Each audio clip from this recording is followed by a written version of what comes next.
Good afternoon and a happy Sunday. Wow. Oh my god. Actually, dude, that was such perfect timing. And now I've ruined it by bragging about how perfect the time was. Come on though. I didn't even know when the song was going to end exactly. Right? I didn't plot that. That just came out nicely. Oh man. Dude, what's up with my hair? Bad hair day. I think I need to go for a haircut. It's kind of getting long again. Kind of getting long. Really getting long. I'll figure that out at some point. I don't know, man. I'm being a cheapskate. I'm like, well, have you got an upcoming event? And if the answer is no, then just don't cut it yet. But we have got a fun day chocked full of Age of Empires for action. We've got 2 best of 7s, Lucifron versus BC, Wham versus Anatan.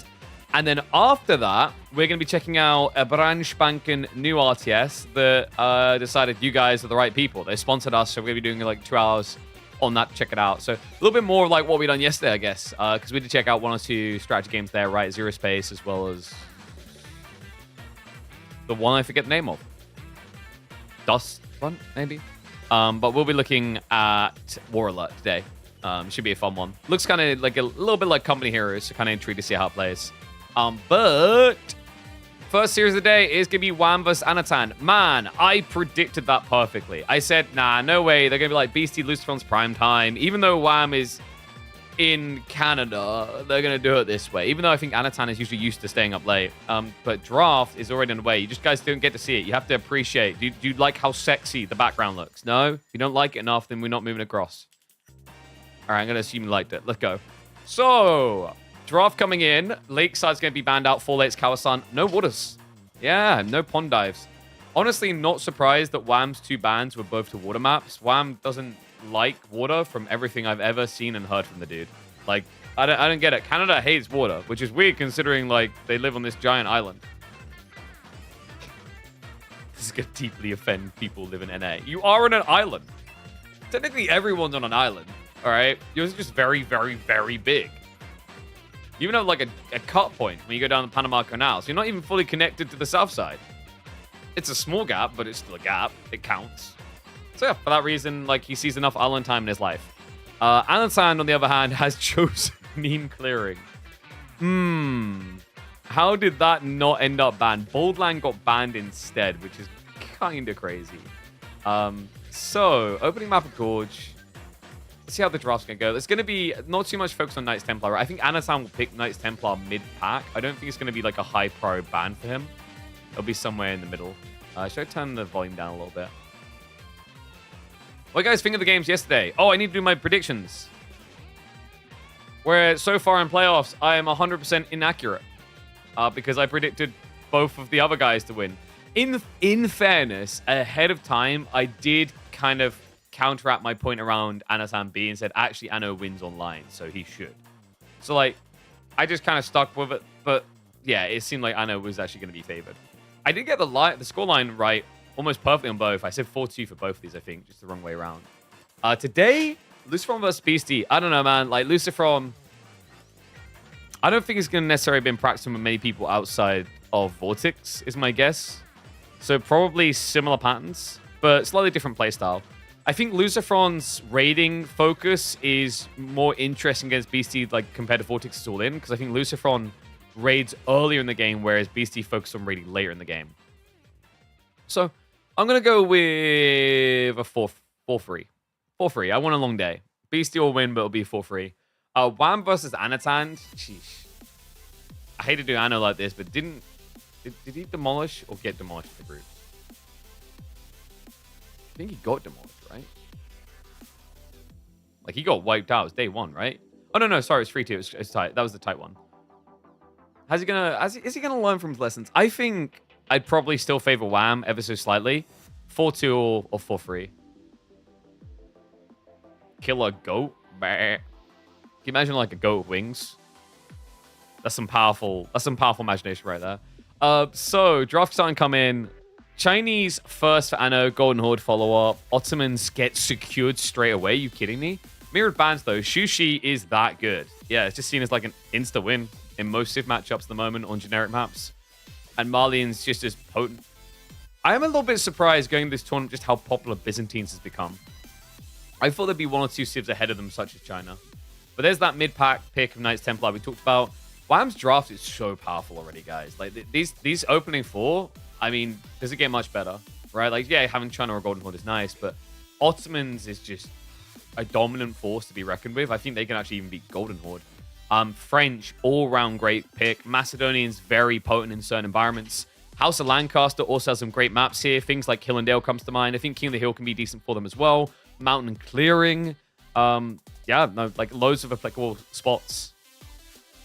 We are getting the Jean Sengoku. So what we got left here? Mongols would make a lot of sense at this point in the draft. You go like, what, Mongols, Japanese, or HRE, I'd imagine. Do Mongols have a... Okay, let's choose Delhi. I was about to say, do Mongols have a good map pool here? I think they need... Actually, yeah, they kind of need specific matchups, don't they? With 0... I'm not vibing with this, by the way. With 0 water maps, I guess Mongols gets D-ranked towards the end of the draft. Like, maybe final pick, if at all. So Japan, Delhi coming out. There's that Abbasid pick. We've seen Anatan, I think, draft 3 times in this tournament so far. He usually slots it in. And it occasionally gets picked. I believe, if I'm not mistaken, it was picked yesterday in the B Anatan series. Yeah, it was one of Anno's L's. But the weird thing is, like, because I think Abbasids are kind of a polarizing civ because it's hard to gauge exactly how they work right now. Because they're still being figured out. But that means there's always this kind of, like, gamble of getting a win. And the reason you throw them in there is a mixture of that gamble and also a strong pivot. Like, if you're up on games the way that Anno was at this point, throwing this out and baiting Macedonians, like, you know, worst case scenario, you lost with a low-tier civ and got rid of a very powerful civ, you know? It's like drafting Shushi, drafting a Bastard rather than a Shushi is good for the same reason, I think. Okay, so Anno does round out Mongols. Double German Whammer at the end for Wham. Map number 1 is going to be on Gorge. Probably French Delhi could make a lot of sense here. Anno's likely to pick, what, Chinese Golden Horde? How important is the open game in his mind? I mean, Chinese Golden Horde just works very well on these maps, right? But you could actually flex it. Something like Rus. Rus has looked decent on Gorge. Always has. Anno's a big fan of the double scout opener, so I wouldn't be surprised to see, like, Rus China. Rus Golden Horde. And then the response to be French Delhi. French Delhi can make a lot of sense. Let's have a look. Oh, they haven't actually picked yet? Oh, so let's just make sure it hasn't bugged out. It hasn't. All right, they need a moment. Dude, glass is really uncomfortable. You know it's getting sweaty in summer when your glasses get obnoxiously uncomfortable. Okay, whoa, he goes Ottomans. Okay. Ottomans had a lot of good maps. I mean, I guess you put this and then put what you really want, which would be... French could work pretty well against Rus Golden Horde, right? I think French works good against both of these. And Ottomans works good against them too. I think Ottomans is actually a really good answer to Golden Horde. Because they have the ability to scale and outperform you in Feudal, really. You know, and also they become more reliant on Sipahi, not range units if they play long Feudal. And the good thing about doing that is it devalues the play for Golden Horde going into Age Up. But he goes Delhi. Okay, so Ottomans should get sniped here, right? And presumably in response, like, what's the best matchup? Delhi Rus. Delhi Rus or Delhi Golden Horde? I think Delhi Rus can be pretty good for you, right? And then you can play... I wonder if you could even play towards a Tower of Victory type build. Likely going to be a Dome of Faith. I mean, I'd be surprised if Ottomans got allowed through. Just because I think it answers Golden Horde. I'm not sure about the new Rus build, though. Oh, we're going to find out. We're actually going to find out. That's sick. So Ottomans versus Rus. So Rus, they've got a few ways to go now, right? We've seen the 2 TC builds. We've seen the Fast Castle coming back in. In theory, Ottomans should have the answers. Right, is that they should be able to get their hands on the extra auras. They should be able to get their hands on Masipahi. And that can dive in and brutalize horse archers. So presumably Anatan's going to be playing a little bit of Feudal, probably relying on knights and maybe trying to flank raid. But the opening should be really strong here. On this map, on Gorge, what you do is you basically just run a scout down each side because you build one out of the hunting cabin. And it can get you upwards of 65%, 70% of the sheep on the map. If you catch your opponent wrong on their rotation and you bypass them, right, or they don't find the exact line for grabbing sheep, you destroy them in the opening.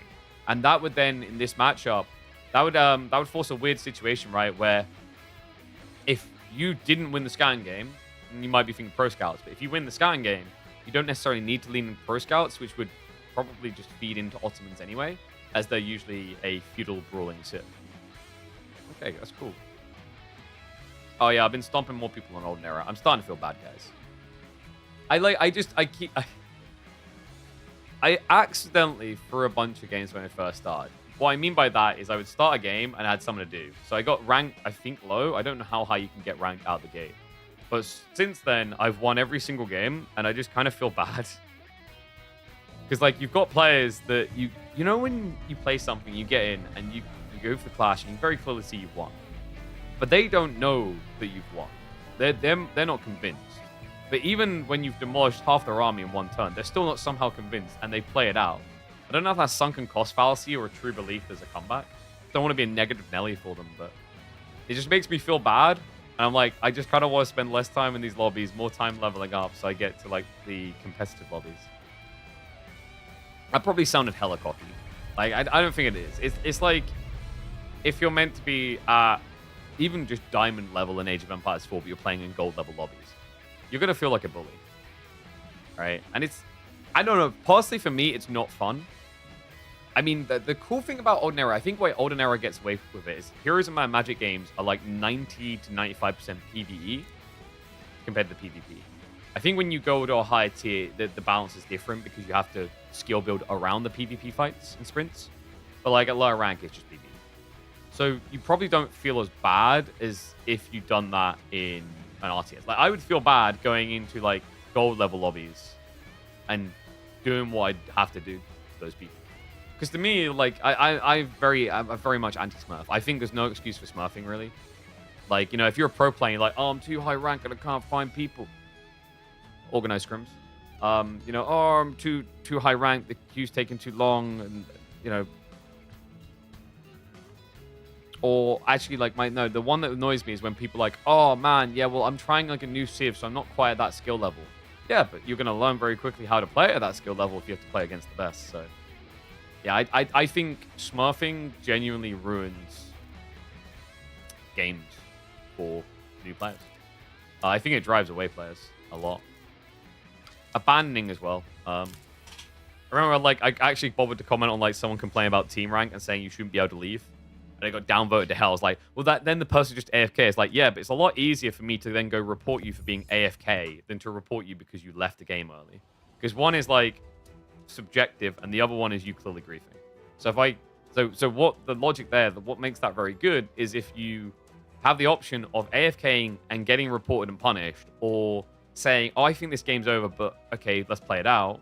What you get is a potential comeback situation versus just actual griefing. But that's just me. I don't know. I don't know if I'm alone on that. I think you can never make an RTS that is team focused until you start thinking and fixing those problems. If you don't bother, it'll never work from day one. What's up, Vatan? How's it going, bud? Alrighty then, 1 second.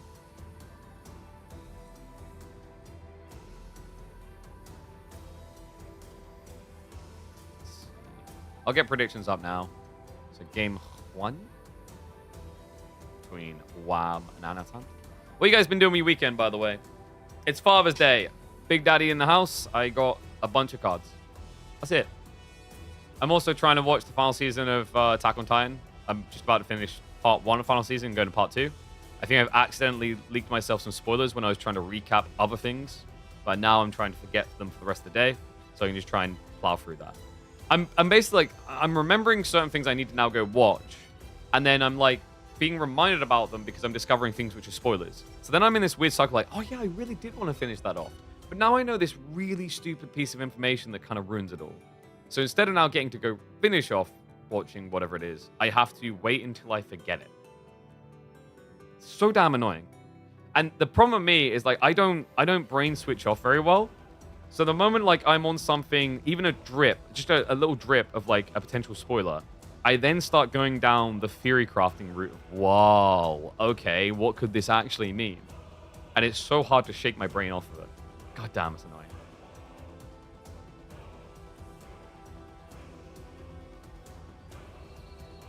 Alright, so let's update that. I think we're good to go. Best of 7s, by the way.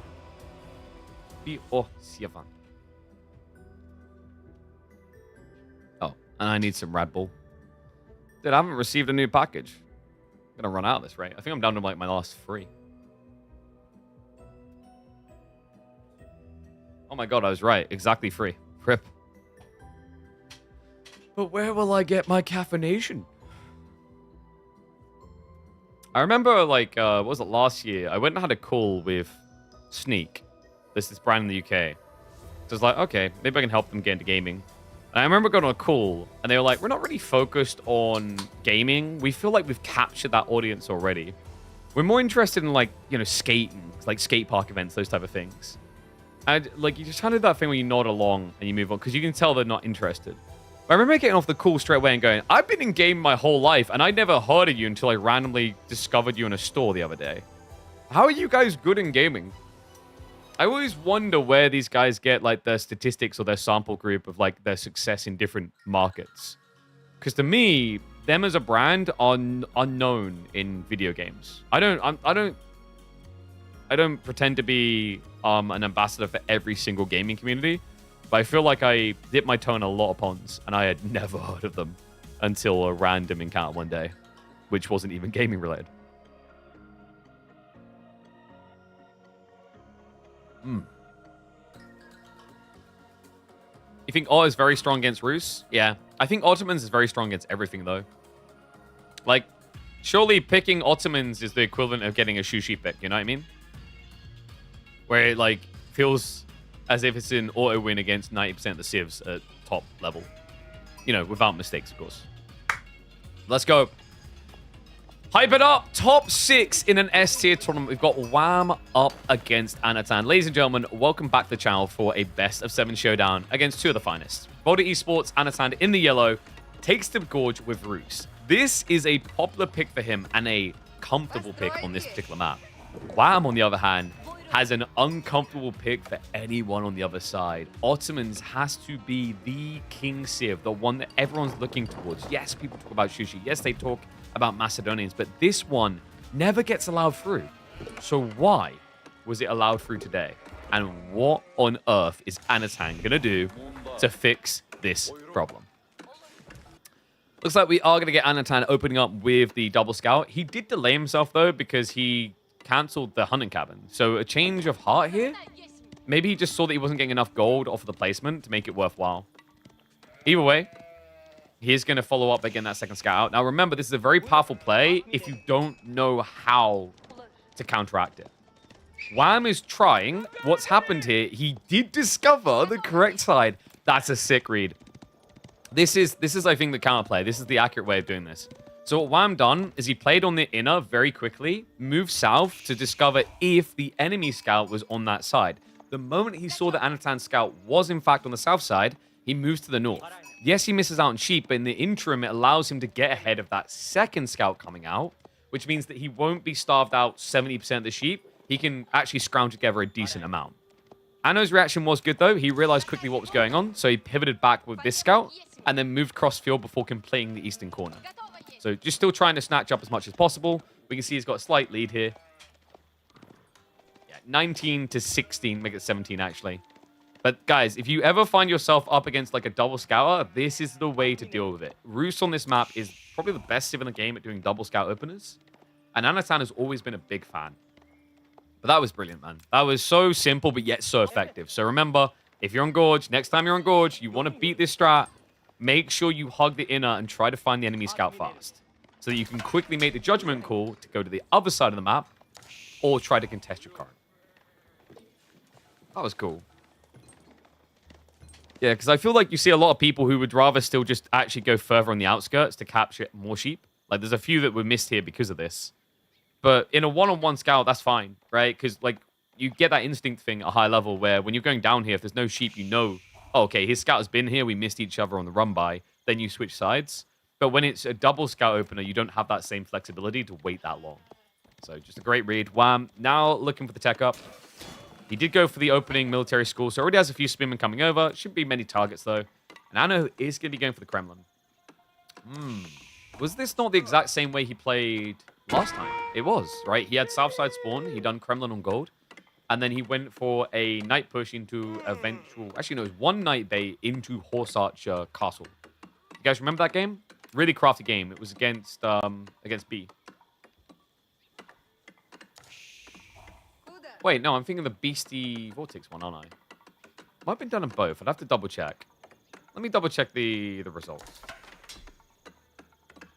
No, it was that one. I was correct. B was playing Jean and Anatan was playing Roos. If you remember, it's a very weird game because Jean didn't build knights in the early mid game and went for 2 TC. Now, you could go 2 town center here, by the way, as Anatan does have the stone and gold both in range. So really nice placement. The spear, out of luck, can't really do anything about this. Yeah, diving TC would be insta-death because there are 6 villagers on standby, gathering sheep. A lot of wood being gathered up already by Anatan, though. Doesn't necessarily mean 2 TC. He could easily just be setting up for a fast timing in the tables, or maybe even archery plus racks. I would be surprised if it was just archery. There is spearmen, but you know when you're playing against Ottomans, there's a high probability they're going to go into the Sipahi. Right, so the idea of just adding archers only is going to end pretty poorly. Complete final predictions. Looks like you guys went for a 45-55 split in favor of Anatan. Yeah, so pretty balanced here. A little bit surprised, actually, there was favorability on the gamble towards Anatan, because Ottomans should be seen as the bully civ, right? I know Roos has been getting some impressive wins, but I don't think they are a dominant civ in their current form. Like, this is the equivalent of just opening your draft with a one punch versus opening your draft with kind of like mid-tier. You know, it's like opening draft with punching someone in the face to knock them out straight away versus opening draft with threatening that you might punch them in the face. And it's going to be archery stables.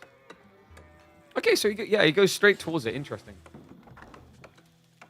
I mean, in fact, I said he was going to do maybe spear archer, right? This definitely makes more sense after I said that. I don't know why I did. Because you've got feudal knights. They're great. They'll beat Sipahi in small numbers. And then archers can deal with the spears to threaten your knights. And it also means if your opponent now goes archers, which Sipahi archers is a very popular composition, then they don't get a counter target. They will just be stuck trading against other archers or wasting time shooting knights. That's coming in. Stables on the backside. Next X gold gathering. He has got a 4 deer, so a little bit rough to gather from. Anatan, I wonder if he'd ever try and sneak a delayed pro scout play here. I mean, he's got the gold gathering to get him there. I think it would be a little bit greedy, especially against Ottomans of all civs. But the thing that might tempt him is the spawn. He got split deer, and his opponent got double 4 deer. So this is a jackpot for trying to snatch away. Wham. We'll be looking to take those deer early. Moving out, which might be a bit of a dangerous maneuver here, folks. Yeah, when you're playing against heavy cav civs, it's very risky to come out onto deer stacks. That's why most people, when they play against French, they just kind of settle on staying at home. It's very hard to get out against these heavy cav civs. In fact, he just cancelled it and switched it up. Yeah, he saw the knight. He wasn't expecting it. Catches him off guard. Anatan. Gifted a freebie.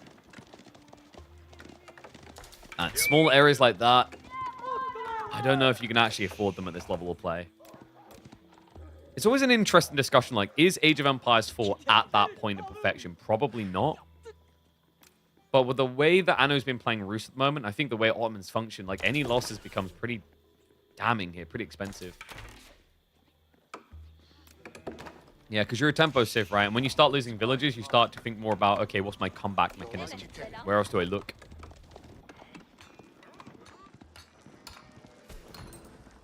Decent amount of gold gathering coming in, so we are getting the eco techs to follow through. No signs of just a fast tech here. I don't think Anatan has the food necessary. He's got 15 sheep. But the deer would give him what he needs. Okay, so realistically, there is a world. There is a way. Some extra stone gathering. Wham should just be looking for the second military school. Yeah, no 2 TC shenanigans. I don't think Ottomans in this matchup ever go 2 TC unless Roos do. But if a Roos player goes 2 TC, then you can just mirror. Like, you don't even need to mirror. You can just attack, right? Because Mass Supply, he can dive double town center. Survival techniques on the way as well. And notice what Anatan's doing. He's just setting his whole army back here to receive the attack. Because trying to meet Ottomans on mid-map point is pretty dangerous. They have a lot of power spikes. So they've got the Sipahi wave, then they've got the healing, then they'll get the drummer boy. Trying to contest all that, tricky for a civ like Roos. Need more time. Cheeky little spear. Looks like Wooden Fortress is going to be coming up. And Wham, holding on to a lot of food. Switches 5 on the gold. Wait, it's not safe. Wait. Well, no. All right, he has got imams nearby with spears. I think he can get away with staying here. Yeah, is the goal here to go fast castle? Because it looks like it. Otherwise, why wouldn't you queue up more Sipahi? FC is pretty crafty. His spear count is a little bit low, though, for this. And he's gathering 4 deer, which is dangerous. Uh-oh, another villager about to go down. Oh, switches targets. Not great there. Tries to follow up, but didn't get the hits for the scout, so both workers stay alive. Very unfortunate there. He hit one with a lance, switched over the sword. And also losing the scout, so a little bit more blind when it comes to vision. Wham. Pretty sturdy now.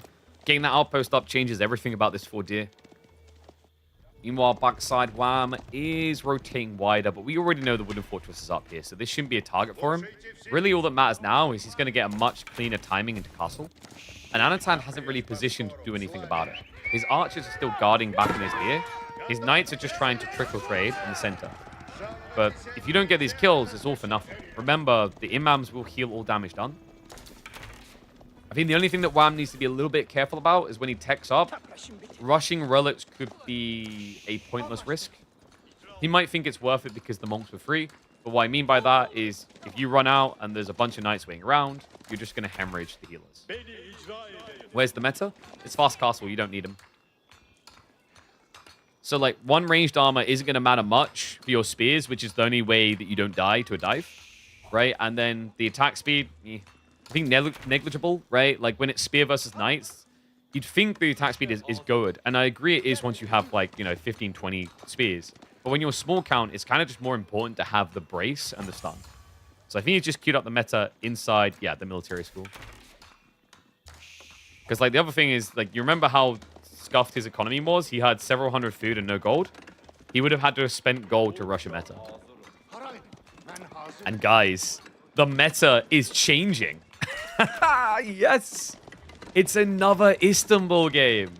I think we're seeing more Istanbul games than we are seeing Mehmed in pro play now, which is really cool. Oh, this is fascinating. I'm excited for this now. Hell yeah. So, Mehmed, I think it got its time in the sun, and it got too much time in the sun, right? It became a little bit sunburned. It was a decent landmark, but I think it was overrated. Istanbul just gives you so much potency. It's not just because you get 4 extra Vizier points for the system here. It's because you get them much quicker. You get them twice as quickly. So it allows you to not only get all these extra techs, but escalate into them at double the speed. Yeah, it gives you really good tempo. Other side, Anatan is leveling up with the Amid Trinity. Rax is also being dropped, so probably going to be looking at spears. I don't know if you... Wow. Actually, no, you do Men-at-Arms, right? I've seen this from Roos a few times now. Men-at-Arms strat's very popular with them right now because of the combo with the Warrior Monks. It's really good damage and health buffs by using the Saint's Blessing.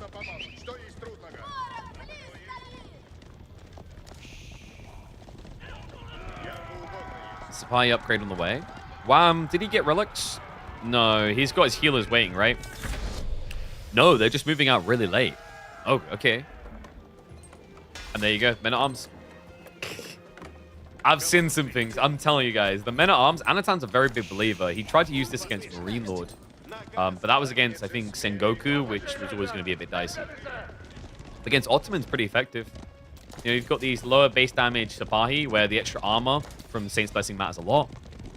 The Spearmen are going to get bogged down, so the way you have to think about Knight Men-at-Arms now, and the way you can play it here, is it's a little bit like Men-at-Arms Spears. Does that make sense? Where it used to be you added in Men-at-Arms, so the archers couldn't kill your spears. Now you add in Men-at-Arms, so the Spearmen can't easily kill your Knights. So, like, when you approach combat, your approach is slower, yes, but as you come in, you go to charge, the spears brace, and then you pull back, and the Men-at-Arms charge past. Once the spears are then engaged, the Knights get to recharge.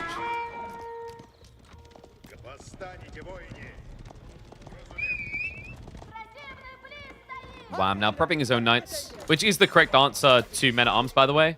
But the problem is you're really far behind on the count already. You can't easily go Janissary because there's 22 archers.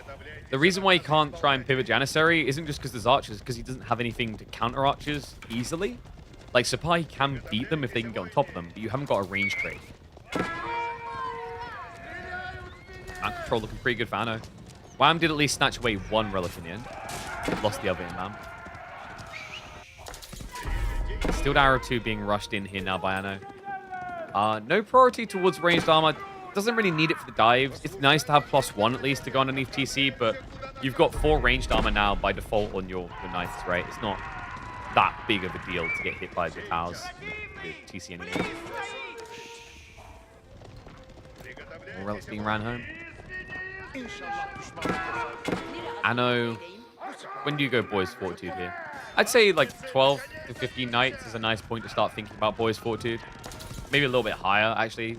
When it's horse archers as well, Boys Fortitude is really effective because it's about a 20 to 30% increase in health. But on knights, it's only like a 10% increase in health. It's not that great. Quantity, sure, but not before. And my god, the quantity. Anatan pulls the trigger. It's a militia rush. Look at the number. My god, he just inflated by an extra, what was that, 20? So he 50%ed his army size. This is like Shu Shi at a different point in the game. All being played onto as well, so plenty of food to work with. And finally, we do have Janissary switch coming. But the thing I love about this militia, you know, I've heard some people say the hand cannon militia suck. They don't. Guys, they really don't. Are you kidding me? You get a ranged unit that has 12 base damage, and you get it as part of a 3-unit bundle for 32. At 1 health, it's still doing damage because unless your opponent has ranged units and targets them, they're not going to die. And I think the thing that gets slept on is when militia get to 1 HP, the last thing I ever want to have to do is micro to kill them. Because to be optimal, I'd have to micro individual archers. It's just so much more taxing in a fight versus just A-clicking or having 2 archer groups split. If you do either one of those 2 strategies, you're not going to be efficient on damage clear against militia. That's what makes it so effective. Oh, Spy. Gets a raid in. Doesn't get a kill, though. Garrison just in time there from Anatan. Good move as well. Means he doesn't have to really force a retreat. Come back and actually assist there. More Warrior Monks now getting added in. 2 more relics on the way home. 4th one mid-map. I would be very surprised if Wham gets it. This is what I mean. Look at these health bars now. If you A-click into a fight, you're going to waste shots on these. But guess what? Anno's not the only one with a reserve army. Wham, he pulled the trigger. Military campus into Janissary Company to buy himself a free army. It's quite the inflating DPS. Now the clash comes in. Spread of the lines fast. Has got the attack speed orb, but no, the meta gets sniped. And Anno, those militia are starting to drop like flies. The Janissary have good attack speed to try and get through them. Knights may be in trouble too. Not many of them left in the fight. Only 7. Now down to 5, but the Janissaries are getting cut down fast. Army size is shrunk on both sides, but Anatan's, a lot of it was fake. It was militia. Now we get to the real brass tacks. Decent number of archers left over. He is in deep. He's got new knights on the way. The Janissaries have been all but cleared. And Anatan can now keep pressing. Anyone deaf from all the gunfire? That was a crazy fight. We didn't get much Warrior Monk usage is the wacky part. Like, if that had been there, an extra armor, extra damage, I think Anno probably has a much cleaner time. Instead, it looks like he was trying to go for Sacred Sites, but maybe a slight misclick here. He did, in the meantime, at least get the 4th relic, so very strong economy there. And Wham stays alive, but he had to burn a valuable Vizier point for that. Yes, he does have a lot more of them, though, and that's the difference, right? An Ottoman player with the Mehmed build doing this and losing the fight like that, you probably feel like you're on your last leg. But when you have 4 extra Vizier points, this is just I tried something. It kept me alive. It's worth it. You know, instead of trading an arm to save the body, you're trading a fingernail. It hurts, but it'll even regrow. It's like that scene out of Billions where they're talking about losing a lot of money. It's like, no, it's not like a bite from a gnat. That hurts. It's more like a little fly. So Wham is at least creeping out for more food. Needs it badly. I mean, he's got the Madressa rather, so that gives him a little bit of food. Not many farms. Ano's gone out to the deer. He's going to have to start thinking about farms soon. Where's Great Bombard? Not time. Why would you Great Bombard when you can't get out of your base yet? It's a little bit risky. Instead, he goes Pax Ottomana. So Wham, now with a faster producing TCs, pumping villages out every 11 seconds. Love this play. It's really quite smart, because going 2 TC here, I think, is way too greedy. The military is already against you. But Pax Ottomana, like, what else would you get here? You could argue extensive fortifications, but I think for Wham, he's feeling like he's got enough time until they fight again that he'll have another Vizier point. And I would honestly say that Vizier point probably needs to be extensive fortifications because of the extra armor piercing against these knights. Right, because the knights are kind of the conundrum now. Wham only has 7 Janissaries. He doesn't have good gold access, so he can't really afford to build mass Janissaries again. No, in fact, he's living on a prayer. Guys, if Ano sees this, if he whiffs it even for a second, this is over. Knifes him back. Knights are guarding the south flank. He must know. Like, he has to know. Like, where's the gold? Moves back. Checks over towards the ball. Doesn't make sense. Almonds can't do ball. Probably just thinks the villagers ran there. They don't know ring of rosies towards the trees. Oh my god, if he just goes north. There's no way Wham would be able to defend this, guys. Look at the army size. And that's before we talk about the fact, like, yeah, he can just summon another 12 militia units instantly. Sacred Site timer ticking. And Knights get a charge in. Snipes one of the workers. We want to start backing away. Sipahi try to envelop, not able to catch. Looks like Ano's just going to back up and go for Sacred Site victory then. Giving a lot more credit to Wham than I think necessary, no? A lot more space as well. I mean, this is pretty incredible, though. Like, I want to give big props to Ano. He's beating the Civ that everyone wants to ban, that everyone's scared of. This is no small feat, and it deserves praise. I'm impressed. So I'm struggling to see a way now for Wham. And he's got 22 Sipahi. If Anatan mispositions in a fight, he can run past and activate his attack speed, and that could be the game changer.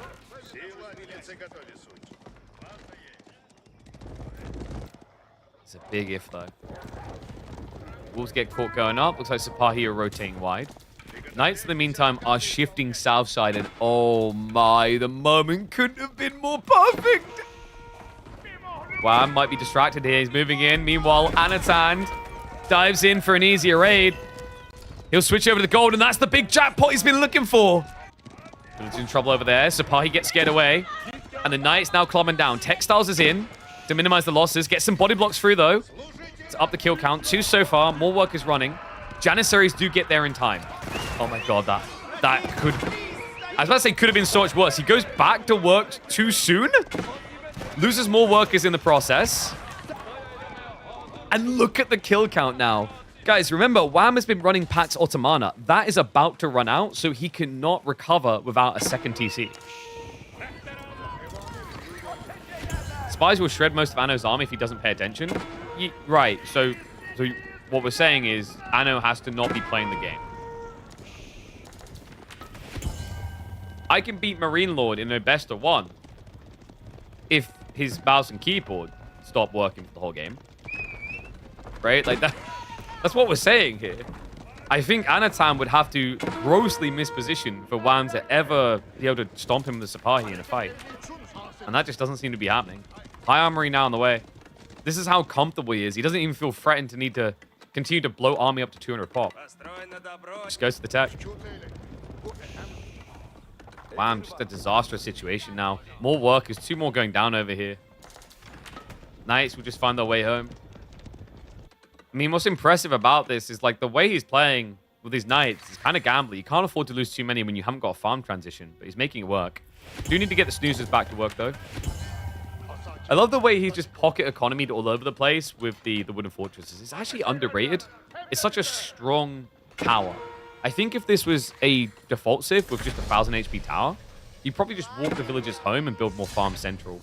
But wow, there it is. The tech up completes. He instantly calls GG without even seeing a fight. And you did just see this correctly. Rus can beat Ottomans. That was a convincing victory as well.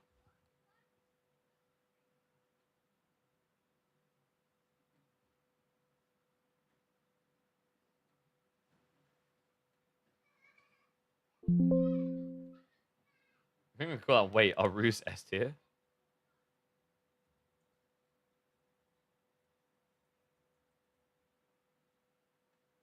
I mean, they just beat a S tier Civ, and it didn't really look close, like, at all. So now the question becomes, have we been wrong? Is Ottomans no longer S tier? Or is Rus undervalued? It could just be simply, nah, it's a counterplay matchup. But it's a question that needs to be explored more, because like that is very intriguing to me. Considering like Ottomans, it's not just me rambling that they're S tier OP. Most players throughout this entire tournament have banned it. It's only recently this getting slipped through a little bit.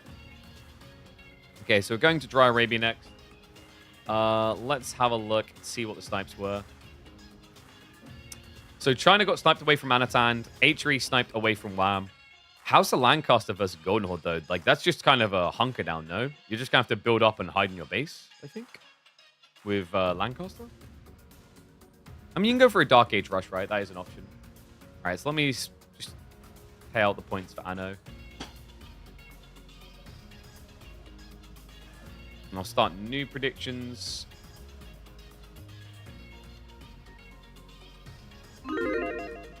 21 units, 7 hand cannons OP.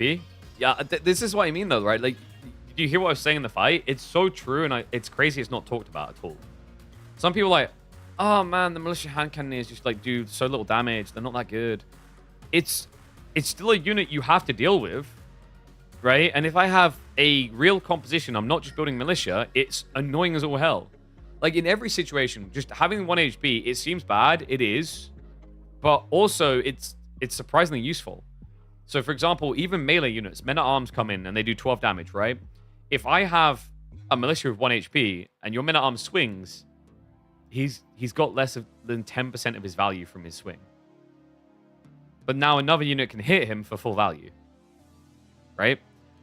And it's the same with the backline hand cannoneers, because the normal thing you do, like, it's not too bad when it's just spear. I think when it's just spear militia, it's tolerable. But when it's hand cannoneer militias, 12 damage, they're basically like a vet archer, right? Against his counter unit. Or they're better than a vet archer. So now, when we're fighting, you can target them down, but barely any player is going to take the effort of clicking individual archers and clicking the hand cannoneers. If they do, they're a god and they deserve the win. But most players aren't doing that. So yeah. I think it's very strong. I'm going to run a minute of ads now, by the way, guys, and then we can get into game. And yep, hashtag War Alert. We'll be checking that out later on today. It is, I think, quite inspired by Company Heroes from what I've seen. So we'll be trying it out for the first time. But it's got a whole card and equip system. It's like, you know, you kind of pimp your commander type thing before getting to the battle. Should be a fun one. But I'm going to run a minute of ads now. Ooh.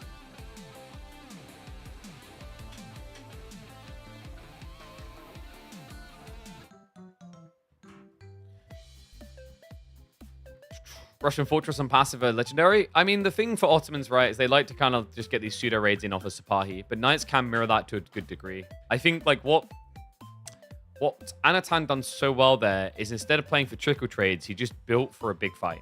I think that's the way you have to try and find a way of contesting Otto. You need 1,000 APM to do the single archer micro efficiently. I wouldn't say 1,000, but you know, in a fight, you're going to have to add in like an extra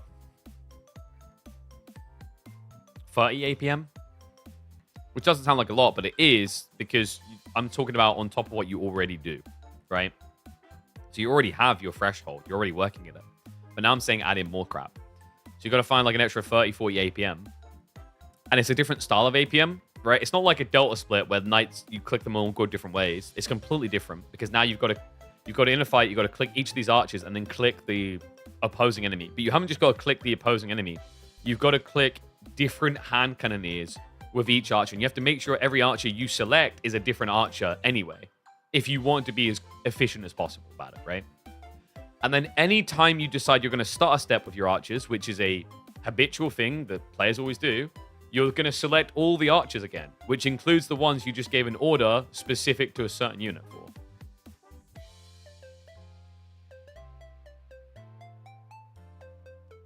All right, let's get ready to go. Hype it up.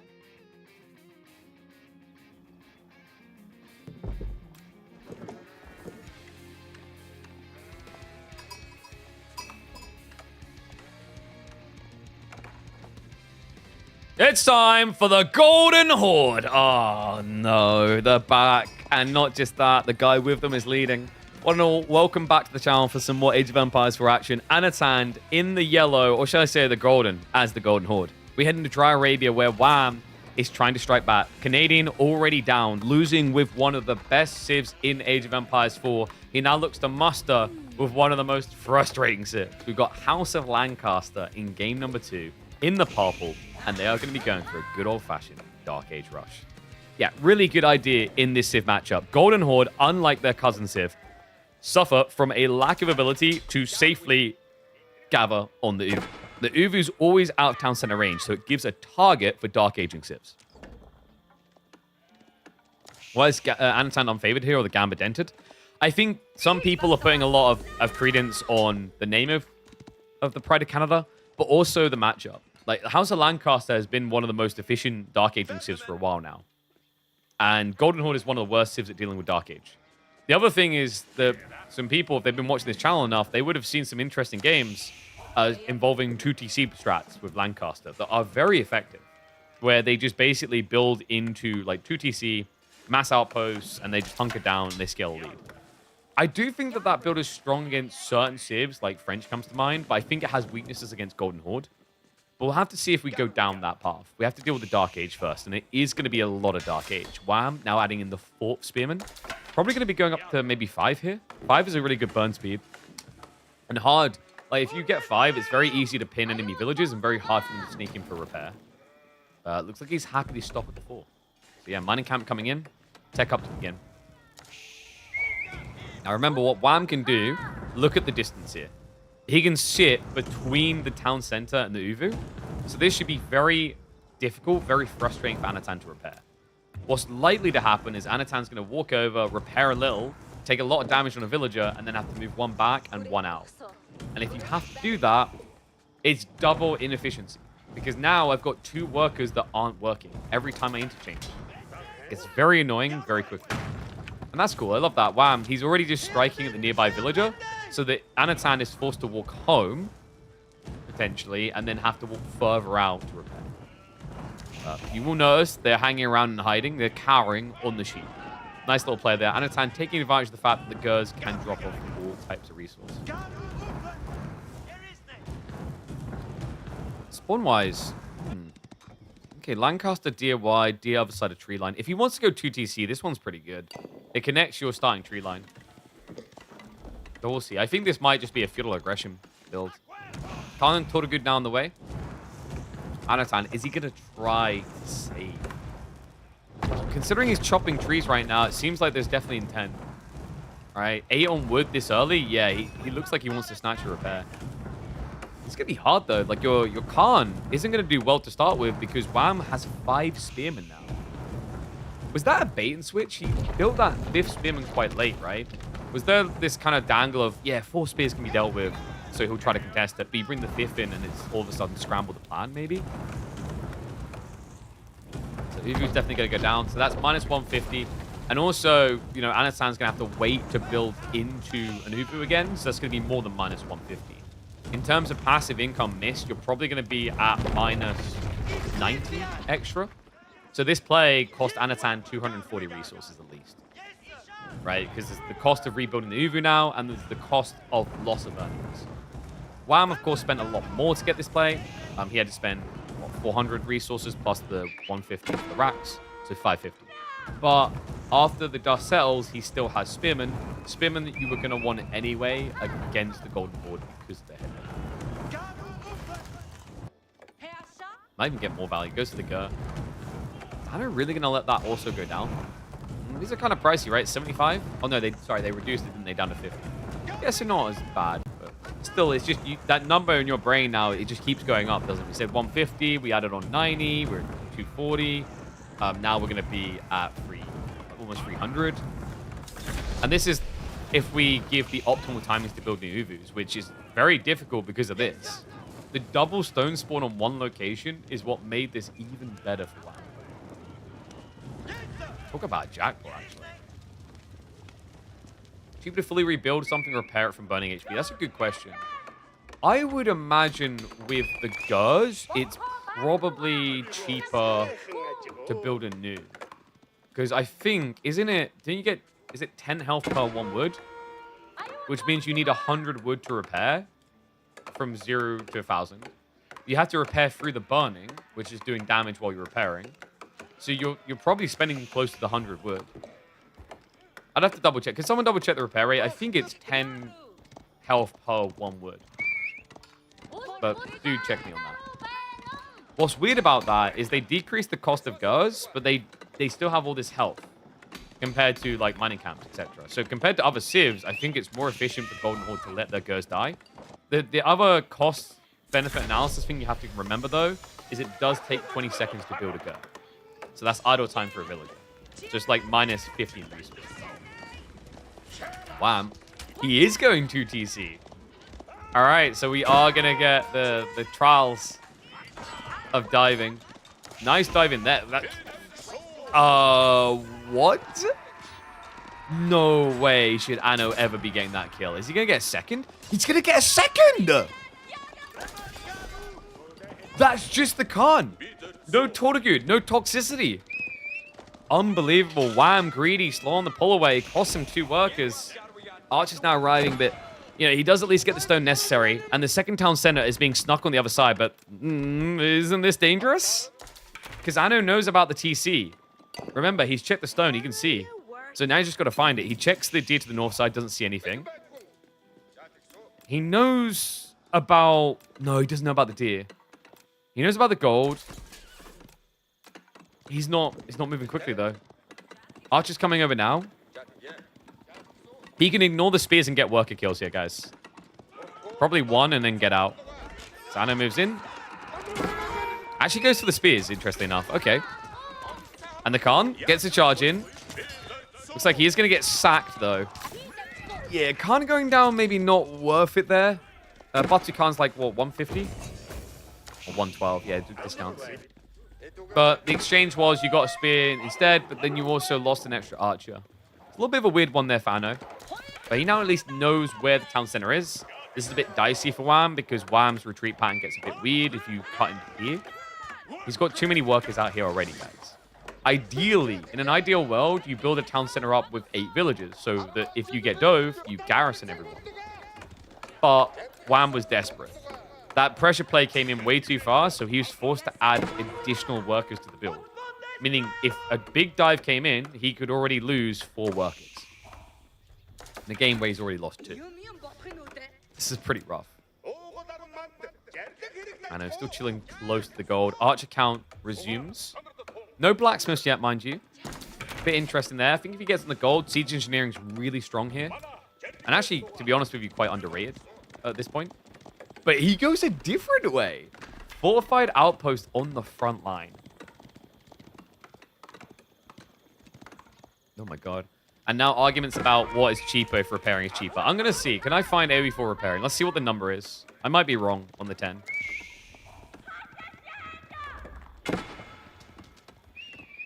Oh my god, it's got every single game in here. Oh, sorry. No, it's better. It's better. So a villager... And pause that for. Actually, we've got the villagers over here being dove. Archers are reacting, so... Should be difficult to hang around too long with the Lord. A nice dive in over here. Was trying to find some workers. Didn't manage to in time, though, but still idle. That Lord's going to need to rotate wide and get back now. Actually, he could lose the Lord. Oh, no. Okay, Stealth Forest comes in clutch. But Outpost going up. So, sorry, it's 25 health a second repair. But I'm pretty sure it costs you 1 wood a second of repairing. That one I can't find easily on here. It's giving very weird numbers, because it's saying resource cost 178, but it's talking about a landmark to be fully repaired. So if you repair 25 a second, that means you can basically repair Gur to full HP in 40 seconds. So let's assume the idle time obviously missing out on about 30 resources gathered, and then the cost is presumably going to be about 40. So I think with these Gurs, it's actually like a little bit tighter on the expense compared to like mining camps repair versus just build a new.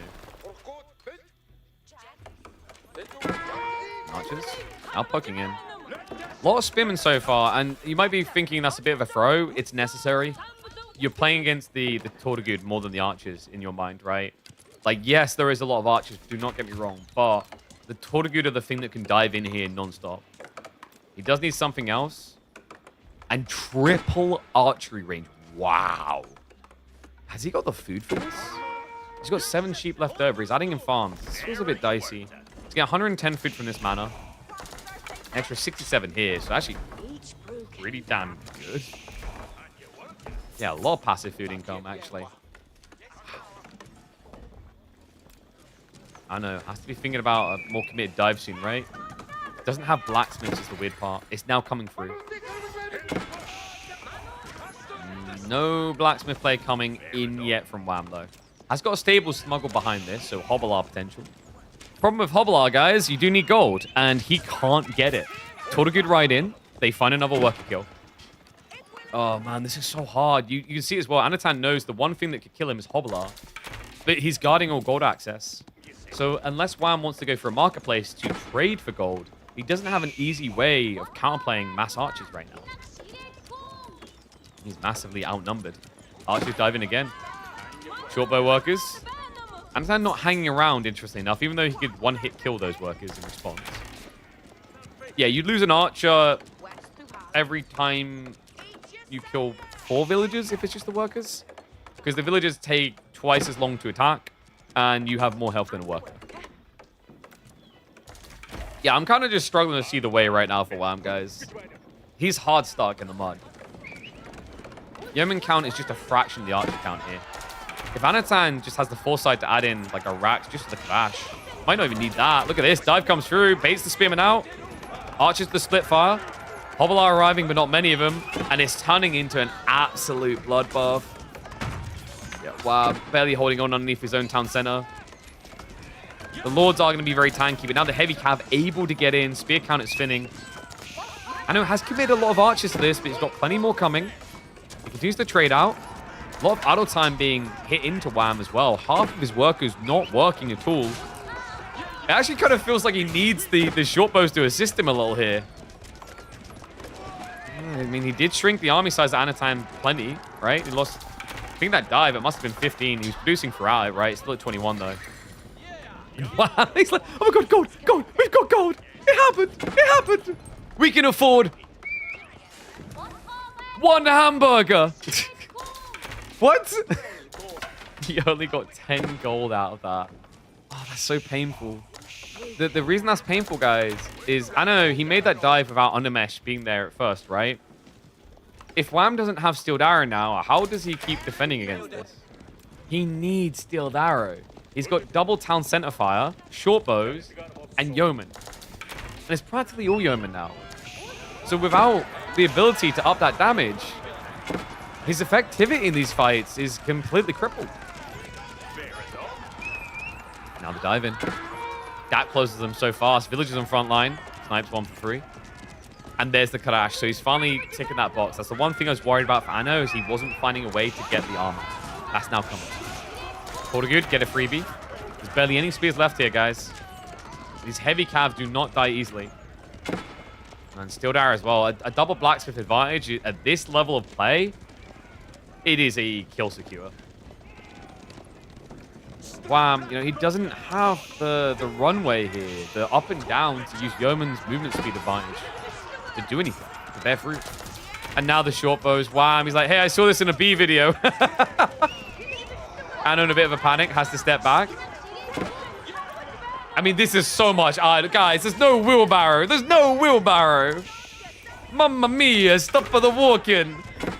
Oh, God. Wait, you really think you're going to be allowed to gather that? No. No, Wham is crazy, man. There's no way that's happening. Tortigood now with the dive in. No textiles still. No undermesh. No steel arrow. Nothing. And now the Karash arrive as well. An extra +1 armor to give an extra point to Anatan. This is over. 58 work is still short, but nothing to do with them. Lords get sniped down. He can't rebuild them either. He needs gold for that. 60 gold per. Nano is going Castle Age. I think we might be about to get a repeat of game 1 where he hears the tech up and calls GG. I mean, honestly, I wouldn't blame him for GGing right now. Anatan is on fire. My predictions are ruined again. I said it was going to be close, but Wham would take it. I mean, Wham done so well in the group stage. In fairness, like, it did look like something had cracked on the final day when he got stomped by Marine Lord, but I would have still favored him going into this. Down 2-0 already, though, is pretty brutal. That's an insane advantage on, like, drafting style now for Anatan.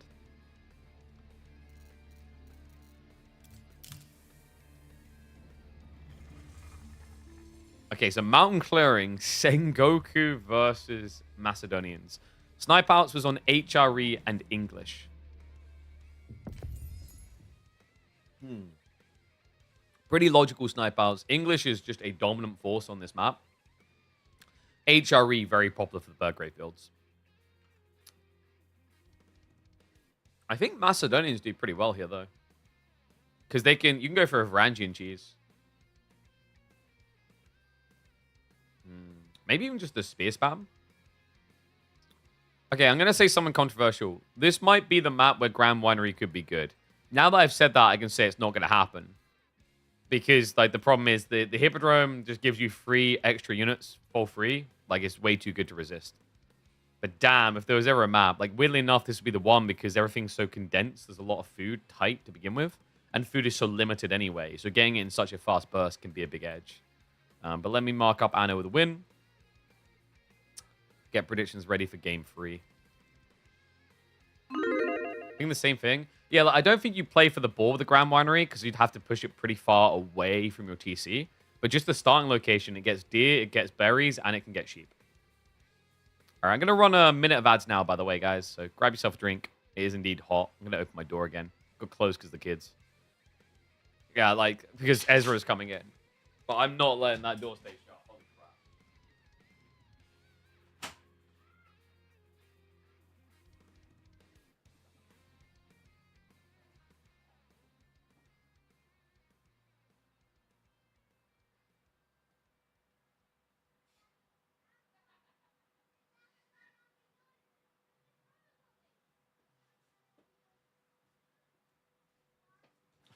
I'm glad they're having a good day. They're all in the swimming pool.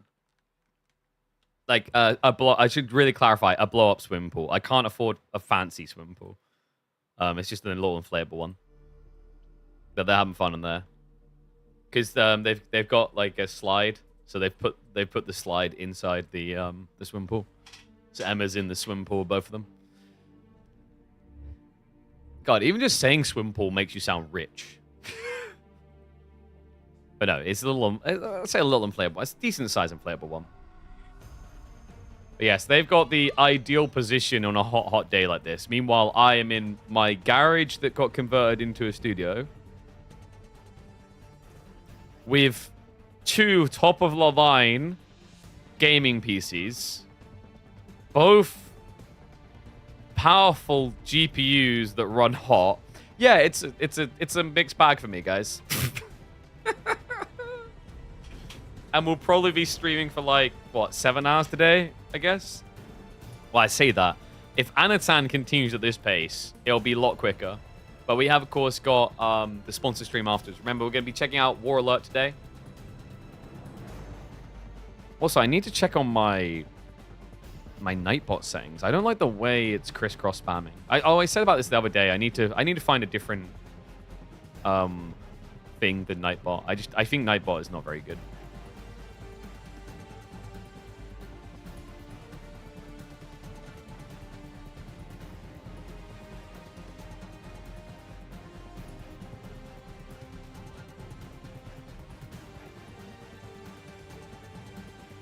Yeah, let me tweak these around a little bit.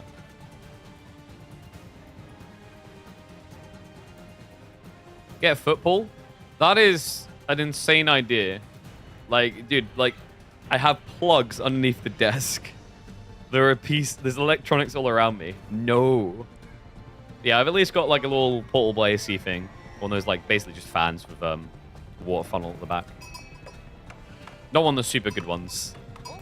The ones that are meant to be like, oh, I need to move a lot. So they're handy because of that. All right, let me flip the score around. We'll get underway.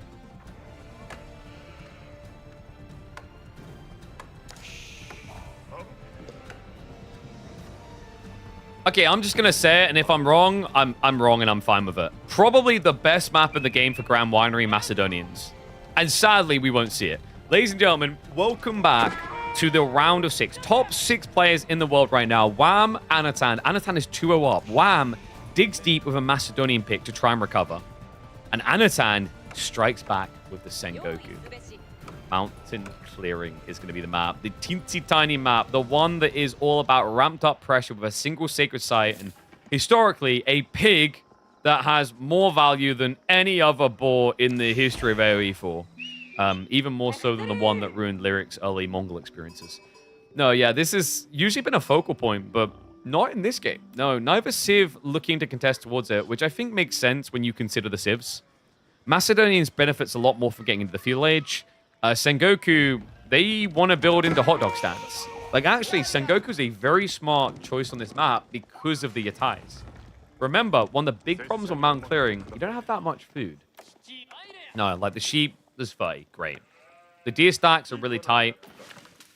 The boar, there's only one in the center. And the berries are very limited. Only 4 berry stacks in total on this map. So it has less food than most other competitive maps I can even think of.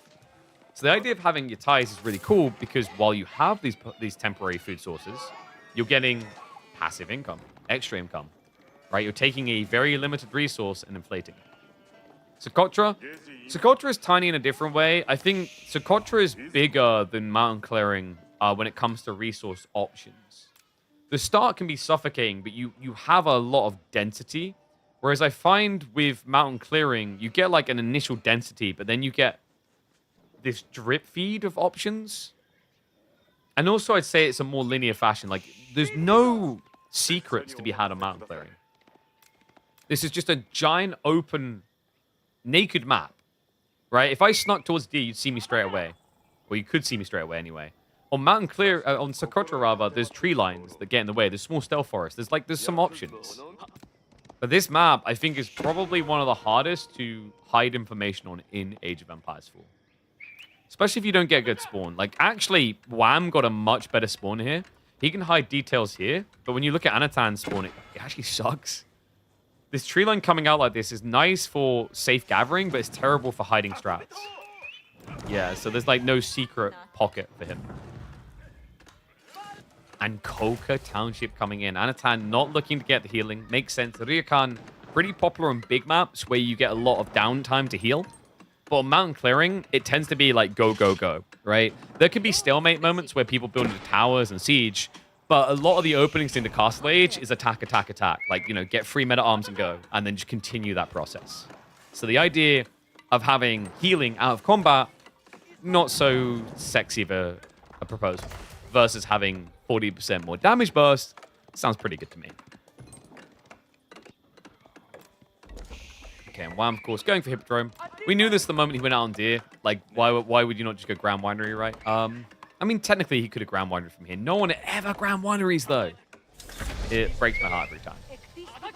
Like, I think the way... I said you couldn't really pull the ball, but I guess you could. You could pull the ball to, like, here, and then you could Grand Winery, like, here would have been an option. But who cares? No one's doing it. Meanwhile, Cha-Ching, Anatan benefiting from how short this map is. Gets the second Yatai straight out to the ball. Yeah, now, even when you build a horseman, you better push it back, but getting to safety is not that difficult, I feel like. Cheeky little wall by Anno, just to make sure he doesn't have to worry about his gold, as it is fairly far away from where you want to be attacking. And Anno already prepping spears, by the way. Makes sense against the horseman. So, Wham's now going to have to go Bogmaffer. Is he going for a Ranching Stronghold? That would be really smart. Remember, guys, you can build your racks and then get arrow slits on it. Oh, wait. No. No, Anno, get out of range. Get out. Anno, you're griefing yourself. Run. You're helping him. Oh, my God. He made that so much easier for him. He pacified the boar. Wham's a genius. He used Anatan's strategy against him. Remember, when the Yatai's in range, the boar doesn't attack. So while Silence was in effect, Wham took advantage. Now Shinobi, on their own, not that impactful, but the spear is very dangerous. Needs to save one grenade to try and hit onto the workers here. Instead, he just tries to frag out to get rid of the horsemen, but 2 down. Tower about to be going up. Spear's not going to be able to stop that. In fact, Shiv's coming out from Wham. Wait, what? That felt so unnecessary. Wham, he attacked with the villagers instead of finishing the tower. He'll clear up the spears in the end, but it's still -1 worker for no real good reason. Still secures him the ball. And there's the branching stronghold. So remember, he can now set them up to give arrow slits. So he doesn't have to worry about, going arrow slits here. He can just set up double branching stronghold. And then you research this text for the cost of 2 arrow slits. But it's a better arrow slits, right? Because it attacks much faster. I just love the way he used his mechanics against them.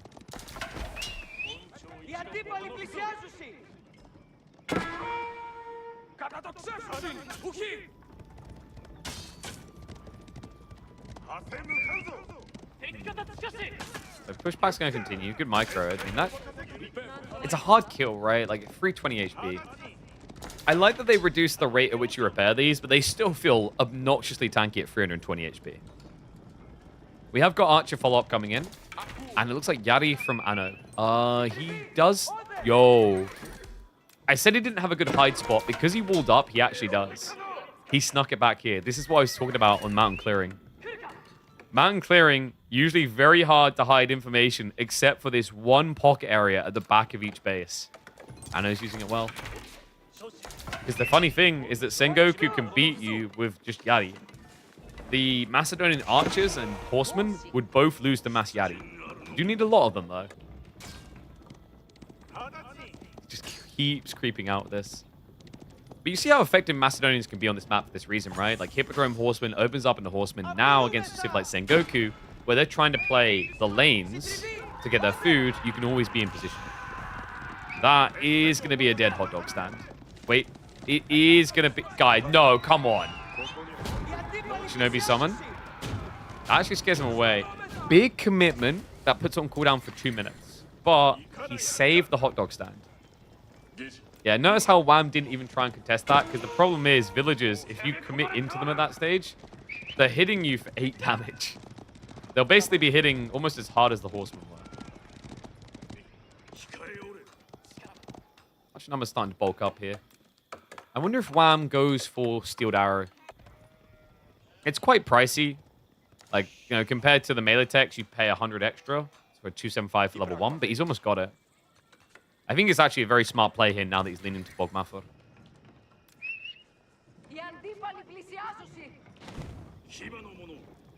Oh, how did you guys predict, by the way? 89% for Wham. Wow, we got some big Viking believers. I mean, it's looking good for you so far. Anatan's army just doesn't really look that threatening. Yeah, he's got substantially worse archers, remember. The Yumi are lower damage, lower cost, lower health. The Bogmafor are more tanky, average damage, same range, but they also get a buff off of runestones. And by the way, that's the other cool thing about Macedonians here.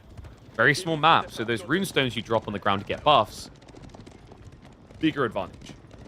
On a big map like Dry Arabia, a runestone gets dropped, we just move away. On a map like this, especially with one sacred site, I can make it all about the runestones. Yari taking a lot of damage. I think Wham's going to get a strike back here, guys. Like, this is irreparable damage for Anno, remember. He didn't go Ryokan. The wave is arriving. Wham does end up sacking maybe one of the horsemen here. Rest should get away. He has gone for Takeda Estates, so horsemen are going to start getting buffed for Sengoku. It's been a horseman. Another one valiantly goes in, will get sniped out. I think the thing that I like about mountain clearing compared to traditional maps is even a unit kill here or there matters a lot. Does that make... I noticed this when I've been watching Age of Empires 2 at the moment. There's a lot of value prop in just getting rid of, like, you know, an early unit. But in Age of Empires 4, it just feels like a drop in the bucket sometimes because we have so much food. On a map where food is so hard to come by, any horseman dropping, and especially in a map where you know both sides are going to have to build army, can be the difference maker.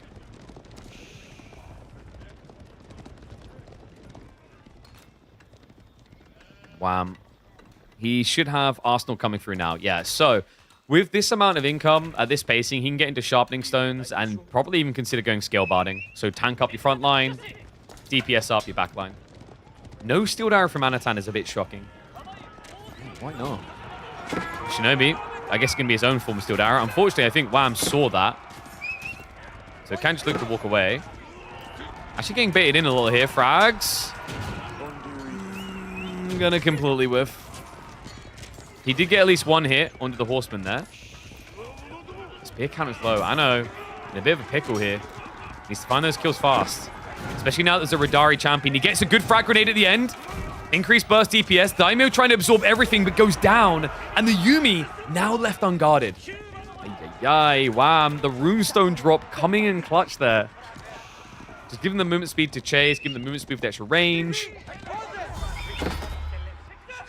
And now it just gives him a parking point. Remember what we said about the map being so small? The aura is small, but compared to the size of area you're fighting around, this is a great stop point. You can see right there, it lasts a long time. It lasts, what, 90 seconds, I think it is?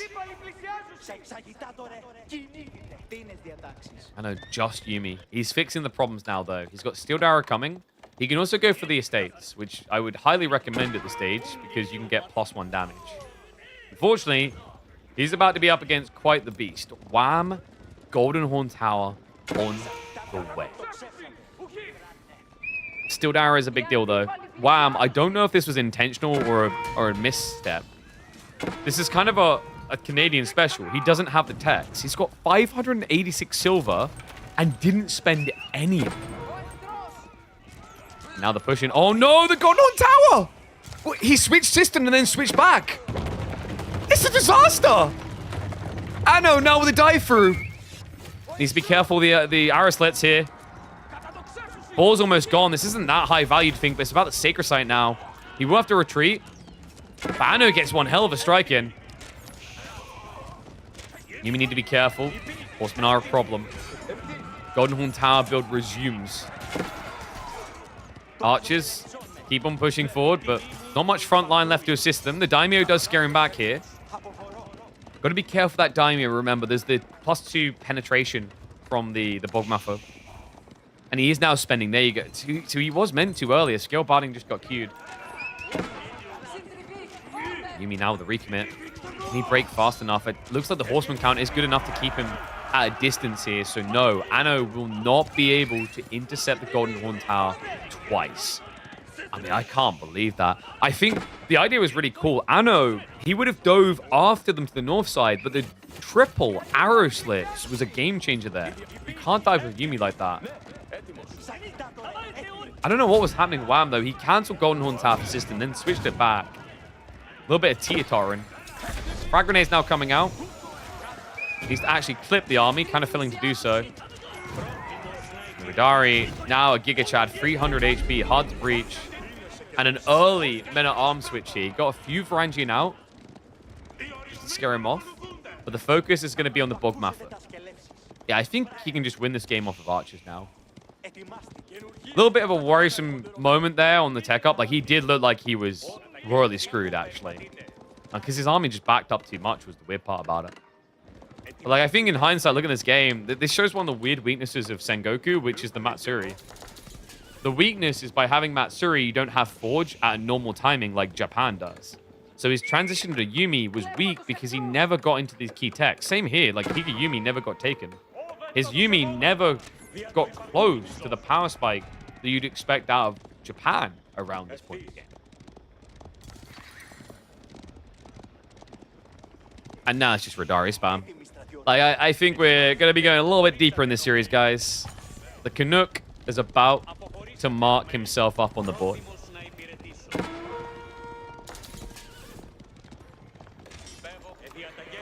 And the Radari, one of them distracting an entire army, by the way. But he got him! He got the kill! Wham, now prepping the Monk, so he'll be going for the capture on the Sacred Site pretty fast here. Boar has ran out. Yatai's going to move out for more food. But we do have some farms coming in, right? No. No farms at all for either player. I was surprised by that. Okay, is Anno just going to raw spam non-stop archers then? And pray? I mean, surely you get Higayumi. You've got 51. Actually, no, I get the logic here. His thought process is probably, I'll never do enough damage to do more than 1 damage to Ridari, so I might as well just have more archers. Macedon's the worst trash comp civ. No gold, silver, no upgrades. Pretty much, well, it's not the worst trash civ necessarily. There's some really cool mass spears. They're the worst transitions. If you force Macedonians to have to build different unit types, it gets bad really fast, unless they are castle with Ridari. Speaking of which, we are castle with Ridari. Goodbye. Oh, Yumi with a quick retreat. Village is in a bit of a pickle here, though. And he uses it to summon the Shinobi. That's cool, but I think those Ridari surely are going to be too tanky, or rather there's too many. Yeah, GG gets called. 1 or 2 Ridari grenades are sick, but against that many, the buff is not good enough. Oh, blimey. Mountain clearing, as per usual, a quicken.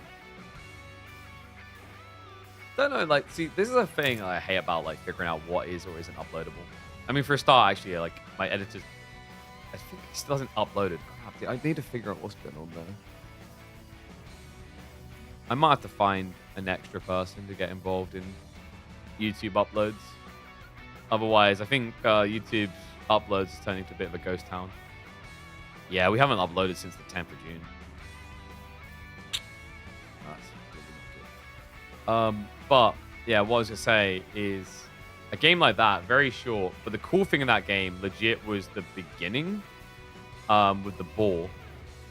So it's like, the title is really cool, like, abuse Sengoku's mechanics against them. But it's like, maybe it would be better to be made into a short, you know what I mean?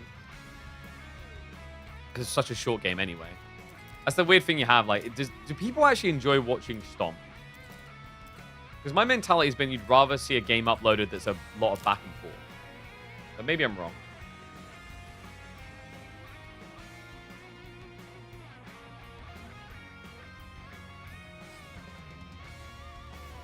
Oh, King of the Hill time. Okay.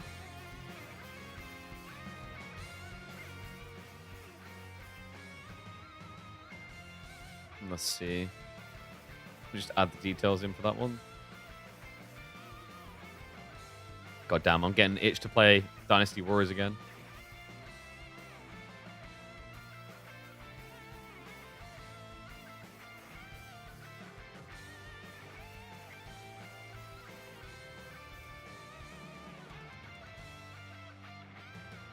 But yeah, the thing with Macedonians, like, they're not the worst trash civ. Like, there are actually some really cool mass spear strats. They're just the worst civ at having to switch units. That's usually how you can unravel a Macedonian strat. Just keep switching. Because the more times you switch, the more frustrating it gets, because it takes a long time for them to cap out on the unit types.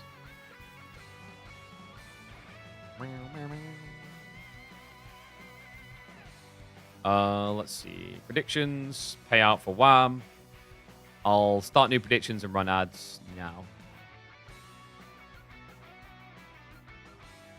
I'll run 1.5 minutes. Okay.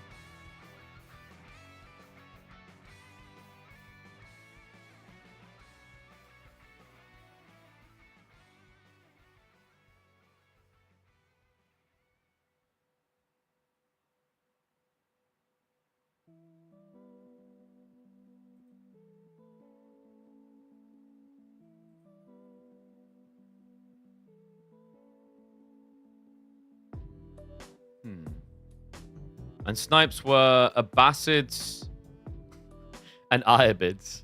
So apparently no Middle Easterns on the hill here. Yeah, quite interested to see like both bands. I think the Ayabid one makes a bit more sense than like the ABBA one. Would you rather face China here than ABBA?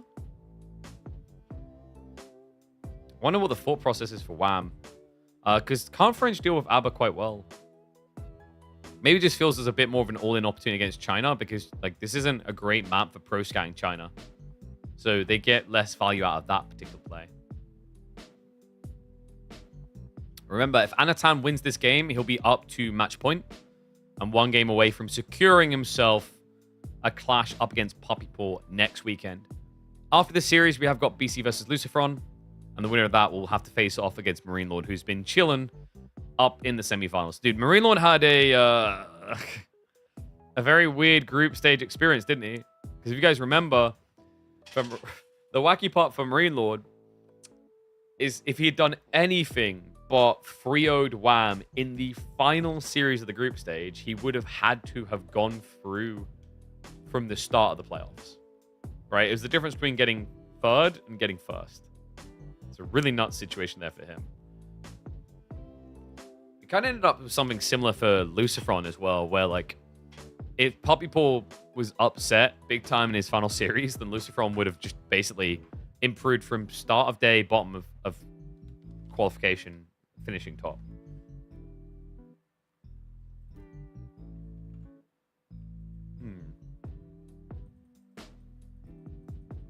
Yeah, I'm thinking about what we do in the week, because I don't think there's any... Well, no tournaments on midweek, right? Crazy. Could you imagine someone running midweek tournaments? Kappa. So we might try and catch up on Steam Next Fest stuff and see like what other games there are that are coming out that we didn't quite see. No profit in that? In what, midweek tournaments? I mean, in fairness, like, yeah, the viewership is going to be lower on midweek days to weekends. There's a reason why everyone wants to do tournaments on weekends in Age of Empires 4. In general, I think the rule exception that surprised me a lot is in Deadlock. There is a TO, they do their tournament on Wednesdays always. But I think that's basically because the guys who run that channel wanted to position themselves to be casters for major events when Deadlock takes off. And that allows them to continue to do their thing in the meantime while leaving space for like tournaments around it, right?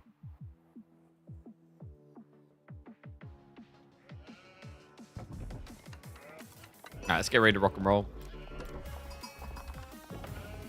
Of course, they're on the other sides.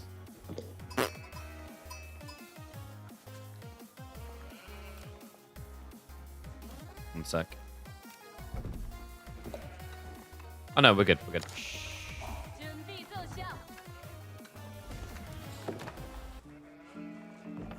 I cannot believe this. Abbasids get banned over China. You heard that correctly. We head into King of the Hill. Anatan somehow was gifted this view. He gets the Chinese in the yellow because Wham banned Abbasids away from him. What was the thought process? What was the worry? Because Wham, he's got French in the purple. And I do struggle to find the situation where ABBA would have been more scary. I mean, 2 TC builds, I guess. Let's see what the boys have got in mind here. I mean, China used to be one of the best civs on this map back before Nesta B's got reworked to be an anti-range unit. Has fallen off in popularity. We don't see Clock Tower on many maps, but this might be the one. Question is there any feudal potential here? If you're just tuning in, guys, this is the Elite Classic 4, remember? So, $25,000 tournament. And we are talking about top 6 players here.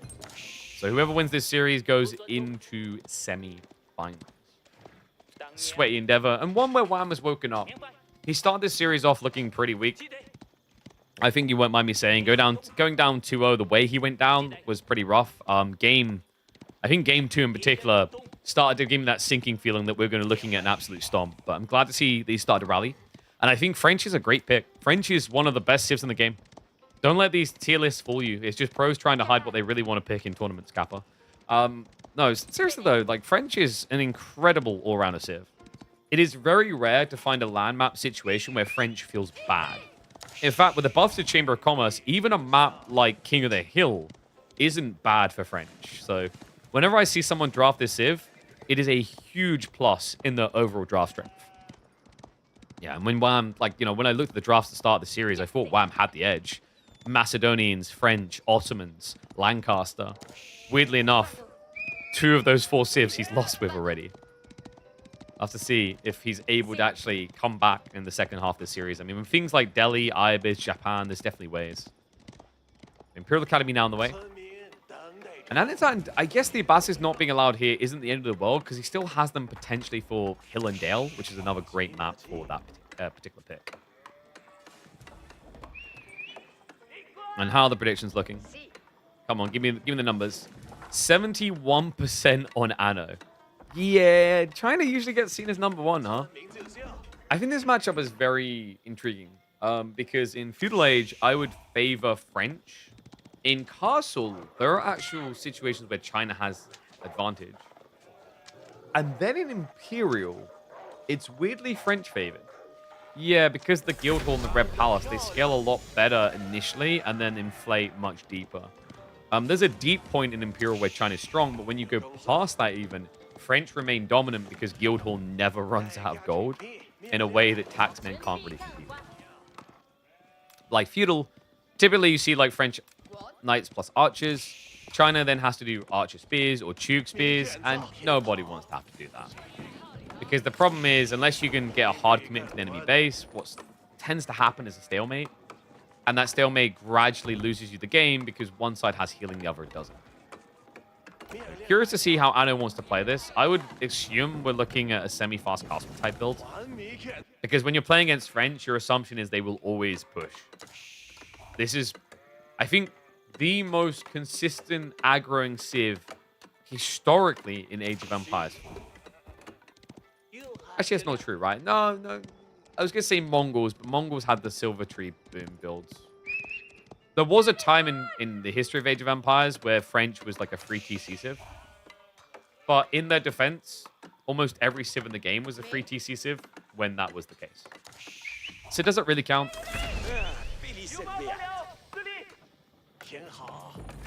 Alright, stables coming in. So pro scouts. I think so. We got like 1 or 2 horsemen to begin with. But typically when you open stables like this, because you want pro scouts. Because think about it, like you're up against French. Why wouldn't you open spears otherwise? Oh, this is pretty nice. He already scouted that his opponent's out on the deer, so he has a clear target in mind. Wham did just scout the stables drop, so he should know that something's coming in. And that is a very interesting reaction. Wham, to try and keep the balance on economy, he switches knight, then horseman. Because knight's going to be double the cost, right? He wants reserves to prep the next wave, which is going to be straight up archers. And he uses the extra wood to go into walls. The pro scouts is indeed on the way. So Anno is playing for the PS. One of the deer stacks is not going to be feasible for him. He's going to try to block the wall, but good luck with that, Sammy boy. Actually gets pushed the wrong side. That's not great, because Horseman can now run him down. Say that. Luckily for Anno, Wham's Horseman is a bit engaged. Pull away now. Horseman will switch over to Chase. And you're probably wondering, why didn't Wham just go Spears?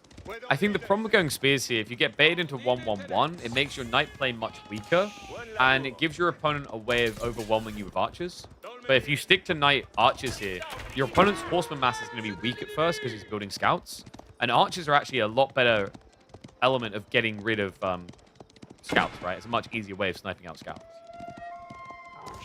EGC crashed again. 2 for 2. Ooh. Wait, is that game crashing? I'm confused. Like, does the stream keep crashing with that game? Rough either way. Sounds like someone may need to do a clean install of this game. I mean, I don't know, dude. All I'm going to say is I've got like 120 mods installed and I don't crash. Like, someone's up. A nice intercept. Finds the pro scout play. We'll be able to club down one of them. Doesn't get the finishing touch. Spear spam now begins from Anno, and this is why Wham will be happy he has archers. He won't be so happy that he left them so far back. He was paranoid about those horsemen. Yeah, so I think the goal now should be to, what, intercept on the deer stacks, the secondaries? Yep. He's going to block this one out with an outpost, and that means he can camp this one. I like this strat. Yes, you're giving over 1 deer stack, but let's be real. Wham already got a deer stack, and he's going to get 2.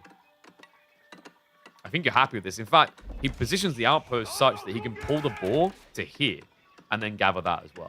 Really nice placement. Archers are on the march. Knight's just finding this trickle of spears is really nice. The horseman does go chasing on the scouts. So Wham's trying to do the best to split Anna a bit too wide. Because if you can bait him a bit too far out the spears here, the archers can cut off the retreat. Horseman. Oh, hello. Sneaks into the economy. Wham has got the gate, though, so he'll be able to escape. Still play there. Does now draw some of Wham's aggression back to defending. So that should make it easy to get the pro scout play home. I say easier, it doesn't mean it's going to be easy. Another scout goes down. That's a ballsy reaction, by the way. Oh, look, double horseman. Let me just send an archer over there to teach him who the daddy is.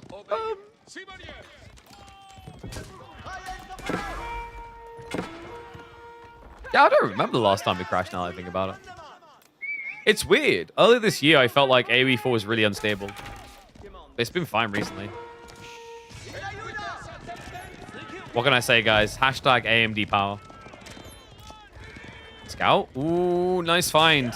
Gets the connect. -1 more scout. He's still returning deer, though, which worries me a bit. And that's greedy, ballsy, and I love it. Wham goes for another play onto the deer. Outpost on the left. He's going to move the army over to guard it. But this means that Wham, without pro scouts, is going to end up getting well over half of the deer, right? Because only, what? Only 3 got pulled... No, 2 got pulled back here. So if he can hold this position, he's going to get about 70% of the deer off of this map. Yet Anatan's the one that went pro scouts. That's impressive about the Canadian. Wham now getting the steeled arrows, so another damage burst point for him.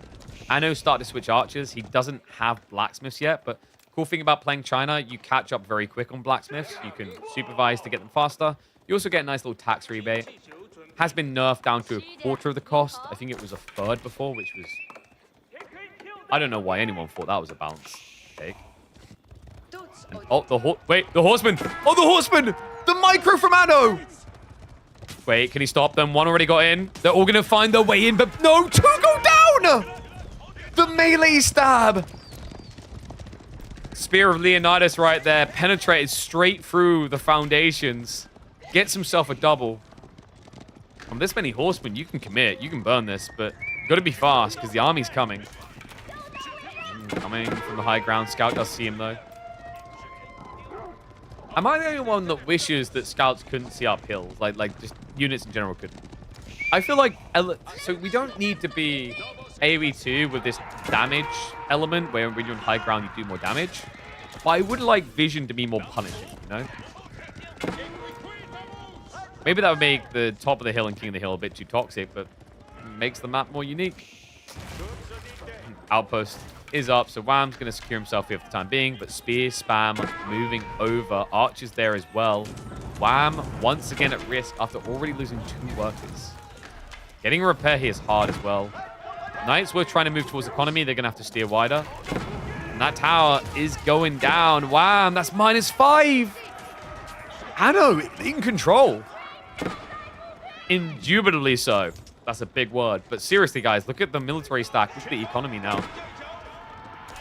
Wham's losing way too much. The knight cycling around. Heavy damage taken. He hasn't got chivalry either.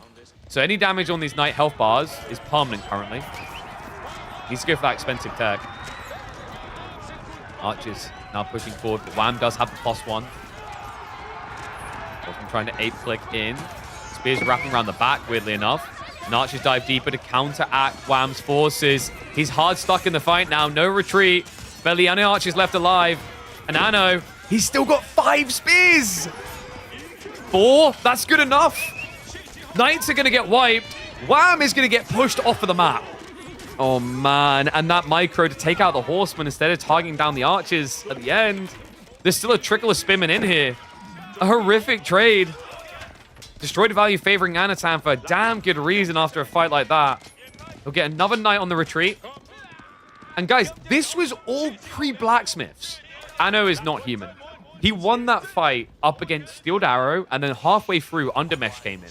He only just got the ranged armor himself. He took that entire fight at a blacksmith disadvantage. More crap beats less, right? And I mean, it's kind of brutal. It just felt like Wham wasn't able to maybe click.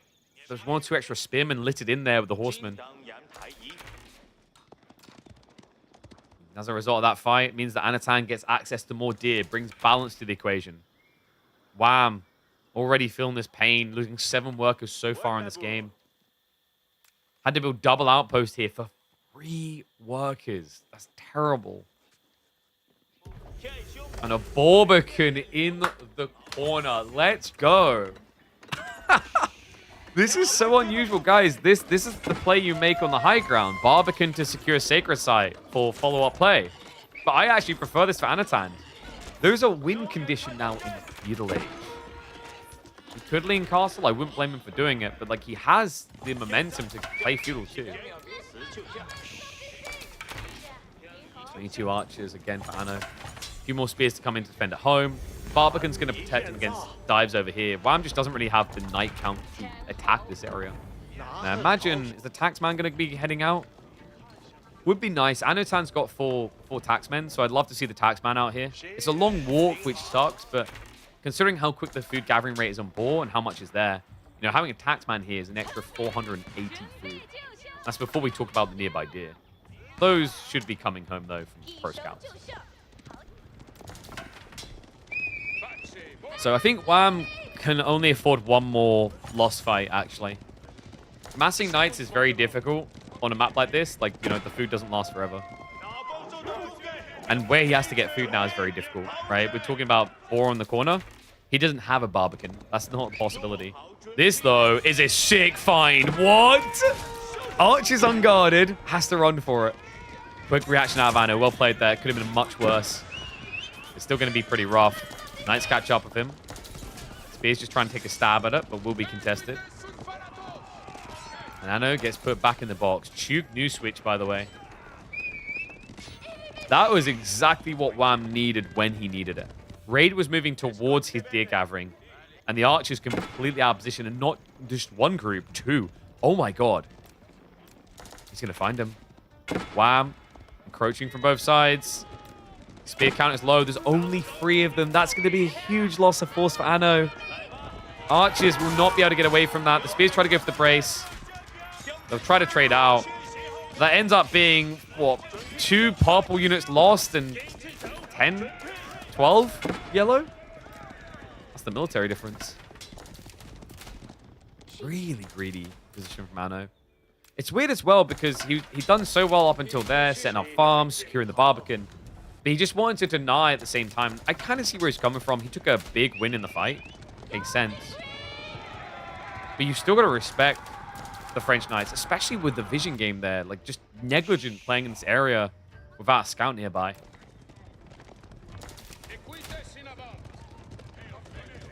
Wham, now with Chivalry coming in. Has been a long wait. Decent amount of full HP Knights. He can look to start pressuring. Anno doesn't have many spears. He's going for a castle play right now. Hand cannon slits are coming in to make him harder to dive. Wham also looking for a tech up. So they're mirrored in ideas. Okay, that makes the Chuk pretty bad though, right? Yeah, I think there was a timing that was quite sinister here from Anatan, which is if he gets Castle Rush into Chuk upgrade, these knights melt. They have 4 ranged armor. You can get up to like 7 damage on Vet Chuk. You destroy them. But now, because Wham keeps pace, that advantage, that gap, the fill for Anatan doesn't really exist. We are going to be getting Clock Tower. Makes sense on this map. Siege is very powerful on King of the Hill. Spear count not looking that powerful, but the hand cannon slits should be good enough to keep Wham honest. The scout trying to pro scout? No, he's just checking what's happening. I think he wants to know if there's been a play for the ball. So tech up completes first for Anno. Isn't Guildhall bad for this map? No. What makes you think it's bad? You're on a map where food is limited. And where red pals can win you the game. Guildhall is, I'd say, much better on King of the Hill than most other maps. Rollins 2 has a timing on other maps, but here, I think, to me, if Rollins 2 is good on this map, you've probably already won the game. Whereas Guildhall now accrues food when you're running out, which sets you up for a red pulse drop or more knights. Either way, you're happy. Army marching up, though. Contest over the center. We haven't got an outpost up, but no emplacements. Anatan now prepping the crossbows and lances. Remember, he's already started to add in a few farms we haven't seen similar out of Wham. No, he's exhausting the last of the safe resources. Stone gathering underway, though, so he's thinking about a castle drop. Flash in the center. Chug upgrade is there. Veteran Seaver Knights in as well. He has got the +2 on the Chug, so they actually do some damage. 6 damage each to the Knights. Still takes a long time, though. This looks a bit rough. Spear count very low for Anno. Archers haven't upgraded yet. That veterancy hasn't kicked in for Wham, but it's about to. And once that happens, I think this is just going to be a runaway. Not that Anno can run away with Chug. Slowest unit imaginable. Snipe down is real. Good fight from Wham. Establishes control at the top of the hill. And has got a castle being prepped behind this. Yeah, already up to 434 stone. Not far off now. Chug all obliterated. Anatan left with just Lancer, Crossbowman. There's a lot of Wham's archers alive because of that fight. Walls are coming up. I think Anno's goal now is to make this more about flank raiding than the Sacred Site, which I actually agree with. I think your position is terrible now for a direct push. You need an edge. And he has built it, remember. Those worker kills earlier, they stacked up over time. It's kept him in check. Especially with a little bit of idle time sprinkled on top. Like, Wham is still behind on raw economy. I can get a monastery. Nice idea there. Anatan has 2 relics over here. This one should just be a foregone conclusion. So, likely a 3-2 split in favor of Wham. But nice that Anatan found a way to kind of eke it back. And he needs that gold as well because of what he's doing. Crossbow Lancers is very expensive. Nesta Bees, Trebs, these are also things you'll likely need. Once again, they're going to be gold head. Fairy's almost gone. Ball's now being played onto. Anno may just need to consider more farms. Yeah, what's interesting is no granary. I mean, he could build a granary, right? Like, he has songs. Probably doesn't feel like he's got enough farms to justify it yet. But I believe it's castle time for Wham. This does suck a little when you play French, though. Because French get a discount based on buildings around castles. But this map contradicts that idea because you normally want the castle up here so that you can win with Sacred Site. Instead, he has to build it at home to get the discounts. It does make his base undivable, though. May want to get it up quicker to the undivable point, though. The Lance is come around, and he's just walled his own villagers out. What? Oh, my God, get through. No, no, he can't. Surely he can't. No, he gets the tap. Wham, hammers it in. We'll lose a few villages, but he made that much better than it was otherwise looking. In fact, are you kidding me? 2. That's not me speaking French. All 3 villages survive with 2 HP. Are you actually for real? Every worker lived. Unbelievable. I can't believe all of that worked. He got everyone through the wall that he possibly could. He got the tap just in time. And then the other 3 survive the triple lancer. He grabs the relic without having to wait around. I mean, this is all tickety-boo for him right now. What the hell just happened? That was sick.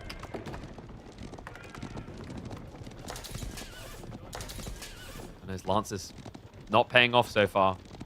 But there is something that worries me, folks. That castle may secure a home. Doesn't secure the game. This is unguarded. And Anno wants to do something about it. Oh, no. It's the classic Chinese experience. A castle drop. Emboldened by 3 Nesta Bees. And speared crossbows to defend him. Scout baits the attention. He sees the castle, but like it's way too... It's China, guys. You're never going to stop this. Castle's going up. Decap underway. Wham has lost control of the center of the battlefield. And not just that. Get the bullet. No, take the relics. Take them with you. Yeah, don't leave him there, buddy. We're not staying. Oh my god. I'm so glad he realized it. It would have been so easy just to walk away. And if he waited any longer, he would have lost the monks. So pulls the relics just in the nick of time. Castle drop now there. Monks from Anatan need to come to center. Is he going to pick the relic? He might gamble on getting the relic. It's going to go down, so you might as well try. Yep, the yoink. Nesta Bees scatters onto him, but not going to be a kill. Wham! With the sick recovery. Protects all 3 relics. Now Nesta Bees. Oi, oi, oi. What a strike. The rotation. The sacred site. It baits him. He can't get on top of him quick enough. The Nesta Bees now obliterate the archer line. Dive finally reaching through, but this has been ugly. What has happened here? Nesta Bees now being repaired. One more flurry and the archers are all dead. Wham! Just went from strong to nothing in the blink of the eye. Anno barely lost anything that mattered, right? He lost 1 Nesta Bees, a few crossbowmen. That's it. Anatan now extending his lead. Remember, this Song Dynasty has been running, so he's not falling behind against French villager production. He's escalating. He's also got granary switches now coming in. He's got farms on the side. Berry's still here. Boars ran out. Please drop that relic. And the Nesta Bees now gives a stranglehold, right? I'd actually love to see Anno try and sneak a wall here and here. Because if you wall those sides, you can camp Nesta Bees on the high ground. It's very hard to break through. 2 TC from Wham? I highly doubt it. 2 TC would be very slow now against the Sacred Site timer.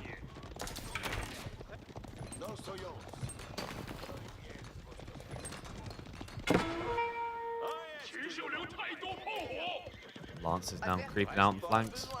Just spreading him wider. And, oh, dude. Anno subscribes to my coaching, guys. Those walls are so powerful.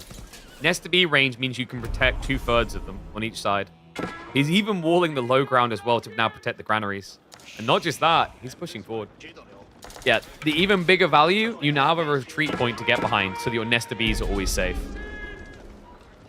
And I think 2 of these are clock towers, so very hard to kill.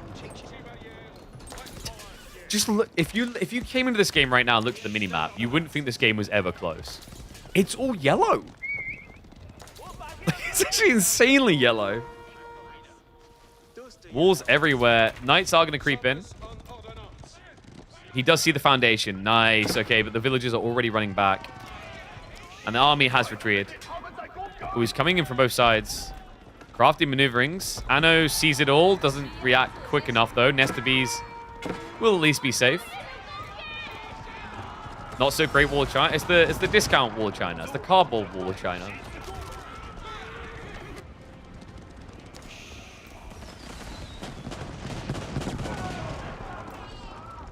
Hey, buddy.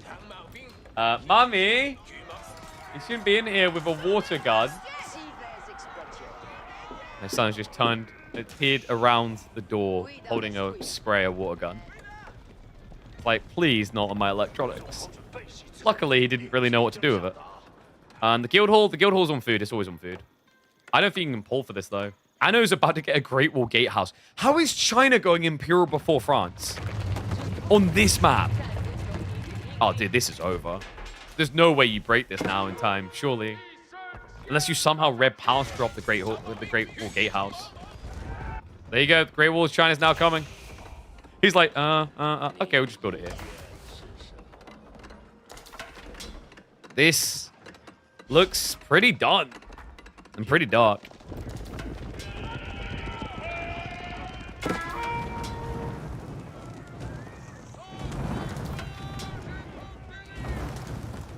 It's kind of crazy the way this match has gone, though, right? We started off with the pro scouts in this economy moment, right? Where he gets all the deer without pro scouts, or it felt like he was going to.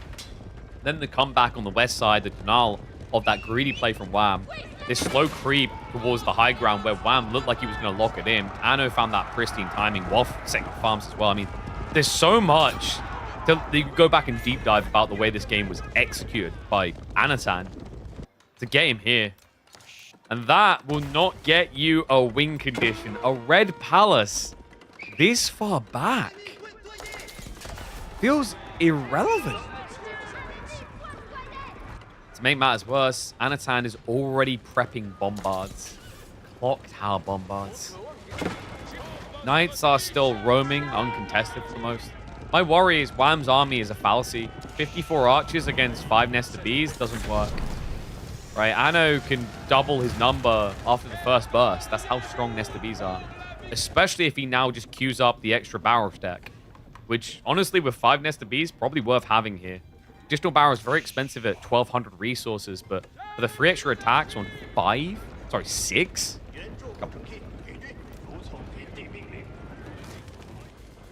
Some cheeky wall choke points. These are creeping forward. Cannons now being prepped by Wham. His cannons are more mobile than bombards. The problem is the bombards are much more tanky because they're coming out of this building here. I mean, look at that. 350 HP. Stonewall's also up. Means you've got no entry point. That one berry coming in clutch. Lol. Doesn't have him on this side, though. So there's only one side protected. And in fairness, Wham is now steering to that left side. Which is weird. It's away from the Red Palace. It's also towards the Great Wall Gatehouse, but I don't think he's seen the landmark yet. I mean, you have to be assuming, right? It's a very safe assumption that someone would go Great Wall Gatehouse on King of the Hill. He will get confirmation. Flurry comes in. Nope. No easy entry. Nano now going Stonewalls there too. Oh, God. Grim. Very grim. Wham also isn't eliting his knights. He's eliting his archers, which I just... How does that save us? The problem with eliting archers over knights here is you're losing your archers at the start of this fight every day. It's 6 Nesta Bees. Elite, the extra 10 health isn't going to save you. Especially if you think your opponent's going to be going for barrels, which he has. He's got barrels, guys. So he's buffed up his damage more. Additional barrels was in. If these guys just get one shot off on that archer mass, this is over. Staggered. Pulls back a little bit. Bombard's moving in for the trade. Repair crew's there for Wham, and there's the beginning of the end. Oh my God. 8 down already. Knights rotating around the back, but Spears can now easily mirror. You split this into 2 separate fights. This is not the way to overcome China. Nesta Bees pushing forward. Denal on the foundations. Bombard's chasing. Knights now go for the side dive. Crossbows are in the way. Hold on a sec. Maybe there's hope, but the Spears are coming up fast. Those are only Castle Knights. No, there's no hope anymore. 4 minutes on that sacred site. Knight upgrade still not even queued. Archers, just call all these ones dead. He's already lost, what, 20%? He's about to lose another 20. The triple cannon, that's not the way. Miss rally. Red Palace always gives him a save point here, but that's about it. And also now the food is a big deal. Look at the difference. No mass farms. Meanwhile, get more farm than China.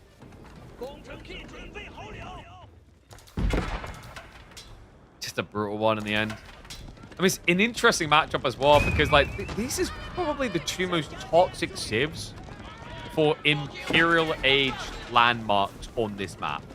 Because if either one gets on here, it GG's like 90% of the games. And it holds firm and true. My hill is taller than yours.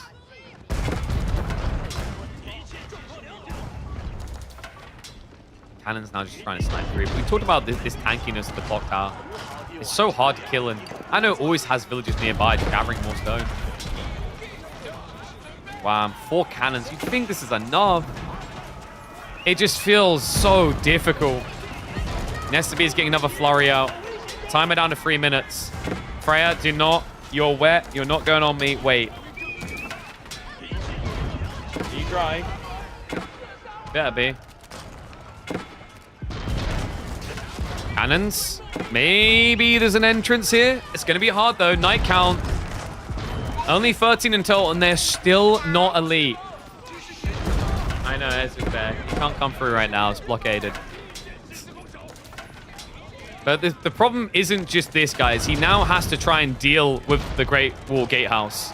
He's been reduced down to 2 cannons, and Wham has no gold access. This is his only option. He's been starved out and blocked out. Bombards at this point are just sniping knights. That's a desperation dive if I've ever seen one. And Anatan resumes his domination, now going up 3-1 in this best of 7. As Wham has officially ran out of fuel.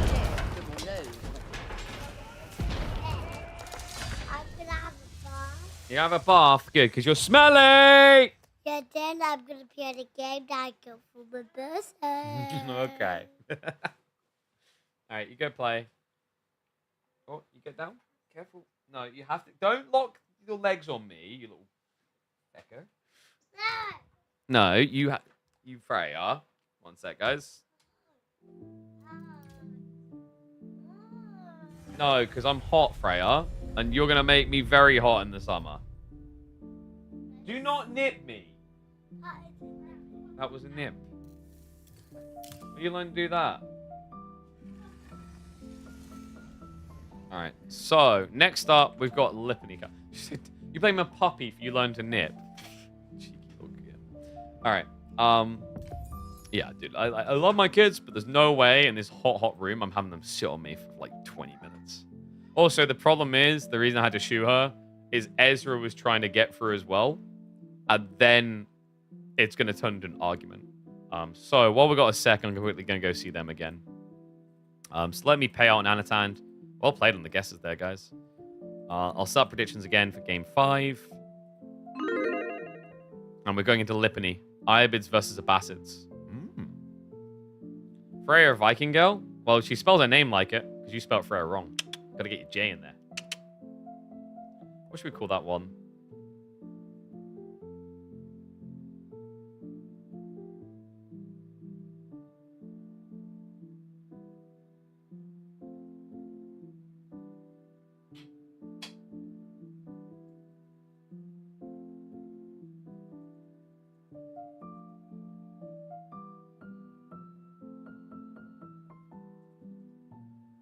Maybe the most toxic Civ for King of the Hill. And thank you, Cyber. Your adorable KP, I have a son, 1.5 years old. He's spending the day with me. Oh, dude, that's awesome. He babbles like that too. Well, she's a lot older. She forms words. My son would babble though. He's like 1.5 as well. But I couldn't let him through because he's still wet and he was blockaded away. So the reason I had to shoo Freya off is it was kind of unfair to have her there and him just standing there looking like this. I'm going to run a minute and a half ads now and quickly check on my kids, okay? So be right back in a sec.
Alright, I'm back.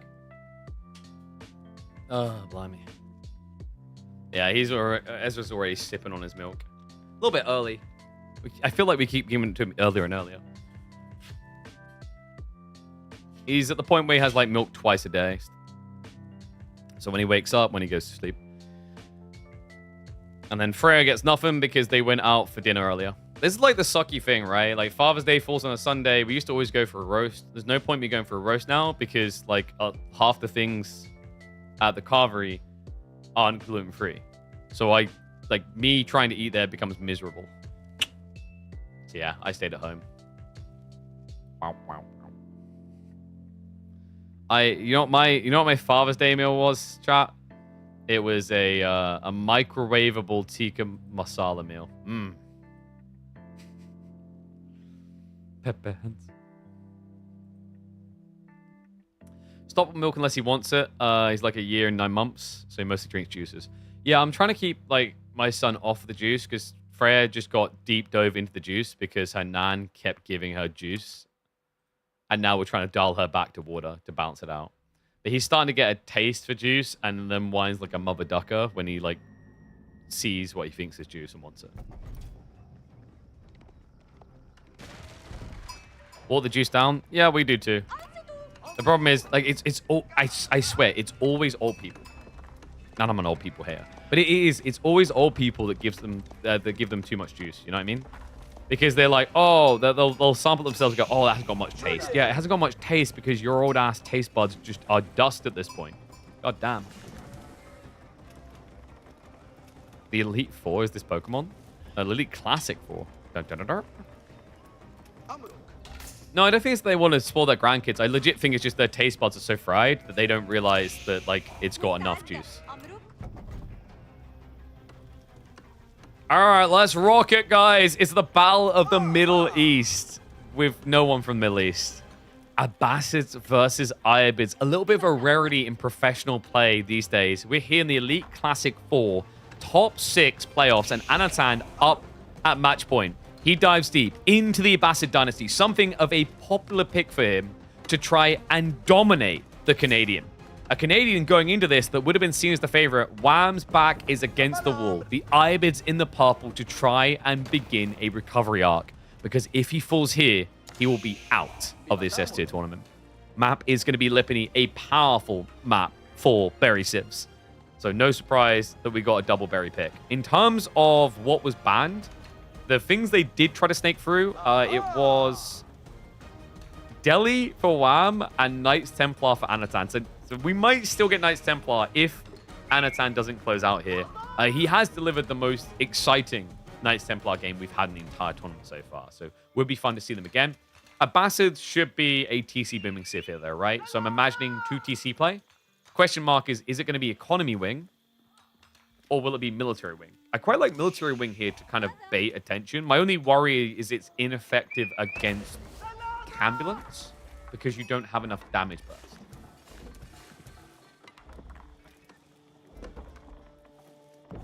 You're from Pakistan, we just recently got included into the Middle East. Wait, what? Is that actually, like, by who? Pretty sure you guys are in Asia. How are we talking? 40 old or 60 old? I mean, I don't know. You can lose your taste buds at different age. But well, the grand that I'm talking about, she's the great grandma, so she's like in her 70s, 80s. Legit, old people. I think a big part of why they make juice so strong for the kids isn't just the spoiling. It is legit. They think that it doesn't taste of anything because their taste buds have just eroded into dust. So Eco Wing it is. Now that's interesting because if you only go 2 TC, it seems ineffective. 3 TC is where Economy Wing tends to be quite good. But there is actually another argument for Eco Wing in certain matchups for Abbasids. And it's ones where there's going to be aggression coming away, but it's going to be more delayed. So an example of this would be Ayabids. For them to aggress you, they need to build a Desert Raider, which is going to take 35 seconds to produce after they build a stables.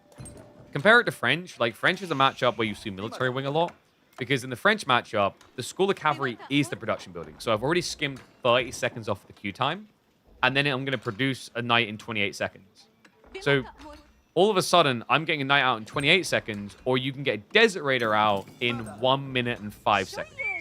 That gives a lot more wiggle room to be greedy with 2 TC on Eco Wing than it does against Night Play. So really cool little difference there between Ayabids and French, considering both of them should play a similar role against what Anatan is doing.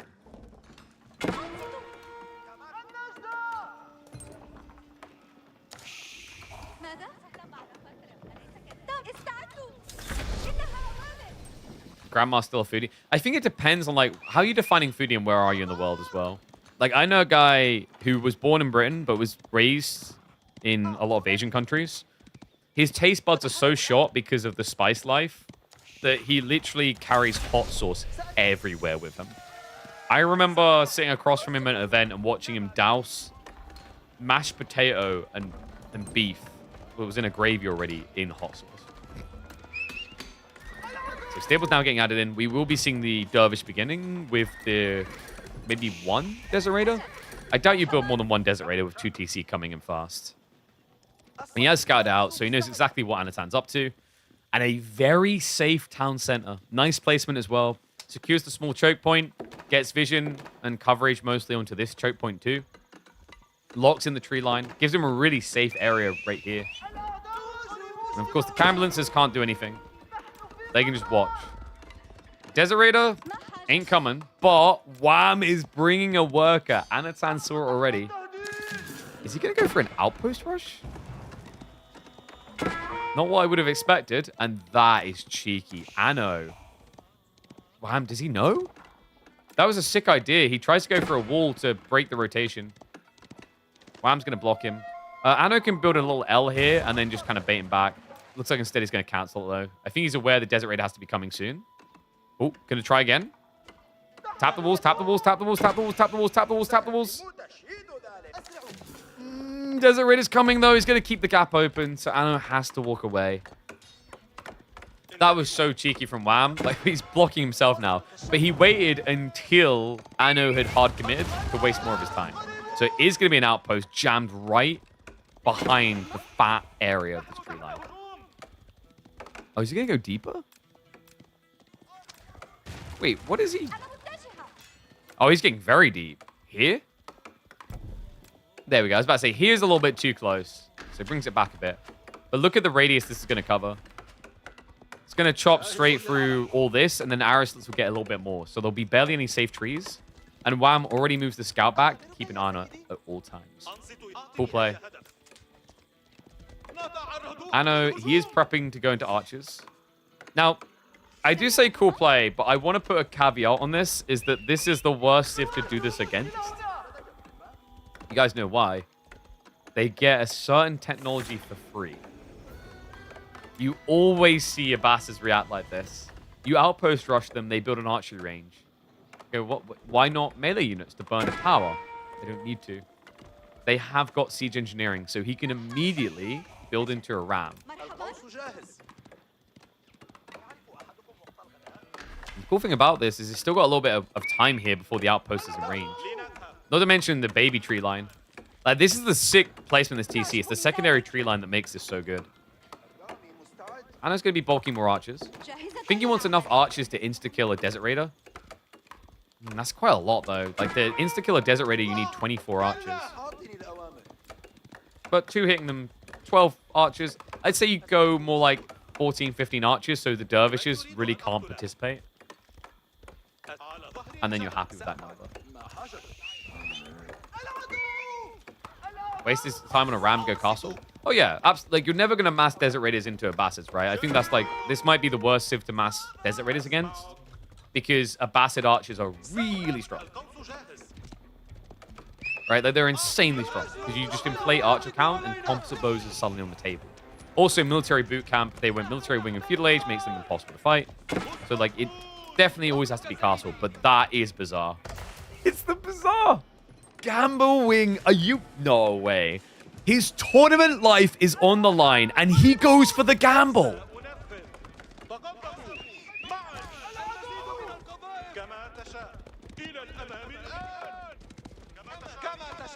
I can't believe this. I can't believe we're getting gamble wing in such a critical game. Wham did this before? Oh, I know. I've watched him do this before. I've cast it. But there's a very big difference between doing this in a series, casually, where you're leading, and doing this in your final game. Because that's what this will be if he loses. Gambling is, like, dude, think about this from a poker standpoint. You ever seen those people like, I'm going to all in because if you beat me in this hand, I'm just going to rebuy. That's doing gamble wing when you're 2 games up in a series. Doing gamble wing when you're 2 games down in the critical match of the series is like remortgaging the whole house and putting it all on green. It's so risky. Now the ram moving over. Cam archers queued for Anatan.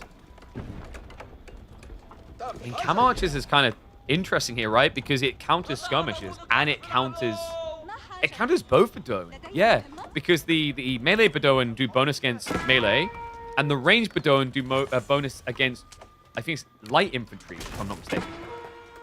And these aren't infantry, these are cavalry, so Cam Archers can contest. It's pretty crafty. So Ram gets rid of the outpost. And looks like the villager did run all the way home. No wheelbarrow, so kind of frustrating on that. And the Cam Archer!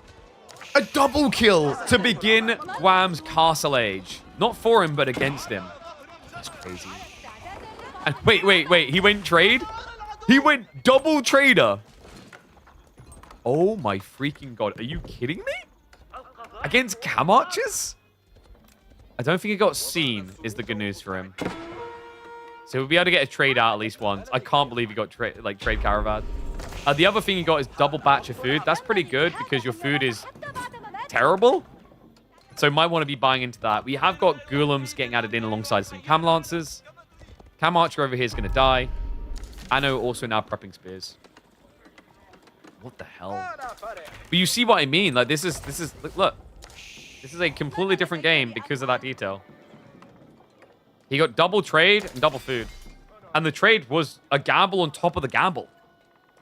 Because if your opponent sees it, you lose them all. And he's seen it! Oh no, archers, they go off the dervish instead. Drops the relic, but does get sniped. And now he can move over again to get the caravan. Snipe probably 3 of them. Keeps 2 alive. You already lost some value there. Definitely didn't return its value at 22 gold away. Nice trickling troops out. Not ideal into camel archers. Ghoulems arriving too. You can kite them and kill them. Guys, he can just win this game with cam archers. Like, what is the counterplay to cam archers here? You'd say horseman until you remember Wham doesn't have any food income whatsoever right now. He's buying food to stay alive. Like, he's already bought 1 of the tickets. So, the alternative is mass archers. My concern about mass archers here is if you mass archer, Anno mass archers. And mass archering makes it easier to tech than mass camel archering. On top of that, if you mass archer, it sets up for military wing perfectly with composite bows and military cam. So yeah, this is a bit of a dicey position for Wham. I think Cam Lancers might be his best bet and just focus on raiding, but that's when it's 1 TC. This is 2 TC. Now, relic-wise, he's doing well there. He's got 2 home already. This is the 3rd. The other 2 are a bit tricky. And the trader's probably about to get intercepted again. Yeah, they're dead. We are getting new tickets coming in 20 seconds. He bought the other food. I'm just worried about his food situation. Full stop. Guys, he has 3 food workers. So if Gamba Wing isn't kind to him, he's going to have to take a big risk on an economy. Check on 2 seconds. 1 food, 1 stone, 1 Bedouin, swords, 1 skirmisher. I don't like Bedouin here. I think Bedouin is not that good against cam archers. That's what's really worrying me, guys. It's not javelins, remember. Like, Bedouin skirmishers are different than javelins. Here. They get bonus against light infantry. They get 1 ranged armor. They will lose to cam archers. Yeah, if they at least had the armor of javelins, maybe. But the fact is, half of their damage only affects light infantry. So cam archers continues to be the MVP. Military wing now just 1 minute 20 away. Nice snipe there. Intercepts the dervish. Archer stepping up. Cam lances the charge in. Anno has to start her away. No line formation, weirdly enough. Doesn't get the extra distance. Continuous dive. Spearman. Bait him deep. Nicely played there. Goes in for the charge. So Spears get the exchange. And Cam Archer's now with the assist. And this is too deep for Wham. Completely outnumbered now in the dive. Still got 2 Cam Lancers left over. Make it 1. He wipes out the archers at least. It's only camel archers now. Anno has to keep retreating. 45 seconds away from Najab. Second wave, his saving grace. The Bedouin skirmishers are now in position. But he barely has any armored units for diving a town center. Yeah, if he does, this is going to hurt. Also, props to this. The buff coming through on these archers was huge. We'll be able to deny the outpost. That'll be -4 workers. Gets a strike. Needed it as well because so far, Anatan's been the one doing the worker kills. I love that as well. He pulls the camel lancers away to buy a little bit more space for the tech complete. Wham. He hasn't summoned the Bedouin swordsman. They're kind of pointless here. Remember, Bedouin swordsmen are slow, tanky, and they do bonus damage against melee. They suck against camel archers. Tech up complete. 2 camel riders for free. He queues up Golems. Smart choice into archers. He sacked the archers, right, to win the fight. So going composite doesn't make sense. But going Golems does. Your food income is 3 times that of Wham's. That is ridiculous. I think Wham needs a double food roll on the trade wing. Don't camel archers counter archers and cam archers? Camel lancers. Camel lancers against cam archers, no. Because cam archers have 12 damage at this point, and you can only get a maximum of 6 armor. So you take half damage against them, and they kite you. If they stand still, sure, but, you know, at this level, who's standing still with cam archers? Nice flank raid. That's big if he can idle out this area. It's a big chunk of Anno's food income, actually. So push them behind the walls. Looks to break over here. This is all in. I love the fact he's not taking that relic home. Because if you do, then Anatan will just take over. His economy is just so much stronger. Triple Sacred Site as well. We're down to 7 minutes. Cam archers are upgraded. They now hit for 14 damage. Golems. Good start there from Wham. Snipe them out. Bedouin swordsmen were also summoned. Cam archers for the kite back. Trying to get through the Golems. Archers attack, firing them down. Takes a while of how tanky they are now. Backstabbing for the Lancers. More yellow cavalry arriving, though, and his front line is forming for Anatan. He's pinning him down. The buffs are coming through from the Wham archers. He breaks the front line of Anatan. But the food pump is real here. 6 more Lancers in queue. Anatan has to retreat again. It's a good fight, but the Lancers are being ignored. Archers just dive a little bit deeper, trading out with the cams. Villagers will be able to scare rather away the ram. More cam archers backstabbing here. The front line of Wham is starting to disintegrate. Only 11 archers left alive. Anno has been burnt of his army, yes, but the replenish is what I'm worried about. He did just dip pretty hard on food income, which does give hope to the Canadian. Okay, what was the trade? What was the trade? He got food. He actually got food again.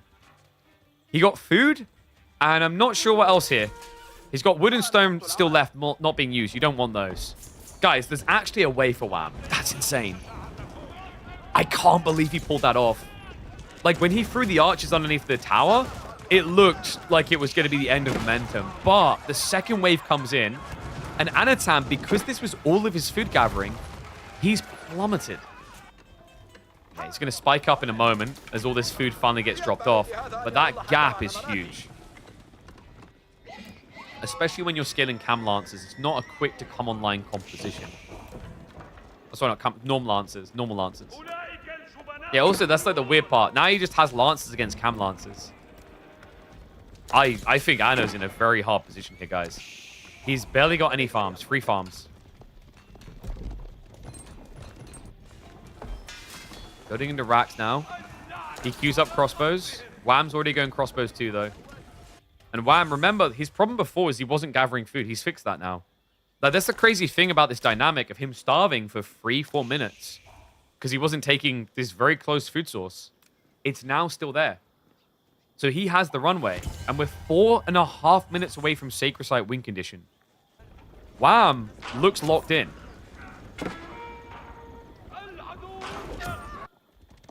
I mean, unless Anno can get a miracle decap. I think he just needs it. If he can decap just one Sacred Site, with this type of eco lead, it's the lifeline. It doesn't look like he's going to get it here. An ambitious relic dive there is not going to work out. Shiv's out moment from Anatan as the workers get involved.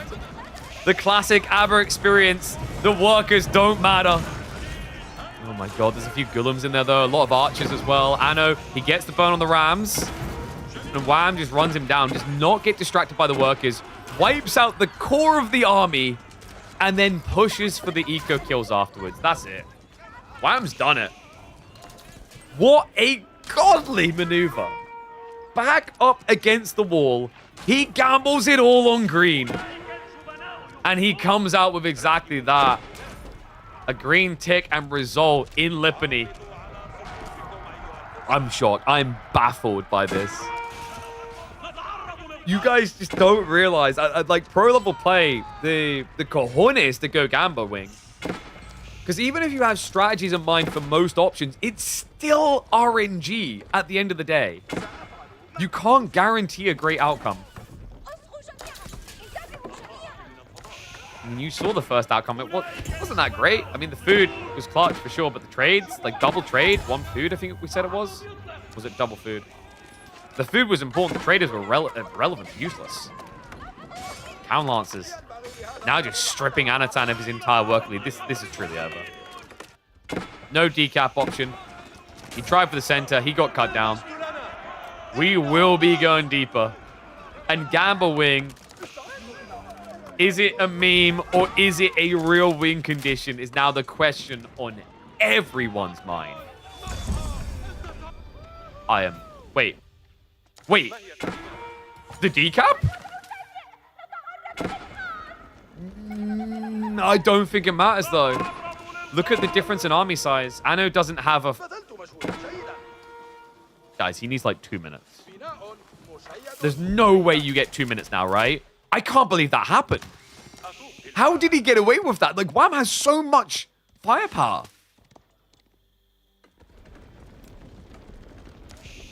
Okay, we're safe. We're safe. No, we're fine, guys. We're fine. We're fine.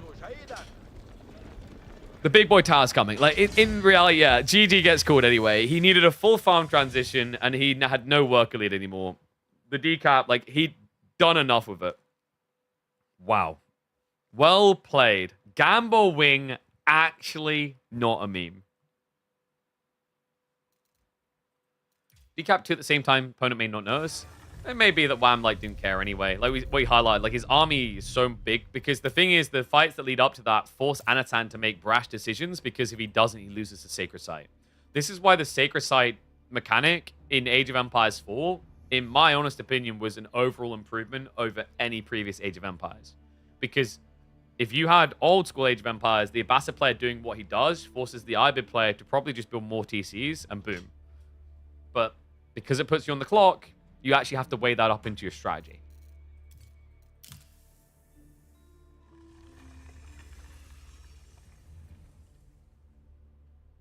So mark that bad boy up. I can't believe that, man.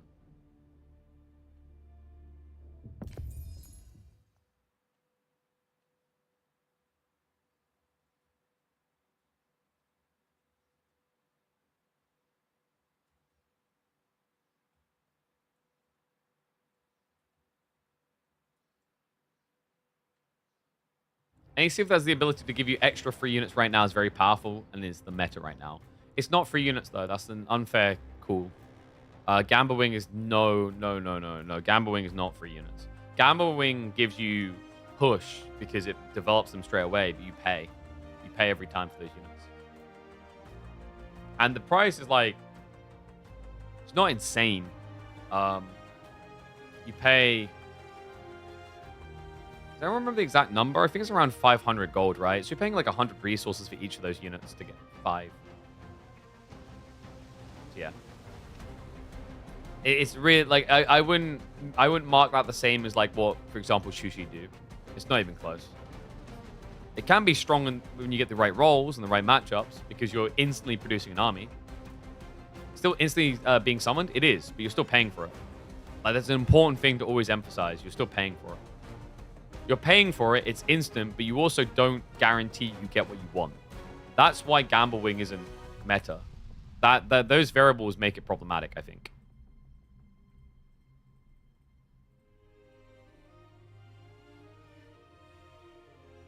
Is there a world in which Gamba Wing could just become good by default because you figure out all the different arcs of the strategy? Maybe. But I think it's difficult. Like, it's going to take more development time to get to that stage because... the game's always in flux. The game's always being updated. The meta's always changing. So by the time you'd figure out all the different arcs of Gamba Wing, something critical could change, and you now have to figure them out again. It's a very big time sink when you've got to learn so much else as well. I'm going to run a minute of ads, by the way, guys.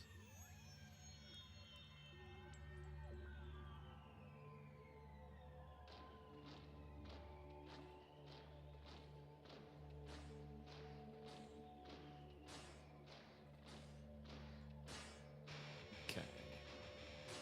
Did I send everything over? Yeah. Also, reminder, !OperaJX. If you guys have not downloaded that browser yet, why not? Don't make me come beat you with a stick. I'm trying to do you a favor here. Built-in VPN, ad-free viewing experience, CPU and RAM limiters. It's got everything you need and more. I'm surprised it doesn't have a cup holder at this point. And it's absolutely free. All you have to do is use my link, and you get yourself a shiny new browser. Which, honestly, doesn't have any downside at this point. Yeah, it runs on Chromium, more efficient than Chrome. And also has some meaningful but useful features. What's not to love? So Hillendale time, guys. I think Anno's lost with KT this tournament. My friend, you were not watching the Marine Lord game, were you? He most definitely lost against House of Lancaster on this very map. Oops. Let me flip the score too.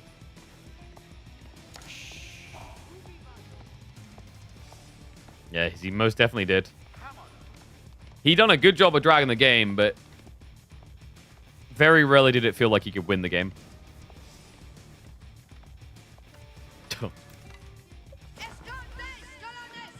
It's catching on. They're becoming competitive. Knights Templar on land, not a meme anymore. But is it a distant dream? That's what we're here to find out. We are in the Elite Classic. Top 6, Anatan versus Wham, game number 6 on Hillendale, a map that should be good for a 2 TC boomer. But my eyes, you got a challenge, because this is a blast from the past. Delhi used to be a dominant force on this very map. If you guys remember years ago, when Hillendale was destroyed by the Holy Roman Empire, Delhi came in as the solution, the counterplay. And they started to reign supreme here until Hillendale fell out of popularity in competitive play. Now they're back. Very different day and age, very different civ. And if they still remain dominant, it would get us to a deciding game 7 between these two. Delhi 2 TC Tower Victory. I think you may need to put the kush away. Like that's a bridge too far. Now I would expect this just to be Ghazi Archemass, Sacred Site Control, and a push into Knights Templar. It's very effective because even if Knights Templar try to play for a deeper state of game, they have problems there. Knights Templar is a pretty gold-heavy civ once you get into castle, and you only get a 4k on the high ground. All the 8ks are in mid-map. Your other generation tool would be to get Sacred Sites, but Delhi is a great counter against that because they can capture Sacred Sites, which denies Pilgrimage. So yeah, for me, the win conditions seem to be Wham just playing feudal map control, and then for Anatan, I'm expecting 2 TC hunker down shenanigans. Now, this is the guy that pulled off an insane game against Marine Lord. He did end up losing, but somehow survived for the better part of an hour with practically no gold access. Which proves that all it takes is just one little gap, one little slip up to give one good opportunity.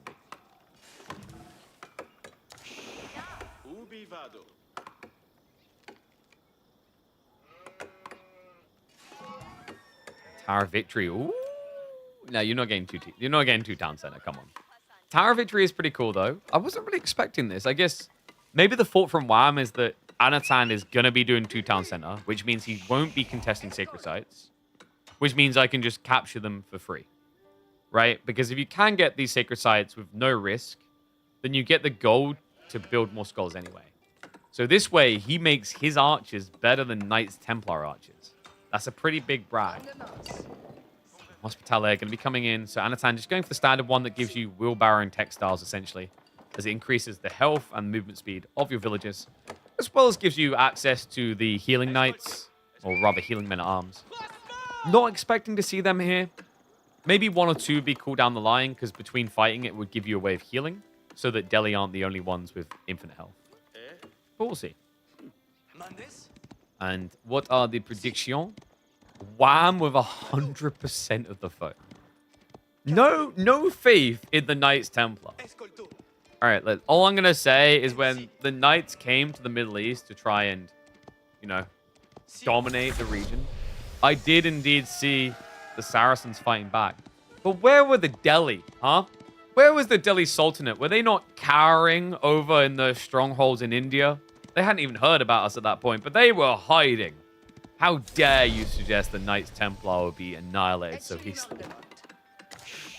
I mean, the game strat is pretty straightforward for Delhi, right? I think Anatan has to prove that he's the Master Turtle. Maybe 2026 is going to be the year of Turtle. We've seen a return to 2 TC play for quite a lot of Civ so far. And this second town center is going to nicely anchor him on the wood. Yeah, I think Wham made the right call. With the natural state of this tree line, Wham would struggle to break through against walls and mass archers with Ghazi. So it's better to play into archers and then just out-trade your opponent at range while slowly breaking him. Knights Templar is one of your favorite historical studies. That's really like watching Europeans lose. You know, the best way to study Knights Templar is Assassin's Creed. Oh, man. Actually is a good, like, it's a good vibe to play Assassin's Creed 1 to learn. Like, not learn, but, you know, get engaged and interested in Knights Templar history a bit. Bit forward with the TC? No, I think it's fine. You wall here, you can wall here, and then this just becomes the breach point, which you can hold. Well, I'm going spears, though, is a little bit unusual.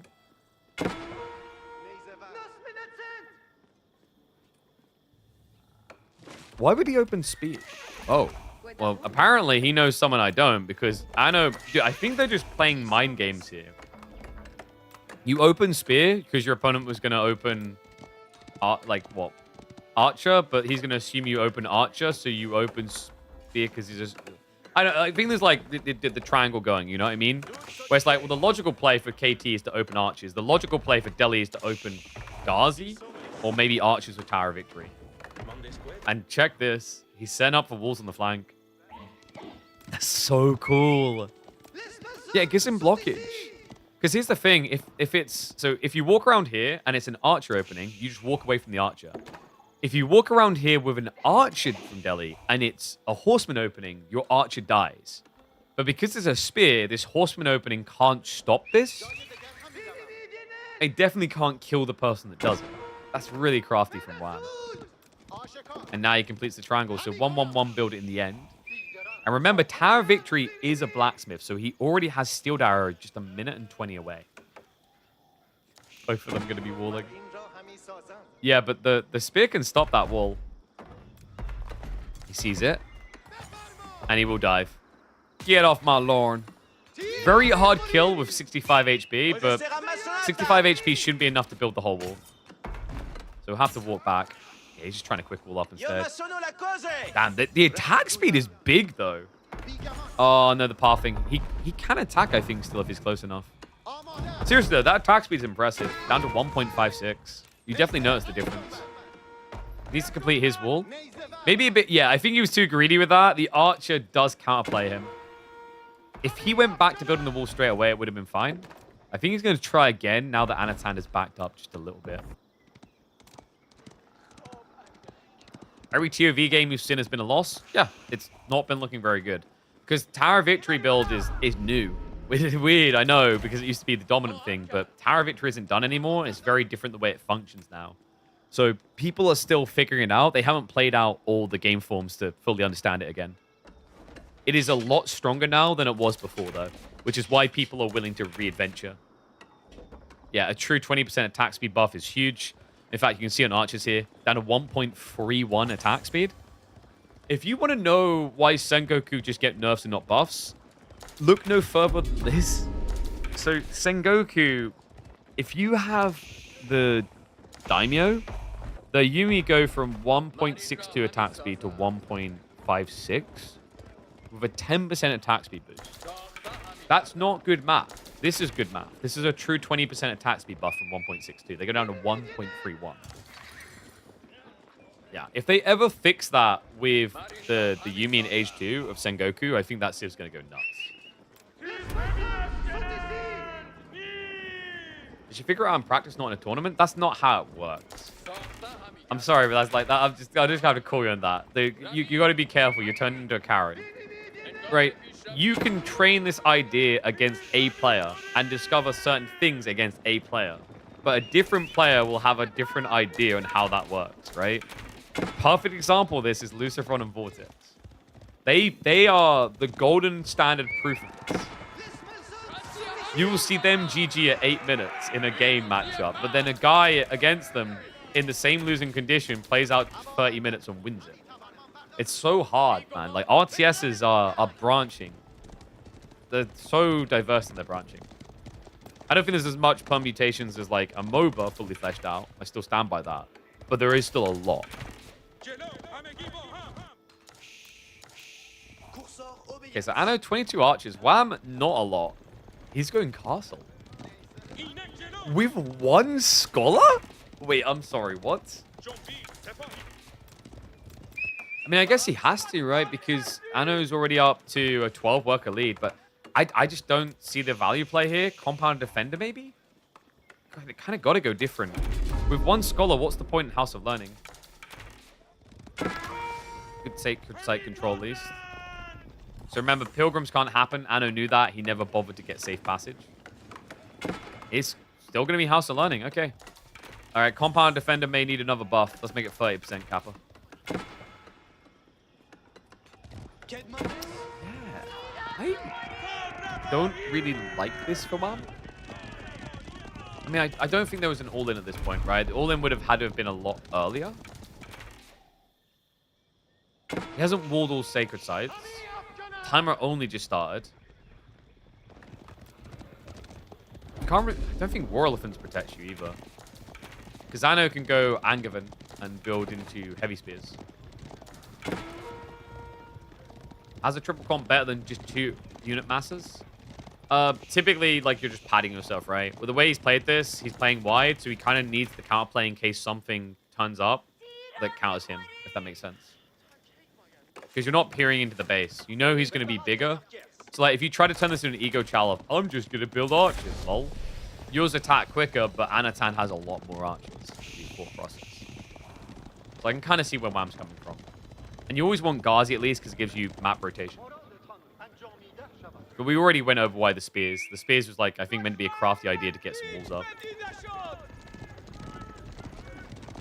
Veteran Thief Archers on the way. This is going to take a while, guys. 5 minutes out.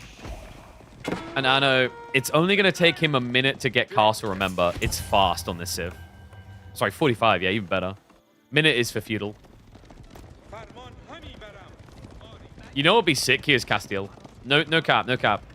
Because the win condition in both players' eyes could very easily be these sacred sites. But Angavan, yeah, it has to be. Because there is one thing that I think scares the crap out of you here when you have 43 archers and it's a War Elephant. So you need the potential answer to that. And also, we have got knights coming, so it's a natural play for that detail too. One relic on the way home. Not exactly your classic mass deli strip. Which sounds like something else when I say it that way. But yeah, usually we're used to seeing Delhi get these castle timings, and they hoover up between 3 and 5 relics immediately. But that's the difference with Tower of Victory, especially with the way that Wham played it. Yeah, he went for that fast castle build. It came at the expense of relic control. Sacred Site now being decapped, so win condition removed on center and north, as well as the gold trickle. Which is a little bit concerning, because now that Wham is going into Lancers, Men-at-Arms, then probably Crossbows and War Elephants, everything on that list is going to cost gold. So, you know, not getting many of the relics, or not getting the majority of the relics, and having only a 4k gold in your base does make it a bit dicey.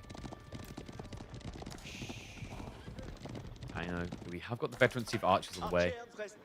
First, the Angavan Spears is out already, and he has already got, what, 7 farms?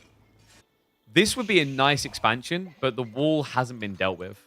That was actually very creative by Wham to get that wall up for that reason in particular. Not just to have control himself, but it's the denial of food.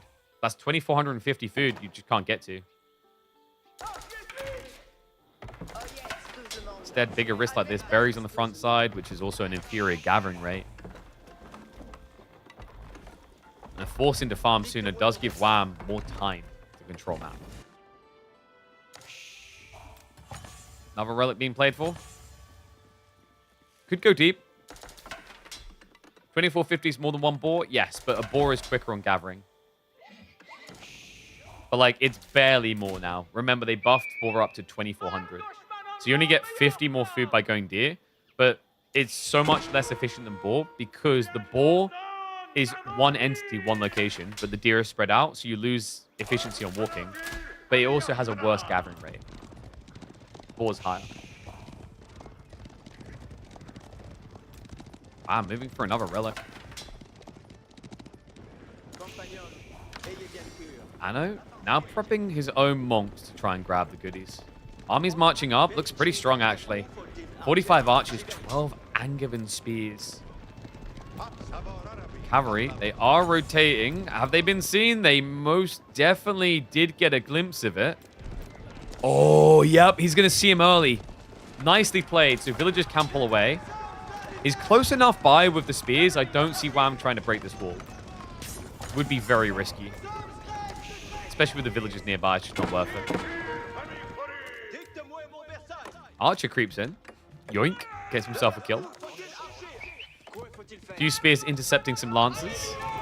Actually shoving him towards the trickle of troopers. He's going to turn him. That's going to be minus a lancer. Not great there from Wham, considering the price of a lancer versus a spear here. Also remember, Wham doesn't have many scholars, so healing seems unlikely. Does reveal the men-at-arms in the formation here. So good early info, and Anno, judgment calls correct. He was already prepping crossbows, and he will continue to scale there. Yeah, this is looking really hard now for Wham. It's a 30 eco lead. And because you don't have that many scholars, like your tech unlocks haven't been that insane on the timings. Like I think Anatan has flourished his economy enough to compete. He also, remember, can go for pilgrimages now because he controls sacred sites. Relic situation is also going to end up split, as Anatan will grab 2 of the 5 relics on map. Even slows down the other one. Lancer should be able to grab that though. Yeah, so gets the protection. Get the protect. All right, so this is going to take a little while longer. Why not elephants? Slow, very, very slow. Remember what we said a little bit earlier about why would you do 3 comp instead of a 2? Because his economy is going to be weaker. Same notion applies to building war elephants here. If you look at Wham's game strat, he's been building lancers to control the map, just like he had Ghazi before. If you build war elephants, you don't control the map. War elephants is about spinning the map. It's about turning it into a tug and pull. But I don't think you ever want that tug and pull when you don't have mass archers going into Castle Age and you don't have eco advantage. Right? Because what happens there is Anno could have just been prepping spears if he sees elephants straight away of either the Angevin type or the standard type. Like, actually, there's a weird argument that Wham could die to normal speeds, which would be a lot more cost-efficient for Anatan. Actually, I say that. It's not that much more cost-efficient, right? It's 30 resources different. Honestly, I feel like Angevin spears are too good. Paying 30 more to get a heavy spear version is kind of insane. I feel like these need to be more expensive than they actually are. Like, heavy spear should probably be a 120 resource. Now the castle drop. So I know he's already starting to get the pilgrims rolling. Sacred site control as well. Wham has got a lot of crossbows. He's now switching mangoes. 5 skulls good enough for castle techs? Sure, but it's still going to take you time is the point. Right? Like, if you consider a Dome of Faith build when you're at like 10 scholars, you have this burst potential. We haven't really seen that for Wham in this game. There wasn't a comeuppance of you 2T seeds, so now, haha, I do this. You know, getting 3 relics in exchange for 2 town center unharassed at 18 minutes, that's not a great exchange. This could be, though. Hello. Crept all the way around the back. Farms are set up in here. Mano's keeping his army kind of defensively aligned in the center. The spears are rotating around. Wham doesn't try to break in. No, he runs back towards the sacred site. Not great. Oh, did find... Wait, was that the 3rd? That was. I can't believe he just tried that. Anatan was trying to get the advantage on relics. Oh, that's brilliant. Okay, so walls get scouted. Wham has not revealed mangoes yet. And he's correctly going trebs. Yeah, you can't step up against this. The mangoes is cool, but the problem is your infantry will just die.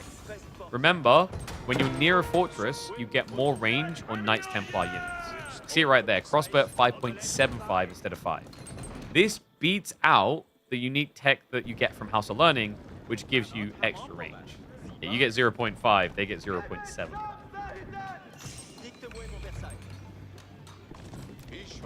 And I can't believe it. He's already off to Imperial. It's Teutons. Teutons, man. The heavy spears are going to be hella tanky. They get +2 armor. But on top of that, it's not just they get the +2 armor, which, by the way, is of both... sorry, melee type isn't, right? They will also get buffed near the fortress, as it's a unique interaction for Angerman spears. This is so hard to break. Wham. Wasn't expecting this. Spear switch now coming from Anno. He's going for the normie ones. Makes sense after we talked about the crossbows countering you. Red begins to siege in, but Villager's going to easily repair that. Gets more health with the tech up. Could even build like a counter trap emplacement, I guess. Hasn't chosen to yet. But wow, now just scaling for an all-in, but he's losing the game, right? Like militarily, he's ahead slightly, but in terms of who's going to pop out first, look at it. And not just that, this is huge. Anno is going for Teuton Knights. The Teutonic Knights provide an aura which debuffs nearby enemies. It is really effective against mass men-at-arms. Yeah, Wham has to be locked in on his snipes, basically. Crossbows. Nice snipe there. Mangoes, do you get the reveal? For a reveal, though, it kind of feels a bit rough. You smush like, what, 5 archers, and then you're known. The upgrades are on the way. He plays more mangoes. And here's that aura I talked about. -2 armor. Which means your men-at-arms actually aren't that tanky against elite archers. They're pretty squishy. Yeah, I'm worried, man. He's going to have 4 ranged armor against, what, 11 damage on these archers? Mango step up again. He's got to stop doing that, though. This is achieving nothing. I mean, it's idling the gold. I get it. But you have to be assuming your opponent could be gathering gold elsewhere, right? Like, there are actually options available to him down here, which he's switching to now. Mangoes, I like that better. Walk the mangoes in and wallop.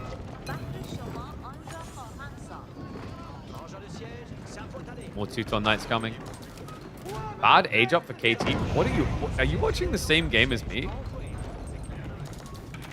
I haven't seen any move from Wham that puts him in a good position currently. His army's getting mirrored out.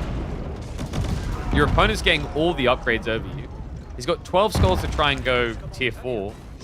But like once you crack age 4, it's going to take a while to get those upgrades. Nice dive in. Does at least snipe on the siege. Prep pressure free is pretty good here. I know. Soon to be 6 mangonels. And they're about to be Manga Schnell. These Priest Axles coming in, so we'll be moving faster. Oh, he's trying to creep for the Treb kills. No way he gets that. Oh, baits the shot, goes in. Oh, he is going for it. Scares the Trebs off. Can't really hang around for the kill, though. Mango count is quite high. Now Mangoes, the counter play. They're hitting to the melee. Wait, Anno? What was this step up? Anno needs to pull back quick. Archers being counterplayed here. The mass not on their side. Wham. Maybe thinking twice about diving the fortress, but it's almost dead. I can't believe that. That was ridiculous. This step up, not worth it. Teuton Knights, too slow to dive in for the mango kills. I mean, the problem here is like he made this commitment to a fight without having adjustable crossbars. Very expensive tech, but would have made sense of him trying that trade. House of Sultan now on the way. Guys, this game is not over. Wham is not dead.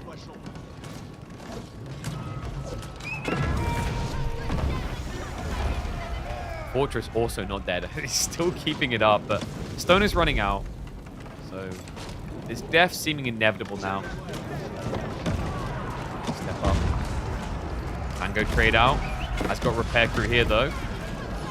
Gonna get sniped. The repair crew not quick enough there from Anatan. Another Mango now being targeted down. Remember, he has got the elite upgrade, something that Wham doesn't have. No, look at the times. 4 minutes. 4 minutes is death. Mango's retreating. Range force continues. Good wall up there. Wham makes it a bit better for himself, but you know his squishy units can't win this fight. It's all on the siege to dominate. He scares Anno back. Anatan, he did lose the castle, but in fairness to him, the vein is gone. It's down to 700 gold, so he can start thinking about the next castle drop on the flanks. He's already looking for the big stone. Yeah, he never burnt this wall. He's never gone for the cornerstone, so he's taking risky stones instead. I don't know, just keeps regurgitating more Teutons. Remember, Elite Arch is hitting for 11 damage now at this stage. I understand what Wham's plan was this game. He wanted to slow siege and gold starve. So, like, he sees his win condition as denying gold from Knights Templar. But he didn't manage to hit the timing, right? Like, he got rid of the fortress, but then that follow-up fight was abysmal. Because the upgrades were finally there. Like, the fight he took before that was sick because Anno kind of baited himself into trying to protect the castle and didn't have all of his upgrades. But now, we're just inflating more and more and more. Oh, you mean originally? Originally, I think he was going for fast castle once again into Golden Isle. Like, the way Wham has played this game, I think his entire intent was to never worry about the high ground because we're not in the Star Wars universe. Instead, he wanted to control all the gold because what is Knights Templar without gold? They're a very underwhelming Civ in late game if they can't get gold. Problem is, we've seen what Anatan can do without gold. Like, I think he might actually have snatched the title away from Corvinus of best Knights Templar player. Corv isn't going to like to hear that, but after that Marine Lord game, which he did lose, yes, but the way he held on, I think if there's any player you don't try this gold starve strategy against unless you are 100% confident, it's going to be Anatan. Mass stables now. Yeah, just going straight up into Horsemen, right? You've now got Siege. You've also got Tower Elephants coming in. Just a smart read. Other cool thing for Anatan, underrated tech that you have as Knights Templar. I don't think he's plopped down in University yet, but they get Brigadines, which gives extra armor to all your cavalry. Right here, Brigandine, for 1,000 resources, gives you +2 melee and light armor on your horsemen. So hopefully he goes for it. Yeah, he's still got bio as well. There's a lot of tech value. Yes, 400 food deli because like they haven't been to the deli. Actually, it's kind of weird for a civ that's called deli. I know deli's spelled different for the food type to have bad food. But he's trying to fix that now with farms coming in. The eco lead is just domination though, right? Like it's a 50 worker lead for Anno, and he's still matching the military size of Wham.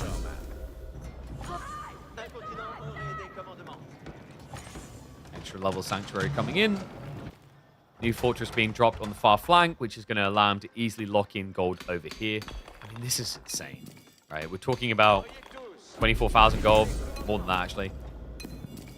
38,000 gold in this area. Happy as can be. And the archers, they creep round. Wham gets found on the gold. Has to retreat from the area.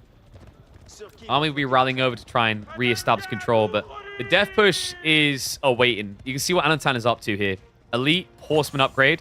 Biology as well. Could easily tune up the Brigadines next too. And I like what he's doing. He's not revealing it. This is crucial. If he does not reveal the horsemen, Wham is likely going to keep building range units. And then when you lose these range units, which you should against Mangoes, you're going to vomit out 20, 30 horsemen to win the next engagement convincingly. This is scary, man. Castle drop now coming in. He still doesn't know about the horsemen. I mean, in fairness, why would he? There's only 2. There's the delete. Anatan got rid of some of his workers. He peels back his economy big time. Gives it a trim. Down to 98 from 120. This is his time. This is his moment. This is what Anno has been waiting for. Archers harassing the back farms as well. Nicely done. Big idol back here, actually. Wham. Still doesn't see it all. He doesn't know. The Rude Awakening is coming, and he is a Brigandine fan! Okay, like, I don't know. Was Anna watching our stream when he done the Marine Lord game? Because we mentioned this in that game. Is like, if he could just get to Brigandine, it would have been sick for like his Marine Lord game. He gets it this time. This is scary. Elite Horseman with 225 HP and 10 ranged armor against basically a ranged army. You are approaching Tower Elephant's levels of tankiness against range fire. It's crazy.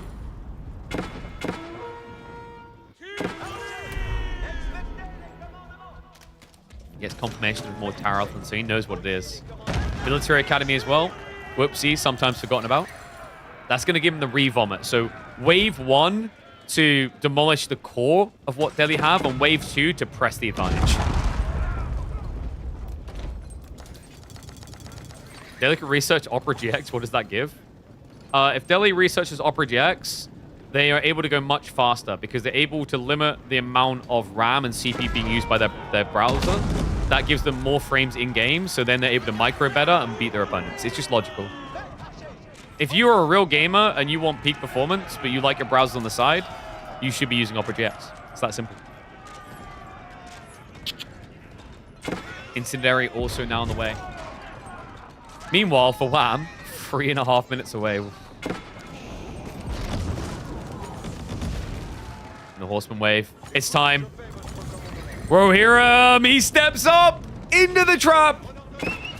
Charge on in. Elephants try and get in the way, but those are Tower Elephants.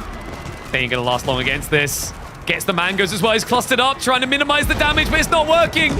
Another Teutons for the debuff, for the kill, for the full surround. Anno strikes deep. He'll get the elephants. He'll get the siege. Wham in full retreat. What a maneuver. The bodies are on the floor, yes, but this is the whole point of Horsemen. Disposable ponies. For elephant kills, worth it. I mean, Wham, he done a good job of clutching up with a decent number of his hand cannon elephants, i.e. getting them out. He switches now for war elephants. Anatan now prepping the next step. Cranoquin's coming in to buff his crossbows. Elite army tactics as well. He pushes Wham all the way into his base. Wall lulls need to be used just to save him. Forces the retreat. Good hold by Wham. A good switch. And now a counter push. Yeah, I know. I mean, he spent a lot to build that Horseman strat. Did it get him the win straight away? No. Because of the switch by Wham to go into War Elephant so quickly, you can't just follow up a new Elephant wave. That was a sick play by Wham. I feel like he definitely lost the fight because he lost momentum. Even though destroyed value went very well for him, like he's forced to go uphill, right? He's forced away from these gold sources. And you can see he wanted them. That was a key moment. He was looking for additional control and strip from Anatan. The Tex is still a big problem. He's still quite some way out on the unit Tex. But it now forces Anatan into a deeper state and a question mark over what will be. Right? If the War Elephant play didn't come in that fast from Wham, which bloody hell that was quick. I was impressed by the timing. The second wave of Horsemen starts to flood in here. I say that, they're still flooding in. They will raid the backside. But like the problem now that you have as Anno, what can you build to deal with this? He's got mass crossbows for War Elephants, so that makes sense. Probably wish you could do hand cannons, but you can't. At the same time, you chose Teuton, so you don't have the best unit for Imperial Age. Teuton Knights are really cool for timing attacks on like debuff armor, but ultimately they are a support unit. They're not the main character. They're a debuff and that's it. Compare that to like going for Venetians to get Condottiero for a Zerg, very effective because they only cost gold, or Schlachta Cavalry that just destroy everything. Right, like you arguably chose the worst of the 3 units as your main dish. So he has to go different. That is interesting. He goes Templar Brothers. Remind me, did he bother to get Fanaticism? Because it didn't look like it in the last fight. He's not got Fanaticism. That's really important, guys. So Rule of Templar, people talked about a lot in the early days. I think that doesn't matter as much, but this one does. Fanaticism increases the damage of your units as their health gets lower. It is critical when you switch Templar Bros like this, because Templar Bros benefit from that damage buff. 10% and then they go into 30% rather. Remember, that's very powerful because these are high base damage units. 30% increase in damage at this point is like adding an extra almost 10 damage to your knights. Cheeky flank raids, Anatan. Just trying to block out gold sources. Oh, man, and he found it. Wham was pivoting hand cannoneers, but he has no gold access. It's looking pretty good for Anno right now. Especially now with the switch into knights, because it just gives him map control. And also, it comes in a good time, considering Wham is going Mass Ghazi. Hangman Spears get queued up again. How many fortresses? We're at 3, right? 4, sorry. So a lot of gold gen. Even if he loses the veins, he gets quite a lot out of pilgrims. Remember, he did get 2 relics. Third one, Wham actually hasn't banked it yet. I think he may have accidentally re-garrisoned a scholar with a relic. Oops. Incendiary did just complete. This is big. Wham, he's sitting on quite a hefty chunk of tower elephants. And 9 of them are standard ones. So they all just got a damage buff. Really good timing. Castle drop as well. Club Bros. We're not stepping up. Anatan. I think Mangoes is your best friend here, right? Adjustable crossbars for the win. Treb's going to start sieging into the castle. The clash comes. Templar Bros engage. Crossbows need to be getting rid of the war elephants. A few on the side, a few held back. Anno. This fight isn't convincing. Another backstab. Just a small group of Ghazi. They get rid of the Mangoes. They cut off the retreat. What has just happened to this game? Wham at 119 military. Anno down to 42. How did it go so wrong? Oh my god. I mean, this is Elephant Power Central, man. Units are so toxic. I feel like Anno done everything right, and in the end, just elephants. I can't.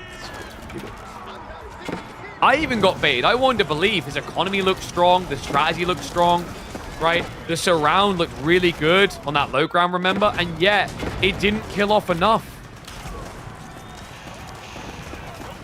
Now the death push.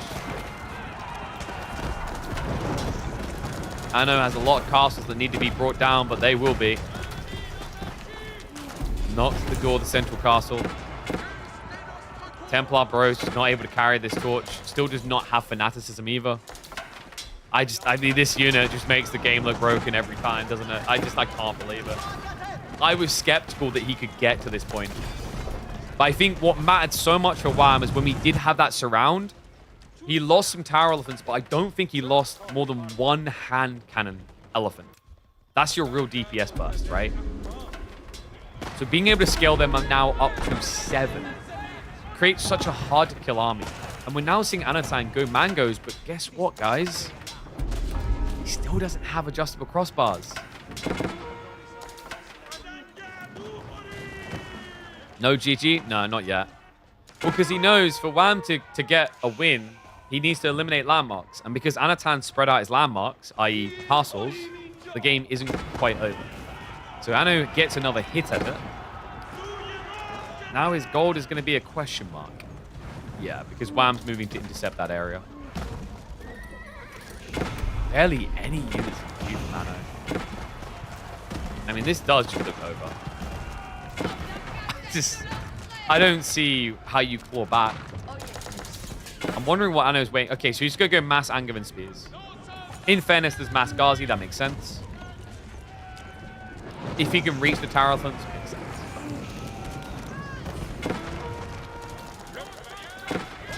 Bros just rotating in. Not going to do anything here. Fortress be burned down. So gold control looking non-existent in the next 2 minutes for Anatan. He has one opportunity, one fight to try and turn this around. I feel bad for him as well because I don't want to say it was the perfect Knights Templar game, but you look at the way that he strategized around his Unitex, his timings.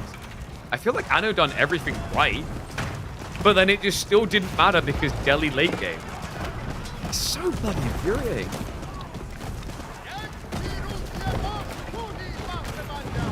Power elephants, hand cannons don't do bonus against infantry. It doesn't matter. They still hit really hard. Like, look at the damage. They're 38 damage times 2. It's still a hand cannon.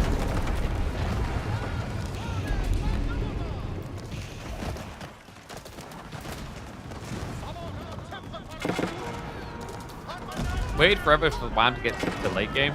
Yeah, I think there's like an argument that he maybe could have tried to flank raid, but I feel like this wall was here quite a while ago.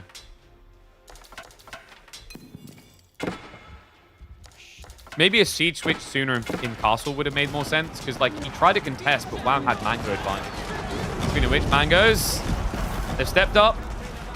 No adjustable crossbars. He's headbutting with tower elephants though, which is a bit odd into heavy spears. Healing though. Looking pretty good. Backstab. No, just a small grip of Gazi again. And he moves everything in. All right. He's gone. He's out. Gone. He's got no gold access anymore. A classic. It was all looking so good until elephants. These units are so obnoxious.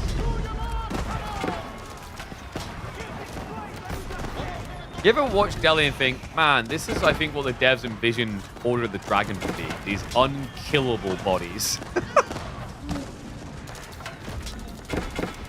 We need an Order of the Elephant and we'll be good. Healing's what makes it filthy. Agreed. It's not just that. I think the thing that to me needs to go, actually, and I'm sorry, Delhi mains, I'm just going to say it. I don't think you should have the speed. The speed is, I think, what makes the healing egregious. Because normal prelates or, like, you know, monks, whatever, try and do this strategy. They can't chase to heal, right? They're too slow to reliably heal, I feel. But the speed is what makes it absurd. Like, look, there's practically no downtime from healing because you move so much faster. It's crazy.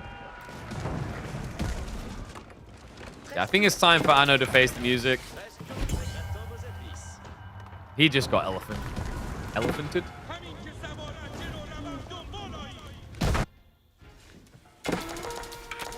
I know. Adjustable crossbars is really good. Crazy's not considered. He just doesn't have the gold for it now. Like when he was at 5 mangoes, he was barely holding gold because he was going mass spears. 1.69, that's basically a scout? No, it's faster than a scout. A heavy cav or a scout's 1.62. So the skulls are quicker than scouts. They're quicker than knights, unless knights are charging. It's pretty nuts. So fast. And as someone mentioned, the zeal as well. The attacks, just freaking wild.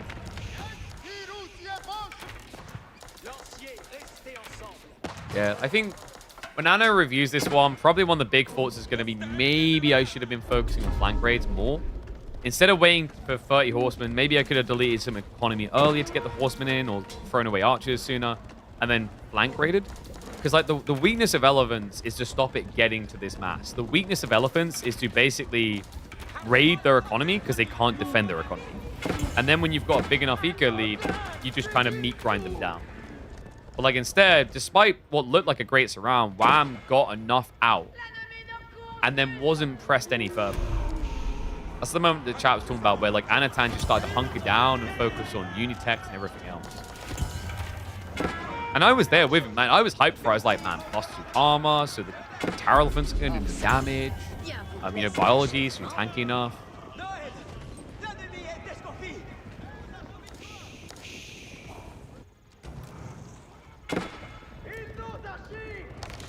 I know he's going to kill. He's coming out again. L'autre d'échange. He's going to be getting the gold in exchange for food. I mean, it's the only way he's getting gold in this game. Pilgrim's now blocked out on sacred sites. Triple sacred site locked in. And we've got castle drops on now all sacred sites. Or to be all the sacred sites. Well, this is a little bit depressing. What's damage? All you can do is heavy spear archers. Yep, and that's terrible against mass tower elephants. It doesn't do anything. Because the archers do no damage against tower elephants as they have 14 armor reasons. And then obviously the heavy spears are just going to get gunned down on approach. Like, it's the worst comp to be stuck with. Like, at least the crossbows, even they don't make sense. Because what ends up happening, guys, is that when you go to attack, your heavy spears will move forward to your archers. So all the ranged DPS hits the heavy spears straight away. So by the time you're in range to start doing damage, you're just dying. March into the base. Last fortress. Just one castle and a town center from victory for Wham. An inevitable game number 7. I'm not quite sure what civs are left. I'd have to double check. Obviously, we've been stripped down quite a bit. But most of the good ones have been used. I don't think any of the S tier picks will remain player. Wow. Moves in. Masses up the elephant boys. Range firepower just too damn strong. Anatan, he's already Lutra Dechanged. He doesn't have the ability to get that gold again, right? No, he does. He creeps the 8k on the flank. But he needs a big win here, and I don't see it. Wham's throwing Ghazi away because he can get Ghazi across the map quicker. The elephants, I don't think a single one went down. He just discarded Ghazi against heavy spears, and it was somehow a good trade. Make that make sense. Dive in now. Just archers left alive. A knock on the castle. As inevitably strikes, we lock ourselves in for a deciding game number 7.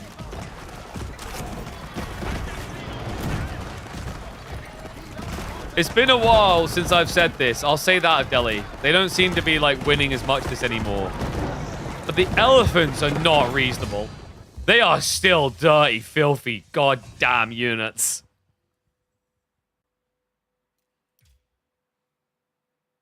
Oh, God. Vile. Vile.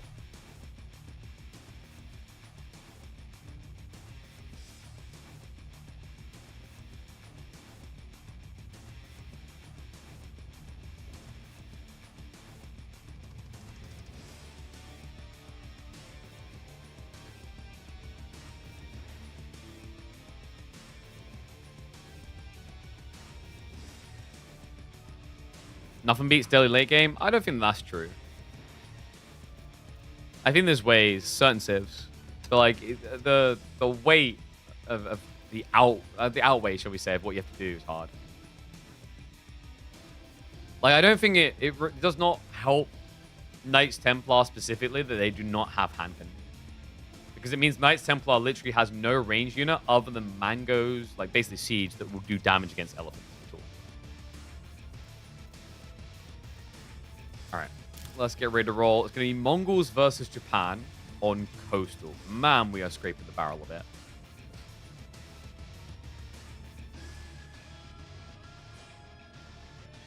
H3 sniped out away from Wham. Jean sniped away from Anno.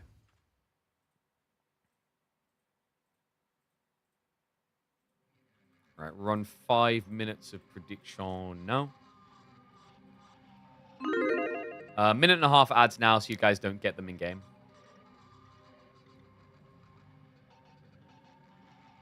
Can't believe those freaking elephants, dude. They remain completely broken and unreasonable. There, I said it. I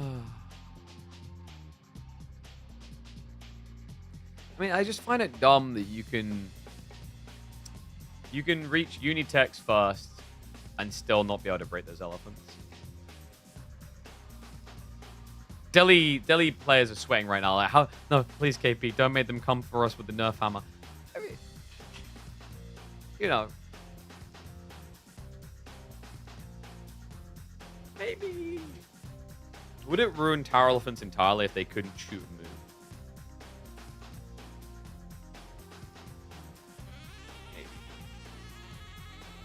Am I watching anything of the World Cup? Not really. Who's playing today? Devs don't listen to KP? I know, right? It's a shame. I think we've had some pretty good ideas in the past. You know who I'd really like to listen to us? Is the marketing team. That'd be great. Spain 4-0 Saudi Arabia. They're only 53 minutes in. Jeez. Alright, that's a beatdown.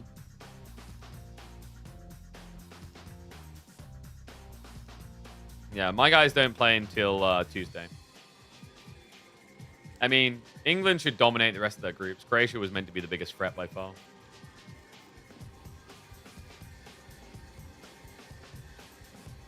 All right, one sec. I'm gonna quickly grab some cold water because this is like lukewarm now. Ugh.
Alright then. Let's get to it.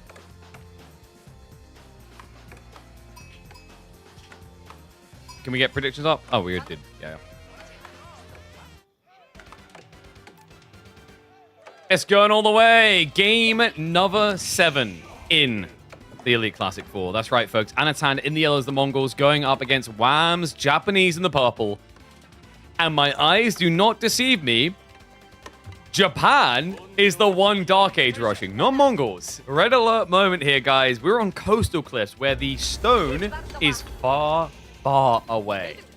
That is wild. What a difference a map makes. So Mongols are going to be the aggressed party, not the aggressor.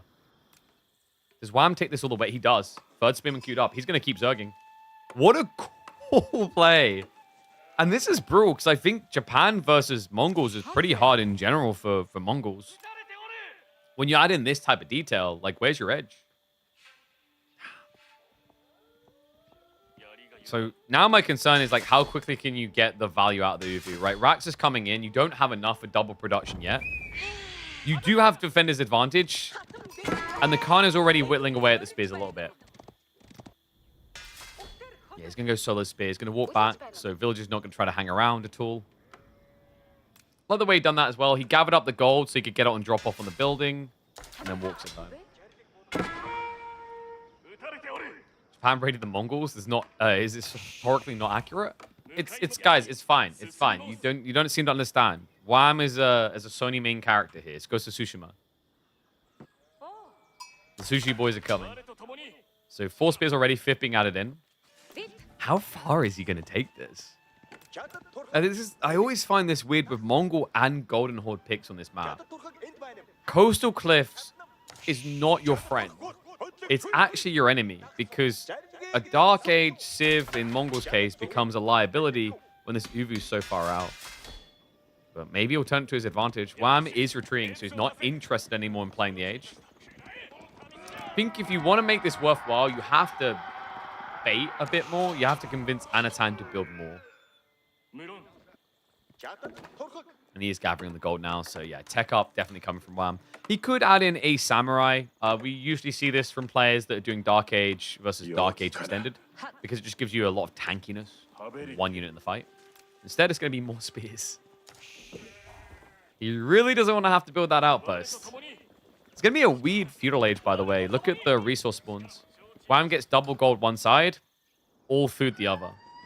So, you know, kind of pick your poison, really. I'd argue you bait and switch your opponent where you just kind of focus on denying the food.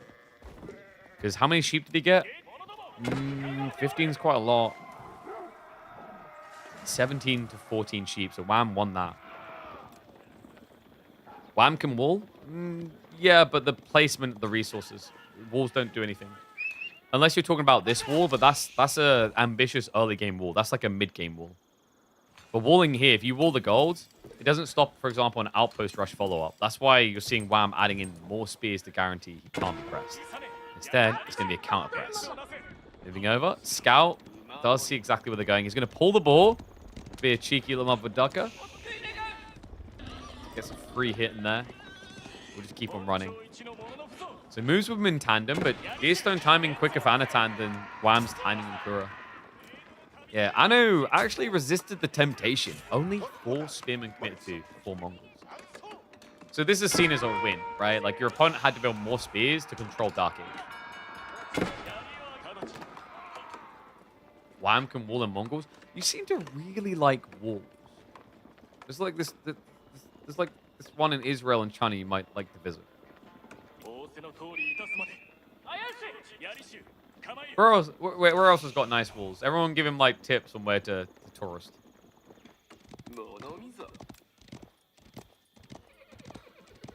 You like boundaries? Nice. You're not going to be one of those parasocial abnormals in a Twitch chat. That's a rarity. Livestream was all about the parasocial relationship. That hit me years ago when some random viewer was like, "Sure, daddy." I was like, wait a second. I wasn't even a father at that point. That hit me weird. Okay, so Anna's actually bloated more spears suddenly. Huh? I guess he wants that outpost. But your opponent's going to get access to Yumi quite soon. Let's see. No villager coming. No, he's going straight archery. But he can stranglehold the gold with spear archer. Wall's coming up. Not going to be quick enough. Wham has to get off the gold. Cancel on that wall entirely. Khan baits all the spears away, so that's more idle time. Wham did get enough to go straight into Steeled Arrow. A Yumi switch would make sense here. And there it is. Archery range coming in. Double archery. This is perfect, actually. Like, I would love to see him queue up Steeled Arrow right now so that he has it very early. Like, I know he has no Yumi yet. He chooses Hardened. Come on, Wham. Actually, no. Yeah, he can't get it here. Crap. The Forge, unless he can contest this long enough. And without Hardened, you can't. This is weird, man.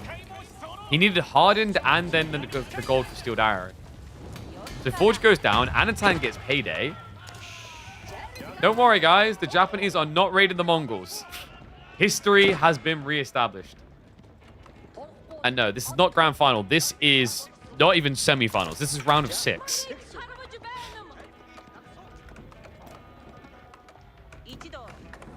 So Yumi amassment begins. We have got double archery range from Anatan. He's going to balance out against this fully. A little bit rough on the villager situation because he moved his TC so much he missed out on a full worker.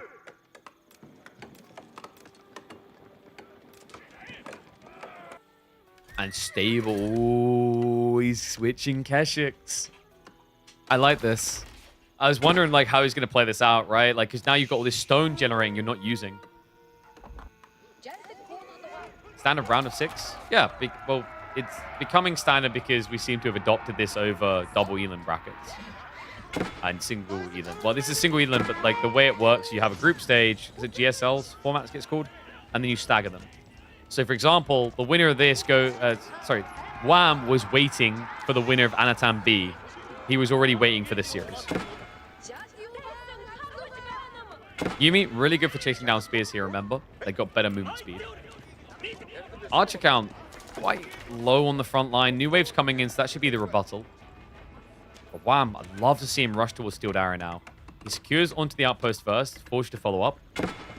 Double Keshik is in queue. In fact, not quite going to be a double pump. He can get to 5 quite quick here. Being a duck? I know you are. I mean, to be honest, you don't need to be. People already don't like you because your name has the word teach. No one likes learning.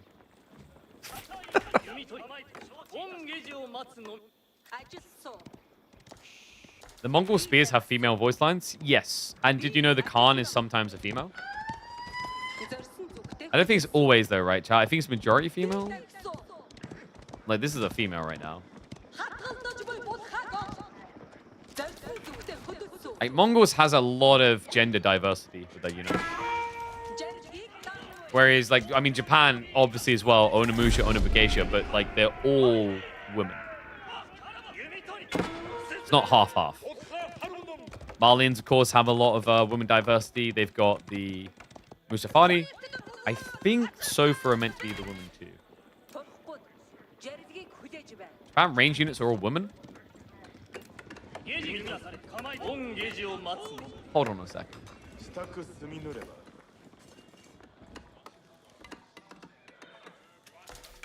Oh, whoops. There we go. That's a very manly sounding woman. I'm gonna have to rebuttal that they have like all range units of women. Also, like I don't want to misidentify this tower, but I don't think it identifies as a woman specifically. Like I don't want to put a label on it, but I think an outpost doesn't identify as a woman. This is a different kind of woman. Wait, no, guys. This actually, ironically, historically makes sense. There is a case where the Mongols, it was with the Middle Easterns, they were, I think it was they offered to let the city surrender. They said no. And they ended up fully waxing, I think it was the king, bathing him, putting him in a dress, and then they forced him to marry one of the Mongol generals. You guys know about this? So in fairness, the Mongols could make this into a woman. Because there's a whole tradition now in the Middle Eastern country where that happened, right? Like I heard a little bit about this. It's a celebration type thing they do at some point in the year. You guys know what I'm talking about?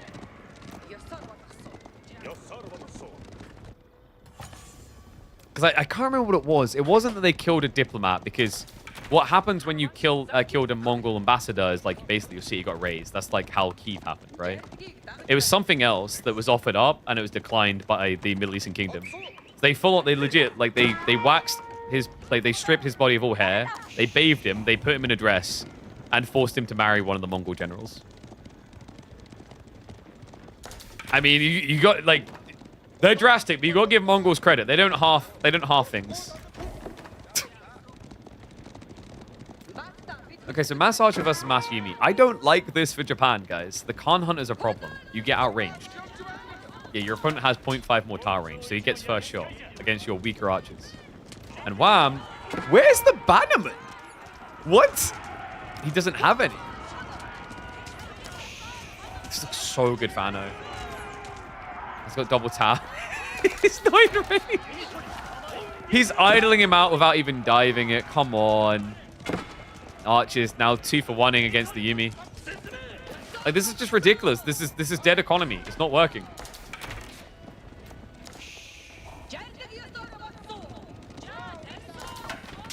Where did I learn stuff like this? I'm just that deeply ingrained in history. I Google Mongol shave man all the time.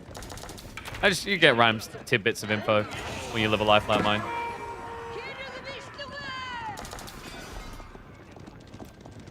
Now, I was just really curious about how much I could pass as a girl if I tried. I was like, if I shaved my beard and waxed all my hair and wore a kimono and married a Mongol general, would people think that I'm a woman? And then, funnily enough, it brought up the Mongol story about the Middle East. So there you go. That's how that happened. Okay, so Samurai coming in. This is quite popular with the Canadians. I've seen them do this before. My worry is there's Keshiks already, and Keshiks beat Samurai. Dive in towards the gold, which would also stop you building the Samurai. Oops. Archers Yumi trading out. Just trying to keep him away from the tower to deny and guarantee the kills. Does see the early Samurai. That's an easy freebie for him. Archer numbers are neck and neck. Now, he did get rid of the Khan Hunter, but although Yumi Bannerman's there, I don't think Wham is that scary. Obviously, Anno's going to show him respect, but for good reason, guys. He's getting ready to shave his ass. Sorry. Kurotai's coming in because it's going to give him a close cut. This is not so close, guys. After a back-and-forth series that takes us to a game number 7, this is about to turn into a domination. And I don't think Wham knows the safety word.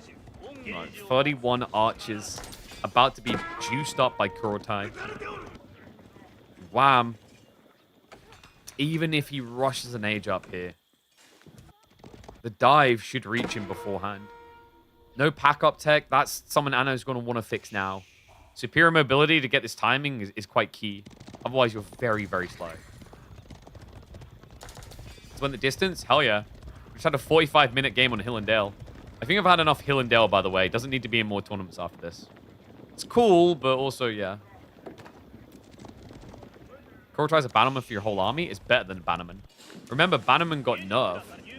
He got reduced pretty hardcore.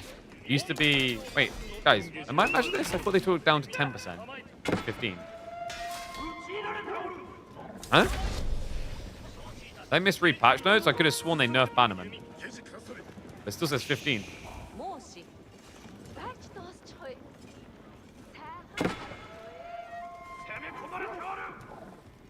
Alright, anyway. To the point, though, you're still weaker than Kurotai. Kurotai is 20%, but what makes Kurotai nuts is that it affects bonus damage, too. So yeah, if you start building spears to try and hold back Keshiks, melt. And I just realized Anatan walked all the way across map and took his stone outcropping. Oh, that is actually brilliant. It's not going to last long. But ballsy maneuver. Flown gate now being queued. Veterancy for Keshiks is in, by the way. Spear count is low. Ay. This retreat's going to hurt. Keeps pushing up. Kurotai buff is there. Healing as well. Samurai line is being finned. So the food situation, I'm worried on that front. It's pretty much just going to be Kura. Nothing else should be touchable at this rate.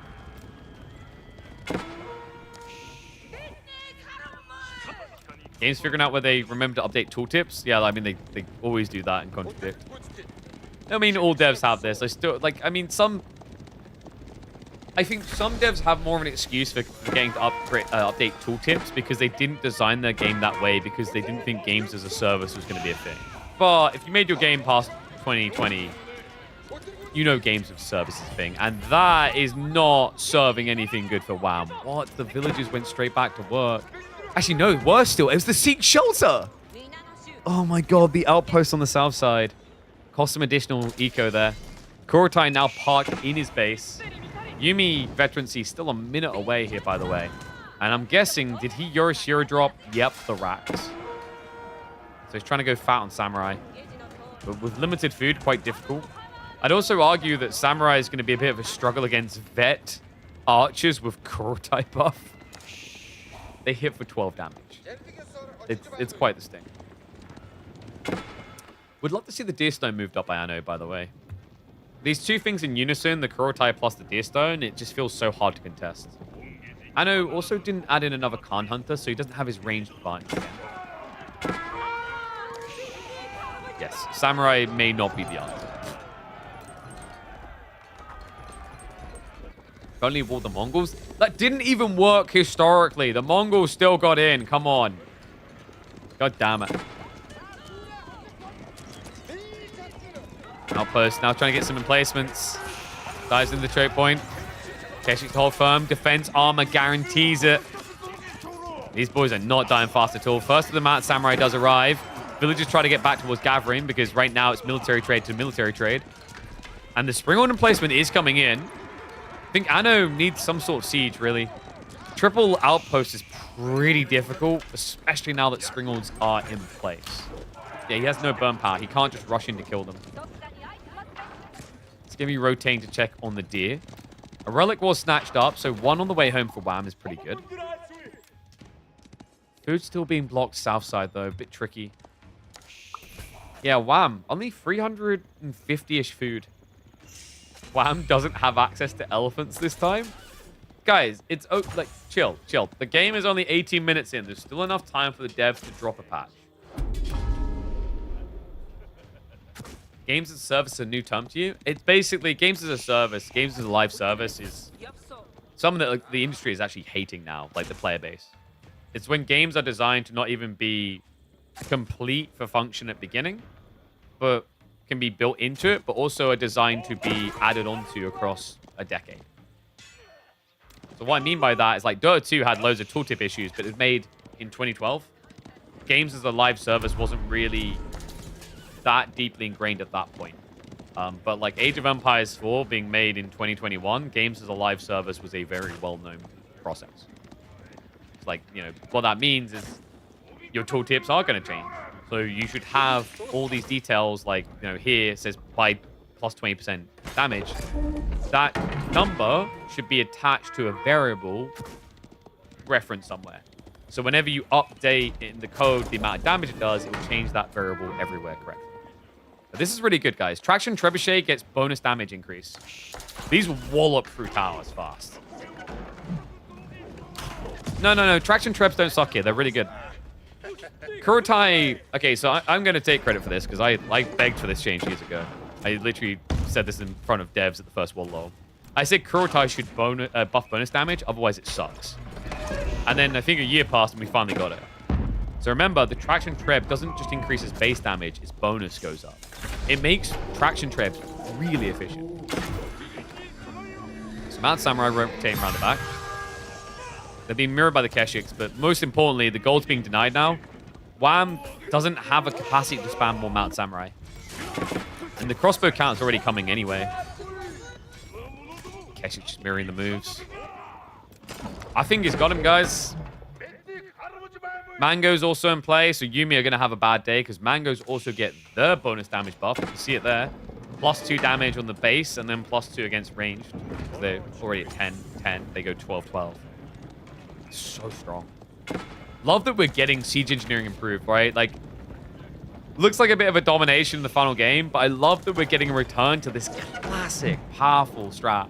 The siege creep that used to dominate AoE4, that made Abbasids and Mongols so good, comes back in a decisive game number 7 to get Anatan the dub.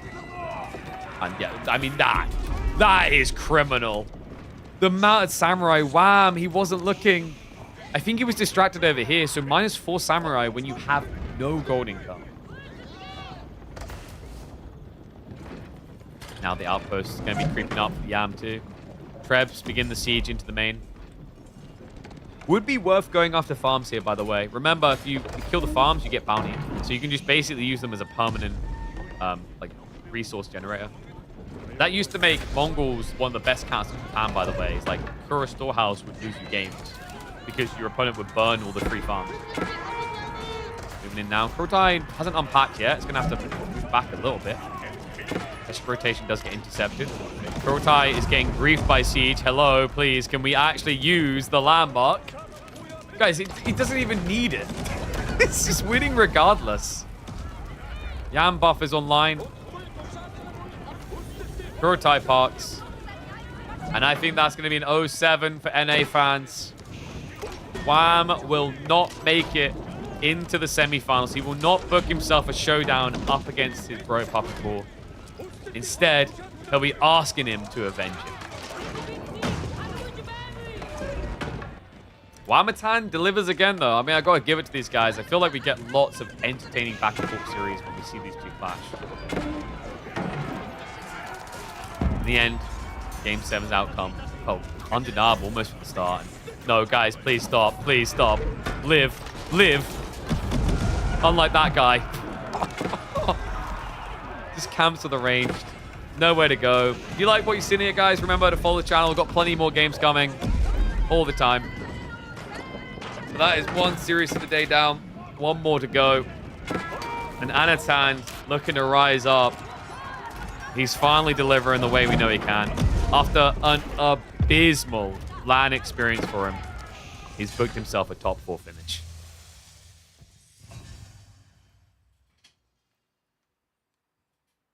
Oh, look, Camion was thinking the same thing.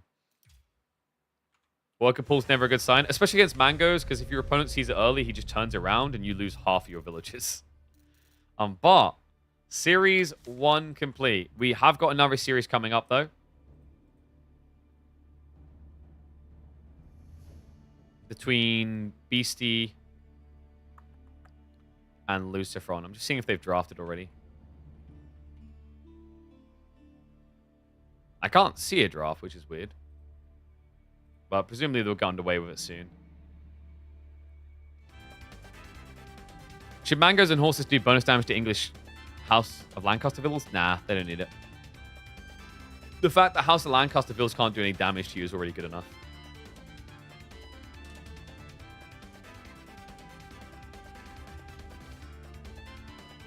Alright, yeah. I'll keep an eye out for the draft. But I think they're gonna do an interview, right? So we're gonna go. What we're gonna go do is we're gonna go base and listen in. I don't think they've got him yet, so we'll wait for them again. Remember, like when you're in a broadcast, you gotta wait. You gotta waffle for a while before they get the player in. By the way, that means you got a few minutes. So what you should be doing with that is you should be going and using all of our sponsor links. If you guys want to get your hands on some tasty meals, I can 100% recommend checking out HelloFresh. I've had them before. They're great. We're going to be getting them again. Looking forward to sampling those delicious meals we already ordered in.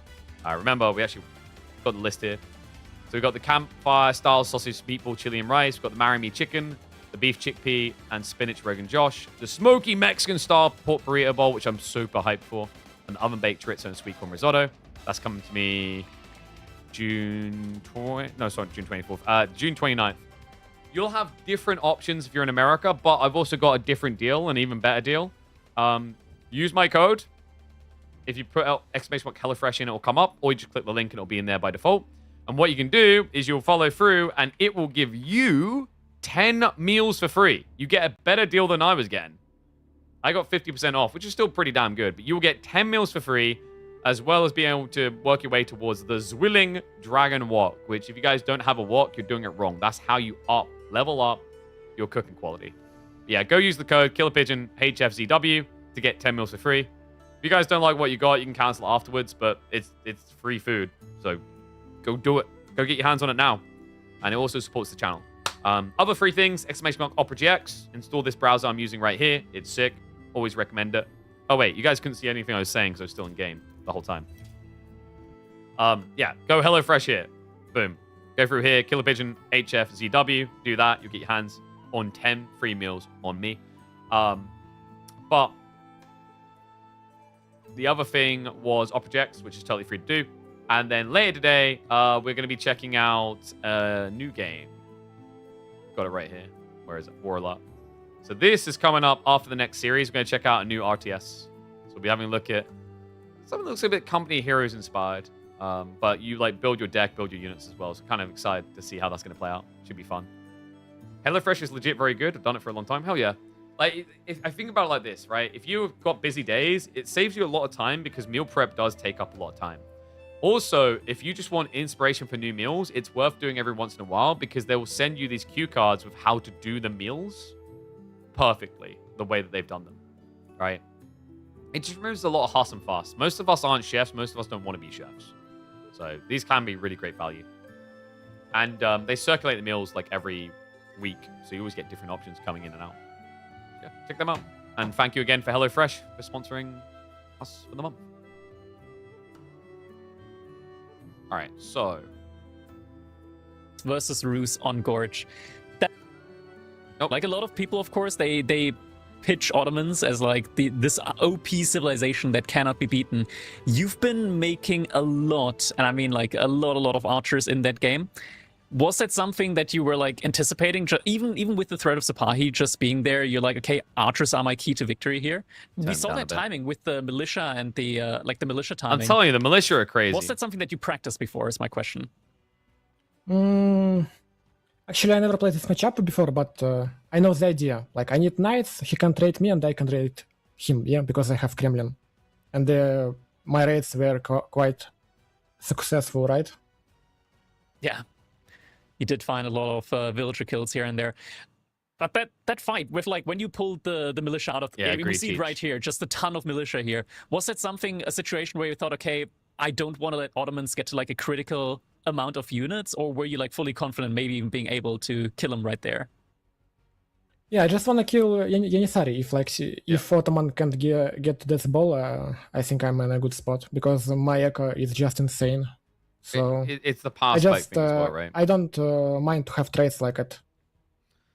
Almost any situation, because I feel like Rus echo with 4 relics, I think, right? It's really insane. Yeah.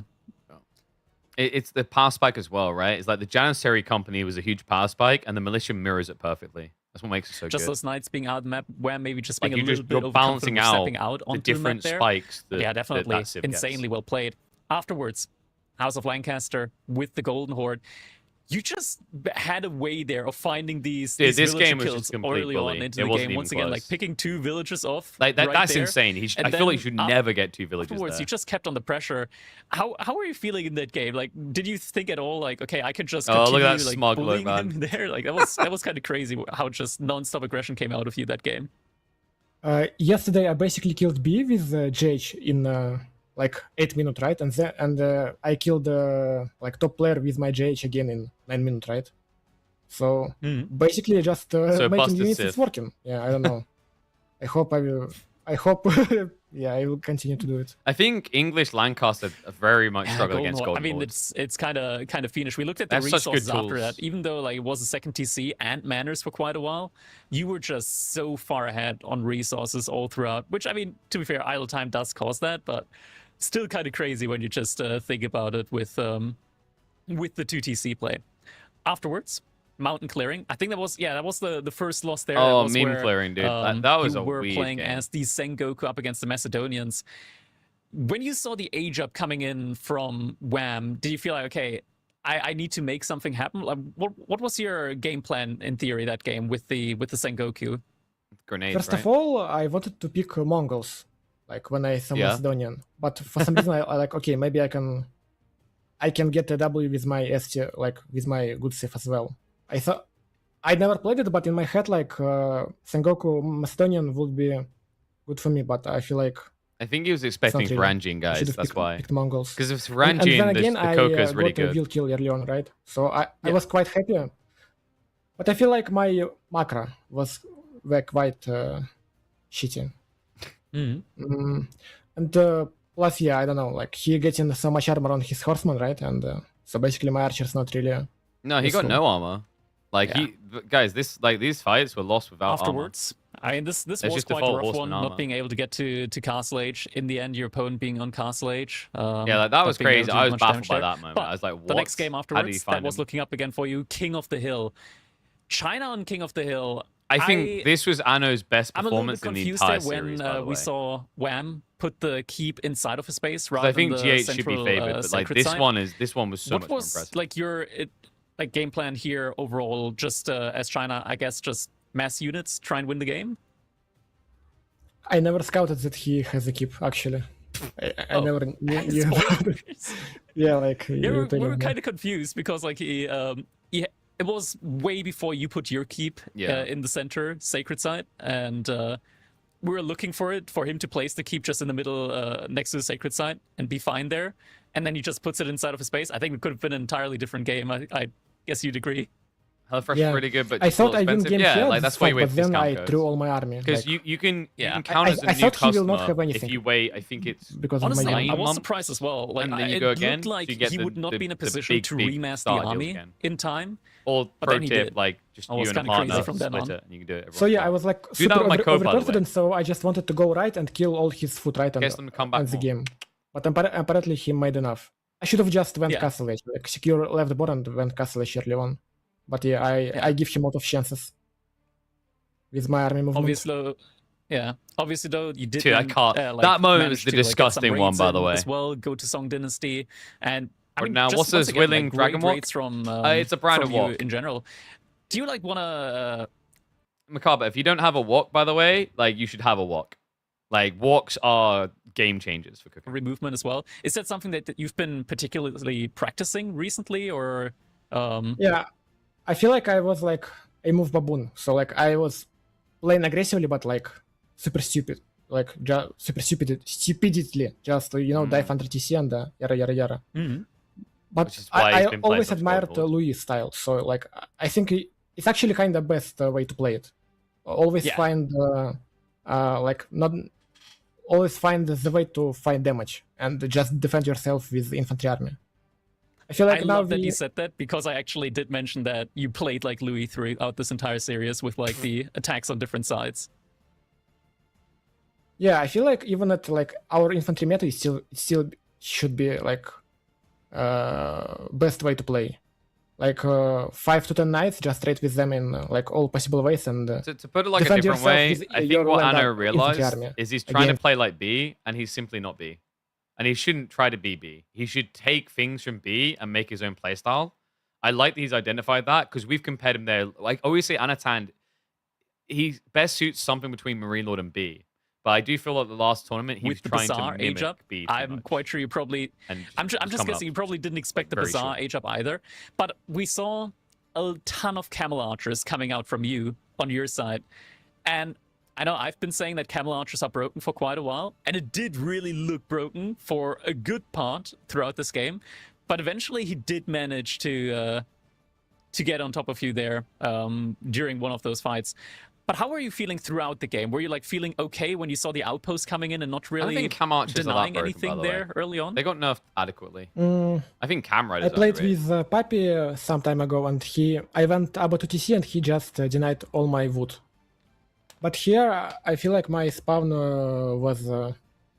I had a lot of wood in a lot of spaces, so yeah. He had a I really know. good I feel like TC, I should to be have. honest. I should need to stay and village forever, like 50 camel archers and farms, because I went castle age and I Yeah, just died without but food, right? It's I feel also like just he went Horseman Lancers, Spear which out is of camel archer, slow. and I feel like really it might slow. be the way to play this matchup. I'd argue yeah. just spamming Golems might have been Because better. I think I It's was very very hard food heavy. before I went age up.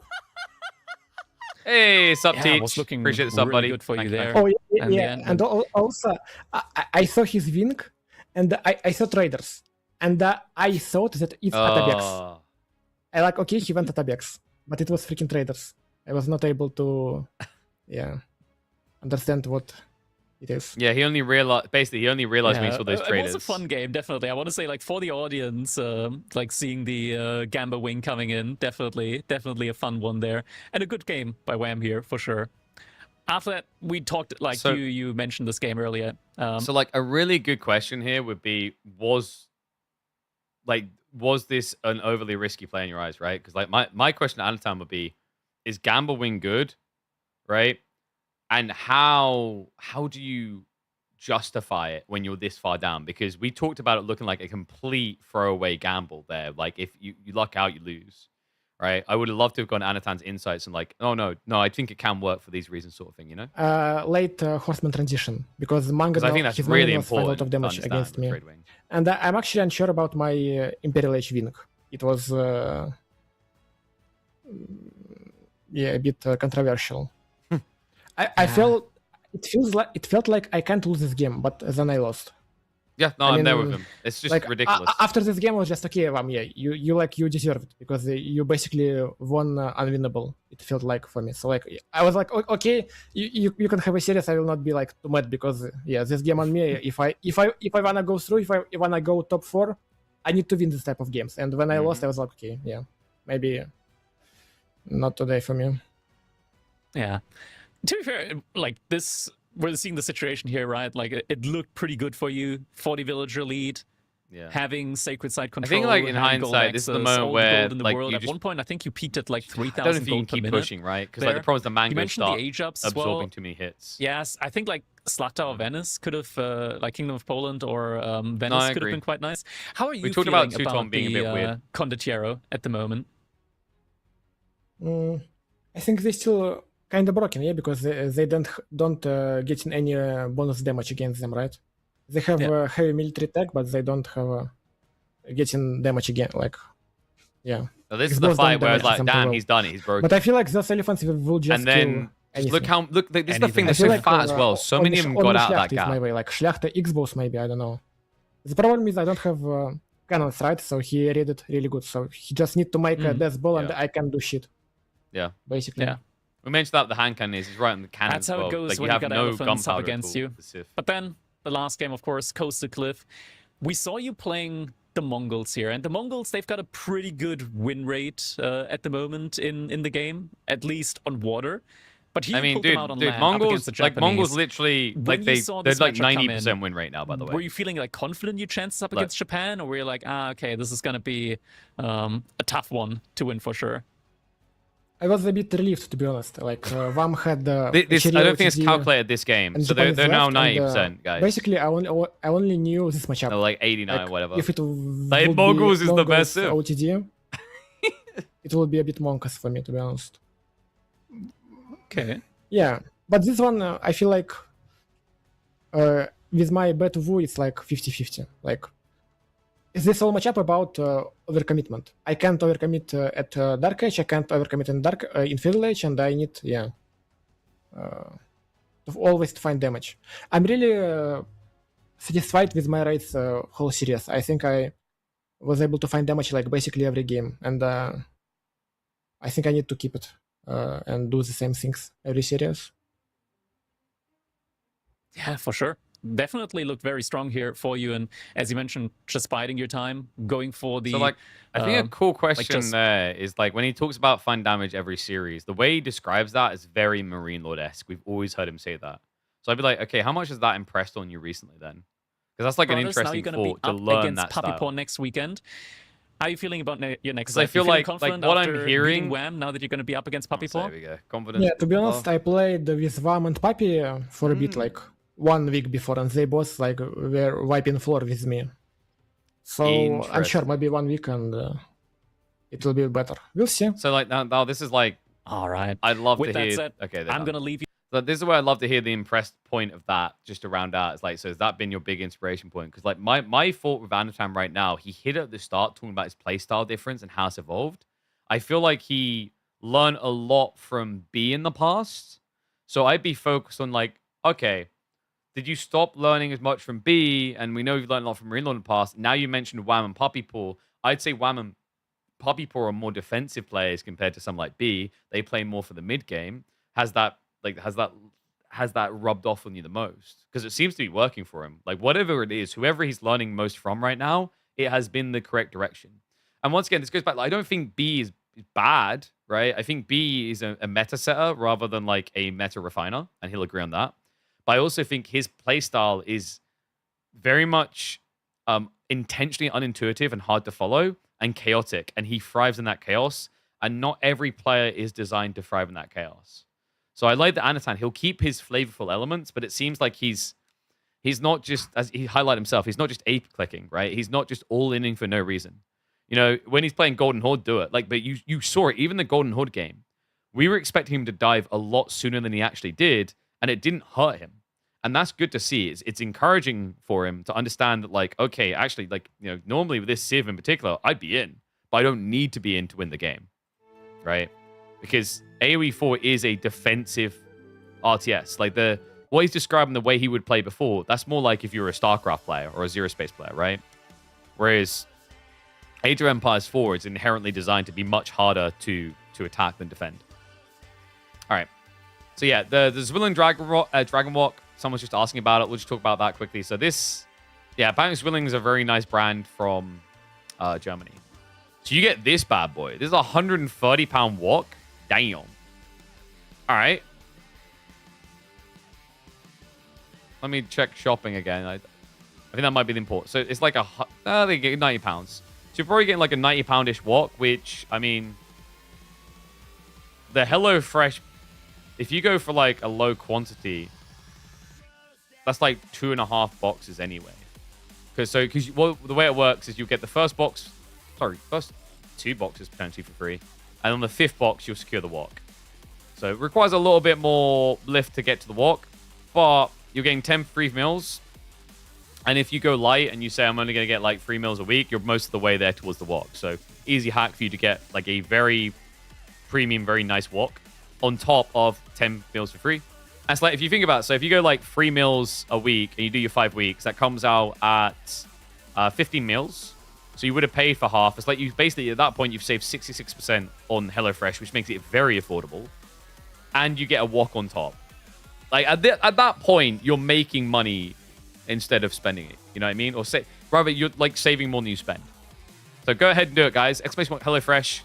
Use my link. Use this code KillerPigeonHCFW. In fact, I will even just drop this over on YouTube as well, so you guys can find it, and it'll auto enter the link for you guys. So once again, big shout out to HelloFresh sponsoring the channel. Dude, I'm hyped. I'm hyped for those meals. Hyped for the next set, by the way, because coming up, after a not-so-short break, we should have Lucichon versus Beastie. Draft already underway, in fact. So we've got Matt Paul. I don't think they've started Civ Draft just yet. Lipany, Hiltondale, Lakeside. So one water map slips through, by the way. What's interesting is the divide. One of them banned Kaosan, one of them banned Four Lakes. I would have expected like Beastie to want to get rid of water maps from Lucifer entirely. As we know, the Spaniards love water maps a lot. But Mountain Clearing, not going to be seen. Borderland got banned again. I'm actually shocked at just how often the Borderland ban's coming in. I think maybe it just feels like it's too much of an advantage to whatever a player gets, like if they get Shushi or if they follow up into French, right? Maybe that's the problem, is Borderland gives a lot of like dictation and flow with certain civ picks in your draft. Definitely very interested to see it banned that often, because it was banned in the last series as well. But guessing we've got a few minutes. So let me check.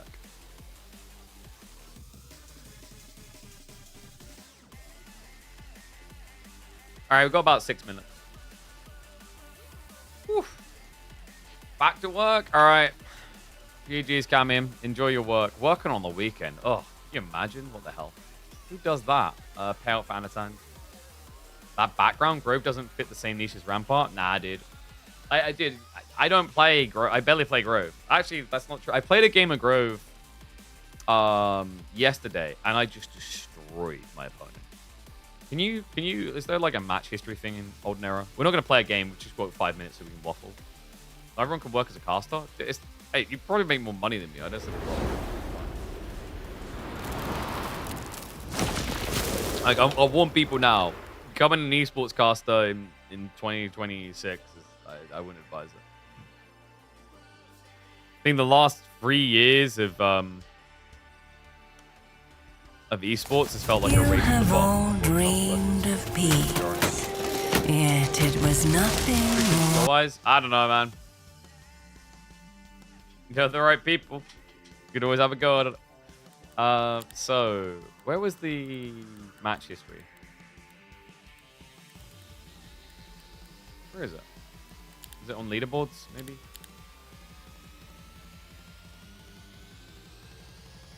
Oh, there you go. Yeah, like some of these, dude, I think I had... Which one was it?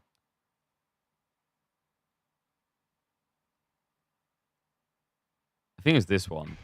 This was a Grove game, and I just, like, he was a human toilet, man. I destroyed him. It wasn't even fair.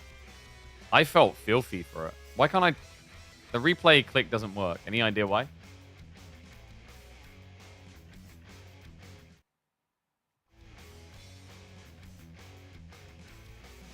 Am I on the wrong screen? No. Yeah, I can't download any replays. That's weird. But basically, what we done...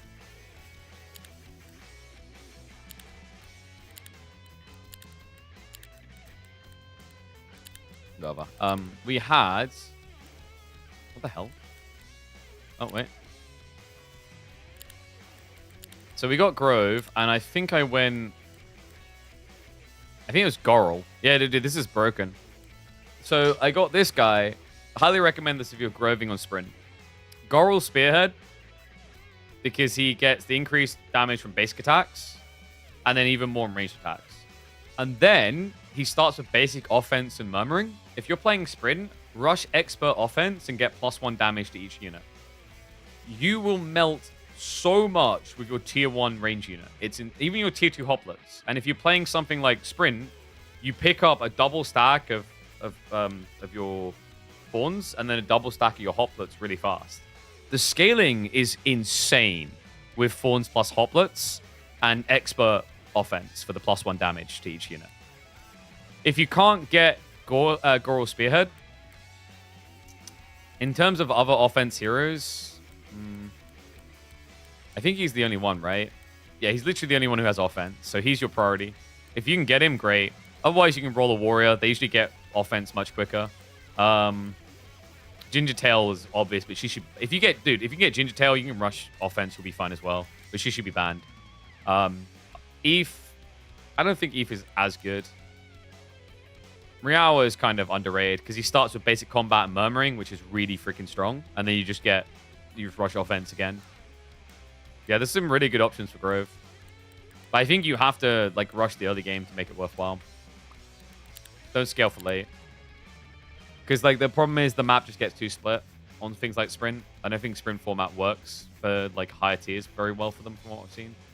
Like legit, I was getting to the later battles and my Fawns and Hoplets were completely outperforming my my Herbomancers. Hey, what's up, Macabre? You just ordered a box? Hell yeah, dude. Thank you, thank you. Appreciate the support of the channel. And glad we saved you 50 bucks. What do you go? How many do you go for? Do you go for like the free or whatever? Or are you going heavy-handed? Well, the first 10 are free. So it depends. I think it's like if you see a week, there's a lot that you like, then go ham on that week. Otherwise, split it up. All right, so I think is the rest of the draft underway? No, dude. I think we've got like 2 minutes still.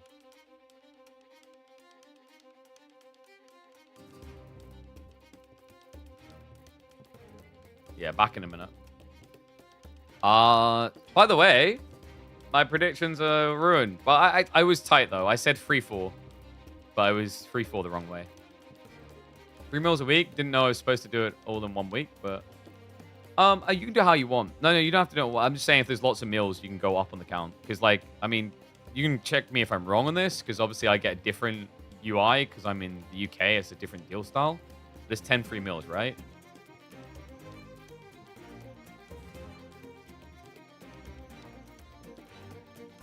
So I don't know. I think you can spread them out. Yeah, enjoy. The walk, I'm pretty sure, is the 5th box. But I think you can choose where the free meals go. Who won? Anatan. Anachad took it. So now waiting for the second series. Oh, your meals weren't free. They were just half off. Wait, where are you, Macabre? Are you in the US? That would explain it otherwise. Texas. Okay, I don't know. Like, I guess maybe it is 50% then?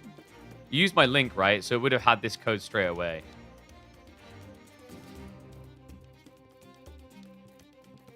I don't know. I'll have to double check that later. Okay. Well, works either way. Enjoy, mate. Enjoy. I'll have to double check with my guy then how the 10 free meals work. It might be that, you know what they're probably doing? It's 10 free meals and that it's 50% off scattered across the weeks, maybe? I don't know. Yeah, do what works. My recommendation is, like, if it's multiple weeks at the 50% off, only go super ham on a particular week if you see, like, there's extra things in there you want. That's the cool thing, right? Is, like, each week is different. So, like, if I put in the order for a different week, we'd have different options showing up here, which is nice.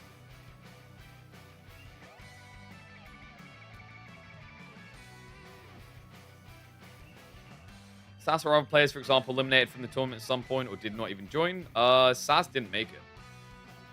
SAS has not really been performing very well at all recently. Like, he wasn't even here.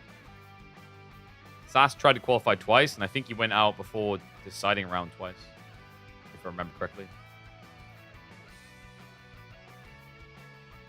50% off your first box, then 10% off 5 other weeks. Ah, gotcha. Yeah, it's similar to the one I get in the UK then. Yeah, that makes sense. I think in the UK it's 50% off and then 20% off each, but we don't get access to the goddamn walk, you lucky mother ducker. I've just got an old school walk. All right, Civ draft now underway though. French priority pick. No surprise there. We are watching Lucifron, who is historically a god on that Civ. Gets China French as an open. That's pretty powerful. He did give Byzantines over with enough though. Split bans on Shushi Macedonians, however. Very Lucifron-esque to go Macedonians. The Spanish bros rate that Civ higher than most bros. Although most rate it high, I feel like Lucifron and Vortex, like Lucifron in particular, because the rating style prioritizes this a lot. But giving Shushi over, I think, is a big negative. I think Beastie's draft is stronger than Lucifron's with that ban selection. There's still a lot of picks to fill in, but like if I had to choose between getting Shushi or Macedonian currently, I think Shushi is better. Which is probably going to rustle some feathers. They try to give you hot dogs? No way, dude. I saw they had that like that kind of side menu thing, and I'm like, eh. I mean, cool, but not as good as like getting the full thing, you know? Because yeah, like down here, there's you got the meals and everything, right? I guess tacos could be a cool option. Enchiladas, loaded naan. I can't have these things, by the way. Like, you bringing this up and me now doing this, you've caused me to like mock myself because I'm celiac. So screw you. Pepe. In fairness, they had some good options for gluten-free as well, right? Like, I mean, they were good enough that I stacked up 5 meals for us to get next week. I do wish that I could have fajitas. The problem is you can get gluten-free fajitas, but they're like so expensive, so stupid expensive.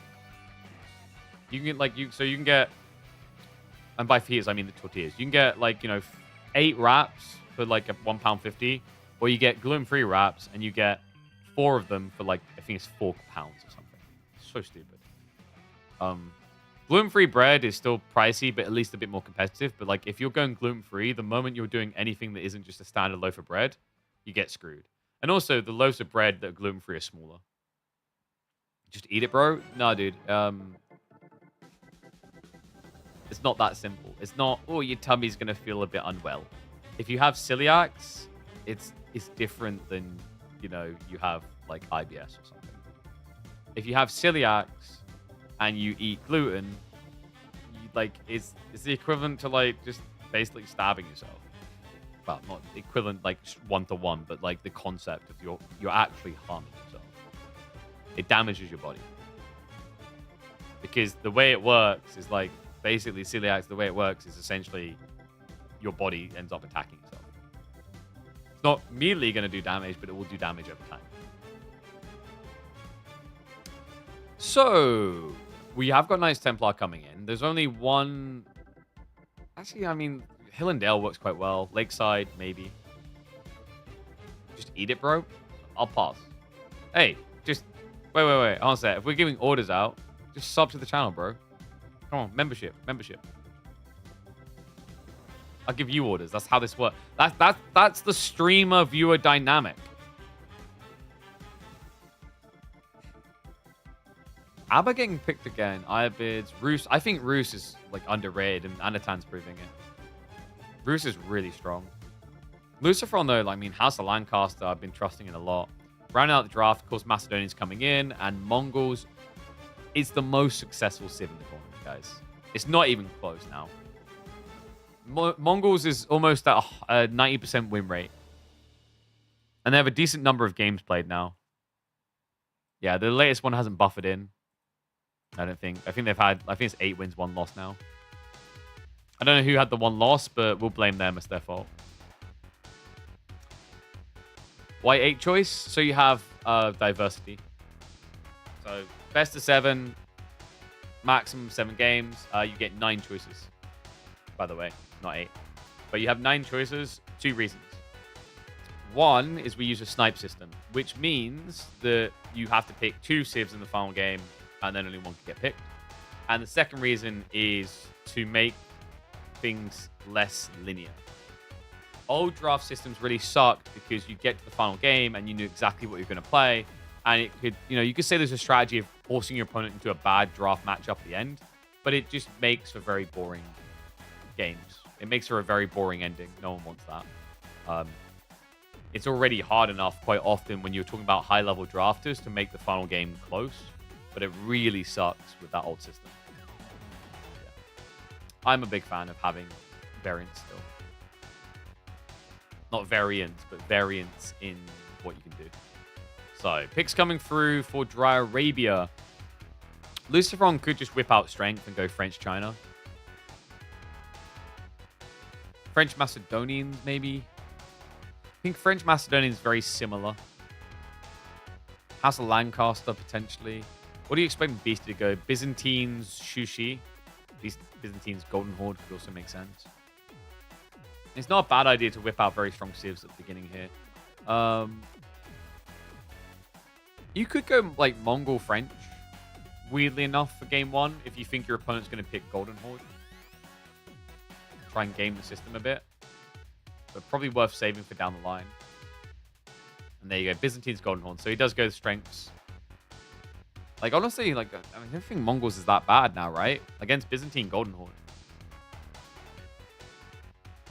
I just Lancaster. Okay, so you snipe Golden Horde. And then Lucifron snipes. Oh, sorry, BC snipes, China? Probably China, right? Because you might then get the Golden Horde Lancaster matchup, which I think is a wash.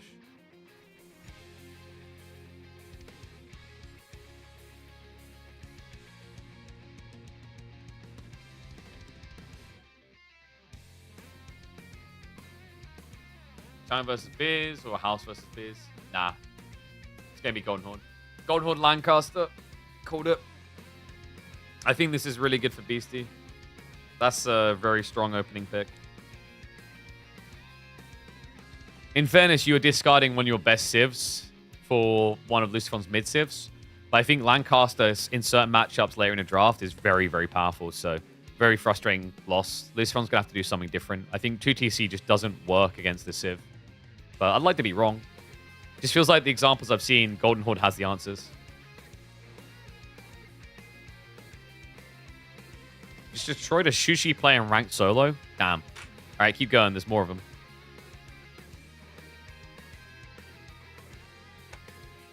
That was his first ever ranked game? Okay, that makes you a piece of crap. He probably thinks you're a Smurf now. Vile human being.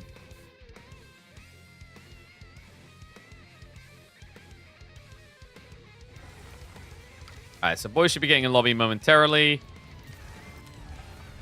And then I might get some more water straight out of a fridge. I like this flavored water, but I don't know if anyone else has this like sparkling water. Or flavored sparkling water anyway. Dries my throat up a lot. Right? Am I alone in that? Oh, look, we're in. Boom. So remember, we've got a few minutes. So what I'll do now, I'll get production started. Beastie versus Lucifron. 5 minutes on the timer. Actually, wait a second. Need to update title as well.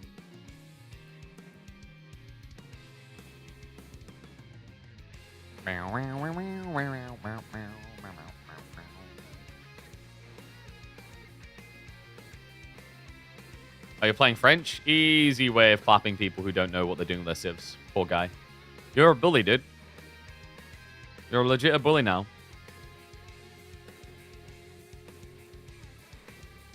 Alright, I'm going to run a minute and a half of ads so you guys don't get me game. And then I'll also kick up the predictions. So you'll have about a minute in-game to see what's happening. Am I doing a counter cast to EGC TV? No, I'm just casting the game that I commit more hours into than most. So, not really a counter cast. I mean, you can pick your poison. Like, listen to their stuff, go for it. Like, listen to mine, right here. But, you know, if you're not going to work the tournament, but you want to cast the games, that's how we do it. All right, I'm going to run ads now. And we'll start predictions.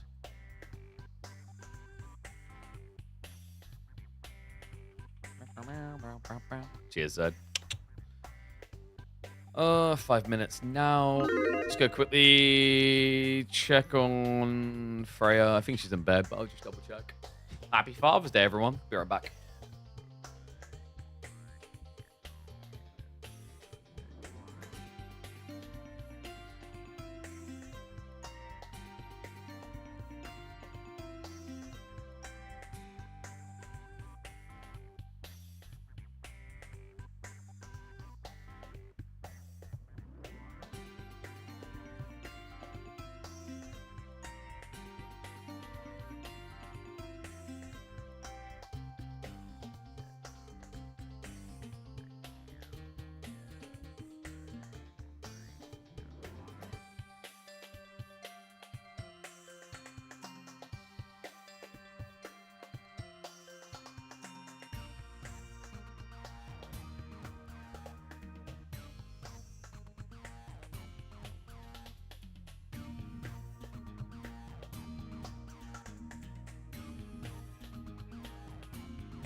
A book.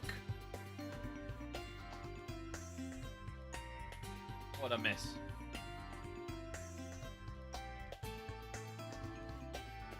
Reminder, by the way, after the series, we've got a new RTS to check out. How long do you reckon this one's going to be? We're already 4.5 hours into the stream. Wow. I mean, I blame those two for going 7 games. That Delhi Knights Templar one was both simultaneously epic, but you know, like, how to describe it? It's like when you have that mixture of someone being really cool at the same time going, man, that took a lot of my life. It's a very weird game for that reason. I still feel bad for Anon. You look at that game. I mean, he says, like, yeah, he should have won it. It's his own fault if he doesn't win it. But, like, I just hate it. It's so frustrating. Always a hard unit to overcome. Hell, all these random employees. Alright, there we go.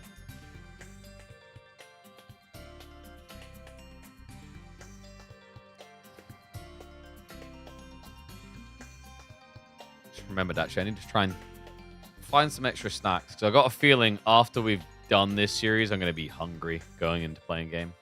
Dude, I get so much more hungry when I'm casting than when I'm playing games, for real. I just think it's a lot more energy sapping. Well, because we're quite high energy, right? So, like, you're just burning through calories as you could talk. It always sounds weird to say out loud, like, really? Burning through calories from talking? But, like, yes, actually, for real. Good news is, this is a 10-minute game. Alright, no flame, no flame. I'm sure it'll survive longer. Maybe 11 minutes.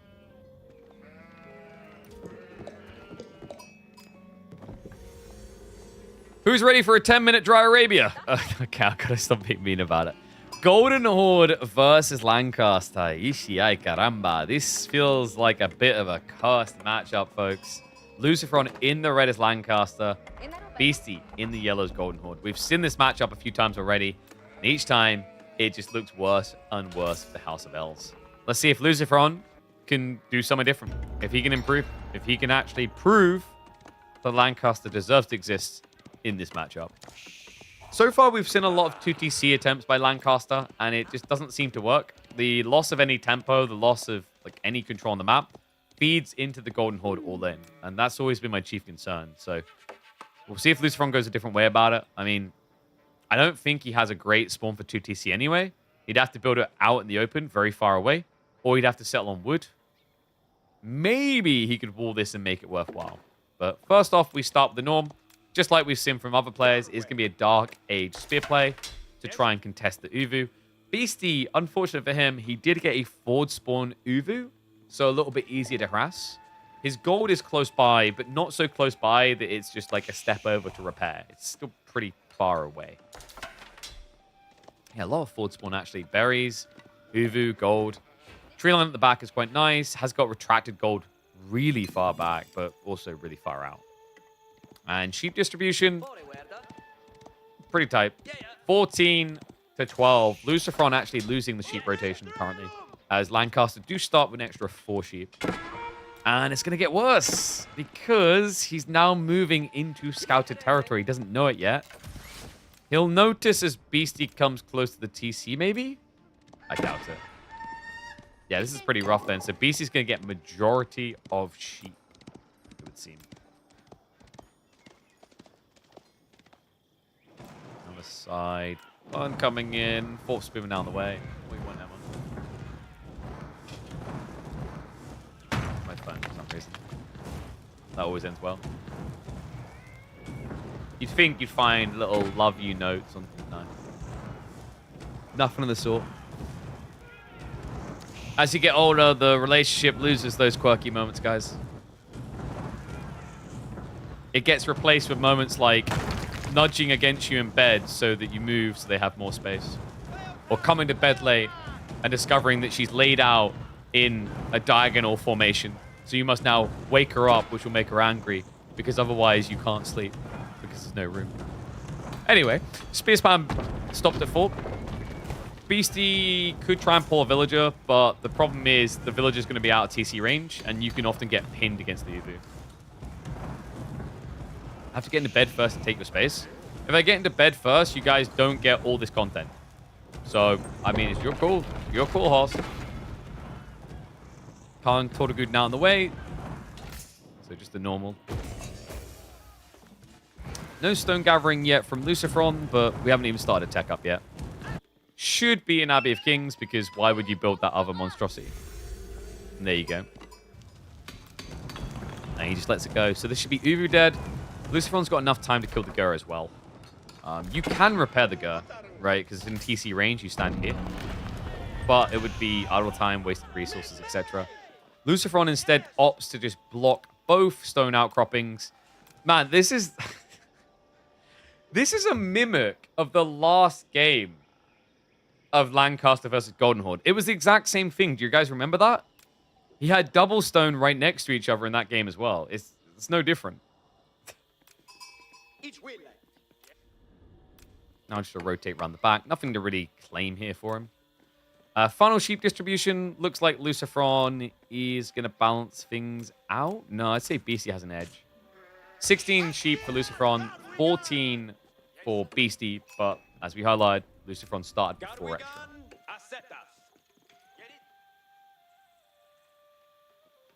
Free and stone. I mean, this looks like 2 TC. I'm a bit skeptical. I will happily eat my words. I kind of want it to win because now it is the underdog. Also, Lucifron is seen as the underdog here, right? But like this strategy has failed constantly from what I've been seeing.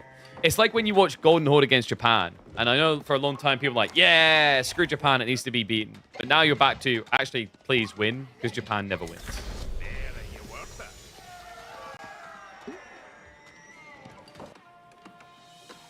Archer range coming through. First Lord being pumped. It's definitely 2 TC. And he's dropping it right here. Oh, I mean, it's a good mana positioning, right? Because you'll gather the stone, stay here for that extra, drop a mana, buff the deer, buff maybe gold workers. He can even maybe get these deer closer. But remember, we watched this game, this matchup, between Wham and Anatan, and it took 10 minutes to unravel. We're going to get the same?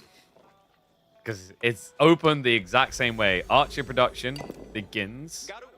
Uvus are still blocked, but those first archers will give access. I actually like that from Lucifron. He jams both spearmen there just to make sure he can stay there longer. It's like, well, never mind. Lucifron will just run away. And first Uvu coming up. Wait, did you guys see that? He was using hammer on the deer. What the hell? Oh, that's brilliant. Lucifron has a lot of wood, by the way. Okay, he gets the mana up first. What is with all this wood, though? TC drop. Batu Khan's there, though. Spears do pull back, and oh, Batu's going to get a kill. Maybe goes for a second. Yeah, he just got the damage buff. And that doesn't really change too much on the kill threshold, right? So yeah, it doesn't hang around. More villagers now pulled. This is always a bad sign. You want to pull maximum 8 villagers so you can garrison safely. He pulled 12, which means the Archer follow-up can now find kills. Batu Khan does go down. Archer's now arriving, diving in, looking for the worker kill. Good micro by Lucifron to pull away. And Beastie, an over-aggro there, losing the Khan. Big difference in this game compared to the Wham one. I don't think Wham used the short bow fire as quick on the King, on the Khan rather. Lords will be able to contest him here, so Archers have to hold back. Town Center will complete. Whereas Wham in this matchup lost 2 workers, Lucifron minimizes the damage to 1. Lords will hold this off for a while, right? Like, they can just kind of kite you, push you away, and then walk back and heal. Lucifron is going to be double archery range, so just looking to get the Yeoman Defense Force going. Racks as well. You're going to need that against the Tortugud. Tortugud very, very tanky at diving Lancaster. I think the Tortugud is the #1 reason why you just eventually see Lancaster and English suck against this Civ. it just sucks the wind out of any defense you have, right? Because they just dive in and don't care. They're so bulky on health. Beastie goes for an outpost drop. Oh, this is sick with these tree lines. And more than that, yeah, Lucifron, he only just got a little fragment of info on it. And he could pull short bows. Spears are in position. I think if you're going to do it, it would be now. It's only one worker. Move in. Villagers. You need the short bows if you're going to get this done. PC's halfway complete. 30 seconds out. So just shift south side. He's going to accept it. Oof. Textiles now coming in from Lucifron. Yeoman? Actually, hold on a sec. Beastie? Hello? Okay, he does pull now. Villager down to half HP. Not going to be able to get that kill, though. Needed workers to be pulled too. And yes, Lancastrian villagers have bows, same as English ones. They have a short range attack. I say short range, it's 5 cut. It's literally an archer range. If you've got a bunch of villagers there, you can beat an enemy archer. I don't know, man. Lucifron, he made the distance right. He was practically here. Yeah, the enemy's going to gap close, but with spears, it's a bit harder. I think losing a worker there is worth it to stop Beastie getting that tower up. But Lucifron didn't see the advantage. And now Beastie can seize one. Arrow Slits is on the way. That's going to muzzle him on the tree lines. And if your defense strat is Mass Yeoman, I don't know how it works like this. Outpost now coming up. Push in. Mass Archer looking good. Spears getting sniped already. Tortugud are going to dive. Forced to retreat. Short bows are going to come out, but not that effective against heavy cav. And the spears, they're gone. This is literally every Golden Horde Lancaster game. Stop building 2 town centers. I mean, I don't know if one TC works any better, really, is the problem. But this just feels like a quick recipe for death. Yeomen have nothing to protect them against heavy cav now. Also, BC added in Horseman, which is really smart. Just more cav for the dive against Masio. Maybe he needs to slow down on the timing a bit. Still, he got 3 worker kills out of that. Keeps him impressed. He's got the deer gathering on the flanks. Paul's close by 2. No counter harassment coming in. Batu Khan is lingering. Oh my god, no. Dude. I don't think he's here to block the wood. No, he's just here because he's almost dead. I can't believe that. The timing on that. Lucifron creeps out for straggler trees at the perfect moment. Unnoticed. A critical need right there for him. Because remember, Beastie, he's rebuilding the scout for a good reason. He can punt a falcon out and see you over the tree line so the arrow slits can hit you. So this tree line wasn't viable anymore. He needed the trees on the far east. Horseman a bit ambitious. Chill, chill. Yeah, I'd ungarrison these guys and stick the injured horseman in. Wait, was that the Batu Khan again? Beastie, no. Oh, no. Minus 112 stone. Where was he rallied? What? I mean, wherever he was, he's fixed it now, but that was not good. All right, Lucifron actually looking a lot better than Wham. Wow. I mean, you went minus double Batu Khan. No, free. It's been 3 Khan deaths. This isn't an RTS anymore. This is just a story of lineages.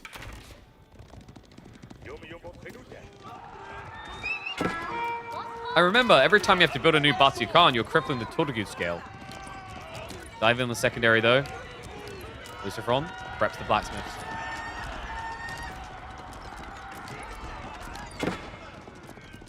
Army does scare him away, but now the second! Beastie split the archers. Gets the dive in. And doubles, racks up the kills. Look at this. Beastie evens them up. 45 to 45 workers. I mean, that was so clean. So simple as well, the way he done it. The crazy thing is that, Lucifron didn't trust the spears to carry him on his own, so he brought the yeoman as well. Instead of leaving Yos back here. Pays the ultimate price, and Lucifer now trying to go for a white tower rush, but Beastie, he's already queued the tech. Keshik's already being spammed as well. He's going to have a solid force for a dive. I am deeply concerned now. The white tower zone will be safe, but where are you going to drop it? Because the way I look at this, you could secure gold. You can't really secure trees with white tower here, I don't think. So that means you're going to have to basically go without wood again. Actually, in fairness, he's got manners, right? So you've got a sliver of wood, but it's not... You haven't got this ability to vomit out a lot of wood. He's got about 100 wood income a minute now.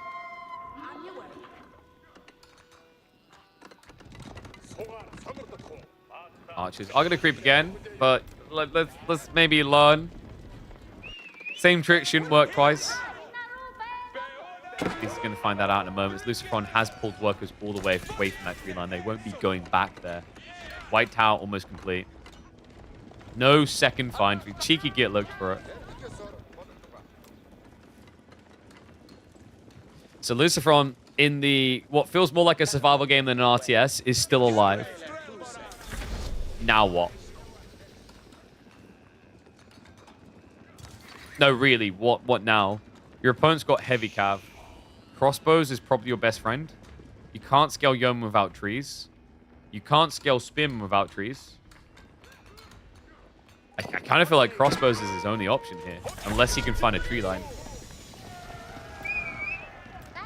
How's this going to be scared off? Backs the army up to get the veterancies now. Could he just win with Yeoman? You're a funny guy. It's very hard to win with just Yeoman when you're against the Musky Yasak. Your opponent now has 7 ranged armor on their heavy cap. Your damage isn't really going to scale well against that. You'll be able to do 2 damage max. Lose the Woodfields and the Stealth Forest? Nah, they got out again. I think maybe he lost 1 or 2 extra because like we were at 10 when this dive came in. Actually, I think 11. Fast him. Looks like it. Or Beastie needs to recalibrate his gold. I mean, Fimp is not a bad idea. Lucifer's only advantage is that you could dive a white tower and kill yourself on it. Like, I think other than this landmark here, I do not see a single threat point from Lancaster. But hold on, he sees the economy. Finds him out of position, and the archers, they have full reign. Cav dives in, the villagers. They've got textiles. Ain't gonna last long against this, though. Cuts him off. Spears chasing from behind. Yeoman now with a backstab attempt to make it a good fight. Villagers going down, but looks like the Lords are being removed as well. Batu Khan buff is going to be there. Keshik's now peel off to chase away the Yeoman. White Tower is close by.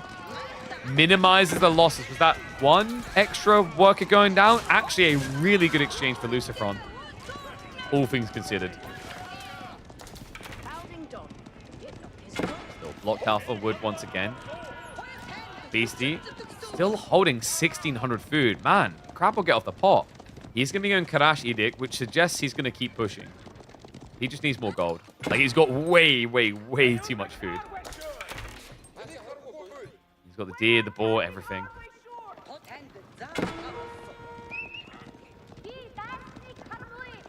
Karash Edict's pretty nice. Like, it's going to allow him to pump up to, like, 9, 10 Karash very quick, which is super effective against the Yeoman. Remember what we said about the health pool? Wait, hold on a sec. He wants his wood back. He's going to go -1 worker. Actually, 2. Clear up. Back on the wood. And Beastie says I have a new target. Pivots left side. Monk's also coming out as he's playing for relics. Crossbows are scaling, but very slowly. And has he toggled Karash? He has not. Oops. Gotta press the button. Doesn't have any Karash coming out from the Edict yet.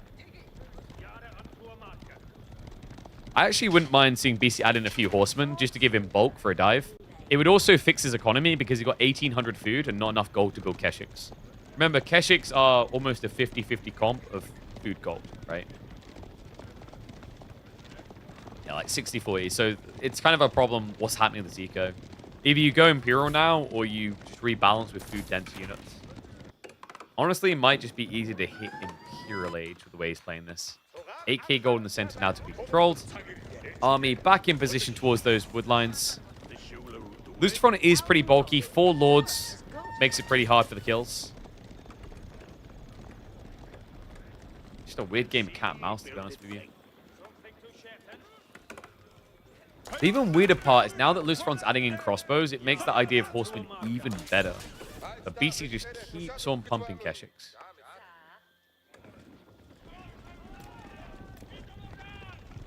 Great from the wall. Interesting idea. If you position right, you can force a reaction here and then push archers here. 4 relics. I mean, it's going to be 5 at this rate, man. He's opening up the path to the 5th. Got the grazing coming in, because apparently when you're floating almost 2,000 food, what you need is more food. The number is coming down a little bit, in fairness to him, now with the 8k locked in. Sacred Sight's also being captured. Luciferon just looks so stuck. I'm just not really seeing the move. Because the way that BC's scaling archers, he kind of contests everything you're doing. Break from the wall. Archer's gap closed here, pushes the crossbow yo's away. From the wall is going to be complete, so ready to dive. Decides to back away. But we have got Karash now showing up, so that's plus armor. Look at this. 9 ranged armor. That's ridiculous. Even against crossbows. Crossbows that get bonus against those heavily armored cavalry. Your base is 11 damage. Right? If you look at it, your bonus damage is being removed by the armor alone. You're only hitting them for 14 damage. And the Keshiks, they've got 180 health. The Torgud are almost 300 health. Now the dive. Starts to bait him out. And wait, the workers. Oh, no! The Falcon! He just goes straight for the eco kills. Luciferon just stuck watching this happen. Now the Keshiks commit in. Spear count only 9. That's not good enough. Sing shot's being queued up. That's a whole minute out. He doesn't have a minute. Batu Khan buff's coming in. That's 10% buffer already. Looking for the next level. Lord's also starting to get sniped out.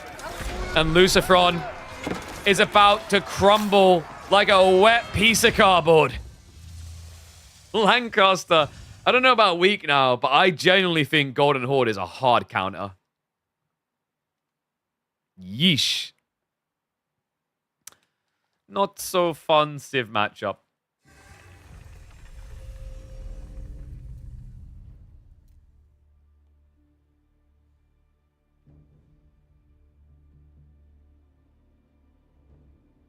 Golden Horde, the ultimate TC buster.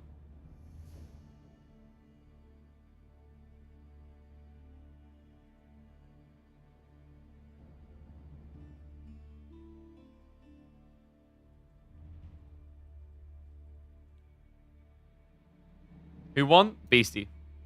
There it is. Golden Horde. Of course he won. Oh my god, he's coming in strong as well. French versus Shushi. Woo. I think Shushi surprised me in this matchup when we last saw them. They can compete, weirdly enough. Which is not a good sign for Luciferon. So let's have a look. What were the snipes? Irobids were taken away from Beastie, and China was taken away from Luciferon. Makes sense. I think China might be able to compete with Shushi. It's tight, though. Mongols most use Civ, but never use GH. Dude, if you want easy wins, learn Golden Horde before they get nerfed fully. Like, Golden Horde is very, very good still. They keep nerfing them, and they're still never enough. Let's see. Outcome, Beastie with the win. And I'm going to run a minute and a half ads now for you guys, so you don't get them in-game. But consider subscribing. It supports the channel. All right, there you go. Boom.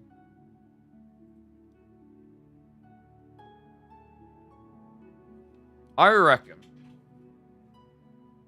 9-hour stream today. 9 hour? Probably, yeah.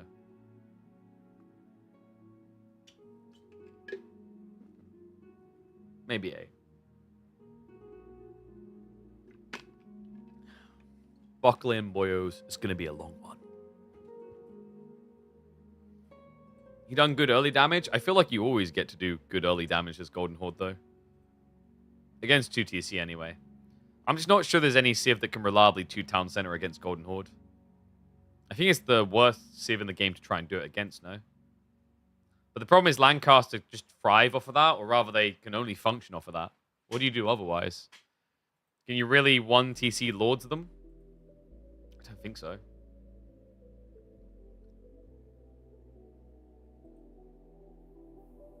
Give some subs, but you quit your job Friday? Congrats?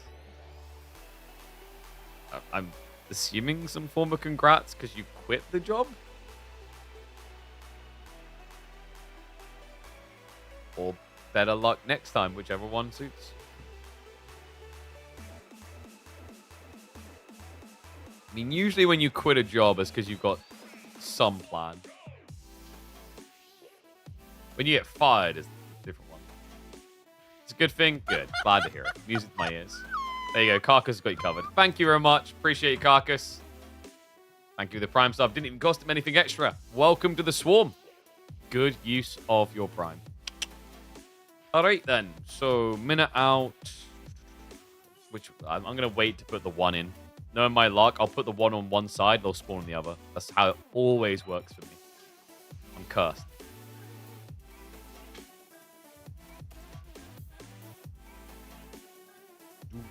Have we got any new games coming out this week? Just think, because we were talking the other day about things we can do in the weekdays. I don't think there's any new games this week. Oh, I need to bump them. There's that sand game. We might do something weird on this channel and check out an FPS. Impulse is coming out this week too, which looks pretty interesting.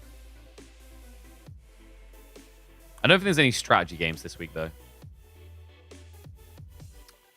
But we have got one at least we're going to be checking out today with good old Warlock.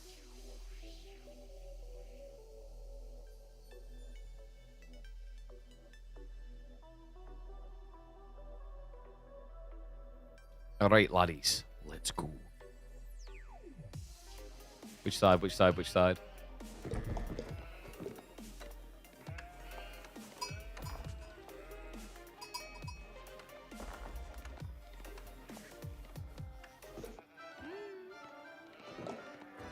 Welcome, one and all, to the Clown Show. Sushi somehow didn't get banned. It's going to somehow win. That's my prediction. But here to prove me wrong, in the yellow, it is Lucifron with a powerful Civ. French on Gorge. If any Civ could do it, surely this is the one. But I'm going to warn you guys now. Sushi, in a lot of people's eyes, is becoming the unbreakable Civ. It would be damn impressive if they could break the French. I've even just left it on this music because it just feels so appropriate with this getting picked.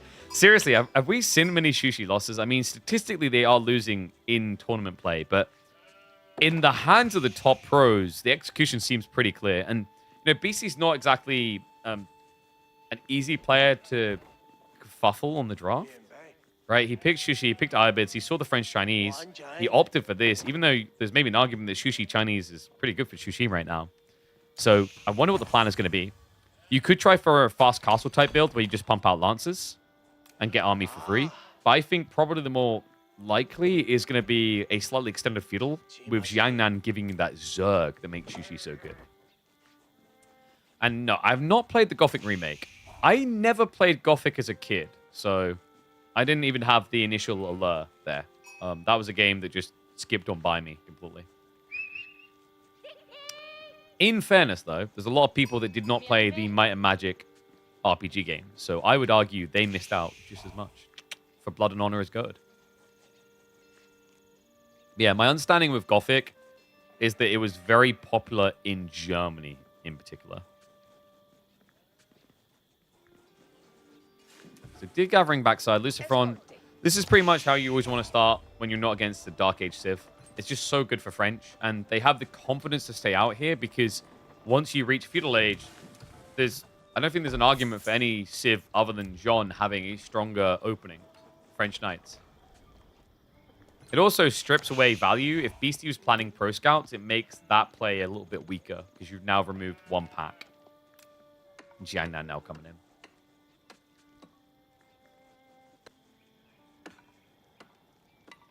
School of Cav to be expected. No Chamber of Commerce memes this time. Not really a good map for Chamber of Commerce, to be honest with you. The trade posts are halfway up map, and your starting position is halfway across map. So you don't get... You get high risk and not high reward. Yeah, the other one that I'm weighing up on remakes, I don't know if I'm going to bother with, is when they remake Fallout 3. The way they handled Elder Scrolls Oblivion made for a very bad taste in my mouth.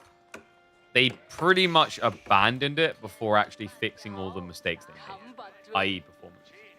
So, like, I don't know. I'm hyped on the one hand because I think Fallout 3 is an incredible game. But I don't know if I can actually trust... what was it? Virtuos, I think, made it. To do right with that one. Like, let's just put it like this. With my PC, if I'm going into an area and getting under 60 frames, your game is not optimized. Your game is really not optimized. So you're probably thinking Beast is going fast castle, but that's not the case. One villager doesn't guarantee fast castle. It's just that Shushi's optimal timing to start pumping units is one villager on a Jiannan. Because now what he can do with this wood, he can immediately drop a production building, and then he can start pumping units out. It's very fluid this way, because the build speed is so quick on one worker anyway. There we go, there's the stables. I've got 2 gathering on gold, so there is potential for pro scouts here. I mean, the fact he opened with stables definitely suggests pro scouts. Otherwise, why not open with ranks? Horsemen. 1 or 2 horsemen's nice because you can just come over here and poke at their gold. And that'll slow down the night scaling. And there you go. Follow-up is going to be scout. Remember, the way Jiannan works is as you produce army out of buildings and the influence, this bar fills up. And when it fills up entirely, you'll spawn units. You'll spawn about 700 resources worth of units. It's really strong. So you get horsemen and 3 horsemen.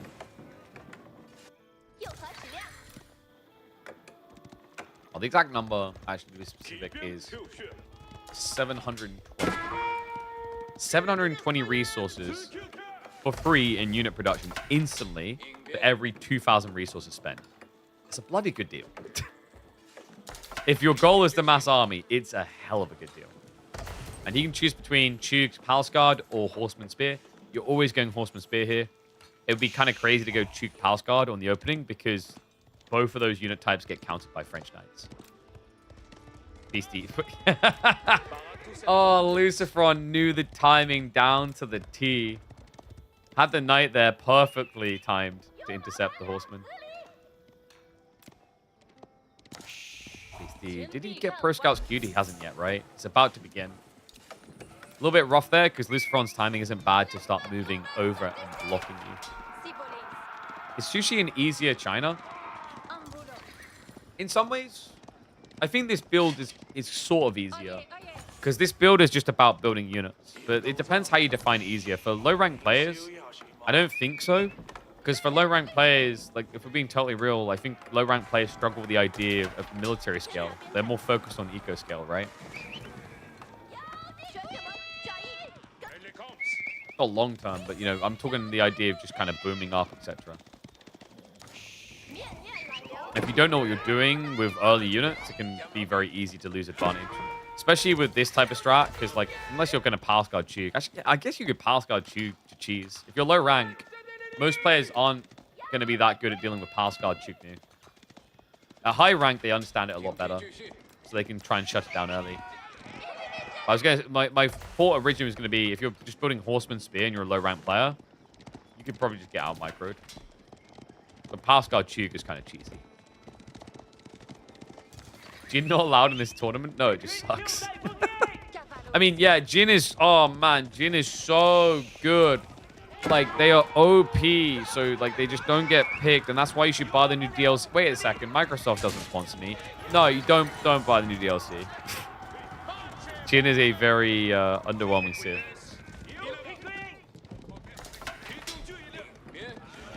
Chivalry already coming.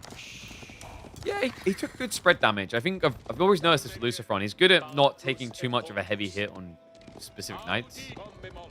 But to be fair, like, it's because he hasn't really been able to find an entry point to do real damage. So.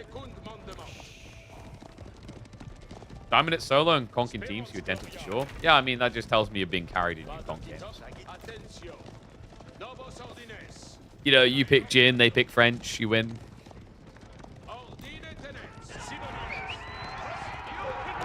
Okay, so this is just scale point now. Mass Spear, Mass Horseman versus Knight Archer. He's about to get the blob. This is a scary point. Lucifron needs to be tempered in his positioning because in the next 30 seconds, you reach that threshold where you can lose a fight. Once little old Bessie spawns one more out, then the birth can begin. And congratulations, it's a boy. Jeez, could you imagine spawning 7 at once? All coming out. Just look at the army size now.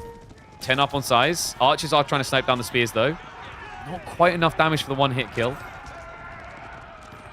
Beastie will reset. Scary now, though, because the archer count is reaching that threshold. So spears will start dying, one by one on approach. And with mass melee, to gap close, you're probably looking at, 3 units dying at least. Switches to the archer range. Says, I need range 2. Beastie. How much deer has he got home so far? Ooh, full stack left here. He took the forward stack. Didn't touch the enemy ones. Actually, no, sorry. I think he did. He took 2 from the other side of the map. Right now, yeah, they're coming. Okay, really cheeky play there. Also, especially with the way he's walking cross map, a bit unusual. Very likely to get seen doing this, guys. Like, very insanely likely to get seen doing I mean, why are they walking? Oh my god, yeah, he realized they were misrallied. Oh my god, the timing on that. Turns away just before he would have been seen. Horseman now rotating. He's going for the gold. This is bad for Lucifron. It's an uphill situation, and he doesn't have vision. And enough horsemen that if Lucifron doesn't instantly react, he can get pinned against the gold. Him comes in, Lucifron. No, he doesn't move. Beastie gets the pin. 2 kills, make it 4. Probably 5, actually. What? No, 6. 6 kills. A huge hit. Beastie with the backstab, and Lucifron left holding his junk in his hands. Doing nothing. Nah, he's not getting in. And worse still, Beastie has another army just, what, 500 resources away? It's going to be over double military firepower in favor of Beastie now when that army comes out. Pro Scouts at least get intercepted. Horsemen are still lingering. He's waiting for him to go back to the gold. He did get scouted on the house. That's important. A little bit of a slip up there. Beastie steered a little bit too close to the buildings. Knights all come home. Beastie just needs to be careful not to bait himself. Backs away. Ooh, he's blocked now, though, right? Needs to be careful on how he exits here. Or not. Lucifron just stops moving. Yeah, I was going to say, because Lucifron can keep moving in tandem. So even though horsemen are quicker, when they cut across, there's going to be an exposure point. I.e., you're going to take a charge. The fact he got away with no charge taken is huge. Beastie starts to move the main army up, too. I thought he'd just kind of camp and play for attack. Looks like he is considering tech, but he's not content to sit back. Army now splitting up in a weird way. Knights, they catch him off guard there. Beastie steers away. Only -1 so far. Archers still intercepting the Pro Scouts play. And notice the way that Lucifron moves his army. He's staying between the horsemen and the archers. They don't get an easy access point. Because now the army's going to be coming home looking for that. Bit of a miss micro there. Lucifron pulls back. The numbers, guys. Like, just a calm with this army value. It's close, but the quantity most definitely isn't. And the classic adage simply is more crap beats less. So many spears to clear. 26 spearmen. Knights might be forced to commit early. Low line formation being used. Knights are full HP, so maybe there's a cheeky charge opportunity. You see, love that. Lucifron just keeps trying to bait the brace, but no, he actually gets caught in the charge. Full commitment here. Chug wiping out most of the archers. Spear count. Holding okay. Only 10, though. The Knight's health bars are getting low. Beastie now forced to retreat, but a lot of low health bars on those Knights. Actually bypasses the remaining spears onto the Chug. Beastie has got more spears coming, but they need to catch up. Lucifron, not even microing away the injured Knights, does leave in the end, but heavily damaged. Down to just 6 Knights. Beastie still with mass horsemen, by the way. And no, he found him on the food. That whole fight, Beastie didn't have this. I can't believe it. He hits him again. I was looking at the numbers. I'm like, where? How does this make sense? Beastie was cross-map raiding, and he still traded well enough to keep Lucifron in check on the push. Oh, man. This looks over. Dive now in is going to find another worker kill. And Tech up not far behind. Beastie's going to be playing for Castle Age. Lucifron doesn't have nearly enough Knights to truly threaten that. No. And the Tech up is going to be fast, folks. Mount Academy with 8. Textiles coming in. BC's aware of the risk. Walls are at least up, but I mean, I wouldn't be surprised if BC wraps the horsemen around. More likely is bring them home to defend because he's going for a tech play. So, you know, the only logical option for Lucifron in response to this should be attack, attack, attack. But then again, he did just fight the whole army without his horse. Yeah, sure. And you go. Straight after the workers. The walls ain't stopping it. He's back. Shiv's come out, but that's already looking bad. Lucifron hemorrhaging additional workers now. BC's tech up complete. Veterancy for Chug being rushed. And the Knight count ain't that great. The Horsemen are mopping through this, by the way. This is over. 20 plus worker kills now. Chug do get cleared. Not nearly enough Knights to do anywhere near as much damage as that. All right. Stompy series, guys. 2 games now. Beastie had to use his 2 best civs, his first 2 picks, but it has yielded great results now. As with a 16 worker lead. Or to put it like another way, 50% more villages. I think it's fair to say this one's in the bag. Yeah, Lancer spawn begins.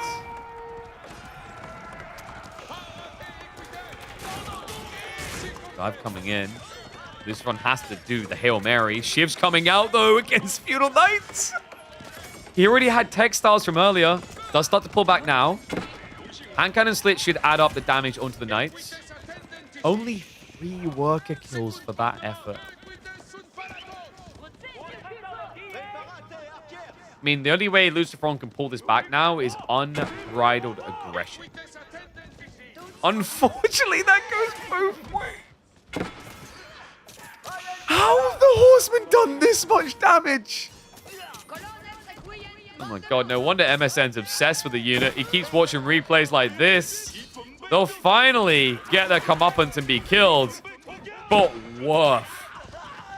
They have achieved 30 economy kills across 16 minutes. Unbelievable. Farm's now coming in at home from Beastie. One more dive, says Lucifron. It's his only hope. Not many Lancers to defend with. Beastie, though, getting closer to crowning a new army. Dive past Lancers, holding back. Shiv now come out. Knight switch targets. Full garrison town center fire under the archers. I mean, Beastie knows he can afford to lose a leg to win the game. A lot of work is going down for sure. It's balancing out the game, actually, but the difference at the outcome of this, the end of this, is Lucifron is stuck feudal with no way out.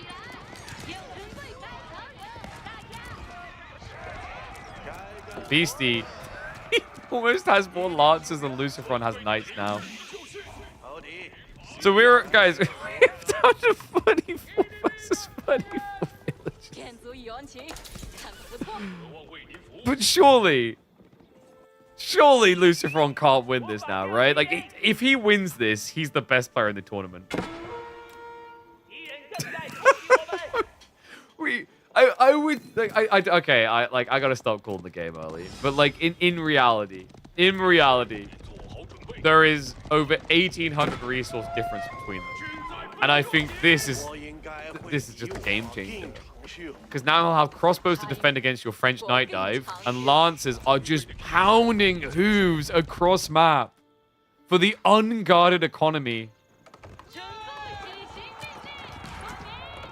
Even queues up some spears. Just any cheap tap to get those crossbows out. Those crossbows will melt knights.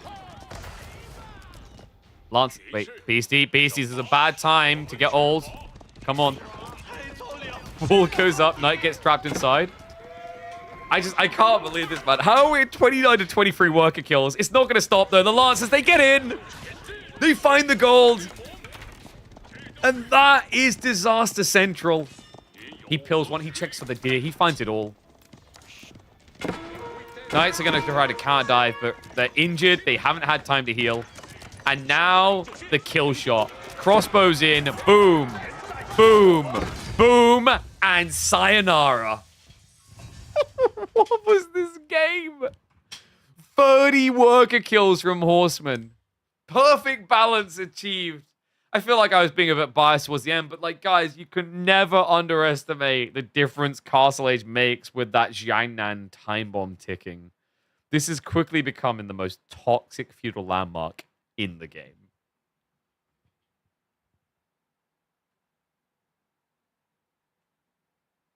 I just can't believe it.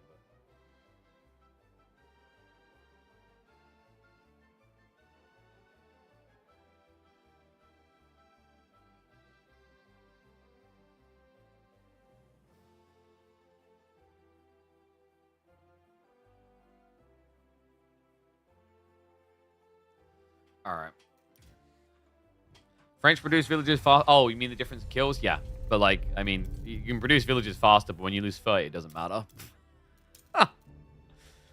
If I did textiles and still, oh god.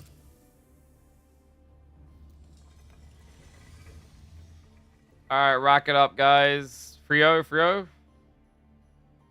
I don't. Is Delhi actually good here? I mean, old school Delhi, you know, the old King of the Hill compound defenders, maybe. I don't know about new gen on this map. Abbasid seems decent to me. What were the bans? Macedonians got sniped away from Lucifron. Order of the Dragon got sniped away from Beastie. So probably 2 TC, right? But there's only one sacred site. You do start the timer fast, in fairness to Delhi. But with how kind of, I'm not going to say choke pointy, but definitely funneled the map is. I think mass infantry could work. So maybe a Tower Victory build from Delhi. I'm going to start predictions now anyway.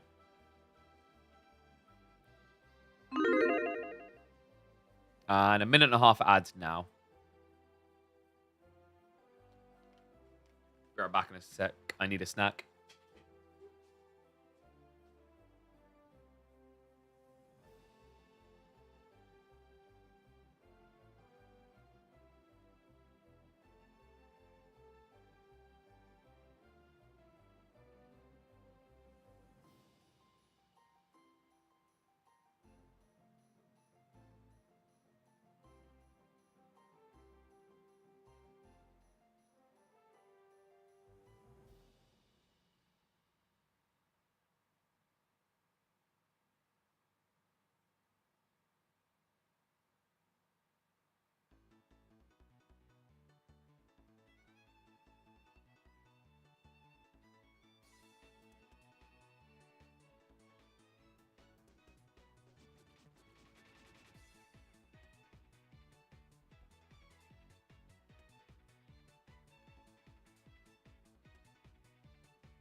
Got some hummus and tortilla chips. Man, I'm hungry. Tower Victory the way? Yeah, I think the new Tower Victory is good enough as well. I just realized the music's super quiet. What the hell?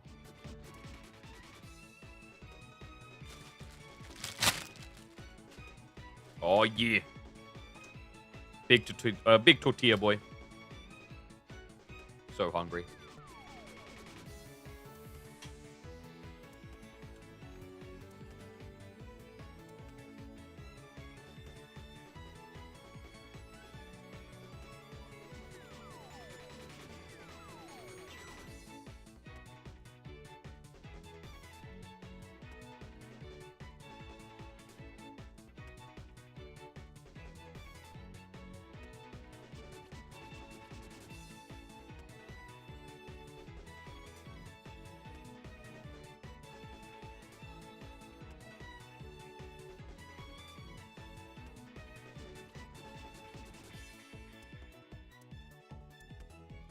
Gonna eat for Father's Day chips and guac plus spicy salsa. I think guac's overrated personally. The salsa, hell yeah, though. But hummus with tortilla is pretty good.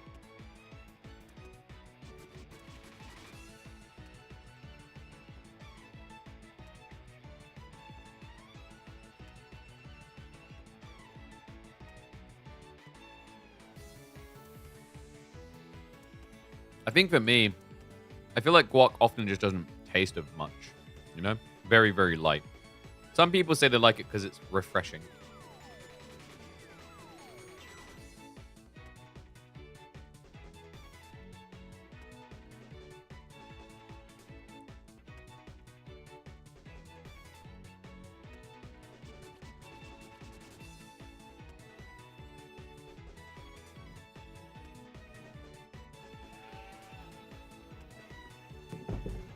Alright. Gonna eat a little bit more.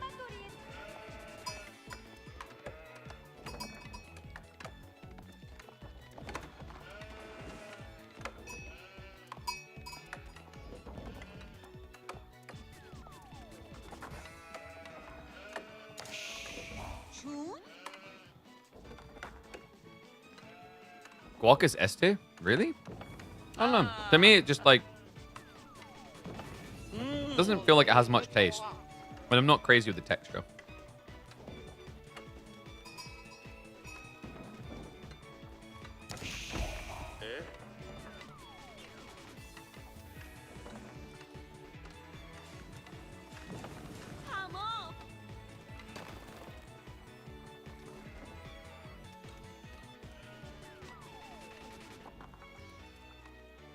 Alright, let's get ready.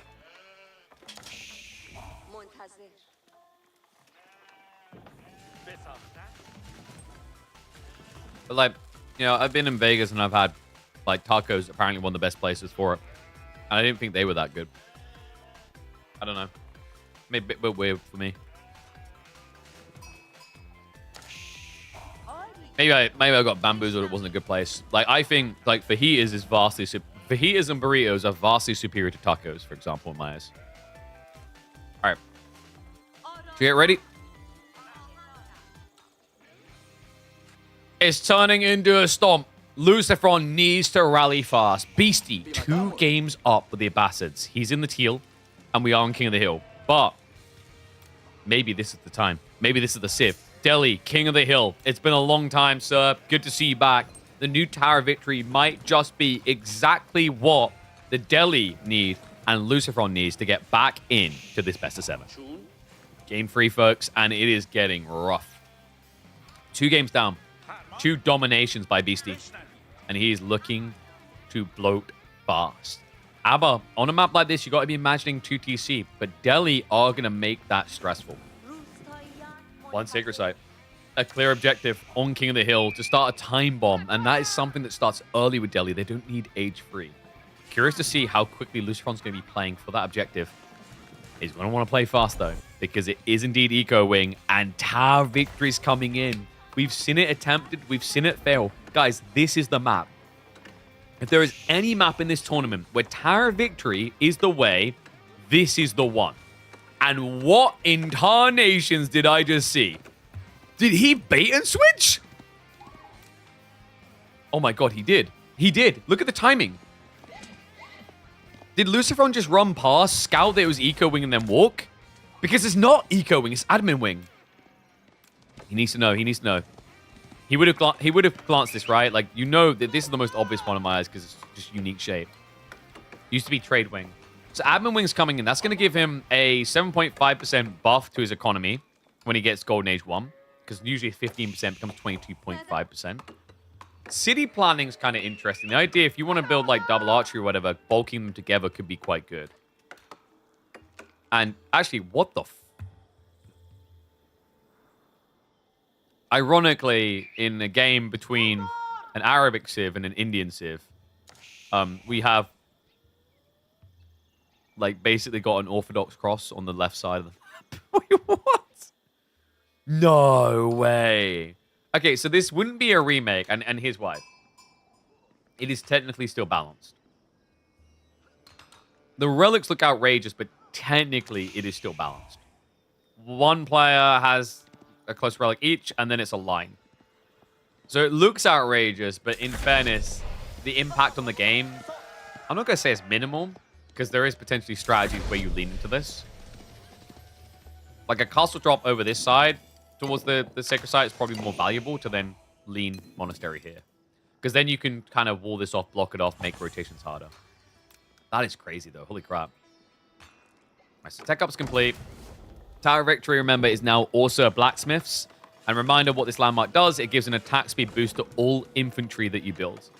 Honestly, underrated for its scaling into castle, by the way. The idea of Tower of Victory men-at-arms sounds pretty strong to me. Never see it.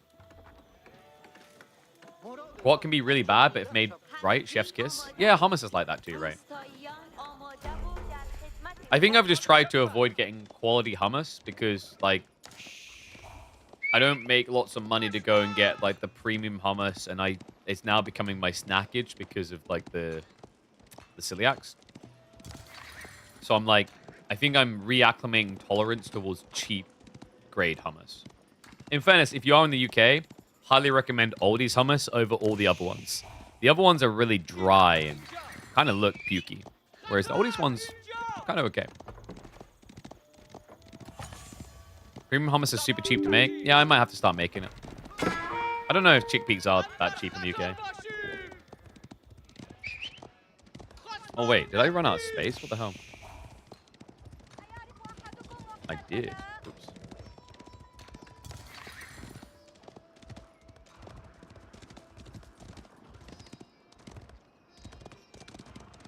There we go. Delete that 200 gig. Oh, it's because I'm double recording still. I forgot about that. I need to turn that off. I'll try and get that sorted next.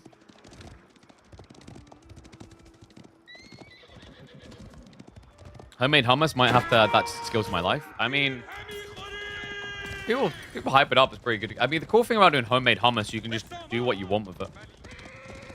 You know, like if you're, oh, I really love garlic, you can load up the garlic. Like it thicker, or you like it more runny.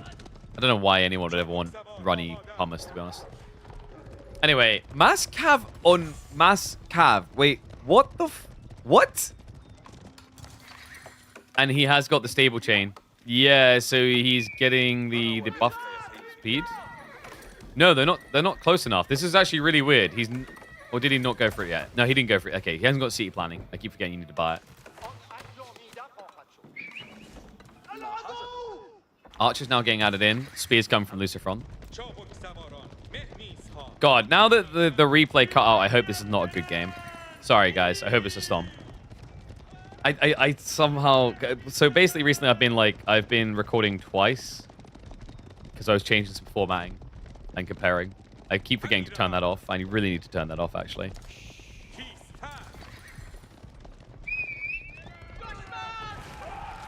Let me do that now.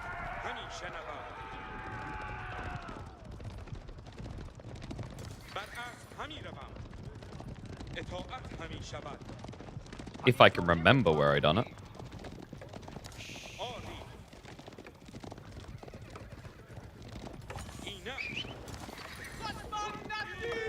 It's in here, I think. Dive coming in though, Ghazi. Villagers do shuffle away, but Lucifron gonna rack himself up. One kill, doesn't get the second. Ah, there we go, I've turned it off. Cam Archer now from BC. I like this. Ghazi will beat Horseman, but when you add in a Cam Archer, it muddies the affair big time. And Beastie, oh, wait. No, he didn't get in. Spears scare him off. Power Victory Spears have to be respected. Wall going up. I like this wall from Beastie. And he can even think about walling here, but like there's always going to be an opening in this area, realistically. So I like that he didn't waste extra wood on that. Do we have city planning at all? No. Doesn't have any interest. It's just, guys, it's just the Golden Age. It's just getting that extra 7.5% gathering. Which you know Delhi can't match. Like, Abbasids with admin wing is an interesting proposition into Delhi, for real. Like, no cap, no exaggeration. Because Delhi's big edge is they get all these techs for free. You don't need these techs. You get a 15% buff by default, which Delhi can't beat. They can only match by getting techs gradually. But now it's even better to an extra 7.5%. And what a snatch there. Goes in, finds a few troopers, maybe a little bit overzealous diving into spears. But slows down the archer wave, pulls back. Beastie is outnumbered, however. Yeah, the 23.5% gathering rate, like, remember, you can still go for these techs afterwards. Sure, you're going to have to pay the price. But it just gives you a dominant edge on gathering rates. ABBA economy stronger. Especially on a map like King of the Hill, where there's only one sacred site that you can get as Delhi, i.e. only one gold source. It's going to start a win condition, that's great. But it doesn't run an economy. The reflected walls, by the way. Both players thinking the same thing. Horseman having a poke at it. Only 2 scholars makes it very hard to heal. The cam archers are scaling, guys. Beastie adding in the third now. Tower Victory archers, could they be good enough to carry against camels is the question. And it makes you very fast. Very friendly. Good timing here. Hello. Ghazi, dive into the choke point. Workers pulled away by Beastie, but he ends up losing the injured one. And an additional. I don't know what that... It just looked like a worker was birthed out of the death. What? So 3 worker kills in total. Sacred Site timer has started. Lucifer in a great position. He's played this really well, but now the counter raid. Horsemen, cam archers go around, but the spears are waiting for them. Lucifer just feels 2 steps ahead, man. I don't know, man. I don't... I see the idea with Admin Wing, but I don't see the execution that leads to a good outcome right now. Because the idea of scaling Camel Archers is good. But the reality of scaling Camel Archers here, you've still got to contest the Ghazi. You've still got to deal with Tower Victory Spears. An increase in attack is pretty vicious, actually. Even the idea of just raw backline archers to contest Camel Archers. Beastie kind of lacking on techs, right? He went for Bloomery. Doesn't have Undermesh. Nice to creep a decap. Lucifer's not going to make it that easy, though.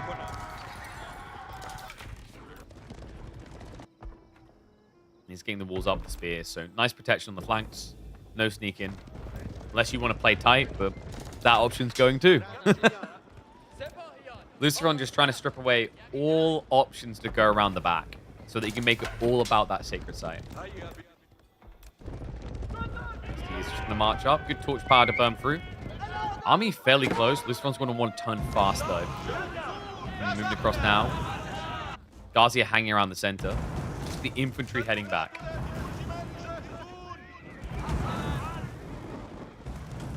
Probably going to be a breakthrough and then run away. Beastie is prepping spears himself. Not a bad idea. The one thing that isn't buffed for Delhi is going to be Ghazi, so like, removing that from front line, very good. Also, it just makes it hard for the spears to overwhelm against the correct target. It's like you can engage with spears and pull horsemen back slightly.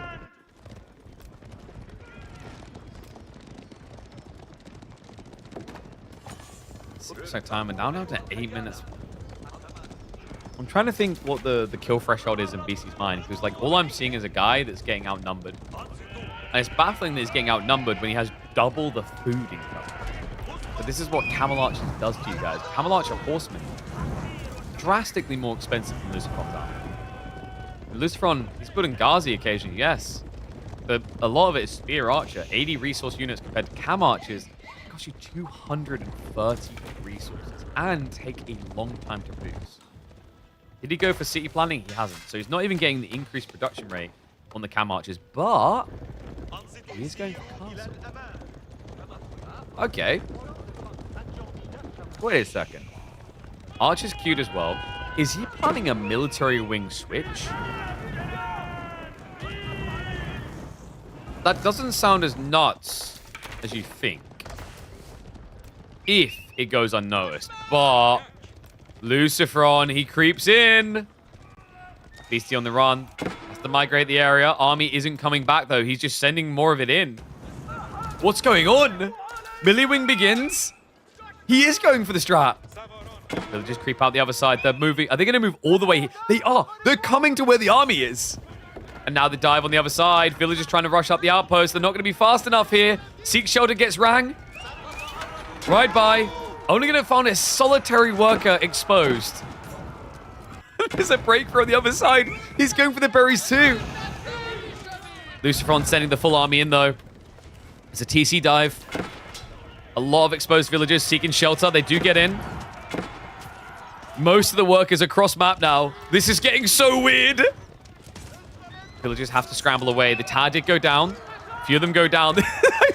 This is just a rinse and repeat of last game. We're going to end up with 60 dead villagers before 20 minutes. Dive past, finds the woodworkers. Now, the berries. The berries, the big problem, but he sneaks by!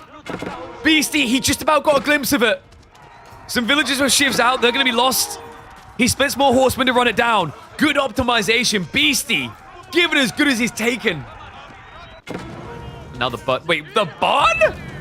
No freaking way. That's impossible. TC's just going to arrow down the spears. And the villagers, they're scrambling. They've got nowhere to go. The wall defeated Luciferon. Textile's going to make it hard to kill him fast, but kill him he will. Army pulls back. Tech up now complete. Army arrives. Horsemen have to pull back, but I mean, what? Just archer composite bows now? Vet horseman alone is going to be a power. Oh my god, I cannot believe what I just saw. These games are insane.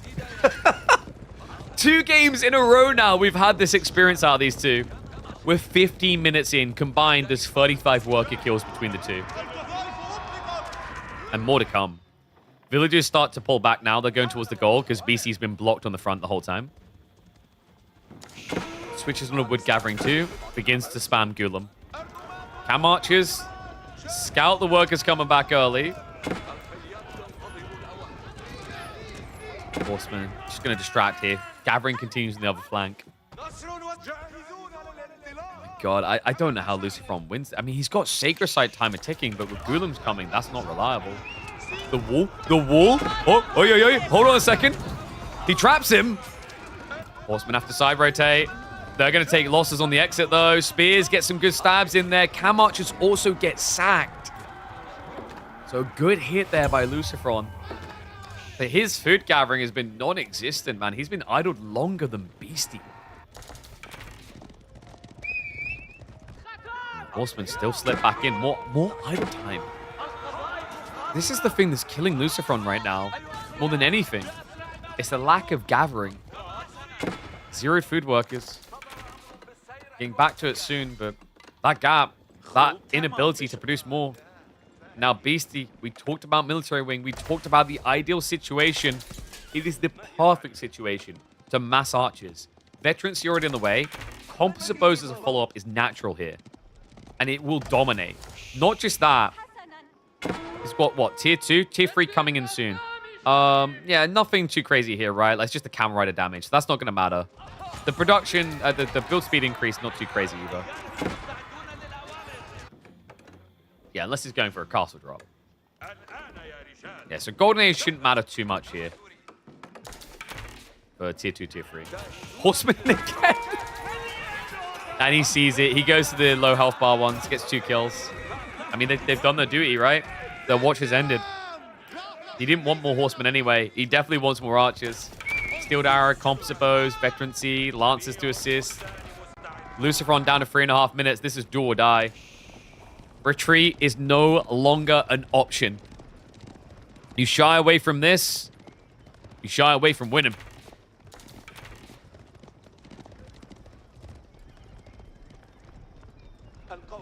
Beastie marches forward.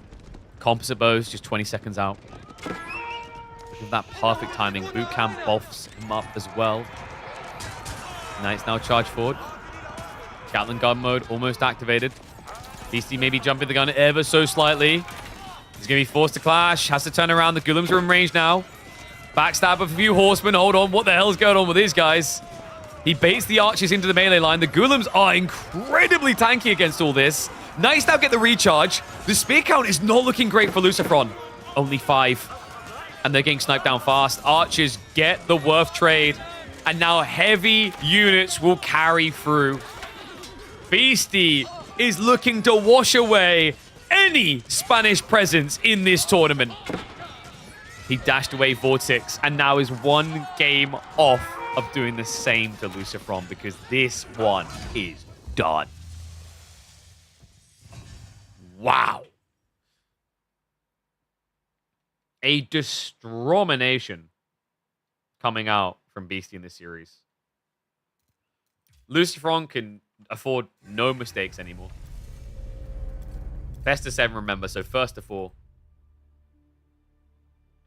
And Lucy, he was meant to be my dark horse, man, but after I think I said at the time, after what I said I saw against Vortex, it became hard to believe in. I think Lucifron's a good player, but Vortex has arguably been a bit more consistent. Even he couldn't really put a true dent into Beastie. Deli keep OP like some civs? It's not really played around anymore. Used to be good for like scaling army, scaling eco rather, because you've got village fortresses, but we very rarely see Deli keep drops these days.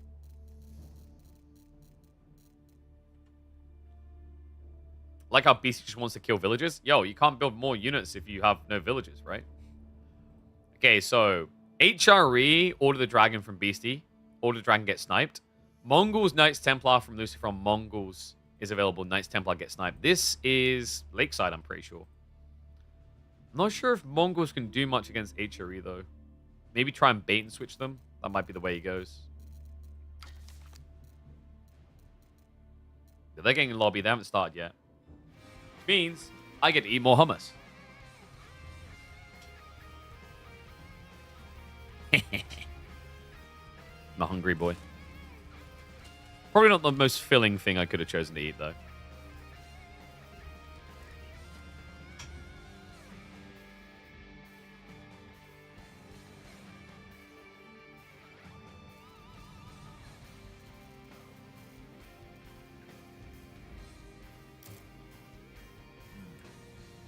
Sweet, sweet hummus.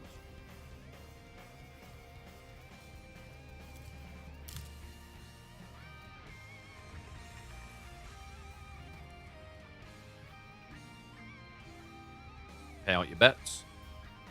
Eat some hummus. Life is good.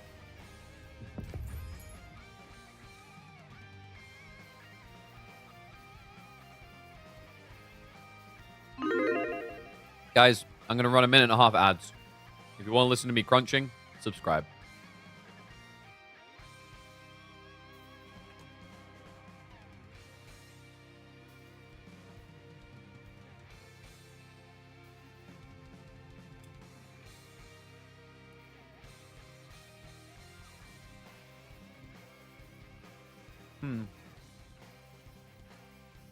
So I think HRE just straight up fast feudal here, right? With back dot drop. Mongols just kind of have to do the same. Maybe arrow slits and not overinvest in water.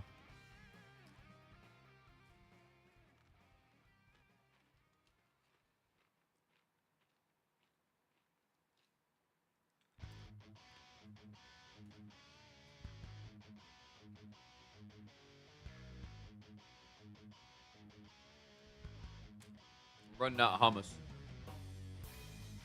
Someone ship me more hummus.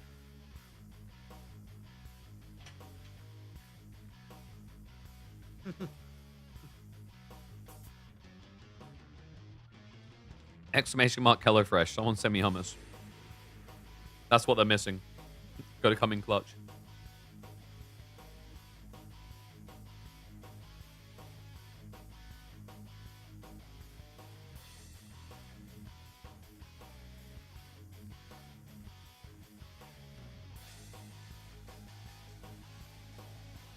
Hummus with pomegranate molasses. Don't know if I've ever had pomegranate. Pomegranates just don't look nice. I'm a bit of a visual eater.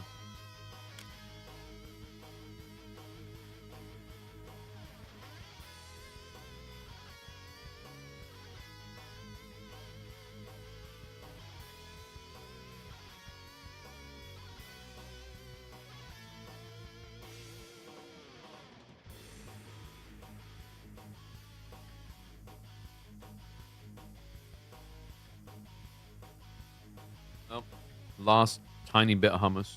I'm sad. F's in chat for the hummus. It almost survived as long as Lucifron.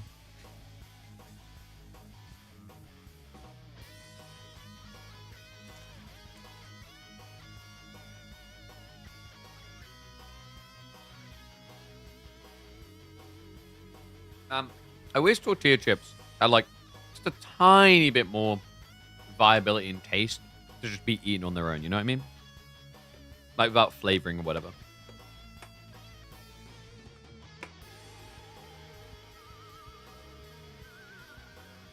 BC looking good today. Europe. I think BC's done pretty well this tournament. I don't think he's going to be able to beat Marine Lord. But it's still pretty impressive, right?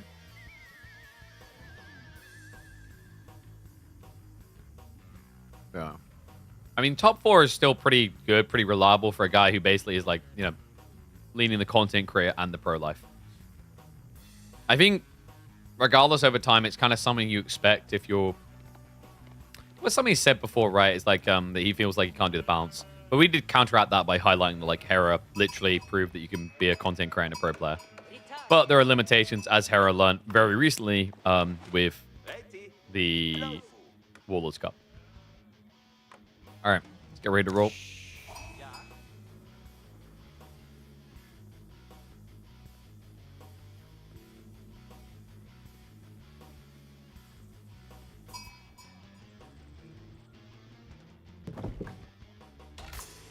Doom approaches. Beastie has the HRE. He also has 3 games in this best of 7. And Lucifron, 0. Not Zoro, it's 0. The Spaniard needs something big. He tries to dig deep. We head into Lakeside with a Mongol pick in the red on a map in a matchup where Dark Age can achieve nothing. Guys, this is worrisome. Beastie got, I think, one of the best civs for this map. Mongols has been very hit and miss on the games that I've seen of them here. More recently, quite often misses. I wonder what Lucifron's going to try to do to make this work, because my feeling is that HRE economy is just too strong in this type of setting, and the follow-up play into relics tends to come too fast. So, for those that have not seen Lakeside before, welcome to Lakeside. You have got 1 deep water fish on each side. Not a crazy amount of fish to work with, but enough that it has become a focal point to always go for. Very rarely do we see people neglect fishing because you can't rush your opponent. This is where I think Mongols sucks a bit on this map because they don't have the anticipation. What I mean by that is if you pick Mongols on Kawasan or older maps like Relic River, Mongolian Heights, maps where you have a shared fishing area, Mongols win by simply being greedy. They win because you assume they are going to attack you, and therefore you don't want to feed them resources by building a dock. This map doesn't have that detail. This map sucks on that detail because of the town center placements. Look at the range. You can't spear rush this map easily. Because to spear rush, you'd have to run all the way around the back, and even then you'd have to keep running all the way over here to reach fishing. The alternative would be to go for a transport play. I know someone's going to bring that up, but I don't really see a world in which you're ever confidently doing dock into transport with rat units, because that would mean investing 250 resources just to get your spearmen in place. Yeah, it's not realistic. So what does that mean? That means Mongols aren't seen as a real threat. The risk of me going out and setting up my fishing doesn't exist. And because it doesn't exist, I as HRE have no negative. In fairness, playing Dark Age against HRE can be dicey anyway, because their economy is so good, they can contest the spear count. Hoping for the incoming piracy for free resources by crushing water. I mean, the problem is you have to buy piracy. 175 resources, but unless, like, I think piracy is baffling when I don't see it on maps like Holy Island. I wouldn't really ever expect to see it here because you're not expecting as many boats to be built. But yeah, it does pay itself really fast. Like, you kill 4 boats, you win. I'm not sure the devs ever fixed the bug where demo ships don't give piracy.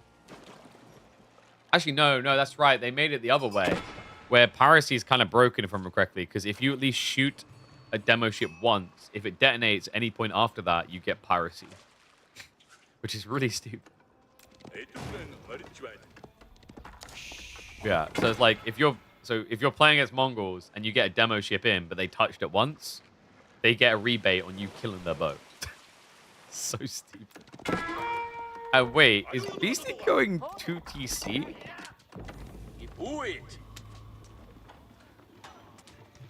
Come again? For Big Fudge? Is this 2 TC or is this rushed naval arrow sleds? He's got 11 on Arhen. What? Is it the tree lines? He got like an insane tree line, by the way. Both trees on top of each other. This is great for Arhen, but also if you go 2 TC, you just drop the town center here. It blocks the full backside of the map, and then you boom farms around double town center. That's crazy. Yes, 2 town center. Stone being gathered up, almost completed what he needs. Going to pull back one early to make sure they can't get a kill. So good news for Lucifron. That means he should get water. Should. I'm not going to say will, because HRE economy kind of go brrr, with this type of spawn in particular. How you doing, sheep game? 15-15, so perfect balance there. Scout shows up, so Khan can't be a nuisance anymore. Keshik production does begin for Lucifron. Will be a double pump. Double pump into double pump if he waits just a few extra seconds. Archer ship coming through. Naval's arrow slits is going to be there. Wait. Whoa. Hold on. Guys. Oh, wait, no, sorry. Yeah, I forgot. Buff the TC, not 350 stun anymore. That looked a bit dicey for a second. And it will secure the gold. Okay, so he didn't opt here to block the backside. He just went for the wall. Khan now doesn't have a way home. Like, wait, what have you done to me? Bro, it's not funny. Let me out. So TC will secure the gold. This should now enable fast castle for Beastie, I imagine.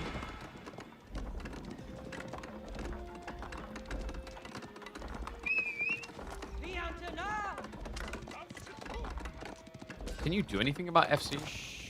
Keshiks aren't the best at diving, right? They are more flimsy knights. I would expect BC to have to build some units here. It's just so greedy. Farms coming in already, and I love the read by Lucifron. Okay, outpost rush it is. Scouts reveal it early, though, so he knows. And the archer ship did back away. Yeah, it discovered the problem of trying to dive on water. Naval arrow slits demands you invest a lot to stop it. And an outpost from Beastie. That's going to be denial of the rush. So gold will be safe for HRE. Khan is... No, I can't win. The scout gets healed. All right, Khan's having a sad day, man. Now the Keshiks. Ooh, he did idle them out a bit. Hold on a second. This is going to be tight. I think you have to commit the Keshiks. Even if you lose them. Otherwise, outpost shouldn't be going up. You get shivs out for the Keshiks. Ooh, more villagers being pulled. Keshik's low on HP. Gets a shiv down. Second one as well. Archers are now showing up, though. And the outpost is in. Villagers come with the repair. The torches are out. BC is his only move here. Additional workers. 20 workers in total to try and get the burn down. Needs to be careful. Some of them low HP. And he micros those away. Good micro from Beastie. Repair 2 is working quite well here, though. And the Keshik, the archers, is stacking up. Has to back away. Beastie not able to deny the outpost drop. Arrow slits now in. And Lucifron has hope in this best of 7. That is wild. Fishing is also booming. He's up to 6 in total. There is a back gold option here. No wheelbarrow for Beastie is a bit of a womp-womp. And I don't know what that villager was doing. Dead. He's going to add in stables. So he's going to try to burn this down then. More farms getting littered in. This is turning into a wild series in a very different fashion to the previous one. Villager just tanks the charge to the face. Constantly idle up here, though. Khan's still being a nuisance. He's been stuck behind it this whole time. But he's making it worthwhile. Prelate is now working overtime to heal people. He could build a second Prelate. Honestly, with the health bars as they're getting, it might be worth it. Yeah. They ain't doing too well. I think Luciferon, yeah, just goes for attack up. It's the smart read. Castle is the play. Guys, I think Luciferon's back. Nope. Horseman will finally get rid of the Khan. My god, did he make him work for it, though. Yeah, you're now building Horseman against fast Castle Keshik. Doesn't sound that fun. Archer ship is just going to try to harass him, but Springel's now being built by BC. He's trying to claim water after all this? Hold on. That's kind of crazy. Springle ship. Nice hit there. Gets the kill. Luciferon now being forced into boats. And the gold is now being switched on to. Yeah, 15 workers moving out. Someone mentioned Burgrave in chat. I mean, yeah, if you can get the food good enough. Easier said than done, though. Especially when you're already straining your economy like this, right? You're spending 300 food on villages. And you're only getting 750 food right now. Meanwhile, Luciferon 1 PC has more food income than you. Oh, he did snipe the worker. Cheekily and merrily sails away. He's saving. He knows what this is about to be. Kurotai on the way. Beastie just needs Burgrave. Stat. Regnance would feel like a death sentence. I think if you Regnance here, you just die to the Flood.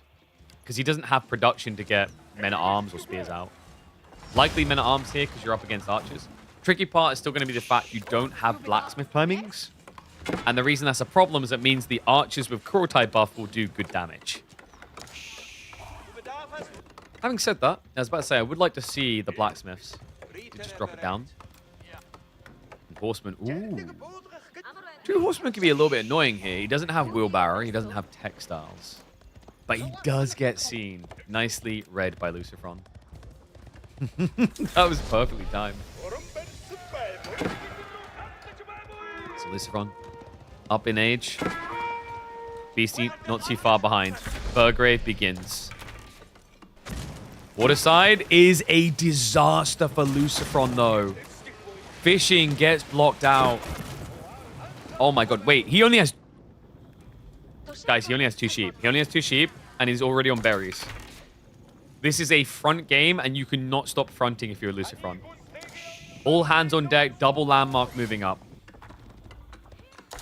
Horseman? Wait, the horseman is still here? Yeah, Beastie's going to harass him. Goldworker's going to be a little bit frustrated. We'll pull the shivs out. Ooh. Gonna get the -1. Wait, oh, he's messing with him. He gets into that. It's going to be the kill. It has slowed down the gold gathering, so, you know, Keshik upgrade is coming, but no additional Keshiks. Kurotai Deerstone getting ready to park. Dive underneath the TC. Men-at-arms spam begins. He's going to need a lot, though. Farm's already going idle. Beastie, he only has 4 men-at-arms. This is men-at-harmless. Dive through. Archers get on top of the workers. A ringer roses game for the villagers. Men-at-arms are intercepting the archers, so good maneuvering there. But we're going to be doing the figure 8, I think, around this base. He goes for the micro shuffle out and back into the other side. The men-at-arms are chasing the Khan. Wait a second, what? Archers getting additional kills. They go back to the... Screw it. I mean, we're either dead or not. He goes back to gathering. The men-at-arms have heavy maces. Keshiks will not fare well there, but the gold. The gold is now a problem. Beastie, he's taken out fishing. Luciferon has army size, but he doesn't have superior food income. They're mirrored. And the villagers... Why have we still not got wheelbarrow? Oh my god. Just dive. The Keshiks, they get the connect. More coming in. Beastie's dead. Surely. Archers just ignore the men-at-arms. The Keshks are ignoring the men. Everything is ignoring the heavily armored unit. And you can't ignore that that was impressive out of Lucy. Ultimate punishment for the 2TC greed. He's back. He's back, chat. He's back to lobby, but for a good reason. He's on the board. We have a series. Wow. Beginning of a series. Lucifron with the dub. All the Lucifron doubters just lost money. But that's on you. You didn't believe.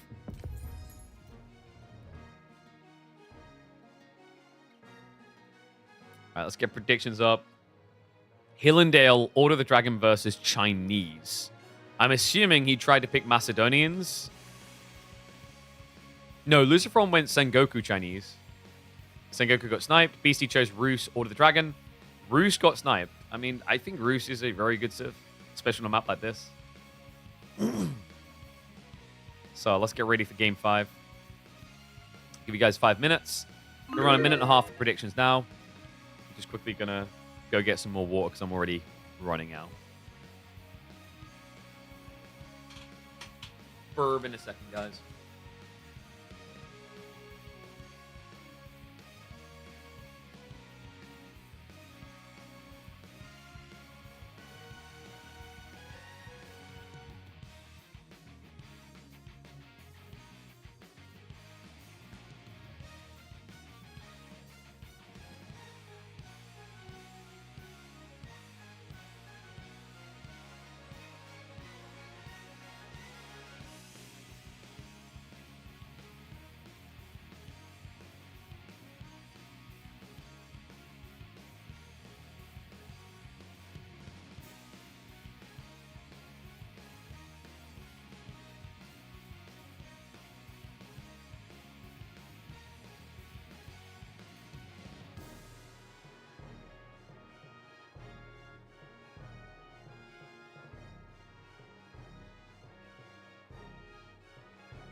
Alright, honey, I'm back.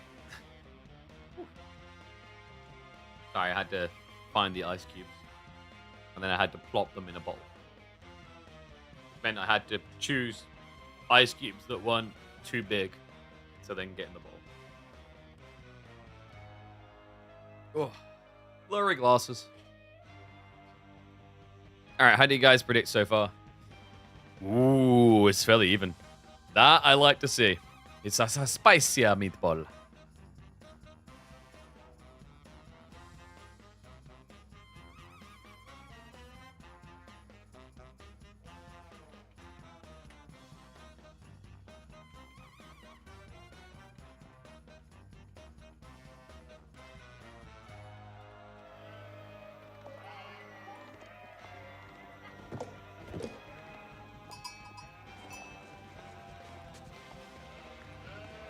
All right, let's get ready to roll.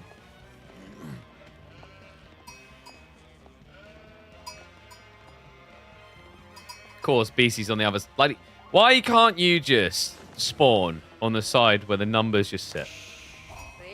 Huh? Huh? Can't just make life easy. Oh, he's striking back. Finally, Lucifron on the board in this round of 6 series. Beastie still on match point. He goes for his other HREs, Order of the Dragon on Hillendale. Lucifron on the other side in the yellow has got the bee's knees. It's none other than the Chinese. Good Civ all round. Most maps, it seems to be a dominant pick. Can it get things back on track? Or is this Spaniard doomed to go the same way as his bro?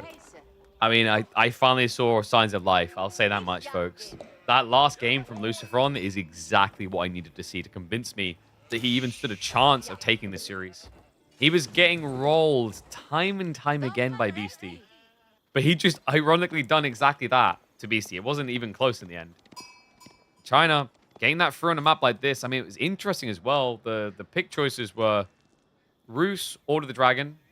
Roos gets sniped. Whereas when it came to Lucifron, his other option was Sengoku. I find it interesting that China is seen as less threatening on this map than Sengoku. Because you'd imagine Sengoku's a bit tricky with how far out the food options are for the Yatais. Also a cavalry-based civ, right? Like, cavalry can be strong on most maps, but I'd say on Hillendale, infantry can have more of a fair fight, considering how easily you can wall yourself in and make the game slower. How slow is this going to be? Is this going to be a 2TC strat from Dragons? Because we just saw Beastie try and do 2TC. Didn't end well. Different situation, different format for sure. Maybe it's fresh on the mind. Mine work or Ahan? It's going to be mine work. Villagers moving out, though. It's 2TC. Mine work, 2TC. Okay, I'm probably going to be keeping it tight, right? I imagine the town center gets dropped possibly here or on the deer. He's already shot deer down, so probably going to be dropped towards this side. Another side, Lucifron already out on his deer. Drags everything out there, in fact. And sheep-wise, slight, ever so slight edge. Lucifron got 17 sheep. Beastie got 15. That's pretty good for Beastie. China's meant to be heavily favored when it comes to the sheep game because they have better vision on their scout, so they see sheep much earlier than you. But one thing I've noticed, a lot of the map designs kind of feel like they've become a bit more, should we say, linear? And not linear is the wrong word. More tightened on the sheep distribution because more recently we've seen more and more maps adopting this closer spawn towards the player when it comes to the majority of sheep. Yeah, and that was a good change. The reality of that change is it's heavily minimized the quantity of games which are decided by RNG through sheep. We used to get, I'd say every tournament, 2 to 3 games at least, where you'd see a player with 25 sheep and one with 5. Wow, 20 sheep versus like 8, something like that, which is insane. Nowadays, very, very rare to get that even once in a tournament, I feel like, unless someone's done a 2-scout build. Beastie, mine work almost complete. Optimizing for that timing on second town center. What change did they do? A lot of maps have had their distribution change, so there's a lot more sheep that spawn closer towards the starting location of players and less neutral sheep, shall we say. I think this was like 2 patches ago and they made notation on it. And this was heavily inspired by certain map designers doing that with their maps anyway. You had Avali with the most extreme one way in not Coastal, sorry, in what's his name? One with the mountain range. You basically only have 8 sheep and they spawn right next to your TC, essentially. And we'd seen this for ages from Kavayu, where he'd started to optimize the sheep to be around town center areas quite often, and only a few, if any, in the mid-map. Lucifron looking like a Pro Scouts game. Always I'm a bit dubious about this. Pro Scouts on Hillendale isn't very good in my eyes. You know, you're going to get 2 deer stacks, but you already have 1, your opponent already has 1. It's not as big of a competitive advantage here as it is on certain other maps. But wait, pause that thought. Wait, this isn't... What is he doing? This isn't Pro Scouts. No, guys. It's a double villager pull. The horsemen are simply to push and garrison. Lucifron is going for a divide push. The speed of these games. Unbelievable. We just had Anatan in an interview saying that he needs to stop playing like so all-in-y, and now it's like he's being stupid and he's feeding his games. Meanwhile, in this series, ooga booga booga move over. Second game in the row that Beastie goes 2TC. Second game in the row that Lucifron goes for an outpost rush. He sees the tree lines. If he drops an outpost here, he blocks it all. There is a back tree line, much smaller, but there is a back one. There it is. Jams it in there. I mean, he could go a bit deeper, but then the TC arrow fire would slowly damage, so you'd have to keep a worker here. Unbelievable. 2 games in a row. Mongol outpost rush into Chinese outpost rush. It's like it's the toxic combo. They're the 2 best civs for it. Because Mongol's natural for outpost rushing. China's so good because the speed. Wow. Make matters worse, Beastie just went to the back deer. He's gonna have to get off those pretty quick. Lucifron, no stone gathering, by the way. This outpost is a wait. Guys, this outpost doesn't do anything. If BC realizes the outpost does nothing, he can burn it.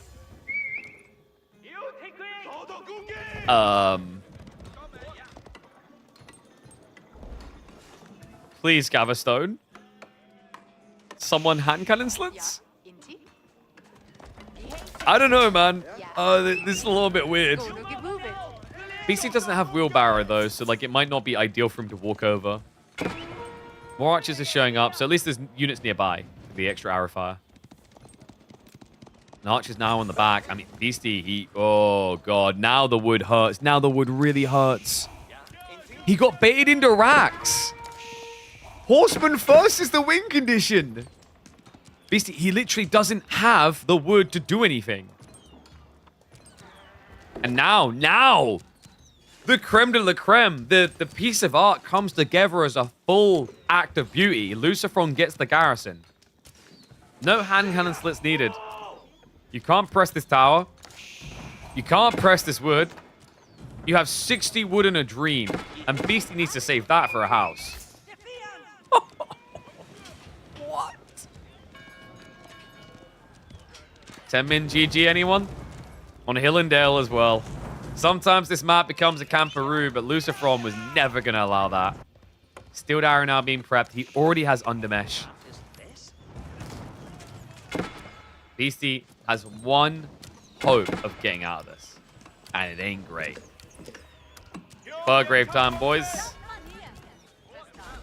We've pretty limited resources. 9 sheep carcasses is all he has, so presumably, I guess around 1,200 food.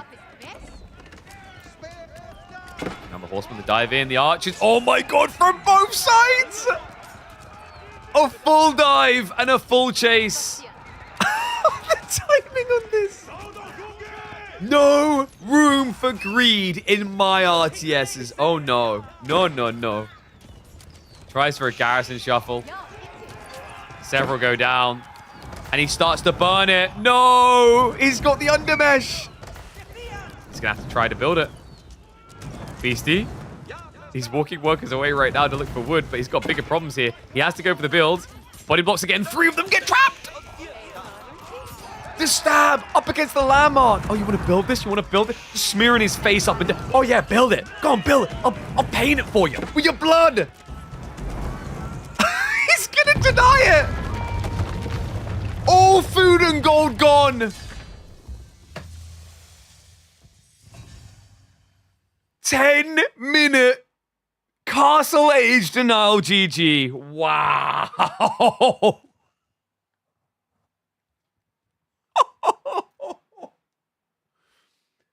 Oh my god. Lucifron is back.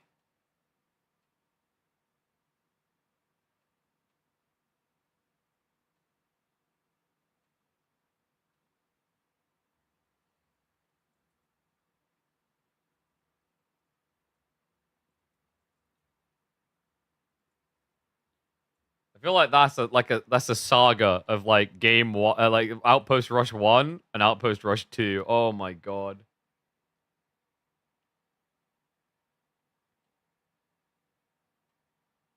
I'm gonna call that one when 2TC meets Outpost Rush.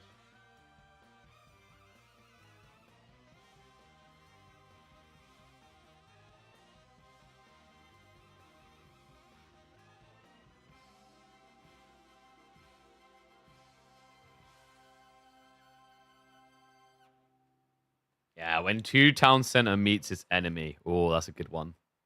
Game ran out of... Okay, that's interesting.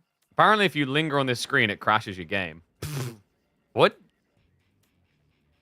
that really the case? How weird. Oh my god, though. I can't believe what I just saw. He got vandalized.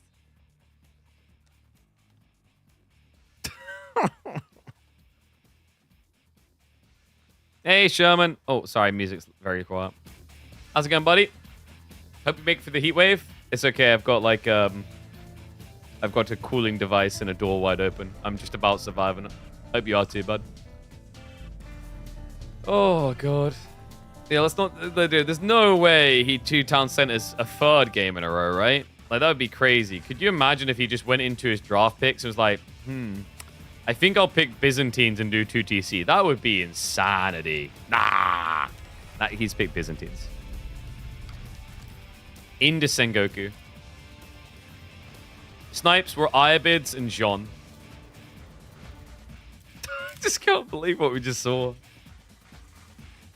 Absolute demolishment. Reminder, by the way, guys, fun continues after this series. After this series, we've also got a new RTS we're checking out called War Alert. So a little bit of Company Heroes-esque from what I'm seeing, but I think there's also this kind of element of like deck building, choosing your army as you go into battle. So it should be a nice little experience. They're sponsoring the stream, so we'll be checking out after this. Let me pay out predictions. Lucifron. Yep, well played. Firm handshakes. Go predictions for Game 6. Give it these two. They're much quicker than the first series. Bloody hell. All right, minute and a half ads now.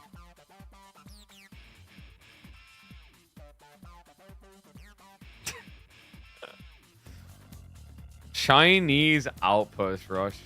When was the last time those words came off my lips? It's been a while. It really has.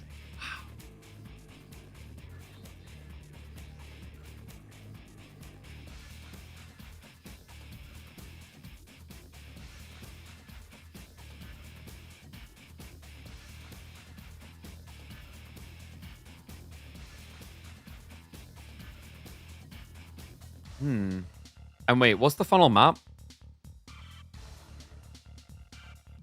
Did we have Lipany chat? We haven't had Lipany, right? No, we had Lipany. It's Coastal we haven't had? We got Lipany now. Yeah, my brain. I wasn't even looking. Lipany now and then Coastal. So Coastal would be where this would all end.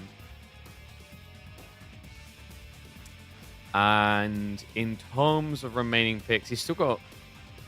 Yeah, there's quite a few powerful picks still, actually. Macedonians, Knights Templar, Delhi, Jean.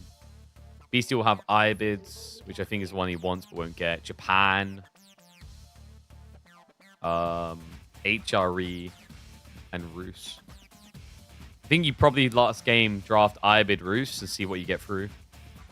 And then Lucifron will probably go Delhi, Jean. Nah, Delhi Macedonian, right? The Macedonian will get blocked, so then you'll end up with like Delhi, and you probably want to match up against Rus, I imagine, over Japan. Actually, no, I think Delhi's happy with either one. All right, let's see if we get there, though. Need to flip the score around. 1 sec.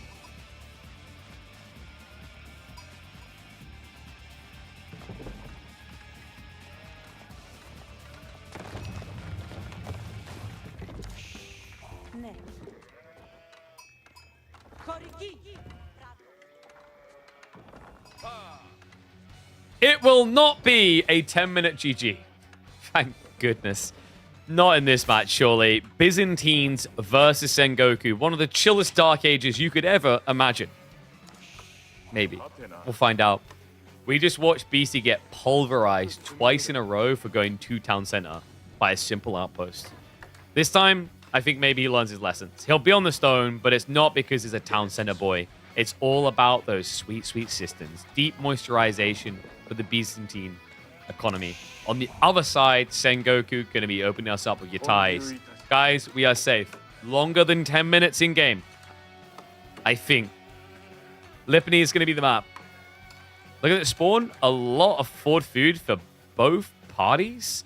Byzantine's got a really weird spawn, actually. The way it arcs out with the berries on open territory but far in the corner feels really hard to obtain.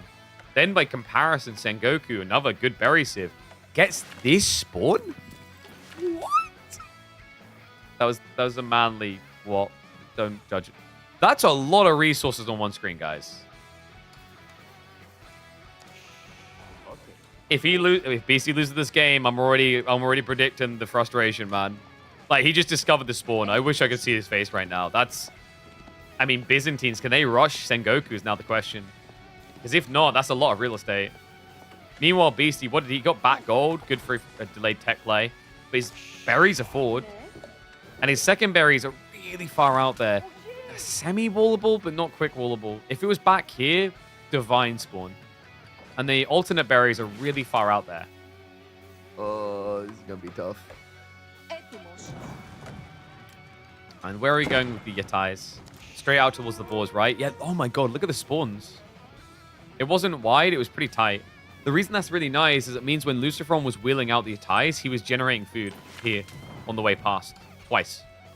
Whereas if the board spawned up here, he wouldn't be able to generate food on the way out easily. So it just gave him a little bit more squeeze from the lemon. So double boar, definitely going to be looking to lock in here. See, look at it. Oh, yeah, all the way past with the gen food.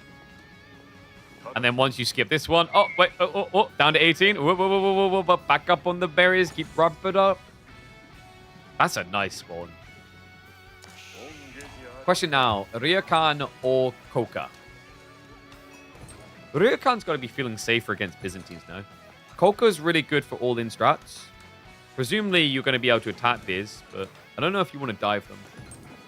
So Ryokan would be good for poke without hard commit. Whereas Koka's really nice if you can find a stage fight. I mean, it might be tempting against Mercs. And actually, I think the Spaniards have been doing a decent amount of Koka, but there you go. It's going to be a Ryokan. Yeah, like the idea of Koka is cool. I think the problem is if your opponent goes Lombos or Javs, which he's going to do because BC wants to win the game. Sorry, Keshet names. Then you're just going to lose Shinobi before you get range. So, you know, knowing that it's going to be a strong backline makes Koka pretty sucky. I think Koka is good when you're up against strong frontline, i.e. Range Knights as an example. Because then it gives you that extra burst. You know, even if they pull away from the melee, your range units can still attack with it. All right, predictions. 72% on Beastie. Well, I think we kind of predicted that. Byzantines is one of the most powerful civs in pro play right now. It is, I think, third or fourth most... No, fourth or fifth most banned. But let me double check that stat for you guys. Yeah, they're sitting at 57 bans.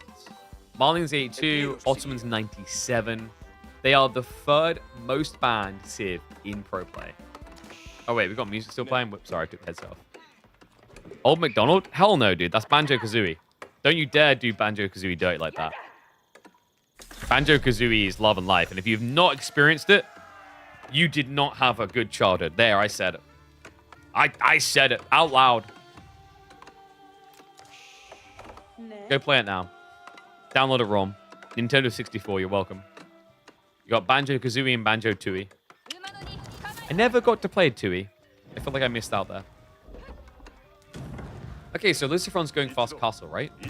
Takeda's coming in. Stables shouldn't be too far behind, but he's got 3 on gold, 7 on food. Why else do you need to float this much resource? So he's just going to FC. BC's just maxing out on systems. He's got level 5 for the north. Oh! Nice griefing. He's trying to body block him out. So Lucifron just being a little bit mischievous. More of a GoldenEye fan. I didn't have GoldenEye, I'll admit that one. It's okay. I had Ghost Recon 1. A few years later, but...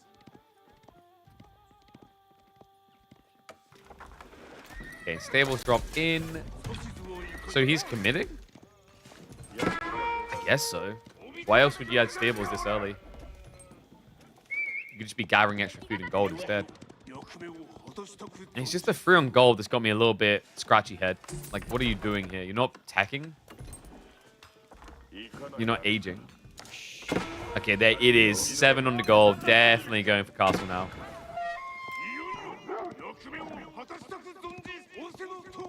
Banjo 2, definitely a good game. Yeah, I feel like I need to go back and snatch it up. I missed out. Like, I actually only found out that Banjo 2 was a thing about 3 months ago. I actually didn't even know. Like, missed out. Okay, nice poke from Daimyo. Does force Beastie to pull the villagers home and baited him into Akratoy. More Yari getting added, but it just doesn't feel like a hard commitment. I think what Lucifon's trying to do is bait Beastie to hang around, which is a great idea. Because he went level 5 System, the last thing you want is for him to know it's Castle Rush. Because if it becomes obvious rather, that it's Castle Rush, that will be Beastie's main goal. Because Golden Horn Tower level 5 pumps non-stop.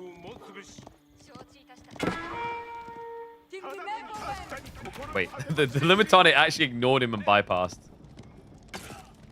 Gets in front of him, so can't really retreat with the Itai. It's moving over towards the Yari.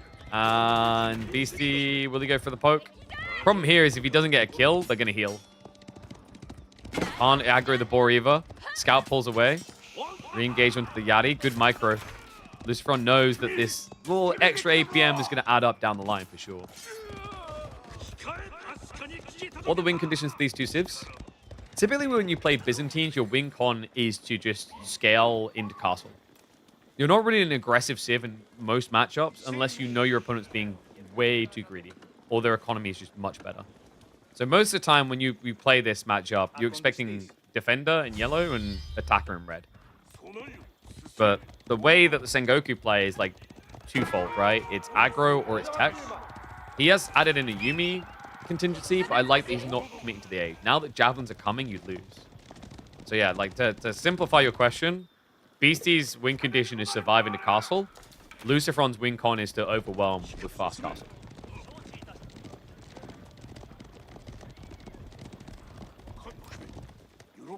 Double javelin now.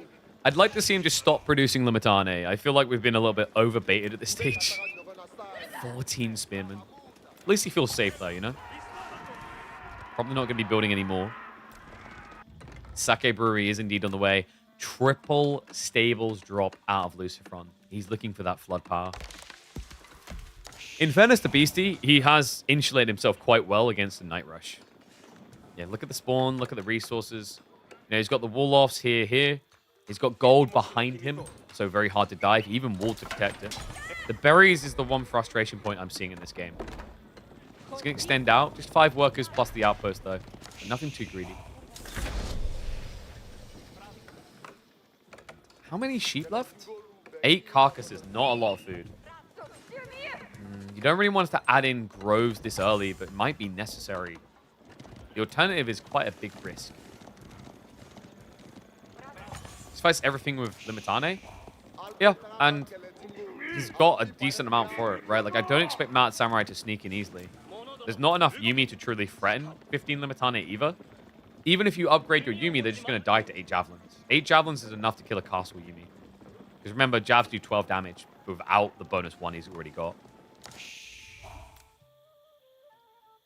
Like, if anything, upgrading the Yumi kind of helps the javelins feel better about the exchange, if that makes sense. Like, less wasted damage for a kill. Beastie, almost ready to start Tekken. I think for Lucifron, the winning play here probably is to rush relics. There you go, Buddhist Temple coming in. Honestly, you just got to. Like, you're going to be behind on economy now if you don't. It's level 5 System, and it's going to be mercenaries out of Golden Horn Tower. That's very powerful. Tekken? Nah, mate. More of a Street Fighter fan. Securing the extra berries. Very greedy, very risky. But what Lucifron doesn't know can hurt him. Dive in onto the jabs, bypasses to workers, hangs around for a clap, gets a kill. Nice little in and out. Did cost him some Yari, but you don't really care about those anymore. It's all about the Mountain Samurai. And first, the Iko-Iki Monks has just been queued. So Relic soon to start being grabbed. Yumi Wave is now arriving and poking. New Mounted Samurai as well. And now the Northern rotation. Gets in the tower, though. Another Cav unit goes down. Not the good ones. The Mounted Samurai are holding on. And that's important because remember, guys, they've got healing. It's already triggering. Dive in the Yumi. Oh, finds an opening. Golden Horn Tower just complete. The Spearmen are completely out of the base, though. Ring a Ring Rosie's time. Village is not even garrisoning. They finally realizes it. TC Fire is going to do well here. Starts to snipe down the Mounted Samurai. Limitane also being ignored. Another worker kill, but honestly, I don't think this is too much damage for Beastie. Losing 3 workers to get Golden Horn Tower up and your level 5 cistern. This is pretty content. We've got ball play now coming out from Lucifron at a risky point because your opponent could add in 1 or 2 cataphracts now. Is he going double ball? He's not. He's just doing solo. So veterans he's in. BC looks to rush relics too. Very difficult for him to get relics with map control as it is. He can pull 1, the freebie over here to get Olive All Gen, which isn't too bad. But I would expect this to be 4 relics for Sengoku when I look at the layer things. Especially with double Iko-Iki. How do Kata do against Mounted Samurai? They will get obliterated on count because of the daimyo effect, plus the extra health. But the beautiful thing about playing with cataphracts is you don't have to fight a sucky melee fight. Because you can just hit the eject button. Yeah, the idea with cataphracts is they're very good at raiding for that reason, because you can't easily trap them. White jabs over Lombos. I think BC was maybe expecting more aggro. Also, the way he played, like, if he played Lombos with the way he had to shift out to these berries, I think it's too slow. Javelins is a lot quicker to move out to defend these areas. Speaking of which, the timing could not be worse on this. Villagers have to go for the repair. Lucifron, a little bit late realizing, but now he has the surround. Tower goes down. 5 villagers in trouble here. Beastie's army completely out of position. Give me a bloodbath. All 5 down. Beastie's had enough. Look at what he queued up. Camel Riders. There's your other answer about jabs over Lombos. He feels like he needs that debuff. So actively queues them and gets them randomly queued by the Golden Horn Tower. Wonder if that is a proactive or reactive play. Well, low. Oh, hold on a sec. Get the charge across. Does deny the relic being returned. That was second relic, right? Yeah, BC already has the other one on the way in. What I mean by reactive versus proactive, did he queue his Camel Riders before or after he saw that this lined up Camel Riders? It looks like it was after, which is very smart. Because one group of Camel Riders probably going to get sniped. But if you see that you've already got 1 wave coming, queuing up a second's pretty decent. Starts to give you a real front line. Is the healing for Sengoku from the daimyo? No, the healing is from Ryokan, the age 2 landmark. It gives you 4 health back every 6 seconds when out of combat.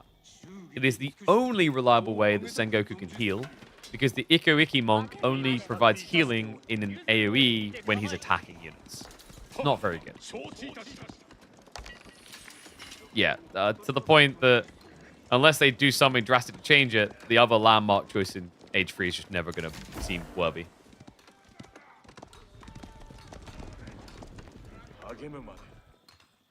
So how are we looking? Yumi have been upgraded. Steel Arrow now on the way in. Looking for Sacred Sites 2. Final Relic Call, of course. 3 for Lucifron, 2 for Beastie. And the cats begin. Cataphract Camel. Damn, that's powerful. Now Cataphracts can beat Mounted Samurai, guys. Someone asked the question earlier. When you add in a 20% debuff on damage versus a 15% increase in attack speed, you get competitive. Especially with how bulky Cataphracts inherently are.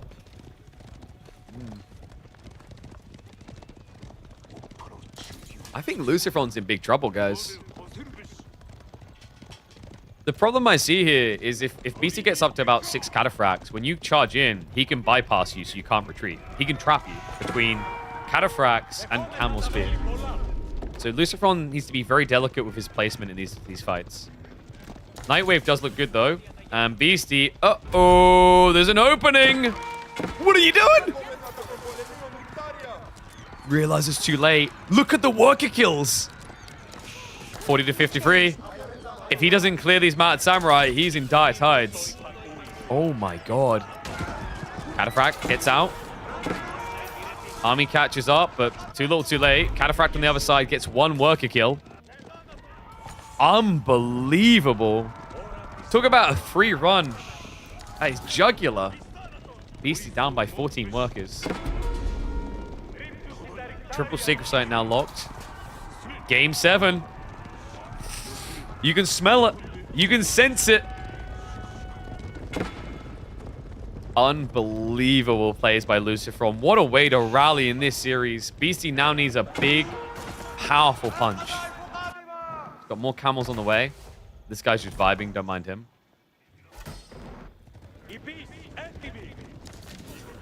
Just got a Dachi. Did he really?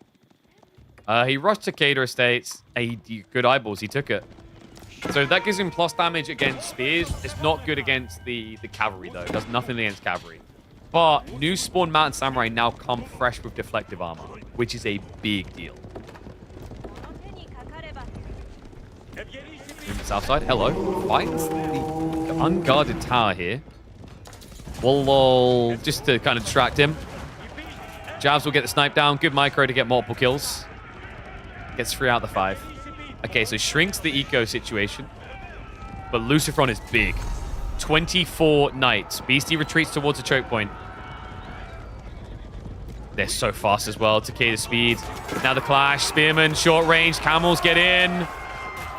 The Jav's now stunned with the back. It's going to be a step back by the Mad Samurai. Tries to thin out the Limitane horde. But now exposing his Yumi. A bit weird there. Lucifron just drawing him out. He wanted him in the open field. Gets the concave. Gets the surround. And grinds him down into dust. What a fight, Lucifron. What a series. We're going all the way. 2 series all the way to a game number 7. Cataphract's now raiding in, but I think futile damage compared to what's about to hit. 22 mounted samurai. BT like, maybe I can outraid him. This is the master raider you're talking about. Put some respect on the name. Lucifron marches back towards that base for what will likely be the final strike. Oh my god. Dachi, deflective. I mean, it just all adds up. The extra health. What a vile civ. Too many Mad Samurai to hold back now. Camels can't carry him. The Cataphract count simply too low to truly matter. GG. Reverse sweep. Now realistic. Damn. My prediction of a 9-hour stream is looking on course as well at this rate.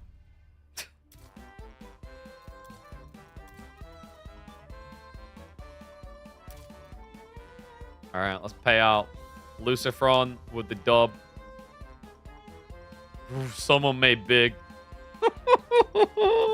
My dark horse rise. Guys. I predicted 4-3, I think, for the first series, but I thought Wham would slip through. I predicted, I think, 4-3 for this one. I said Lucifron.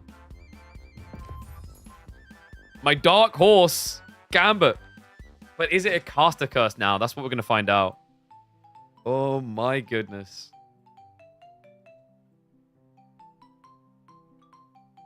All right.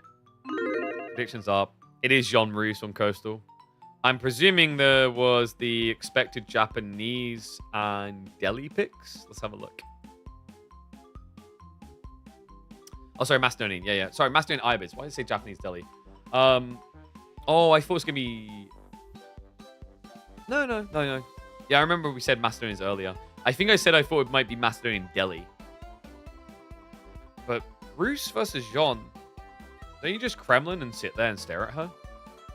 I feel like you just Kremlin and sit there and stare at her. Your question as a noob is, how do you counter this playstyle? What, the mass knights? I mean, lose less villages, right? I think that was less composition incorrect and more positioning exploited. Like, that was Lucifer. If you want to go back and learn how to raid, that's the game to look at. Like, the way he shifted around the map, he put Beastie out of position multiple times, which led to worker losses. I think without worker losses, Beastie's idea is 100% correct. We got some push-ups.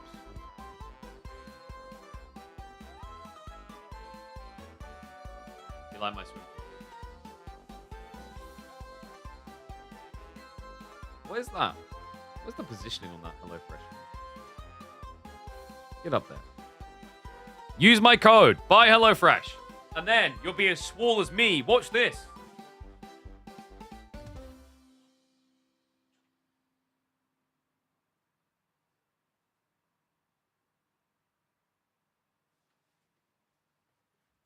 Ready? Ready?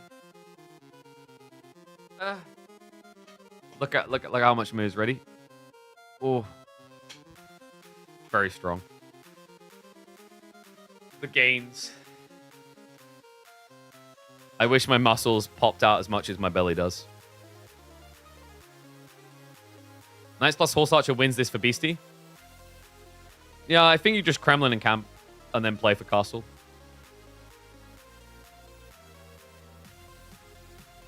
I don't know. I think you're going to have to do some... I think spawn's going to matter a lot. Coastal Cliffs can be bullcrap sometimes. And if it is, yeah, there's a clear way. Minute and a half ads now. Subscribe.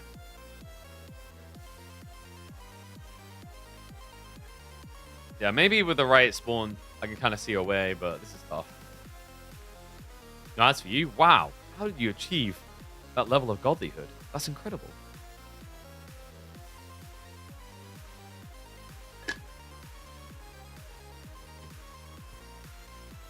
Does Adblock even reliably work against Twitch anymore?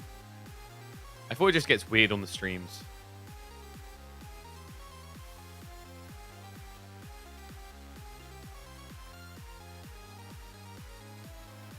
Imagine 2TC on this map? Nah. I don't think you 2TC. You can just... If you Kremlin forward, you can get the boar. I think you Kremlin the boar. And then, like, if the boar... There's a good probability the boar spawns on the other side of your starting tree line, so you just drop the Kremlin near that, and there's probably going to be berries nearby, and then you pull the boar in, and you've got enough food.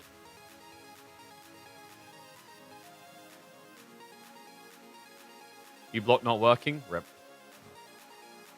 But, you know, for other services, you should definitely get Opera GX, so then you have an ad blocker built in that's going to work to block those ads. And then the solution for Twitch is just prime sub to me. Boom. You already gave Bezos the money. Don't act like you didn't. You're like, oh, I can't wait to see Reacher Season 4. I wonder which woman he's going to slam next. Because apparently every single season we have to have Reacher bang someone. Spoiler alert for anyone who hasn't watched Reacher. That does seem to be a recurring theme every time. And every time you wonder, maybe this one will settle down.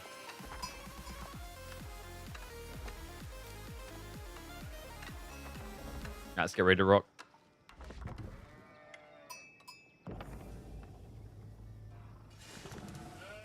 He's a lone wolf? Yeah, except from when he's going doggy style.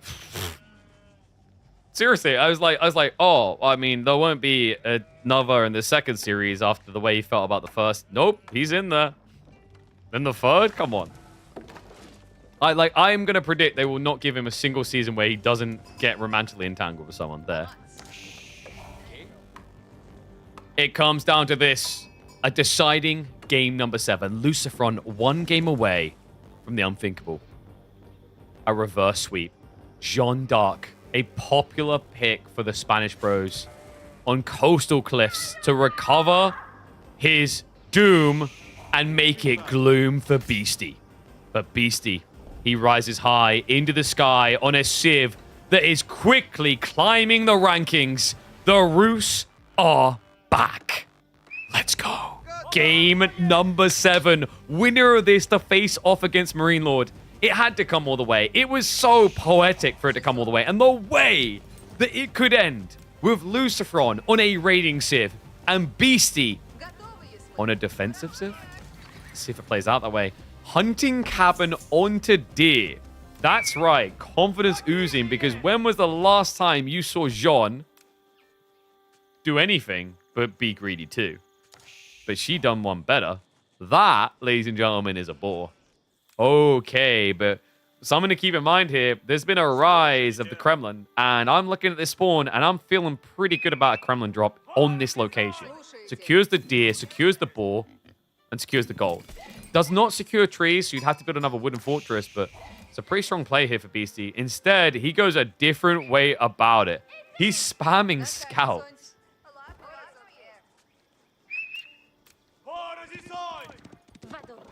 Is he going for the burn on the mill? We've seen this from Beastie before. That was against Golden Horde, and it got very weird. He did come out ahead. That was against Vortex, you guys remember. But the other game definitely looked weird with the 6 scout build. But still, this can be fine for pro scouts.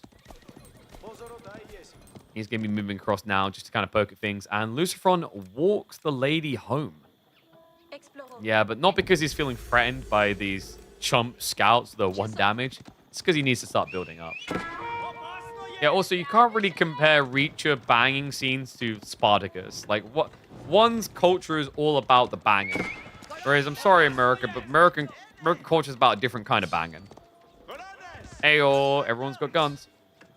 Oh, wait. Could he get the body blocks? He might. That's kind of crazy. He's going to have to bypass him or it won't work. He's going to force him back 1 by 1. This is actually quite creative. If he gets the position right, like if he strips it down to 3 villages, you can trap with 4. It's not easy to do, but you can converge from every angle to stop them moving. Has he actually got him? No, he needs to move the... Nah, he'd have to move him now. Okay, so extra villagers walking away. I think they all get home, but this is still really annoying. You walked out here just to be forced off. So, interesting little advantage for Beastie. And the Kremlin was not on the boar location, which is very surprising. Well, I guess not entirely surprising because of what we mentioned with the scouts. Like, you've built 4 scouts to harass this, but pro scouts as a follow-up could make a lot of sense here.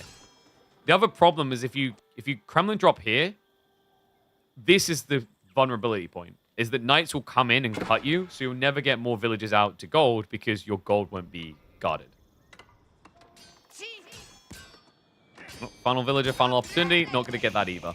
However, that is a lot of heavily damaged villagers waiting to be sniped later. Yeah, you got them all down to basically a night charge to kill. John just walking back out.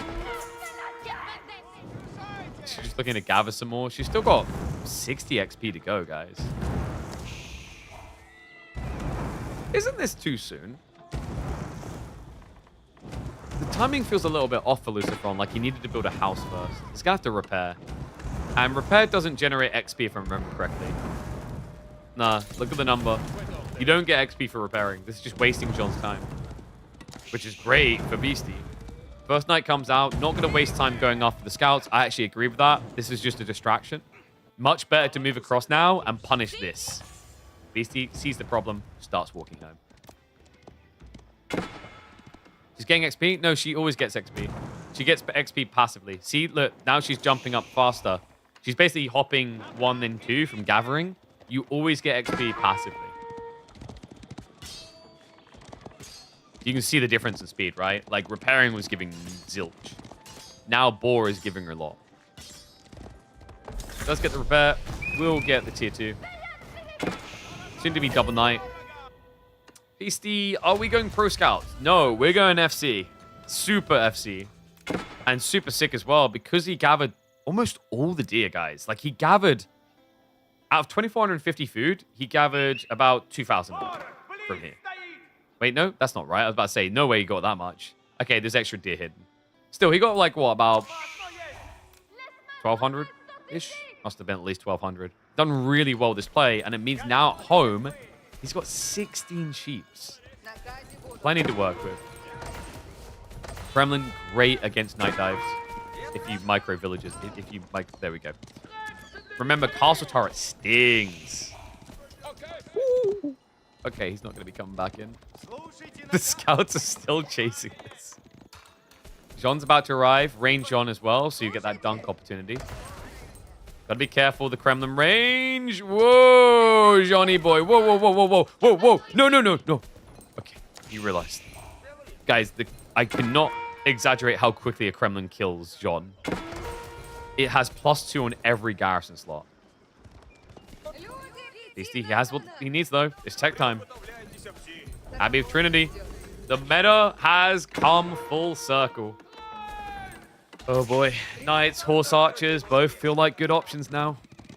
I mean, Horse Archers more likely here because of food and wood access being easier. Also, just allows you to poke and retreat back into the Kremlin every time. And Lucifer just kind of stuck holding his junk in his hands. What do you do? You're not going to dive a Kremlin. That's stupid. That's how people die with 4 knights. Or a monk Horse Archer? I think so. You don't really need knights here. Not straight away, anyway. Because what you'll do is, like, your opponent's in your face, so Horse Archers can just move out, poke, move back in. Move out, poke, move back in. Coming through. So the kills, doesn't get it. He actually snipes onto a full HP. And John... 14 HP. Just about gets out of range there. Slows down the Abbey of Trinity build up. I think that was just some unintentional idle. Dive going to be coming in again. He's got the villagers close by here. Goes to the garrison. Workers, though. Lucifron looking for more, but it's still only 2 kills. Jean, oh my god, 18 HP. She's living on a prayer. He's idled him pretty well. This is taking a long time for Beastie. Can't really dive anymore. The Kremlin, it is garrison, so that's idle villages of 7, make it 8.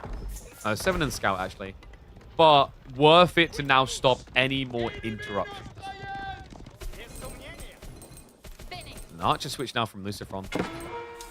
I don't know, this just looks unraveled. How do you deal with Roost like this? Yeah, Shiver's coming in, but now you're going to have to contest against, what, Horse Archers? Well, he does have to switch to the other tree line. And Lucifron hasn't sniffed it out. I mean, this should be, at this point, alarm bells, right? If you're not seeing any production buildings. Surely he's got to realize something's wrong here. I can't believe this. BC, this is not a safe tree line, guys.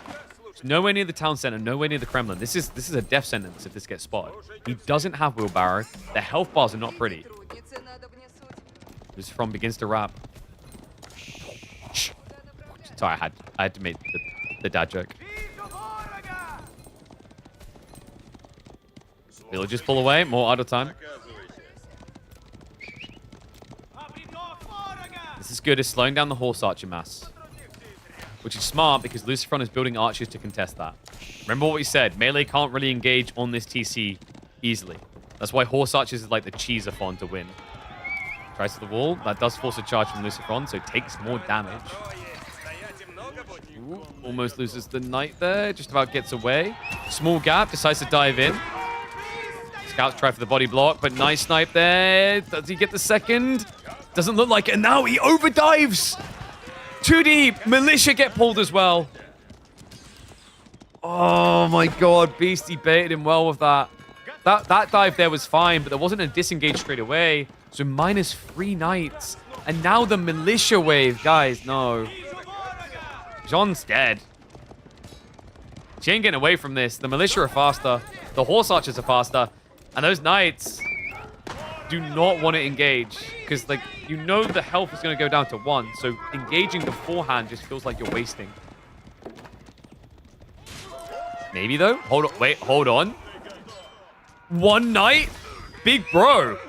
Coming in clutch there. Great turn. Gets rid of 2 Horse Archers. Militia will have to retreat now. Knights blocking the Warrior Monks. Have we got any relics? We've got 1 relic home for Beastie. 1 arch. Yeah, follow me, idiots. Woo! The best move you can do here is jump off the cliff, because they're clearly in A-click mode. They'll follow you down. Can he get the Warrior Monk? No, he's too close for a short-range charge. Guys. Respect the cavalry. Or the anti-cavalry, rather. Militia are very low now, though. So Archer's going to look to finish them off. Lucifron says, I'm not dead yet, though. Dives in again. John's going to get target fired. Backs away. Not quick enough. John down. Not that she was XPing up anytime soon. She's still 300 XP off. Instant buyback. Militia are a liability now. They still absorb hits. Remember, we talked about this in a previous game, but great micro by Lucifron. Small numbers is where handling the militia is easy. When you get to like 40 military and add in militia, it becomes difficult to counterplay. But when you're at 20 or under, there's not much overkill to worry about. It's easy to find those stragglers and find those snipes. Yeah, size definitely mattering in those situations.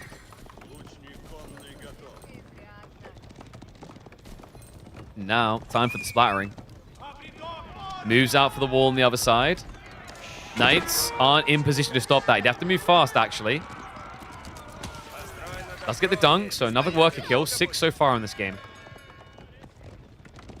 You can see how much of a struggle it is for Beastie. And I imagine food has to... Yeah, food's running out, guys. He finally secures wood, but look at the food state. He's only got 2 sheep carcasses left. He has other problems now. I think Lucifron's idea is correct. Beastie needs a raid. Like, his horse archers need to go find kills elsewhere because right now Lucifron is bloating from the value of all the deer and the boar on the map. Knight does see the move towards the relic. So he knows to peel off. Archers are going to hang around. Knights against horse archers, not so great. In fairness, horse archers are less impactful against knights these days because they did decrease the damage from 12 to 10. I think Beastie just needs to wall this while there's time. Like, he sees the enemy army, he sees it's out of position, but he's not shifting to wall up this side while there's a gap on the time. Instead, the horse archers are going to send it across map, though. Gold their target. Lucifron sees it early. Garrison's in. Warrior Monk being chased. And now the dive into the main. He feels big enough. Let's see if he's strong enough. Lucifron, he loses Jean again. Warrior Monks are tanking. Not for long. They're going to be dying. And migrates out to the north side. He has berries now. This dive pass is not going to find enough. And now Lucifron. Oh, rock and a hard place. He's stuck behind the Kremlin. Now horse archers get to feast. Archers try to keep them away. Knights low on HP. Jean did get brought back again. More troops coming across. He's going to try to break the 3 horse archers and break the economy. Dive in the meantime as horse archers start to find some return fire. Workers scared away. Archers really need to be killing the horse archers here, though. This is kind of weird, right? Like going for worker kills instead. You'd think he'd want to keep the horse archer count down, but no, he's trickling it in. It's actually working. Oh my dear God. Knights also, they just screw it, go. He's left archers inside here. A few of them can be out of Kremlin range, but Lucifron, he needs to drag them away. This is a disaster for Beastie. Horse archers just not finding a big lick of it. Okay, his saving grace. It looks like the archers fumbled in range of Kremlin again. There is one annoying little bugger. But no, Lucifron, dude, select all army is killing him, man. It's killing him. He griefed his archers multiple times on the back there. The kills they could have had. And wait, no, bro, what you doing? Run. Run, you fool. This is so scrappy. Lucifron's safe, guys. Like, he's got outposts. So the horse archer raids struggle more now. The wood's the one risk point, I'd say. He's even on straggler trees at his TC to try and safety net himself. Does get the donk there. John, still got some way to go. 365 out of 500 XP. Second gate to try and creep in and out. This is so crazy. This has been several minutes of castle now, and Beastie's still struggling, but horse archer count now up to 13 is where I get worried for Lucifron. Yeah, I mean, he's done a good job of smothering him, of blocking him. But this was the clutch. Getting these farms in has changed everything about the game state. I feel like Lucifron is on the clock now.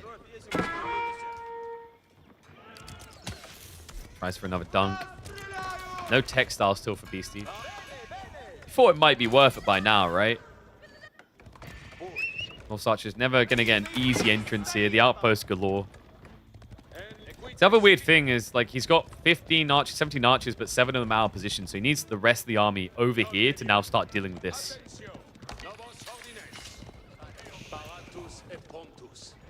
We're getting closer, though. 100 XP to go. Divine Restoration gets pumped. And Lucifron is saving for Castle Age. Still 2 relics up for grabs in the center area that he's been camping on.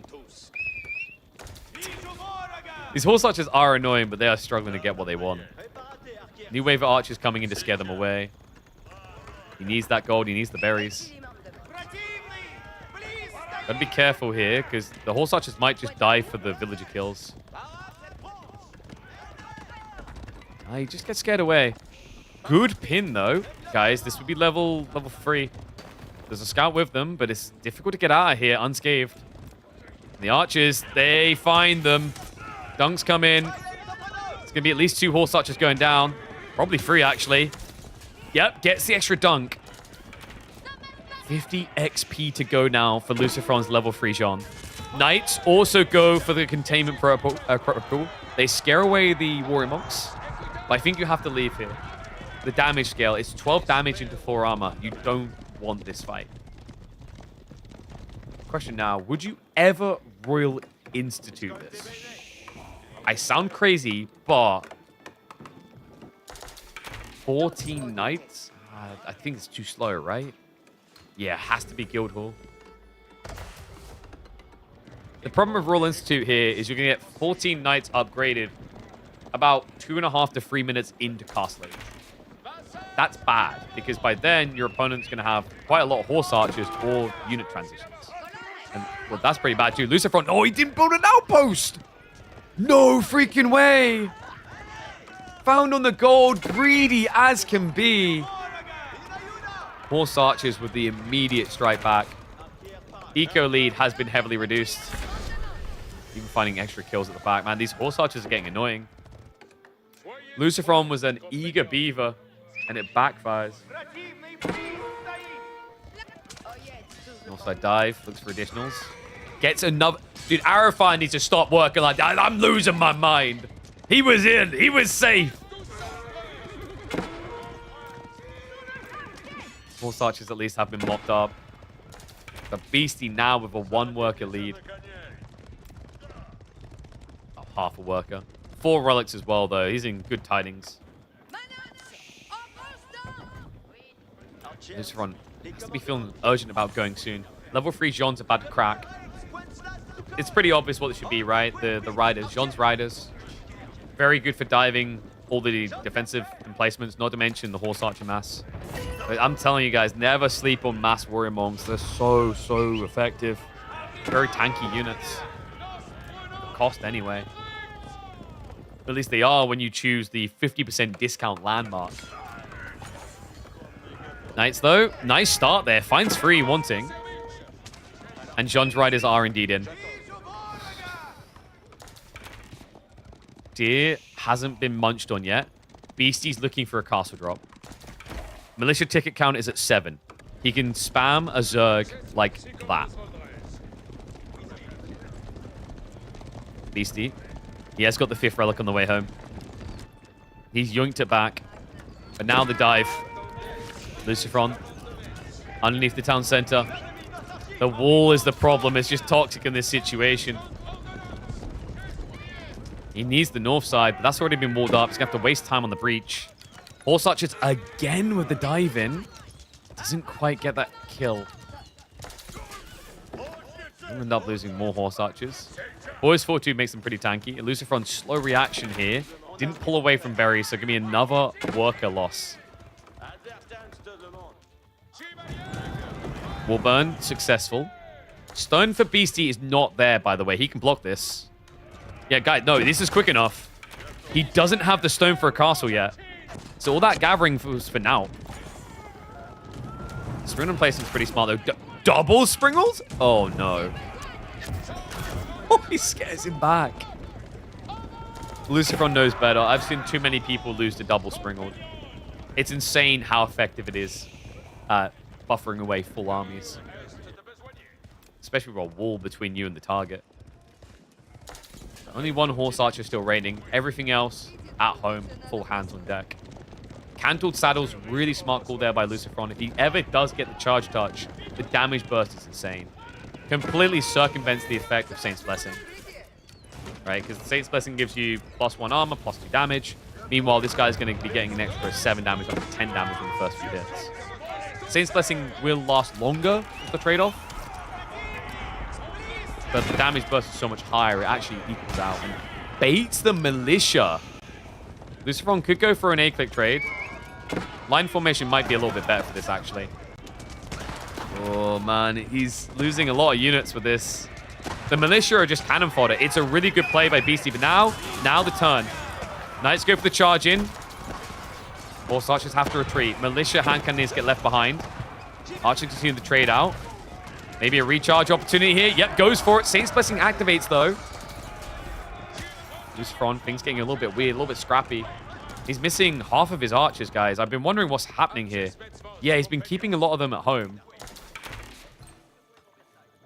Some new wave coming in. That's better. Like, taking that fight would have been a mistake without the extra archers. Beastie. Now adding scouts. What, is cannon fodder? I mean, not the worst idea. The archers will kill them on one hit, but it's a hit that's not on a horse archer. You know, scout costs 65, a horse archer costs 120. John now going for tap. Love this as well, the confidence. You can't kill her. And yeah, BC going 2TC. One sec, I need to close the door.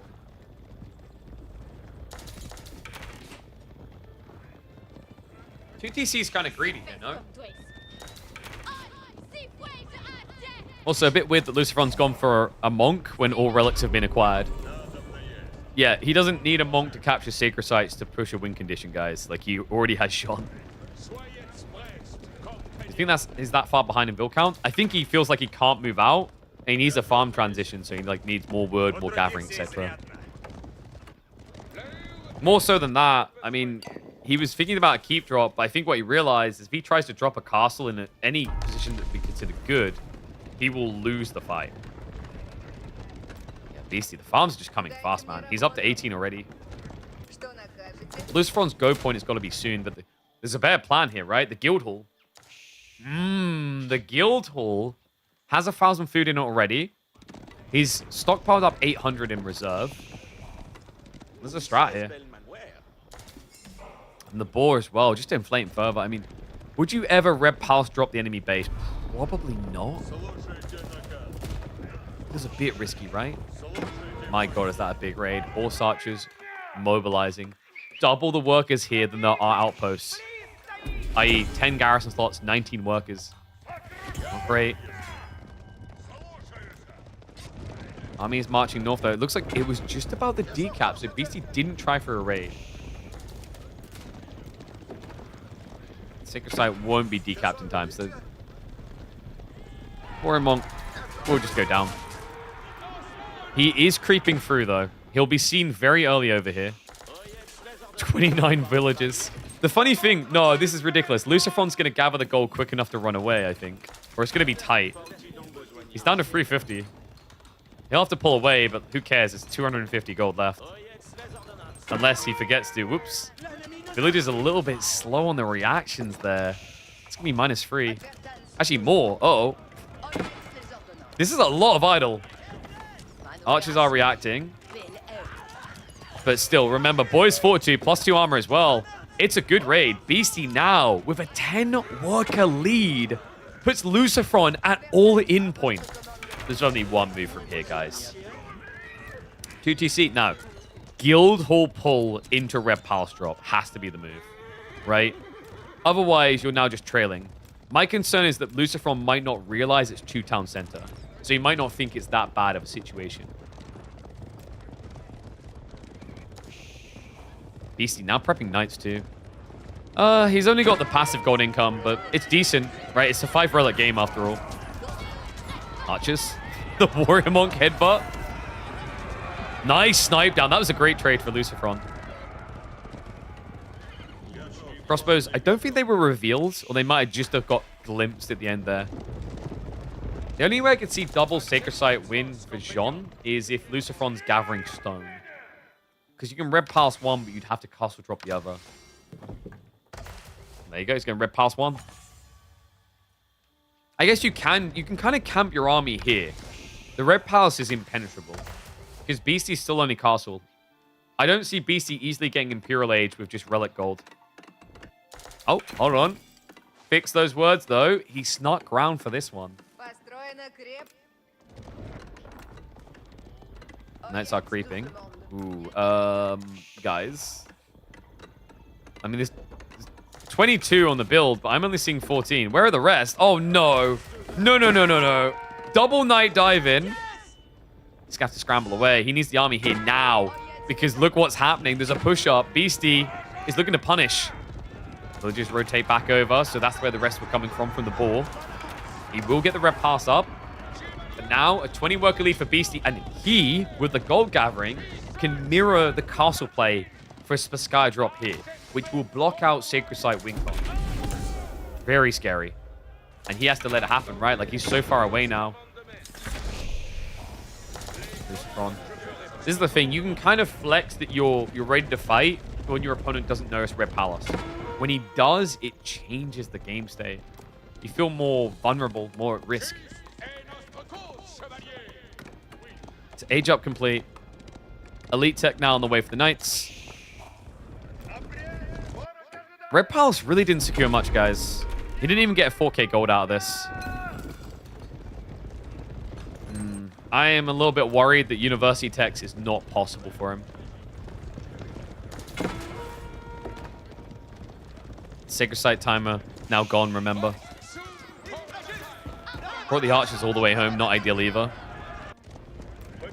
He at least mops up the raiders, but straight up fight is what we're looking for here. Beastie, he wants that castle drop. You can see by the way he's positioning. A Spasskaya here is huge. Gets a Sacred Sight, gets gold, gets stone. Hypothetically, one of them crashes. Who wins, in your opinion? I think it's close. Like, this is probably what I would call a re-situation. You give it a few more minutes and nothing changes. Like, look at the food income. You say Beastie. But there's a scary fight right now that you have to win. Nice, now charging. Spasskaya, more defensive. Ooh, that's close to the front line, though. Lucian pushing in. Faint's Blessing trigger. Slows him down. Build about to be revealed. And the clash. A full commit. Elite Archer upgrade not in yet. Going for the snipe on the back. Archers. They're not really going after the workers, but the Spasskaya, it is going up. Beastie. Tech's up. Cannon in placement now in play. Divine Restoration not good enough. Lucifron forced to retreat. Most Knights already gone. He came so far just to get pipped at the post. Roos, once again, a decisive moment for these round of 6 games. 100% win rate today. One of the domination sieves coming out of this tournament for sure. And most definitely back on everyone's radar. The Spaniard Slayer continues. Beastie Marine Lord in the semi-finals clash. But Lucifron came so close to the insane Cinderella story. Roos is back.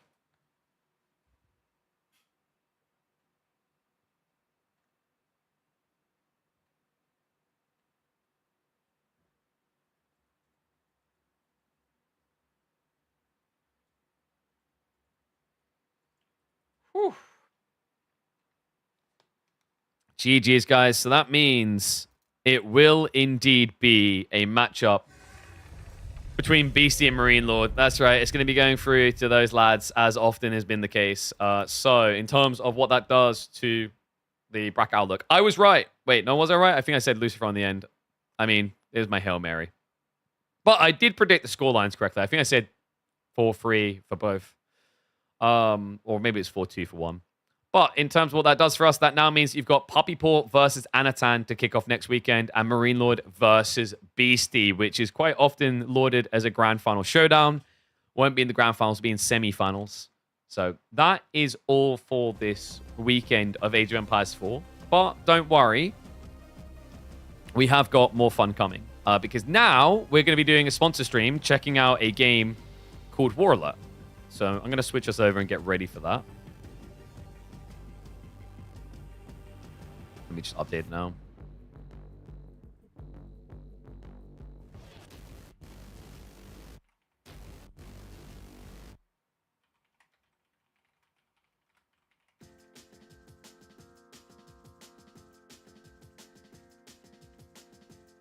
Well, let me update title.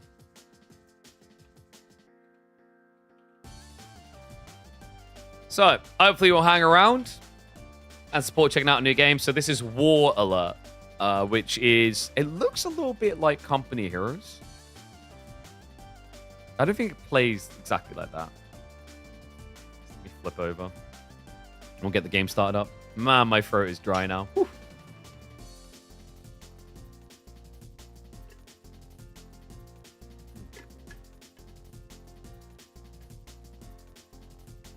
Wait, you can use controller with this game? Are we getting jabaited, or you can actually... Not sure.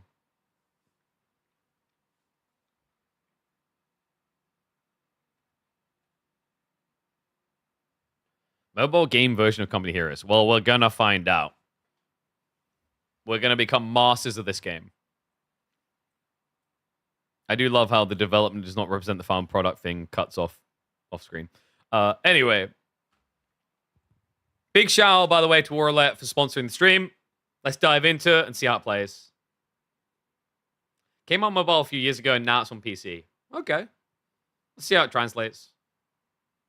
Oh, you guys can't hear. It is very loud, in fairness.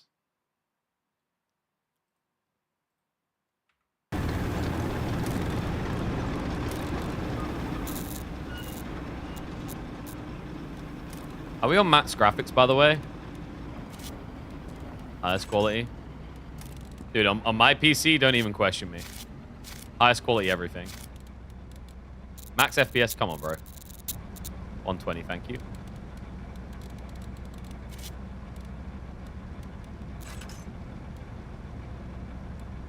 Game to get stuck. Okay, we're...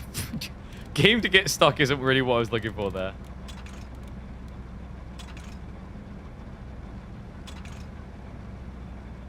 Long press space to skip CG. I think by going into that menu, I maybe broke the game a bit. I'm going to Alt F4 because we probably should do the tutorial. So the demo is available right now. I'm not sure when the full release is due, actually. Well, it says it's out already. Which is... No, it's saying coming soon. Yeah, so this is a demo. This isn't the full final state.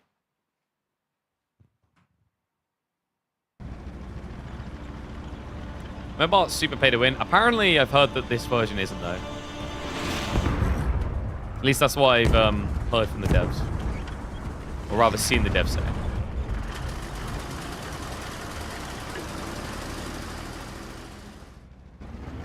How's the volume, guys? It is very Company Heroes-esque in its visuals. But that's an unfair statement. It's World War II, right? Like, yeah, no duh. Who makes this game? I think it was a Chinese development studio. They're called, yeah, Shanghai. I think it's long. It's a very long name. Longenhaus Information. Chinese dev studio. Signals clear. Okay. So yeah, learning the basics. I'm so glad that I, as an unexperienced RTS player, now know the basics. Got them cornered. I mean, in fairness, RTS isn't that popular a Take thing. him down. How do we... You heard some. Take him down. Signals Oh, clear. yep. Yeah! Wow, okay.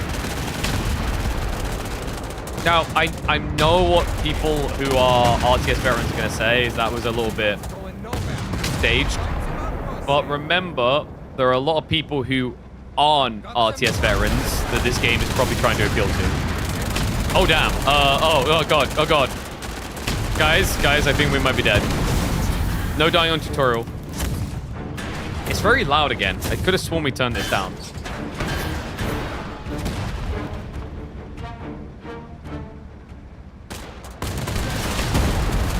Okay. Blast them, boys! Alright, I'm gonna turn volume down again a bit. It's very, very loud. Feet don't go down easy. Wait, am I about to get... Wait, no, dude, don't pamper my ass. Actually, I think it's meant to be a king tiger, right? Is that a king tiger or a panther? Hey, either way, time to smash. You know what they say, chat? Smash or get smashed. Hoo-ah, big boy. So does directional combat matter at all? I see. Oh, yeah, sorry, no, we're the Germans. I'm an idiot. I just clocked that. We're the baddies. That makes more sense. You're right. Yeah, IS2. Good eyeballs. Use skills to counter strong enemies. Artillery shells will be replaced with heat shells.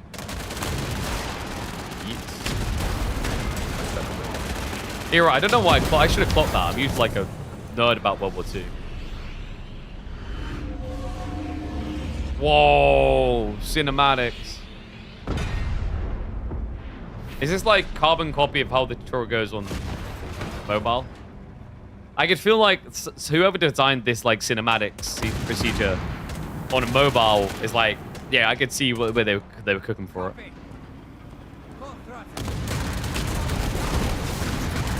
Hold countdown? Okay, keep holding. Jawohl! Schnell! Smash! Oh god, I'm gonna die actually. Wait, no. Not in the tutorial, guys. Not in the tutorial. Illegal in the tutorial.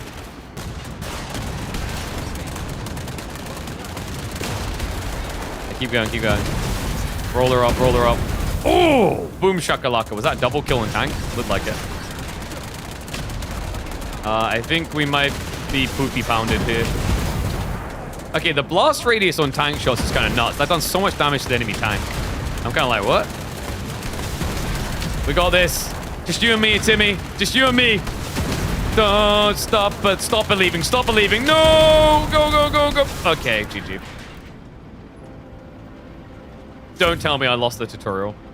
Don't you dare. The music makes it sound like I should name the tank, and it's like a sad story of Sally and how she dies.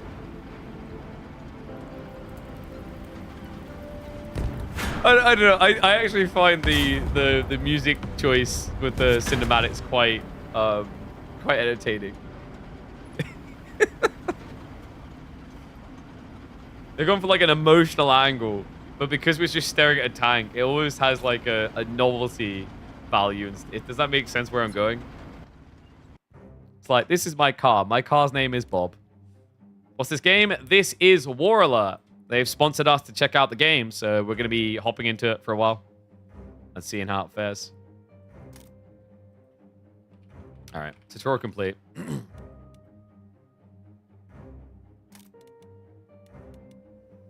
What do you think, guys? US of A, Germany, or USSR?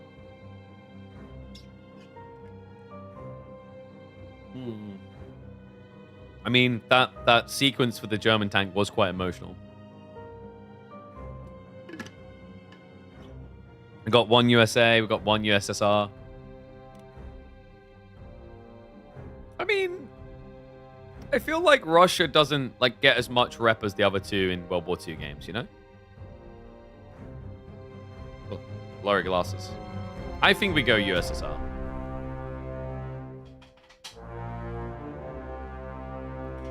Does that have an eco like AW4 or Common Heroes? I'm not sure. We're going to find out. Let's go USSR. Yeah. Давай, comrade. All my teammates will now speak only Russian. For matchmaking, preparation for pre-battle setup, set up your commanders. Okay. Okay, so yeah, this is what I meant about the deck system, is that you can choose what you have. You go into battle with a certain number of units. I noticed this. Gulag team. What's the difference between Gulag and conscripts, dude? Gulag have more people, ever so slightly more range, and obviously different ability. We're getting Gulag people. Come on. Oh wait, no, sorry, I had Gulag already. Okay, good. Maxim heavy machine guns, paratroopers. KV2? Nah, that's too big. IS-2s are sick. Got the Sioux. Got guards rifles. What do we need? Self-propelled guns. Navy infantry team. They sound kind of cool. Instead of shock troopers. I feel like they're going to be very similar. Statistically, they are incredibly similar. But to be different, let's get rid of shock troopers and get Navy. Partisans could be cool instead of conscripts. I mean, I've already got my other guys. Builders as well. Ooh, nah, dude. I'm a bum rush type guy. You know me. Obstacle breakers, M3A1. So we've got our Gulag boys. We've got some guards. Navy infantry in there. Conscripts. Wait, I thought we got rid of guards. We did. Yeah, bring in partisans. Okay, let's see. Oh, and there's different phases too. So it's not just the one wave. You gradually can get most, if not the whole kit and caboodle. Yeah, I think you get all of them eventually. Interesting. Oh, sorry. No, I see what it is. This is like the tier in which you unlock these different things. So I could have sworn we got rid of conscripts already. Let's try that again. Maybe tank hunters would be a good idea on tier 2. We've got lots of tier 3. Let's do tank hunter. Yeah, okay. Sounds good. All right, let's get ready to roll then. So we've made our platoon. And we can do matching. Let's do a 1v1. Wait, the game's still really loud, right?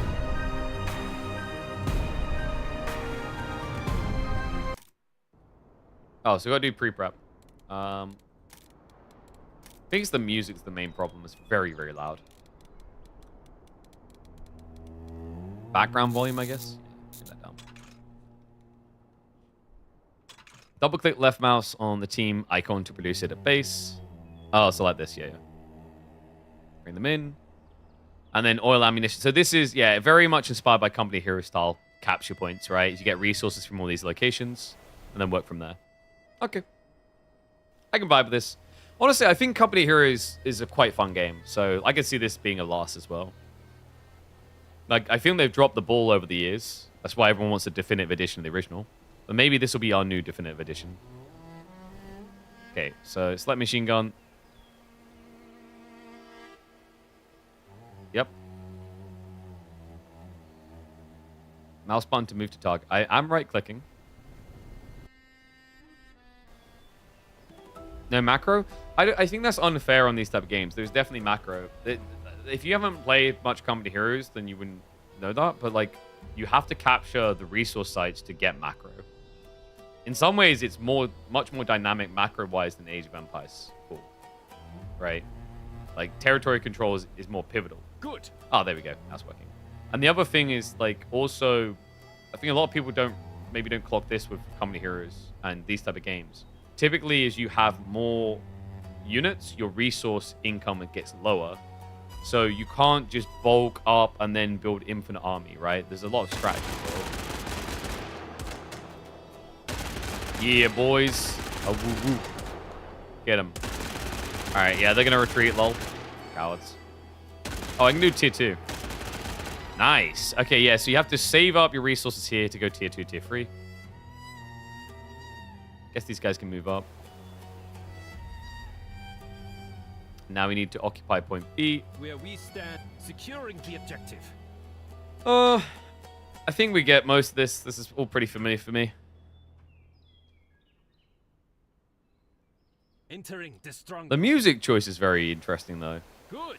I can kind of tell it was made by a Chinese company, if that makes sense. Because, like, obviously that wasn't Chinese music. It was meant to be, like, old-style Soviet music. But I feel like Western RTSs go more like drum and bassy with an RTS nowadays, for better or worse. The Farbenberger Famschbemager. Ja? Jawohl. Famschbemager. Let's bring the Famschbemager in. I'm butchering it, I know. Alright, get the active. Upgrade. Or Panzerwurfmine, yeah? Nah, I haven't got a target. Probably should have leveled that up before arriving. It's fine, though. Machine gun is OP. I've played enough World War II games to know this. How do I retreat? There you go, retreat. They've done their part. I'm doing my part.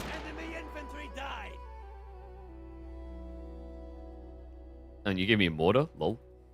Don't mind if I do. Wow, capturing the mortar takes a long time. Oh, God! No, no, no, no, no, no, no. No, no, no. Oops. Ah, here we go. Get into cover, boys. Vamos, muchachos. Nice, smashed him. Now, I just need this behavior when I'm playing the game against other humans. Just like, you know, a divine intervention every time. Oh, yeah, we got tank too.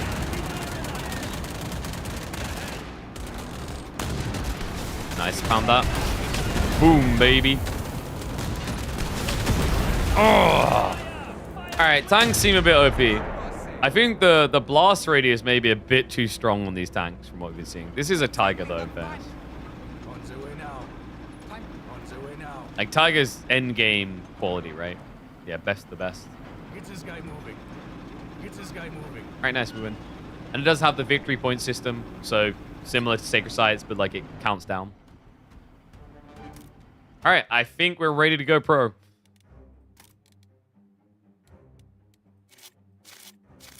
So yeah, you have the preparation thing we already went through. We've customized our deck a bit. We've got partisans, we've got gulags, we've got navy infantry. So we have gone a bit different from the defaults. Let's see how they work. I think one thing that I'm noticing is maybe hopefully devs like brush up the UI elements a bit more before launch.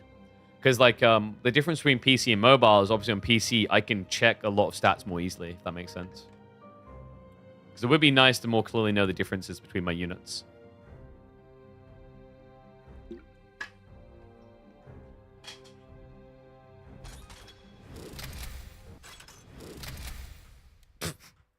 Okay, good notice. And away we go. Let's get my partisans. Effective against infantry at close range, can hide in cover and lay. And then guards are effective against all. Okay. Oh, this is the prep stage. You can't move yet. Interesting. Oh, and the cooldowns, there's cooldowns related to the unit. So there's that's interesting. The deck, the phases matter a lot. It's like you could choose like 4 types of units, right? And spam them out, like all the trash tier units. So you could go for like a rush deck, or you could be very light and more focused on getting tier 2 fast, and then spamming out a lot of tier 2 units. That's interesting. That's kind of different. Yeah, so definitely a difference already in my mind to the likes of like COH, which is the obvious comparative. Get more partisans though. Then camouflage. And lay TM mines. Ooh, TM mines sound pretty good. Double time. Entering the stronghold. So I'm going to capture towards the central sites really quick. Don't have enough oil yet. Can I upgrade these locations to give more? I don't think so. I think if you have builders, you can. Oh, there's an active skill, regional invisibility. Makes them all invisible within the target area, so the specific region. Okay. More guards, please. Is this the unit cap? Can you only go up to 12 units in the field, I think? So I've got explosive packs. I don't know what this up does. Ah, there we go. We get Minefinder or an LMG. Let's get the LMG for sure. And I'm going to put a TM mine here, because I'm a filthy mine boy.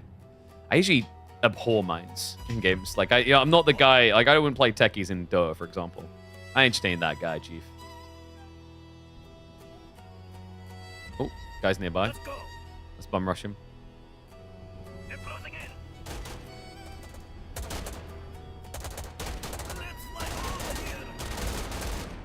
I need more of my guys.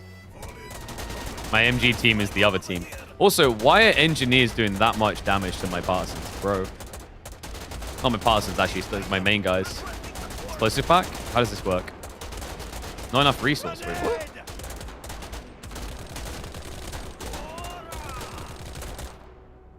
Trying to keep them around as long as possible. Okay, he's going to lose this now.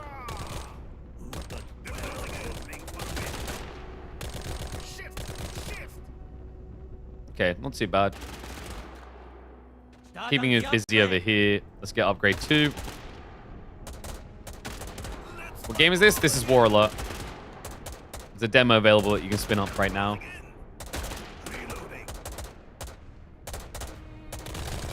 Got him. The way this guy moves is very bottish. A bit odd. Alright. This is just to distract. It's doing a very good job of exactly that. Partisan tank hunters we don't need. HM. I think I want to save the fuel and go straight after the rocket launcher probably. So let's get more of our boys out in the field in the meantime. Oh crap. Armored bag? Wait, no, I can't. Sack myself. Sack myself. Go, go, go.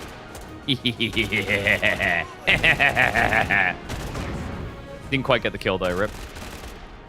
I think I'm going to die there, which is unfortunate because I got the gun. Did they auto-replenish? I think they did. But we will want tank hunters now because of that. Still pinning me over here. I mean, I don't mind. It's holding him in place and it's balancing out the victory points. What's up, Jeeves? Seems very familiar. Yeah, apparently this is a game that was on mobile for years. It's a little bit different than Company Heroes, though, in fairness to... Like, the deck system is very different, I'd say. I know Co has had that, but I think the style feels different to this. Let's get some tank hunters. Tank Hunter Gorilla has arrived. Tank Hunter Gorilla has arrived. I can boom tube his boys now. Did I not get DP? No, I didn't. I haven't got enough ammo. Rip. Our points are less than 300.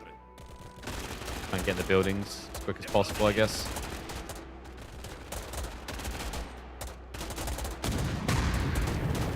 Okay, he's got AT, but that should be quite redundant.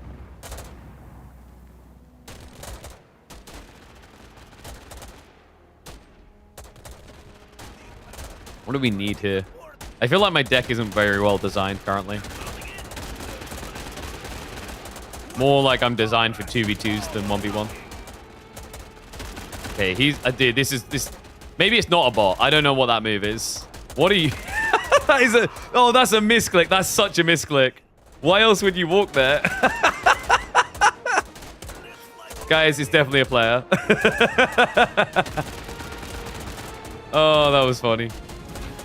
That's a pardon me moment right there. Oh, excuse me, pardon me, pardon me. Why is it so blurry? That's what I need to figure out after this one. I'm gonna check settings. They might have some sort of DLSS type setting on. Actually, let's do it now because he's losing anyway. Super sampling, maybe? Do we need close? Nope, that made it much worse. I mean, I would like to just turn sampling off, to be honest with you.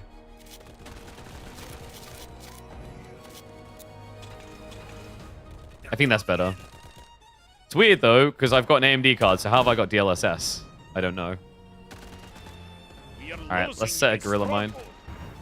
Oh, no. Oh, dude, he finally killed those guys, and then he got bombed! Sucker!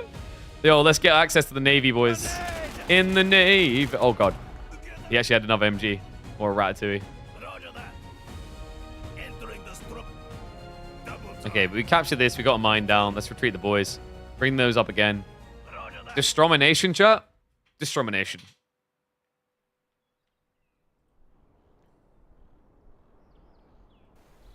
Awaiting your orders, Commander. Should have been rallying my guys back sooner, though, in fairness.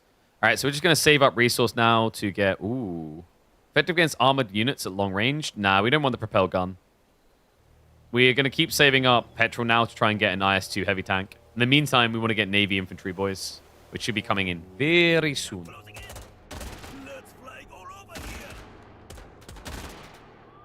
Come on, final sliver. We are losing Boom. a stronghold. Go, boys, go. Da. Naval infantry has arrived to reinforce the front lines. We will kill. Less blurry now, right? I think we fixed it. We are losing a stronghold. Okay, so he's not contesting C still, which is a bit weird. We are losing a stronghold. Grenade! Where are my tank boys? My anti-tank, rather. What the hell They're just here. happened? Let's go.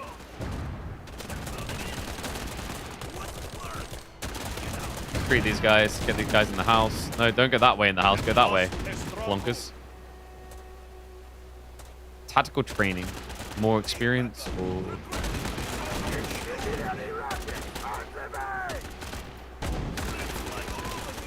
It's okay, he's about to get boom tooth, guys. Ready? Ready?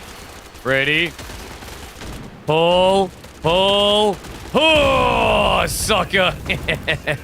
Oh, okay. Artillery? Or an ability? Either way, he missed. Dude, I'm professional RTS caster. You think you can kill me? Niet. Alt activation increases the rate at which you gain XP for a powerful explosive. Let's go for XP game. My Navy boys are too good. Oh, this goes MG actually. Whoops. But I can backstab, right? Yeah, don't walk these guys in. Walk these guys over here. Oh crap. What's going on here? Let's nuke him. So boom him. Get in the house. Oh, that's effective. All right, in the Mandulas.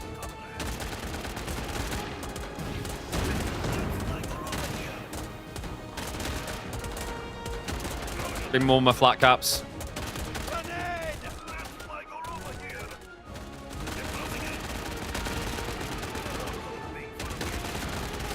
Nice. Pin them down. Kill them off. You guys can go for decap. Bring these guys forward. He's going to lose MGs too. He's not paying attention. Lol. He's not using... I don't think he realizes he can go in houses, chat. In which case, his cheeks are definitely clapped. The music is kind of growing on me though, right? I think we've got some tunage. All right, let's rush over to A now. I've still got my mine there, right? Yeah. Have I almost got tank? I have. I've just got to save up on my requisition. So soon. Oh crap! Did I move those guys off? I did. Yeah. Oops. Roger that. Securing the objective. Let's go. I did. Dude, he's got to be chucked, right?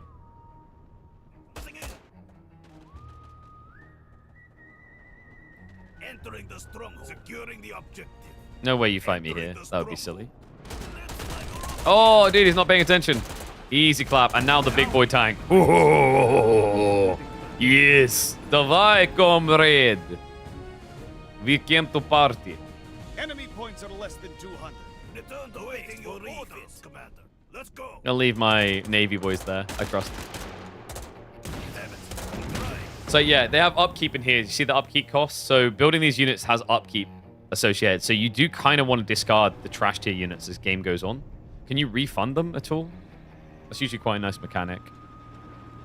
Doesn't seem like it, no. He's got... Oh no, it's just my tank's very loud. I thought he had a tank coming. I was like, oh.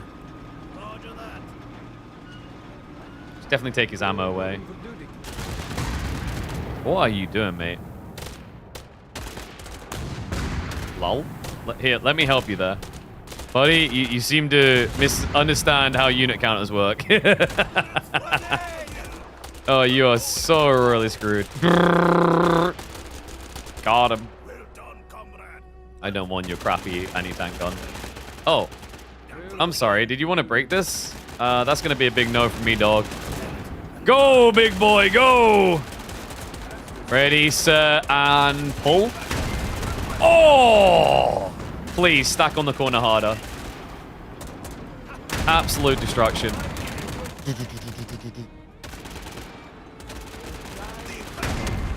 Alright, I think we can agree that my RTS skills are unrivaled. Yeesh. Come back, I want more. Let me have a slice of that pie. Goodbye. I still want alive. Get him. Nah, I can't get him. Rip. Get those instead. Oh, he went for another AT gun.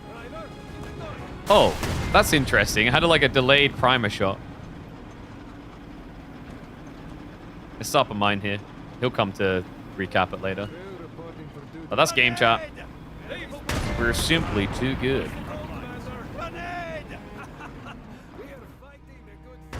Let's move these guys up. Tell you what, it's easier to get your units in and out of buildings than similar tiles. I'll give it that. Oh, he's coming again. Lul. Can I nuke them? Let's have a look. No, don't move. No, not deeper. No, no, no, no. It's fine. My Navy Guard are good. They're the goats, chat. They're the goats. They got this. They actually have, by the way. Lol. We haven't got this. Send the tag. What the hell is that damage, actually? What? Nah, that's kind of nuts. All right, retreat, retreat. We are losing a stronghold. No, we're not. It's mine. This is my precious. Kill the fat little hobbits. Oh, no, that might have been a mistake by me. Wait, no, why? Oh, the tank was engaging elsewhere. Whoops. All right, let him have one. Let him have one. Dude, it's a charity case, guys. It's a charity case. Look, he's lost. I win. Let me just kill these guys. Let me really ruin his day. Manly. GG.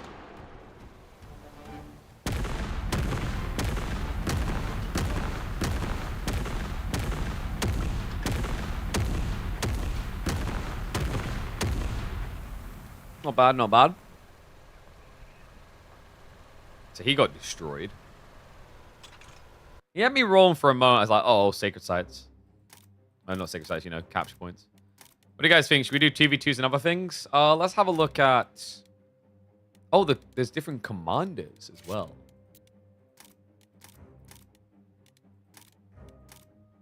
Yeah, I don't think Andre is that useful. The invisible thing, I don't really care for it. Passive is increased movement speed and occupation speed of friendly units in the enemy occupied area. Kind of interesting. Loading speed and mortar and anti-tank. Artillery support.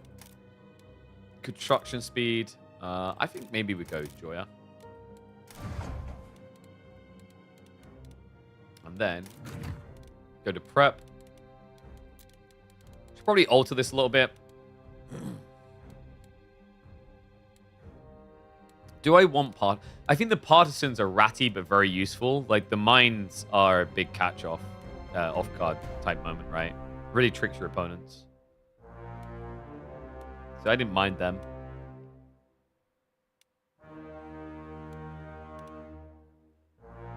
Maybe I don't want. Do we get paratroopers? Could be handy. I didn't use mortars in the end. I didn't bother. I just don't feel like there's enough petrol to care about this either, so get rid of that. M3A1's a tier 1.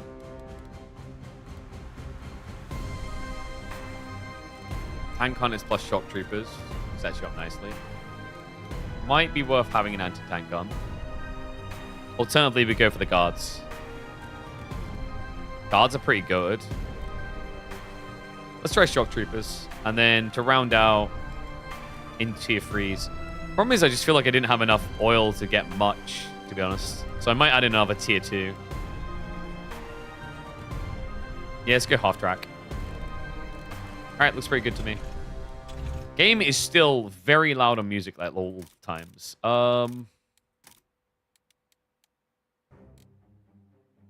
Sure, let's go 1v1 again. We'll try 2v2 afterwards.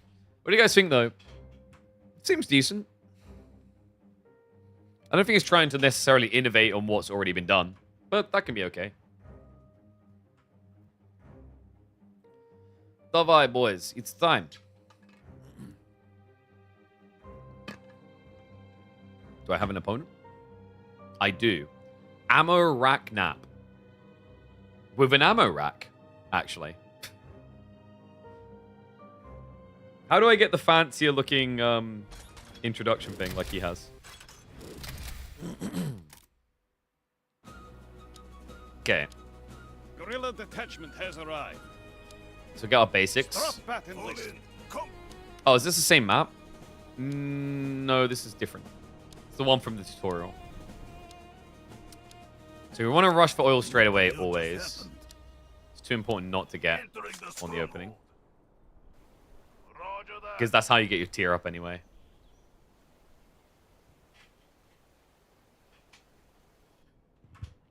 And then from here, what else will I need?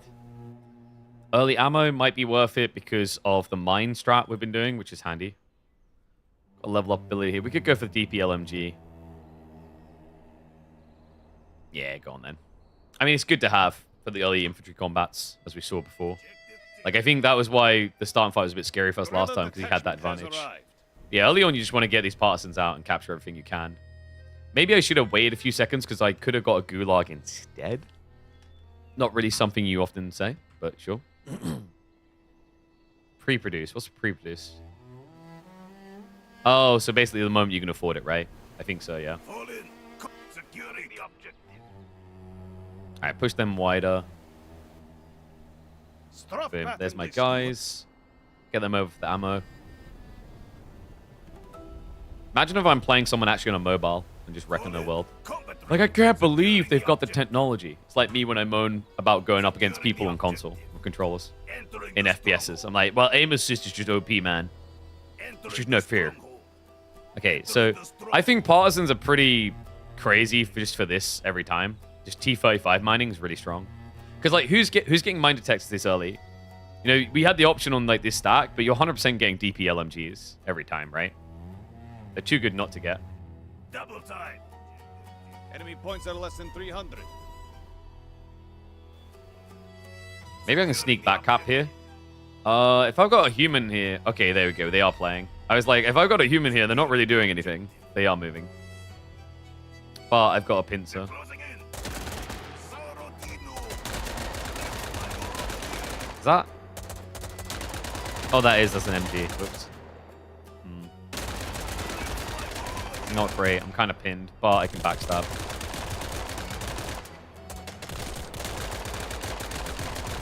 Yeah, I think this is fine. Presumably, these guys are better in short range, you'd hope. There we go. Destroyed him. All right, let's get tier 2. Totally worth the bait.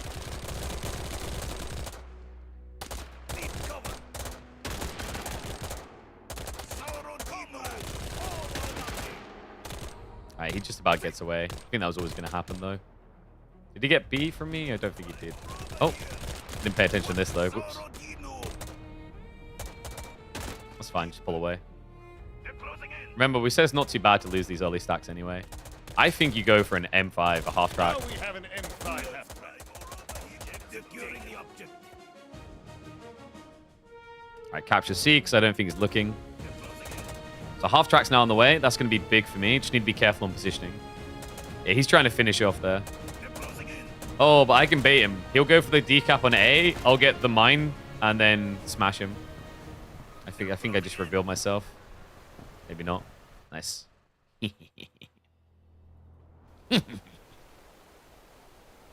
Double M5 would be pretty toxic. I think I start saving oil, though. Yeah, let's go shock troopers next.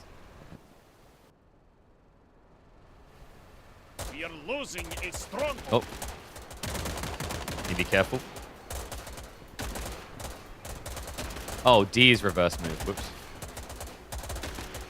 Let's just turn that around then and start backing up. There we go. Get my shots out. Have I not got enough now? It's still taking ages. Yeah. Okay, he wasn't paying attention. I'm gonna decap him here. He's gonna lose the game on economy, basically. This is what I mean about, like, there is an economy, it's just different. Yeah, I get shock trooper squad just to repress. But he's wasting way too much time chasing this. He's in A-click brain mode.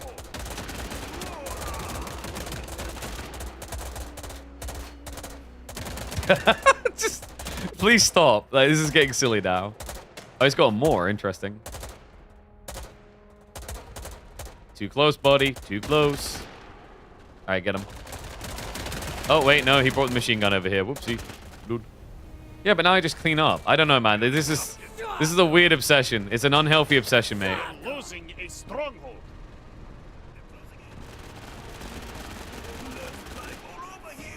Okay, so retreat those guys. I don't know, man. I feel like I just dominated him. Enemy points are less than 200. I just kind of got cheesed.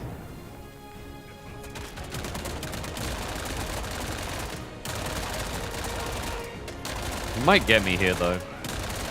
Yeah, but a retreat works with that as well, right? That's yeah, it has a retreat option too. Why not? You get a retreat. You get a retreat. You all get a retreat. All right, if anyone's paying attention to the mini-map in the bottom left, they might notice this guy's got a small problem right now. Think we got this one in the bag, chat. This is why I cast games instead of playing them. It's just not fair to just your average Joe trying to enjoy their experience. Okay, so we've got charge and throw grenades. And we just got a charge. Greatly increases speed for a short duration. Okay. Interesting, interesting. I just can't believe I've been allowed to grab everything like this, to be honest. This guy needs to learn the macro.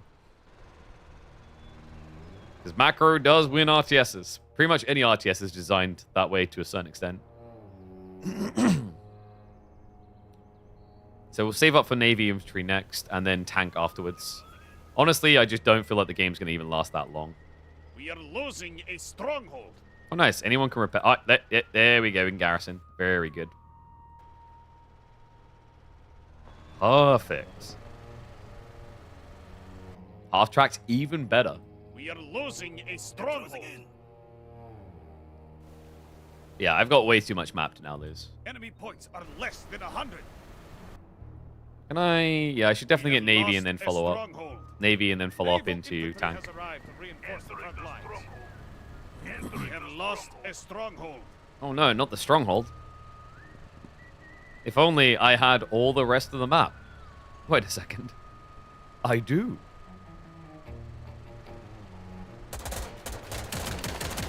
This is nightmare fuel for him, no? He doesn't have a counterplay against this. Just kind of getting meanfully half-tracked. And now I've got my Navy boys on the way too. Get tack training to make them really good. Can you roadkill? Is that a thing? I don't know. I feel like I'm doing damage, but that might just be the gun shooting. Oh, crap. He's got a tank gun. He's got a tank gun. No, go, go, go, go. Oh, my God. The attack speed on them is kind of crazy. Am I dead? Nope. Got away with it. Lol. We are losing a stronghold. Got him.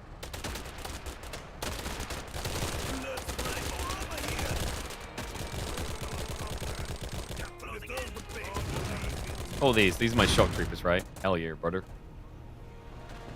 All right, dump my boys, retreat. Oh, he's just full zerging, huh? Eat this.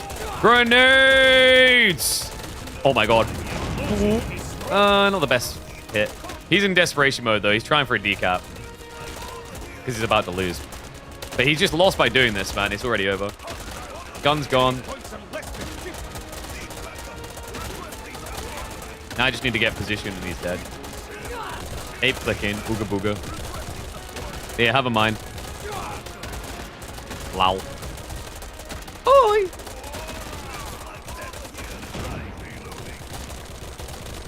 And now I just get to go take your other objective because you've done that. Alright, that's game. I didn't even get to spawn a tank because it was too easy.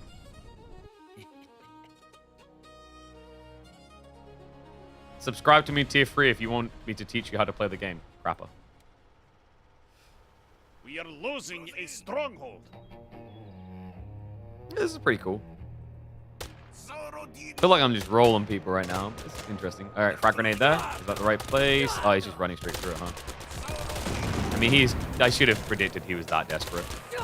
That's fine. Go inside. Capture this. We are losing a stronghold. Point of the game? To have fun. That's the point of every game, silly. We have lost a stronghold. It's very company heroes is bad. I don't see the problem with that. Then people say the same thing about AoE 2 and AoE 4. Come on. Setting this up too easy for. Come on.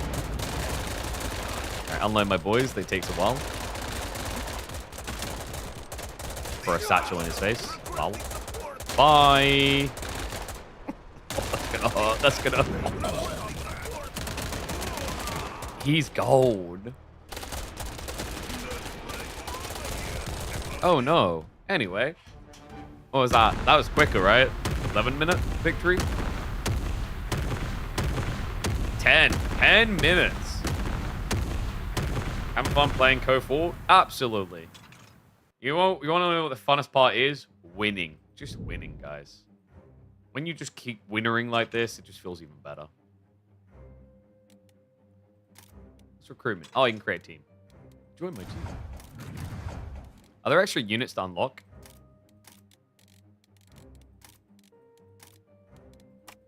Not sure. Gotta be careful if you do, like, unit just to unlock. I think instead they maybe they have skins or something. It's an awesome, almost awesome comeback from Lucy. Yep, got all the way to a game 7. Yo, there's a watch tab. Guys, I can cast this game. I've got everything. I think we just keep destroying people, though.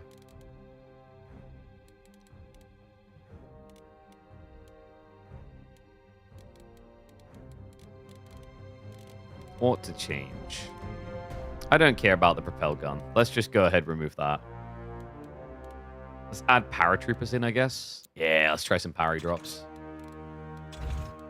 Should we try 2v2s now? Let's go.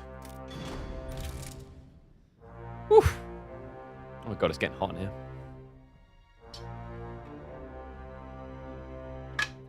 By the way, reminder, if you want to check out the game, ! War alert, I think I put the command as, right? Yeah, ! War alert. You can check it out yourself. It's available to everyone. Give us the demo a spin. Let me know what you think.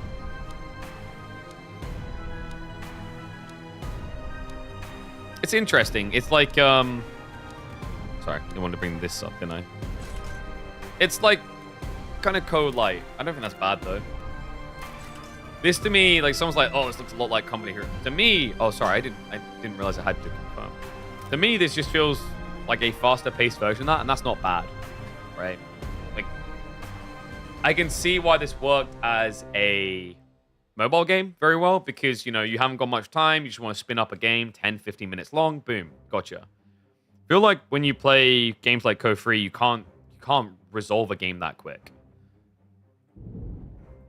So yeah, not a bad thing. Dumbing down is a good thing sometimes. I say dumbing down, but like, you know, simplifying, basically.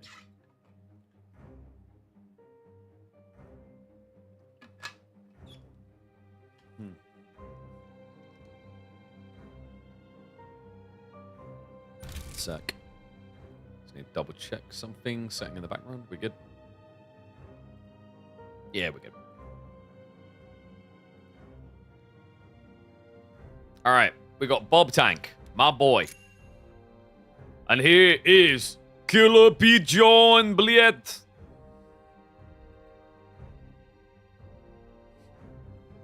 It's kind of an adorable intro. Against Mitch B6. I know something that rhymes with Mitch is what I call him. Oh, and teaming up with Chung. Double Germans versus Russian American. Well, this is about to be standard World War II practice then, isn't it? Let's get ready to go. It's got wait, you can get pillboxes? Oh no. And I just got rid of my artillery, didn't I? Oh no. So you can't get paratroopers straight away. You actually have to wait. That's fine though, because I assume you can deploy them wherever you want.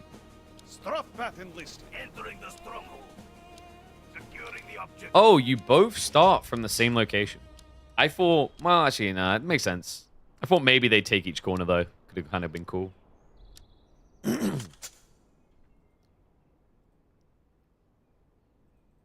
And my teammate is not moving. Dude, do you want to be a pro player? Move quicker. Come on, off the start line. Look at the Russians go. Davai, davai. Full Russian blitzkrieg. Securing the objective. Paratroopers coming through soon. I can get more partisans. Probably, I don't think there's not more objectives on 2v2 to 1v1, which is a bit odd. So, like, going extra partisans is kind of self-griefing. I think it's better to just get extra boys. I'm going to save the paratroopers because I can backstab with them, which is really good. So we'll get more of these boys instead. So I assume the cooldown is quite big for airborne, would be my guess. Entering the stronghold. What? Roger that. So I want to get up here quick and place a mine, so then it just becomes a side detail. Objective. Damn, capture is fast on some of these, though. Okay, he's capturing center. Very good. Play wider.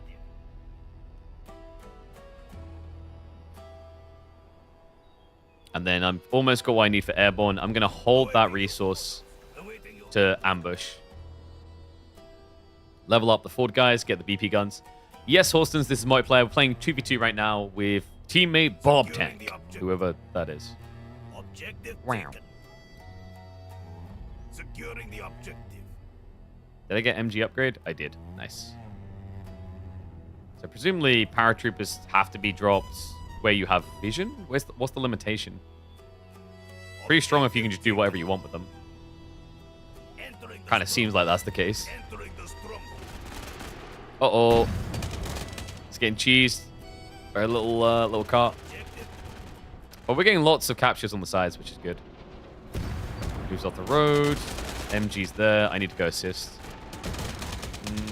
I can paratrooper backstab, right? Do I have detonations for that? No, we don't have enough resources. So diving in here would be a feed. I shouldn't help him. I could backstab paradrop here, though. Try that.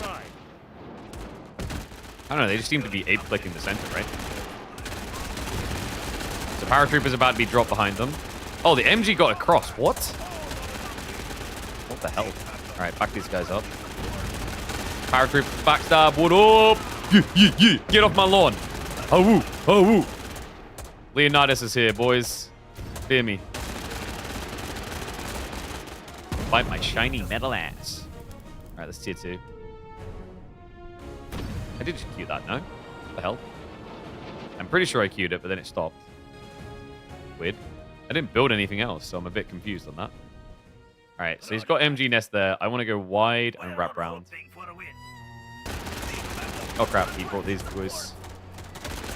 Nothing to be done here, right? Just need to leave. Gonna leave a little grief trap here. Alright, boys got home. Boys got forward. M5 time. M5 is really good for getting troops back out to the front. Now we have an M5. Roger that. Let's get the boys in. Really need to get the solution to like the MGs, which I think the truck should be anyway. All right, so let's wrap wider. Music. I don't know why it just keeps weaving in and out so much, though. It's there and then it's not. Wait, I'm still here. They're not paying any attention. It's very weird. We are losing a stronghold. They're just fully focused on B as far as I can see. Okay, he can capture that. I'll take it back momentarily. Oh, nice. Nice. He fudged up. Guy needs to learn how to retreat. He lost to a mortar this close? Wait, what? Nah, dog, that ain't it. Oh, look, dude, he's a little pillbox rat. Oh, that's so ratty, man. That's so ratty. Rush Navy infantry or get more M5s, man. If this is like, dude, I know these type of little ratty people in these games. I know what they're about. But the problem with what they're doing is it's very slow. So you can kind of shock and awe them.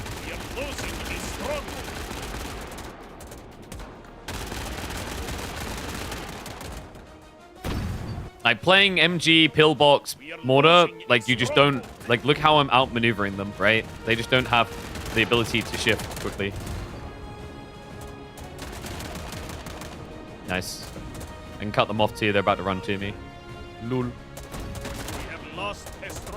This is the thing, like this type of strategy is you cover, retreat. But if you have M5s, you can just chase them down. And then they actually lose units. Yep. And that is how you counter ratty MG strats.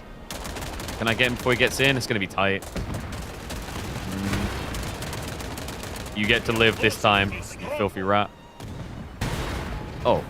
Oh, he switched AT. Interesting. Oh crap! I forgot to get the guys out though. Whoops. Whoops. Partisan tank hunters, maybe? Nah, it's just for tanks, so we might as well start upgrading. Because they let us have the oil for a bit, which was quite comical. They shouldn't have done that. Is it hard to get into? If not, I'll be up for 2 for 2. It looks pretty simple to me. Pretty straightforward. Give it a spin. I mean, it's easy to download. No price. Low price of 0. Wow. Okay, so this is the cool thing about partisans. You can set ambushes, right? Because I'm now stealthed. They don't know. You, mate, are in trouble. Let's put you in more trouble, shall I? Oh, invalid place? Okay, there we go. That's going to be a fat L. We are losing a stronghold. Okay. We have lost a stronghold. Awaiting your orders, Commander. Nice. Almost repaired. These guys are about to get hammer and anvil, baby. Whoop, whoop, whoop. Get in there. CQ, CQ. No, dude, what the hell? They're not moving. CQ, CQ. Do. MG down. Good snatch it. Don't care for it. Cute little power drop of an AT. Adorbs. Let's move these guys up. Now I just need the oil. I must become the oil baron. He's dead too. He's baying me towards pillbox is the problem. He's not baying, he's just retreating. But there is a pillbox over here to be a bit concerned about.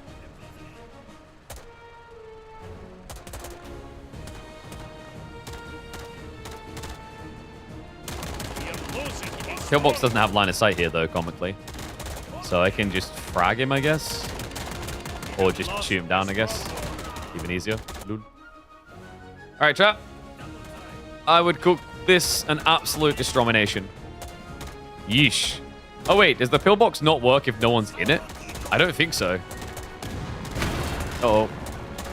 Get out of line of sight, lol. No, he's got double. Oh, you little ratatouille. Fine. More Navy boys then. If that's the way you want to play it, it means you have no anti-infantry. So my job is pretty easy. Eat frags, asshole. Woo! I thought they were meant to throw more than one. Only threw one. A little bit of sadness. Oh, whoops, I'm suppressed. Ah, get out of there then. Boys can't do anything.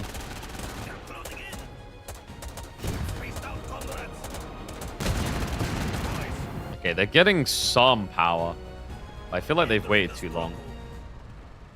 We'll see. I mean, they did force me off of my ideal, which would have been straight tank. Because of the AT everywhere. Okay, pro charge.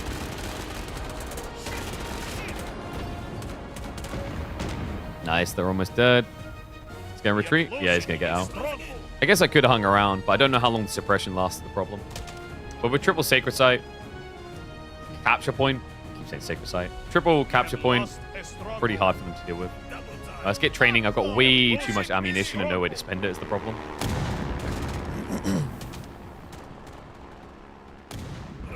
Got to be careful with these because of AT guns everywhere. He's got double AT gun. I don't know where. Ooh. Get out of there, boys. Bring that over. Bring these guys round. We have lost a stronghold. I don't really care about that right now. What the hell just happened?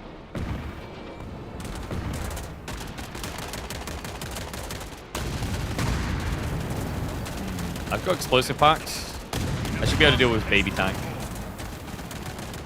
Let's go for it. Don't look at the sacred site.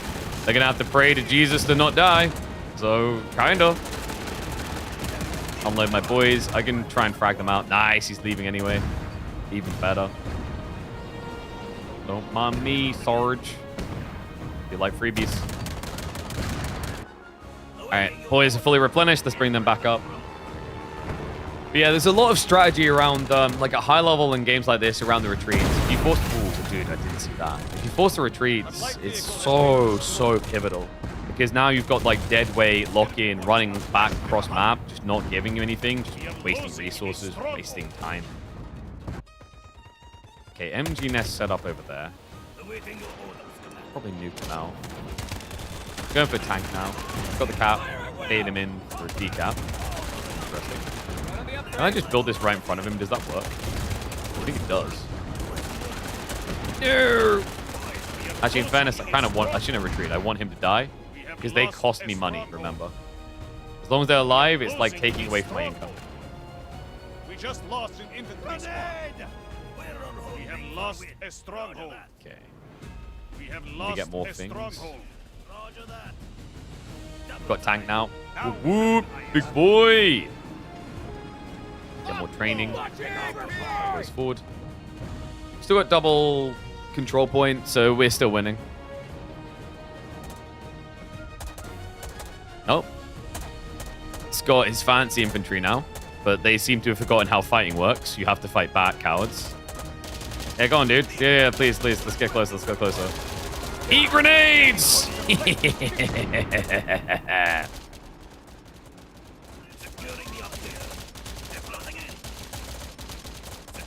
No winning or losing that fight. It's kind of weird. We're both in cover, but I guess he's a superior somehow. I know how it should be superior, but What the hell just happened? doesn't look like it should be. Nice. Bum rushed. Boop.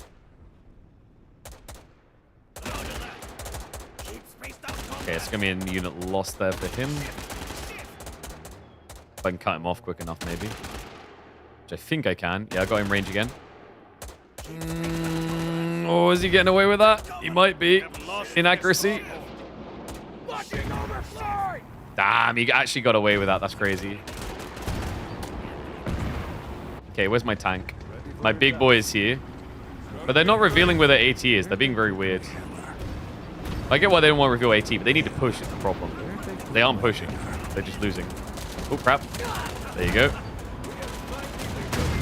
I'm going to dive in and get the frag grenade. Oh, he's moving up, though. Ooh, just about clears it. Problem is, I'm a big boy tank. I don't die that easily. But you do. MG's bogging me down here. These guys are somehow suppressed, which they shouldn't be. Oh, they paused the timers. Interesting. Fall in. Combat ready. We have lost a stronghold. Snipe that out. Nice. No longer suppressed. Very good. These guys have got the big explosive pack, so I'm just going to lob that in and end him now. And these guys can now retreat. They bought enough time. Dead.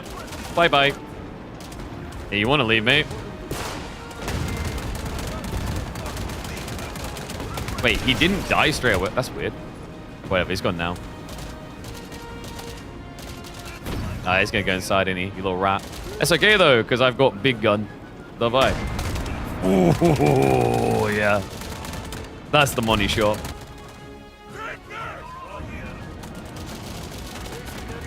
And he's getting moored as well. Dude, you just can't sit there. Dies. Yikes. Game end state complete.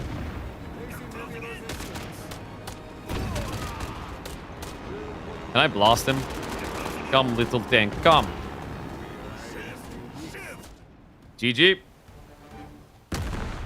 Oh, I don't know, man. I think I like this game because Ratstrat lost big time. I knew exactly what they were up to the moment I saw that. I was like pillbox in the draft, and then I saw the way they were creeping. I was like, this is too slow. Neither of them played momentum is the problem.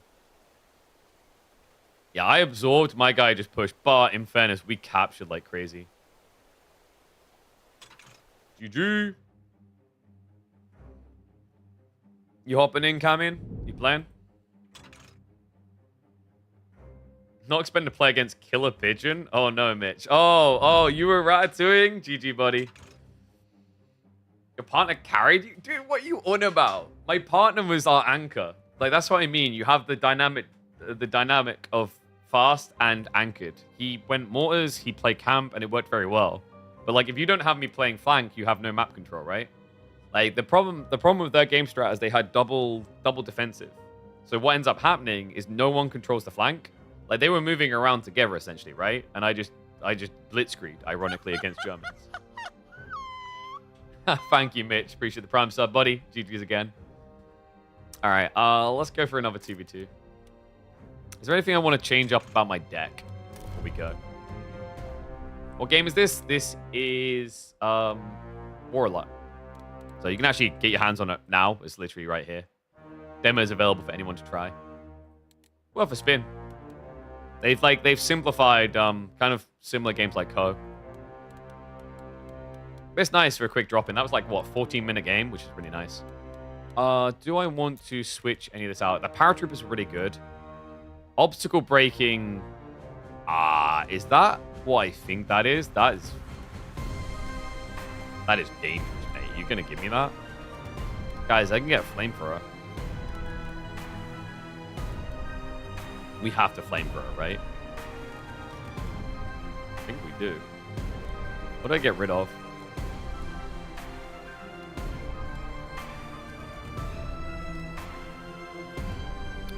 Probably get rid... Do I want airborne that badly?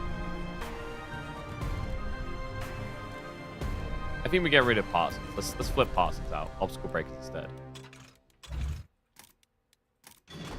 So I can get flamethrowers. I think I can also get TNT. What's up, Knifey? Oh no, I've got to side with the Germans? What the hell? Alright, I think we're going to do pretty well. But yeah, remember guys, if you want to try this yourself, !Mark Warler, you can download it now and give it a spin. I don't know when full release is coming out, but you can at least, you know, give it a try for yourself, see if it is of good taste for your particular palate. Those were fancy words to say play the damn game.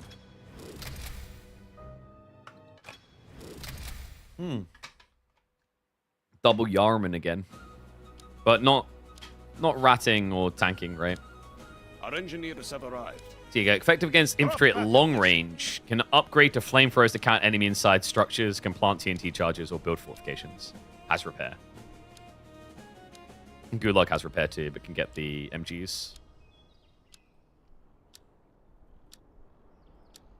Alright, so straight for the oil. More American than Americans with these guys. Securing the object. Fall in. Double time. Let's see. What's a flamethrower going to cost me? 15? Dude, that's a good deal. Flammenwerger, pretty good. So the play with these guys would be flamethrower prep, pivot center B, capture, get inside a building, and then destroy. All right, he's got this. I'm going to go for A. Oh, no? Okay. No, we already got it. Yeah. I guess I'm going to deep dive then. Second Gulag group. We'll have paratroopers afterwards. I should have built this Gulag sooner, actually. Might be able to get MG in time. We'll see. I just don't like that I'm frontlining with engineers. I thought he'd split a bit better. I don't know what he's doing. Oh, I see what he's doing now. He's going straight for central control. That's good. What the hell just happened? So we'll push past, get more requisition. I'm a little bit worried about my engineers pushing low. Oh, no, dude. How do I ping him? Get out. Get out. Retreat. Don't be a sucker. It's not worth it. You're not even capturing. Just get out. He's not getting out, chat. This is the problem. They're closing in. Roger that. The airborne troops have arrived. Shift. All right, burn him.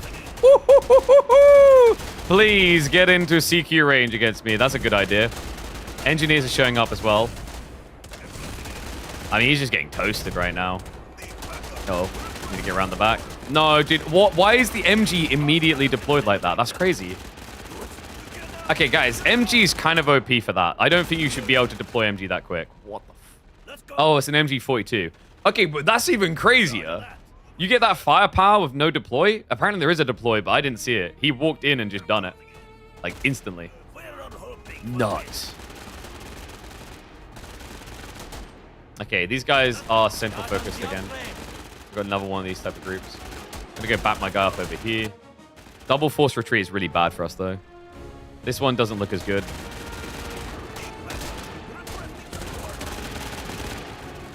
They've got so many MGs already is the wild part.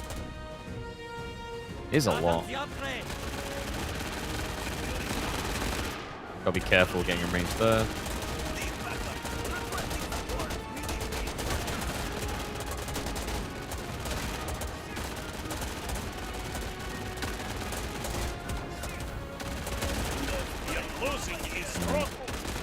Not sure if this is worth the push.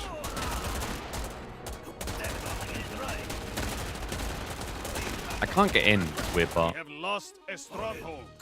I need to rush that guy's forward. Let's get him 5 up. Oh, he actually got frags off. What the hell? Focus fire these guys. I can't believe he bailed on that area, though. So weird.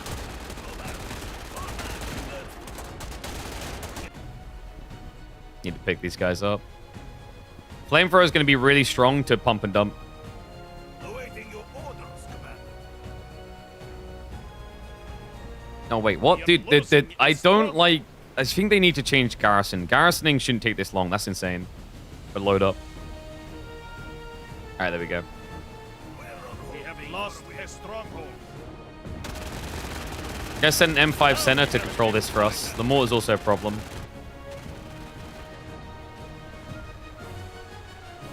All right, so I can catch them with like 3 units up here, I think. If I can, it's big. There we go.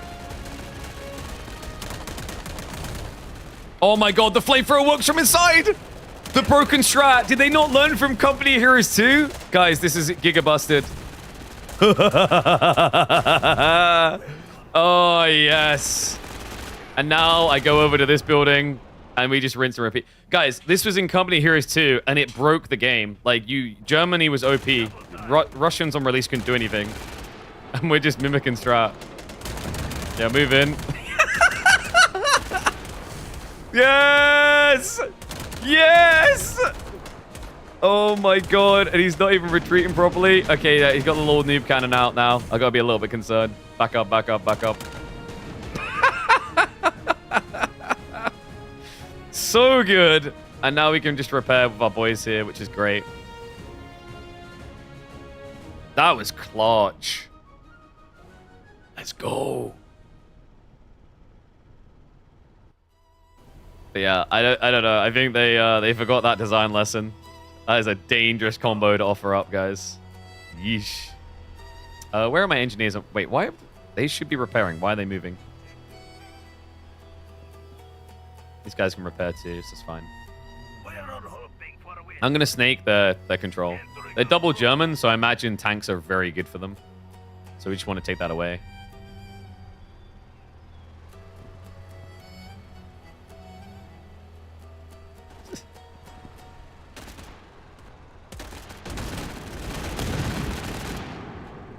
Okay, he's got a little flacken. We are losing a stronghold. Backstab. Very good. Can we go tier 3 soon? Oh, nice. These so wrecked. Okay, yeah. All good in the hood. All good in das Hood, yeah? Get these guys buckled inside. Keep pushing over. Oh, wait, what happened here? Whoa, whoa, whoa, whoa. Let's retreat that bad boy home. Send over the flamethrower for vengeance. Oh, what the hell? What's that? Need these guys out. Okay, these guys over. Oh, damn. He got an MG placement. Okay. Frag grenades out.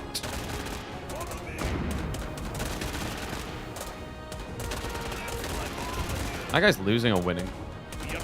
It should be winning, really. Power drop more in, but they might arrive too late. Stop upgrading to next tier. Trying to min-max this. Oh yeah, I can bait him. I can bait him longer. That's good. Because now I can go after his AT gun. Which is more important to get rid of. These guys need to be moving up. And get out of there now that that's arrived. Let's get the AT gun away. Damn, he's going to get my paratroopers. That sucks. We just lost an infantry squad. It's fine, though. I mean, it frees up income, actually. And we just drag them all the way back and gain territory elsewhere. So gives and takes. We take a lot. Hoo-ah, baby. So if he... Dude, look at my guy. This is so toxic. Triple HMG. So I just need to play for basically tanks now. Because they're going to try to resolve that. So it means they're probably not going to go more anti-armor. They already have at least one anti-tank gun, maybe two. Double time. They're closing in. Oh. Uh-oh. Uh-oh, spaghetti. Move those guys over there. Fragmentate him a bit. Wow, just in time. Nice damage done. Now retreat. Get the Navy boys in. Has arrived to reinforce the front. Very big. We are losing a stronghold. Oh. Oh, he's dead. Dude, he is. Yes. We are Okay, losing seriously, a the pathing is a stronghold. little bit weird sometimes. Why am I... I'm telling him to turn lost around a and he reversed it. stronghold. Just move over, dude. Uh-oh. Retreat from that side. Big fight here, though. He's also split up to make it better for me. Flamethrower time! Oh, boom, babe. No! Yet. Can't believe he was waiting in the wings for that. We are losing Goddamn a rodent. stronghold. Take up in their face. We are losing a Kill stronghold. you. Oh, is he pushing me? What's he doing? That's a very ambitious choice, sir. Oh, he did get rid of it, though. You goddamn rat. Need to retreat. All right, it did work. Feels like an expensive play for them. Oh, no, what? Dude, what is this ability he gets? That's so good. An anti-tank grenade that is full targeted? Kind of feels like it. All right, these guys are now going to bait shots. No, don't switch targets, you pussy. Do not do that. I got to retreat from my Navy boys. I'm annoyed. All right, done some damage there at least. We are losing a I feel like you always have too much ammo, too much supply. Well, not supply, you know, the ammunition to use. I need to... If I could be greedy, I can get IS-2, but I don't know if I should be greedy. We are losing a stronghold. We have lost a stronghold. They're closing in. Maybe partisan tank hunter. Let's play all over here. Probably should get some partisan. Dude, the suppression on that gun is so fast. He got big boy tank. I'm just gonna. I need to save. I've got too much oil though. Not enough manpower. Yeah, and remember, you replenish when you go back like this. I should just be letting some of these die. I think. Roger that. Fall in. Definitely not my Navy boys though. Awaiting your They're the orders, goats. Commander.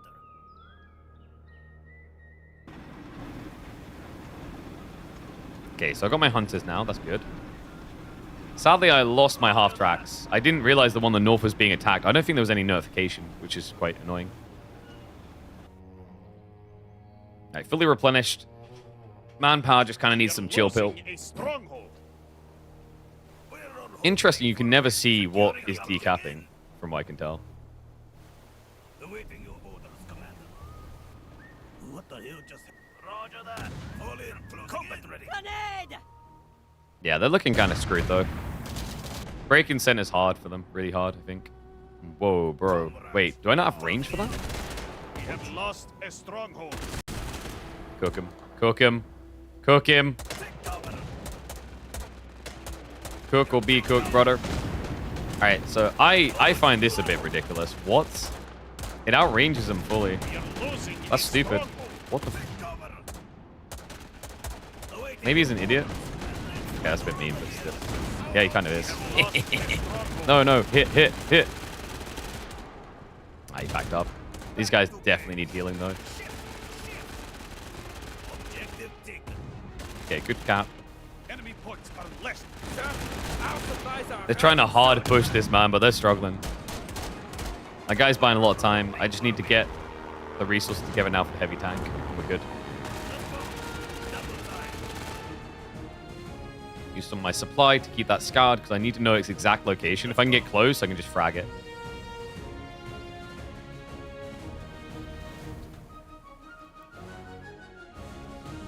Oh, he backed up entirely? Dude. Free real estate in this economy?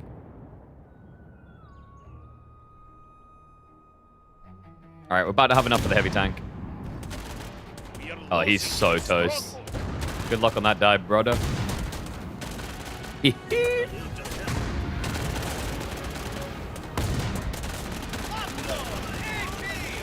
Yeah, keep reading books, boys. Get better and better.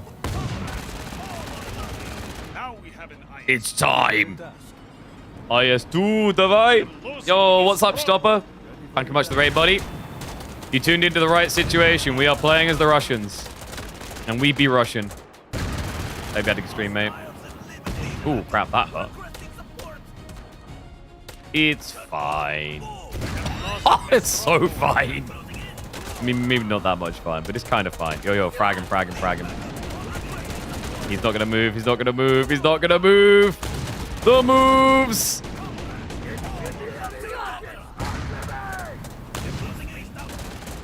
Oh, they're panic rushing. Just need to get one frag and then we're good. Not that good of a hit, actually. But big boys here. It's time. IS2, давай! Давай! Иди нахуй! Oh, subterfuge. That's adorable. I can still see you, though. And I've got Big Bomber. Big Bomber. This company heroes, like, it's a kind of a simplified version, but I think that's good. Games feel a lot faster, too. Oh, he's backing up. He's backing up. Oh, the blast! The blast radius! Radii too strong. Me too strong. Go, IS2, go. Be all you can be. I don't care. I'm going to ape it, man. I'm going to ape it. No! I didn't get the final hit. It's fine. We've won. It's fine. The IS2, 07's the IS2. Couldn't have done it without them. They won us the game, chat. For Mother Russia. We hammered them. We need to recap B. That should now be happening. Oh, we get him. We get him. The backstab. One more shot. One more shot for glory. No, don't get out. Don't get out. What are you doing? No, you idiot. Oh, my God. That's not what I done. Oh, this game. All right. That was stupid. I right-clicked for them to attack, which they had the ability to do from inside, but that forced them to eject. Whatever. We win. We win. Too strong. Too strong. This is my first game. Dude, I'm unbeaten. I think you're a liability now. I need to reshuffle this deck a bit. I want more anti-armor. The Partisan Tank Hunter's crew didn't seem very good. Maybe I should go 80. Those like flak trap type things were a problem on our flanks. But yeah, GG's. Another game won.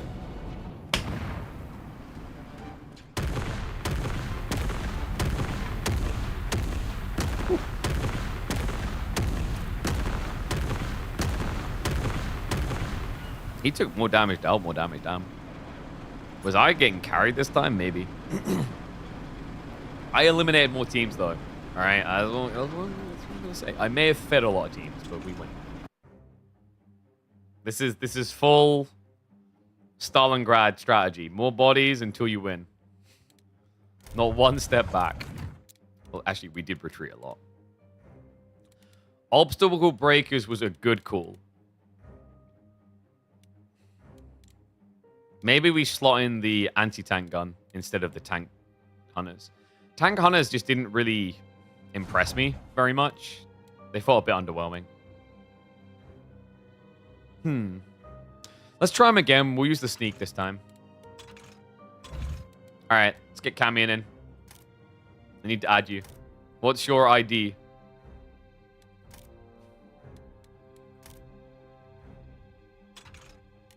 Where do you see your ID? Oh, there. Mine is 10004133.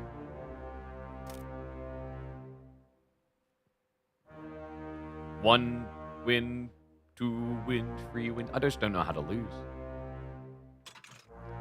So yeah, if you go friends, or press F, you can add friends there. 10004133.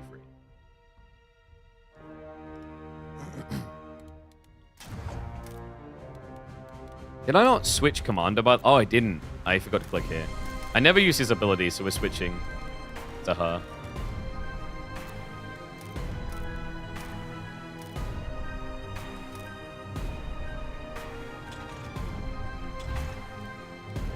I like how I say add me, and you're like, no, add me, you lazy piece of shit.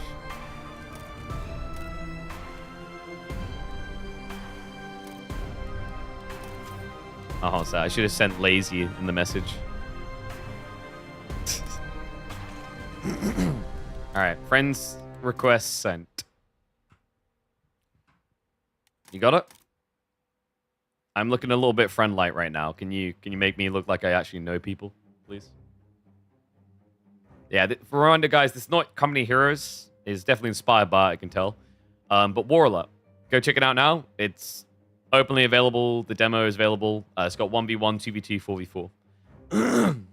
Let me know what the sick combo is you find. I found Flamethrower half track is pretty OP. Now, how do I invite you is the question. Have you done your tutorial? Is that why I can't invite you?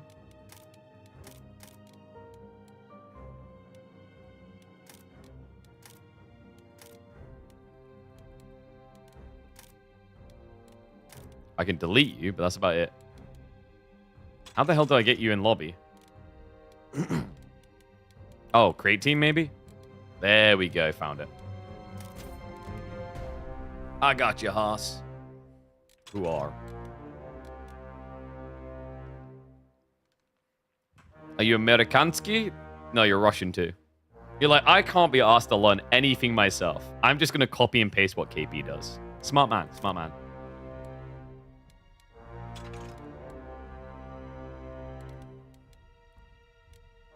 So I'm waiting for confirmation on you. There we go. Davai, let's go. Make sure you confirm battle. The boys.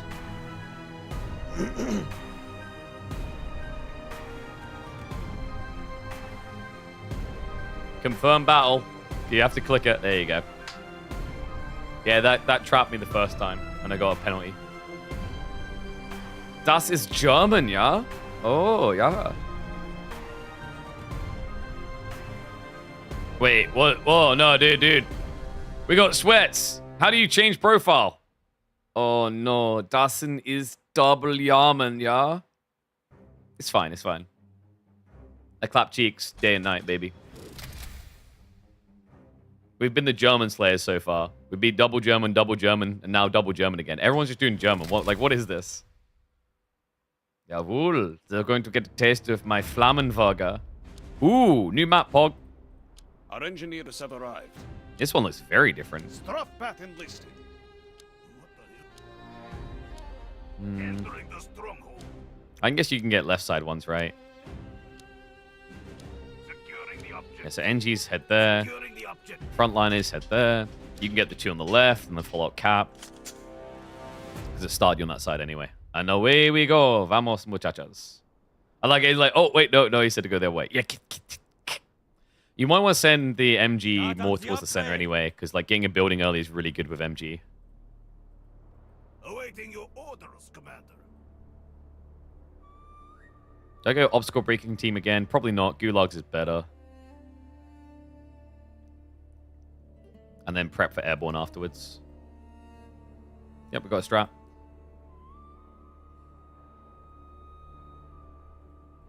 Strafbat enlisted. Taken. Let's get our flame. Oh, wait, no, we already went. Yeah, I don't mind, actually. Waiting flame for us slightly is not bad. Securing the object. Fall in. Come. Entering It's the probably an MG on Central. It's what I'd expect most players to do in this. Entering the stronghold. But we'll find out. If there's not an MG, I can contest with DP. Wait a second, say that again.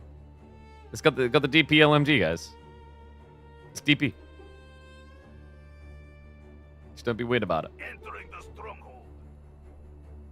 Alright, we can get Flamethrower now. Start on the upgrade. Flamethrower's gonna be really handy in this end. There it is, dude. I freaking knew it was coming.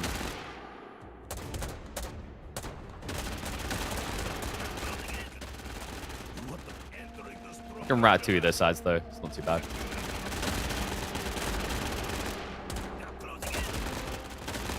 I wonder if I can creep up behind them with flamethrower. If I can, they'll die really quick. Oh wait, they didn't go in building. What the hell?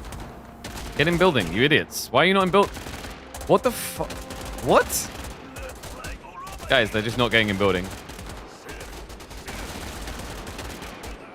It's so stupid. They're just legit not getting in the building. Just singing freaking Kumbaya and we shall not be moved. He gets the building instead. That's stupid. That's beyond stupid. Also, MG attacks multiple directions. Wait, what? That makes no sense. Nice, he built. Suckers. Okay, I lost my boys, but I think probably worth it. The airborne troops have arrived. Alright, get inside. It's my building now. Beesh. Oh, dude, what? Oh, this is so cringe. This is so cringe. Where is Camion? No, bled. Where's my teammate? I'm 2v1ing, bro. Camion, you filthy coward. Get your ass up here. All right, this building is bugged, and I'm actually tilted by it. You legit can't get in this building from this side. You guys just stand there. Like, devs, please look at that fast. Thank you. What? Now we have an M5. Unbelievable. All right. Well, I got scammed. All right, he's back with force. He's got a mortar. Also, my half track is drunk again. Whoops. What's up, Ave? New game? Yep, war alert. Give it a download, give it a try. Use my link, !war alert. Playing with Camion right now, checking it out. It's his first game, and he's already disappointed me. I feel like you sound like my father.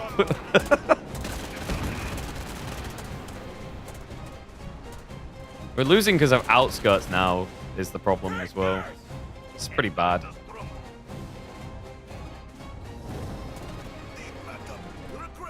Oh, what the f... How did I just get fragged that easily? What? Okay, seriously? Germans just seem kind of broken to me.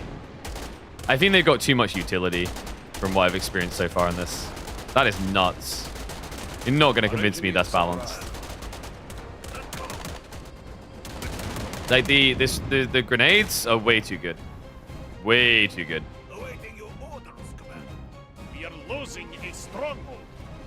Can't move either, which is kind of silly. What?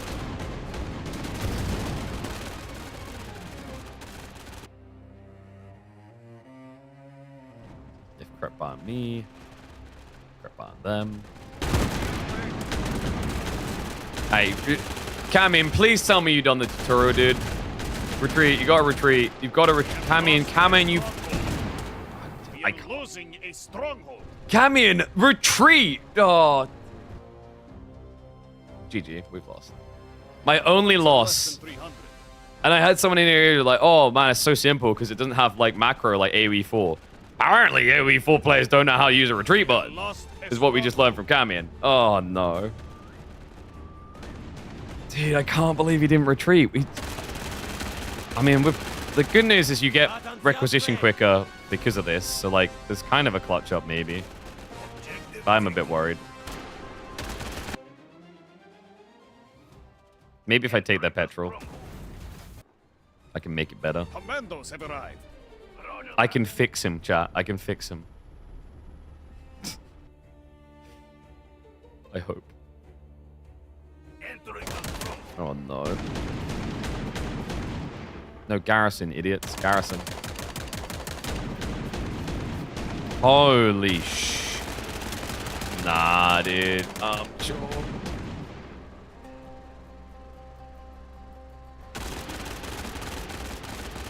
I drive all the way home. We are losing a stronghold. Flamethrower actually damages car, lol.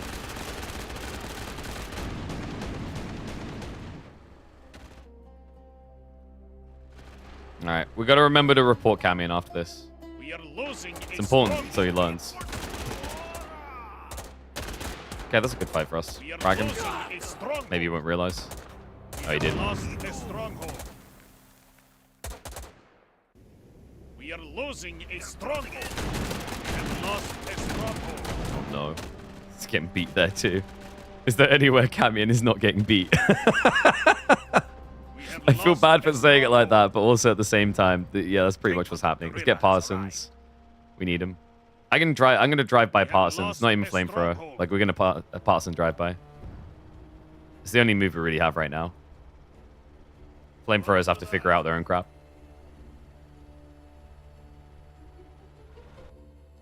A little bit of a gamble, but like we need a gamble right now, to be honest. Because it's all looking pretty short. Objective taken. They're closing in. Oh, he has got a gun. I didn't realize he was going for that, but could be good. Problem is, it's not good against infantry. Oh, Jesus. Oh, my God. This is so bad. I'm done fighting noobs. Oh, we're so fucked. I'm just leaving. We just lost an infantry squad. Just surrender, dude. Like, we fed the early game. There's no way back on this. Lost a stronghold. All right. We just lost an infantry squad. The fuck you and the refuse to surrender. Our points are I'm not going down with this ship. I'll F4. I swear to God, I'll do it. Good. I'm not sitting here for another 5 minutes while they cap the sites. Camion, man. My only loss. My only loss.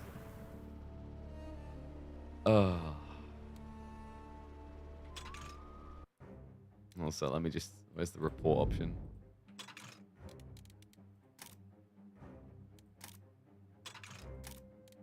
There's no report option. All right, GG. Camion, why didn't you retreat? Do you not know how to retreat? I watched you sit your guys there and just die slowly. Oh, man. Oh. Anti-tank would be a good idea of all the tanks, but then no tanks. I mean, it wasn't that. Like, the game was lost because you chain fed on the central site. Like, my guys were kind of getting trades, but your guys legit just ran in after the fight was done, and you sat, like, 3 guys on Central B, and they got smashed from 3 different directions and died. At that point, it was pretty conclusive. Because then your rebuild was 1 unit. They had, like, 8. Oh, man. You have to retreat in those situations, by the way. Like, R will get you to run away.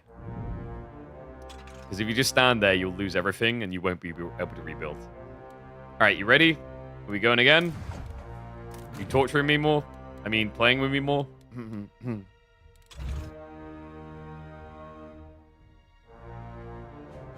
Need to onboard you? Okay, seriously, go play the tutorial.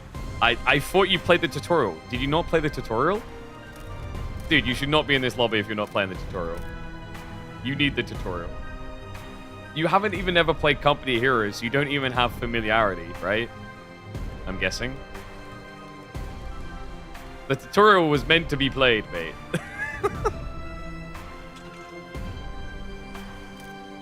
Alright, I'll give you one more shot. I'm gonna headbutt a keyboard. Oh, Jesus. Played code? Well, then you know about retreating. Oh, no.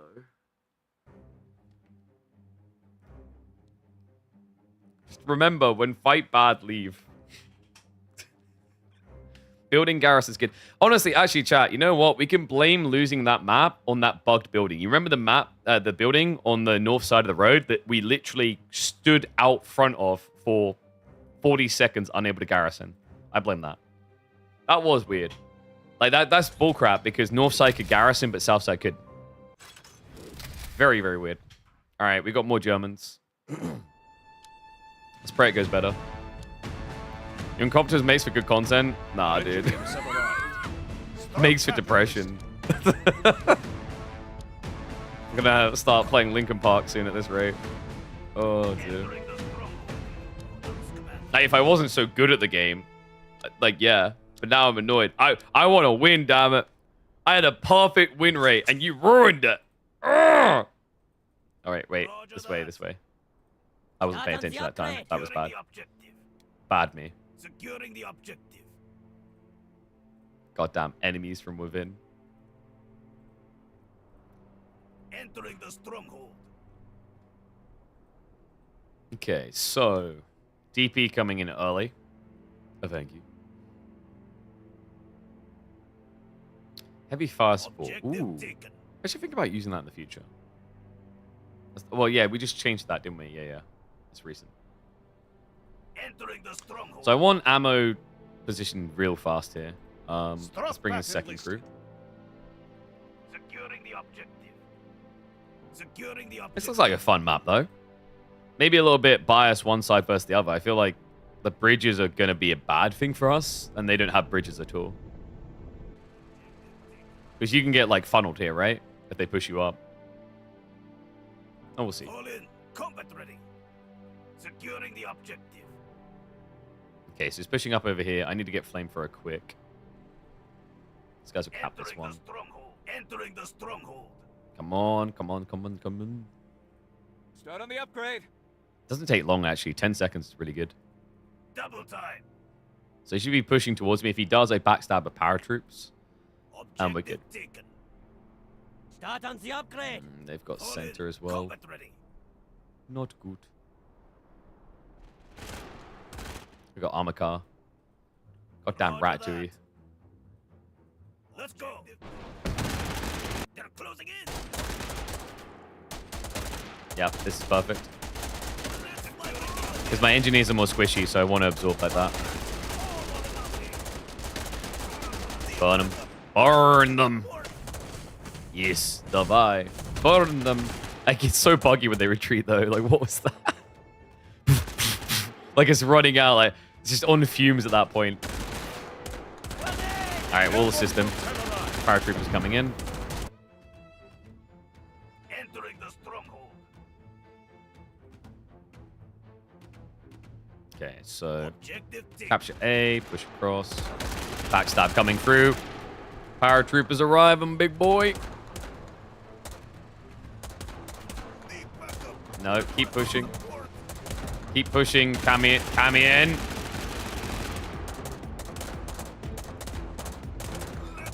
Frag him. I think I might get the wipe. Nice! I don't even need Camion. Goddamn griefer. Oh my god, the retreat. The retreat malice is so stupid. One unit left alive that long? No. I feel griefed. Because when you retreat in these type of games, usually you get more resistance. But that was insane resistance for just one guy left at that point. Like, he should have retreated a lot sooner. So he kind of just didn't get punished for being lazy. Oh, crap. I might need to retreat, though. Alright, get them out. They've served their country well, but yeah. Holy crap, what? Alright. I'm kind of 2v1ing now. We are Get back up. losing a stronghold. Oh, fudge off. It's annoying because it's my gun Lost unit. a stronghold.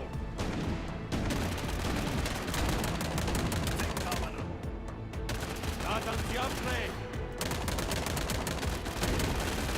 Oh, boys. You're a bit far upfield. Alright, can we do half track combo? I don't think we can. Supplies are arriving soon. We'll have to prep for it. Take the river. Dude, holy crap. What? Nice, he didn't pay attention. Boom. That's one down. Very good. We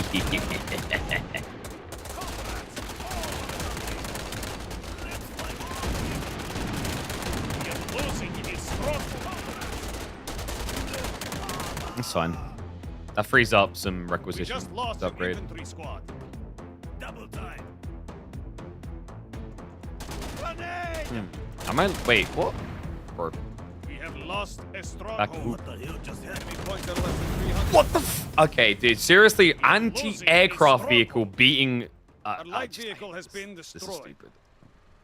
I think German early game is a bit stupid. I guess I can go for... I can't get an armored car, can I? I think I can get a Jeep, but I don't think there's an armored car, which is very problematic for me. Damn it. We are losing I feel a scammed on that stronghold. big time. Sir, our troops are ready to move. I mean, the problem as well is like I think I was TV1ing. I would like it if I could tell whether it's a different player. That would be very handy. Because playing double German's kind of toxic because you don't know when you're 2v1ing. We have lost a stronghold. Whereas paying attention, you can tell if you're 2v1ing if they're playing like what we're doing, where it's Russian Start on the and upgrade. We have did lost he go a American? I stronghold. think so. No, he went German, didn't he? Yeah. What the hell just happened? All right, nice. Very good. Very, very good. Well played. We are losing a stronghold. Finally, they get punished. Now we have an empty time. Our points are less than 300. I can repair my ally, which is good. Let's be a bro. Or not. He is sadly already dead. Whoops. We have lost a In fairness, he stronghold. wasn't retreating. Let's go.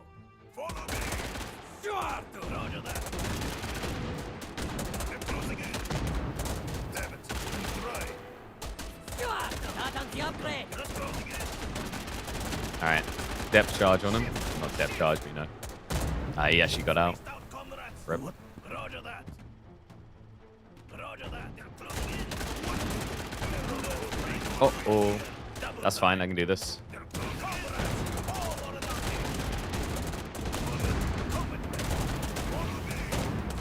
Oh, it's actually a tank. What the hell? Couldn't really tell.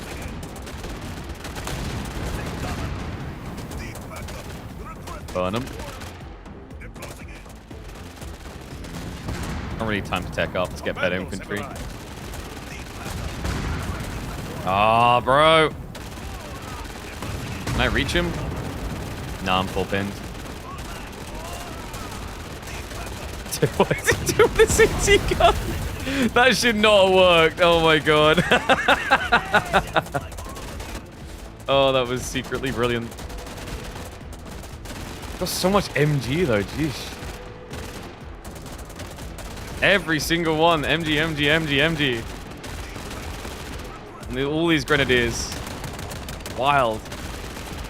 Our points are less than 200. We're getting shafted pretty bad here though.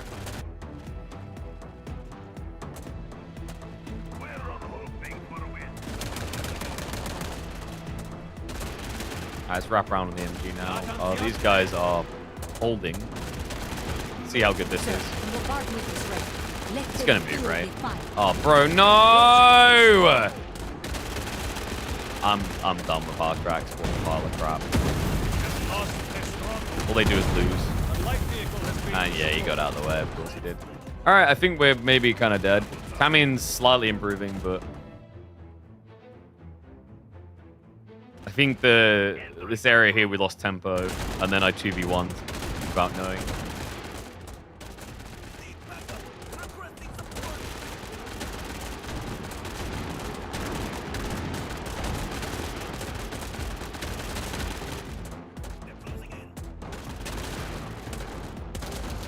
Paratroopering? Okay. I think this needs to be balanced a little bit better. We're giving too much map control. We're literally losing the macro game. Like, come on, Kamin. We're freaking Age of Empires players. Literally all we do is macro. We should not feed like this. Oh, no.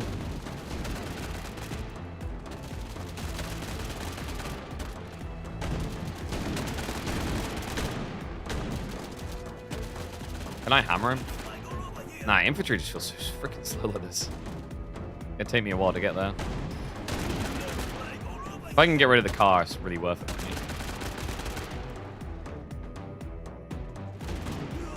me. It actually got me? Oh, this is... We just lost an infantry squad.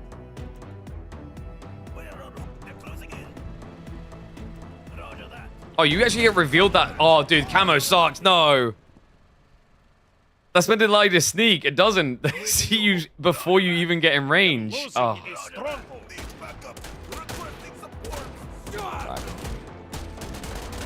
Nice, nice, nice. Oh! A stronghold. Get the MG team, please. For the love of God, finish them off.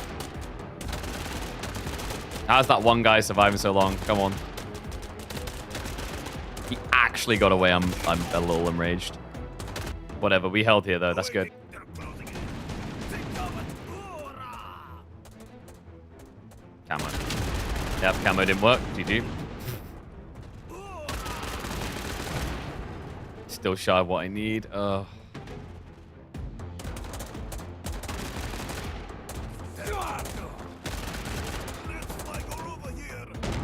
Oh, that's a good hit. Don't know what these guys are doing. Very weird retreat pattern. And they've got the big gun. We are in trouble. About to spawn tank though. One last Ura. Stronghold. Now we have an IS. Sir, our troops are ready to move. We just lost an infantry squad. Dude, this scout car has been so ratty. Losing a stronghold. What? That did... We have Bro, lost a what? stronghold. Oh my We god. just lost an infantry squad. Okay. We just got him. lost an infantry squad. It's not like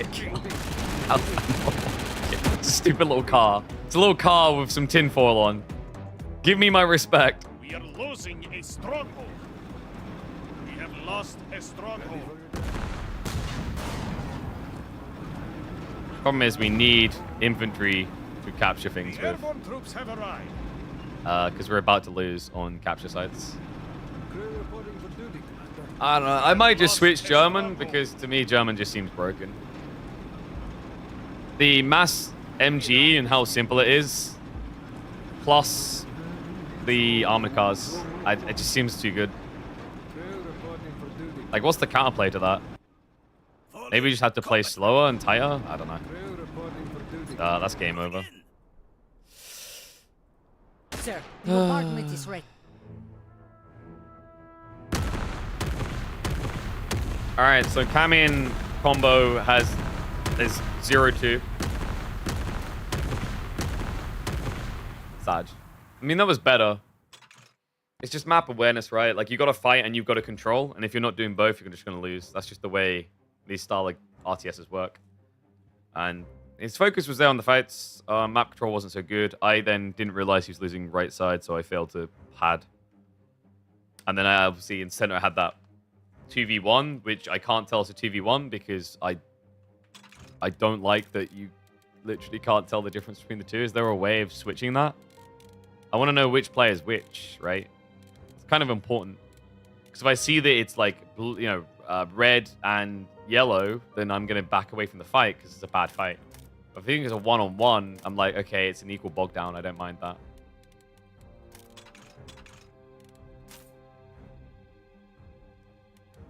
All right, ready, Kamin?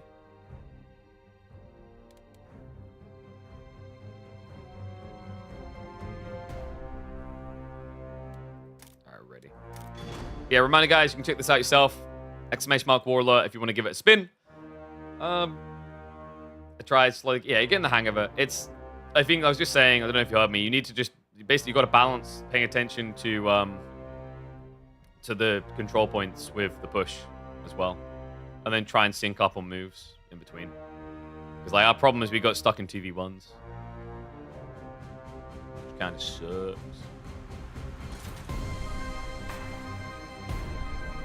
But we run it back.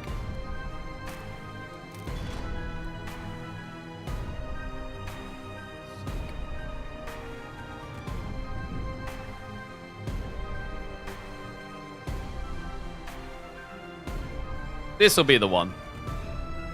Wait, are people actually playing this with controller, by the way?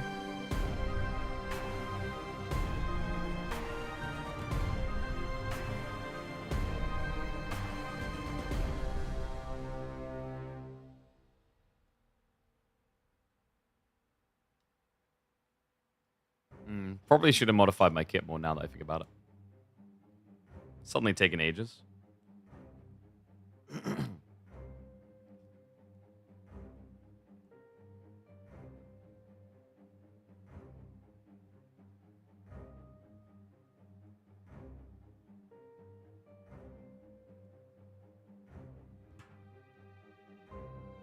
Get more people and go 4v4. I think that would be a bad idea until you feel like you've got a grasp on it though.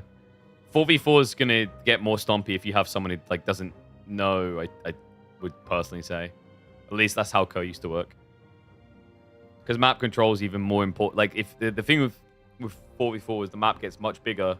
So you have this combo meal of map control mattering a lot more. And then positioning mattering a lot more, right?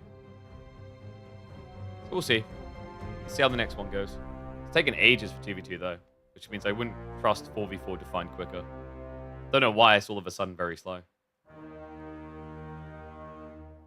Wait, is it still available or is it ended now? Because I don't know how long the demo runs for, and literally for me it just hit midnight.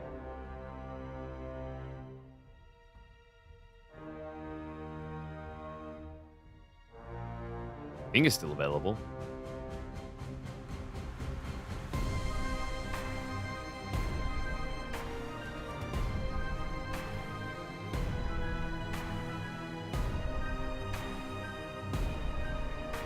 Longest queue time we've had, actually. Looks like you can prep. Nice. Oh, wait, no. When in matching Operation Pump, I don't like that. I would like if you were able to, like my feedback devs, let you modify your kit while searching.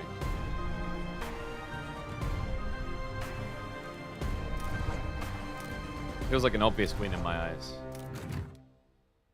Yeah, maybe my deck needs clearing. Like something different. Yeah, these to me seem too good. Like a tier 1 track with some armor and good blast. Alright, there we go. Nice. We're good to go. User.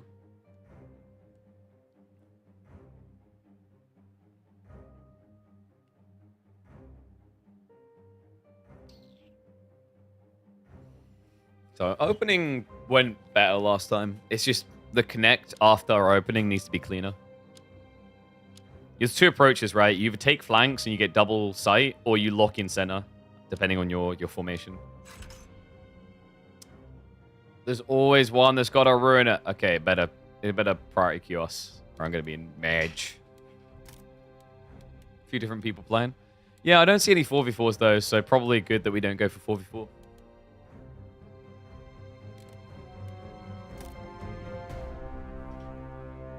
Just go grab something.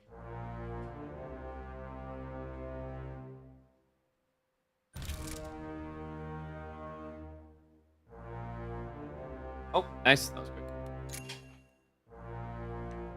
Oh no, we got a sweaty boy. Look, he has a profile picture, guys. We're doomed. Doomed. I don't even know how to make a profile picture. Trouble. Bruise.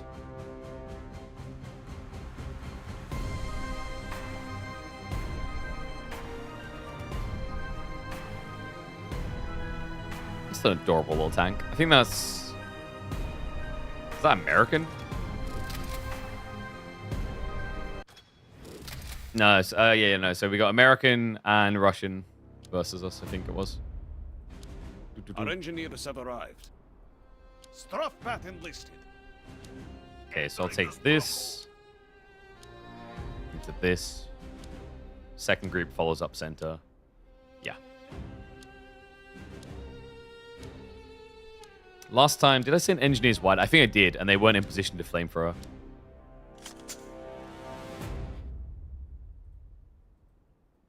So do I immediately equip the DP? I haven't been that impressed by DP LMGs. Whereas if I get good positioning inside a house with flamethrower, it's going to be really strong. It's like what I could probably do is cap this into immediate bum rush this building, and then just camp. Objective Enemy upgrade. Let's give it a try.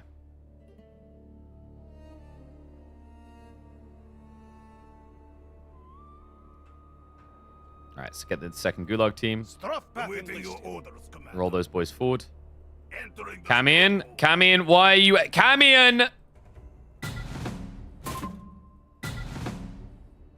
You piece of... What the hell? Entering the Why is my teammate AFK? Oh, securing the objective. it's happening Awaiting again. your- Entering the stronghold. Please don't let it happen again. Falling. I need a win, man. The endorphins were high, and now they're demoralized. I need a win. I need a big up moment. Goddamn Cam.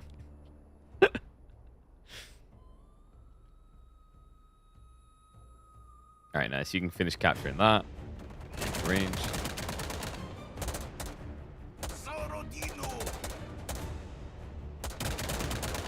Seems like an okay trade for me, especially if I just move to cover. Power drop behind him. Cap center. Oh, works out even better.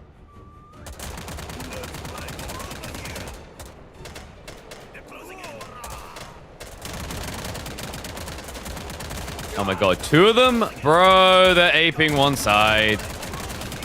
No, retreat, retreat. Oh, that's so cringe! Come on! Move your fat ass! You call that a power drop? Oh, more like a power flop. Alright, I just got really screwed. Wait, but how have they got so many troops already? Also, no Garrus and Lamau. It happened again. These buildings seem to be bugged. I can't get in them. Using paratroopers. Actually, no. He screwed up. He screwed up. Yes! Yes! Get him, MG. No, yes, yes!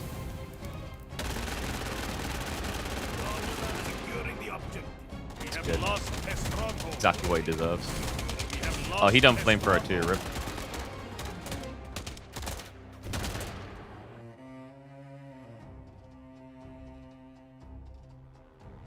Yeah, this is not great though. Our map control is pretty weak. Alright, force him out.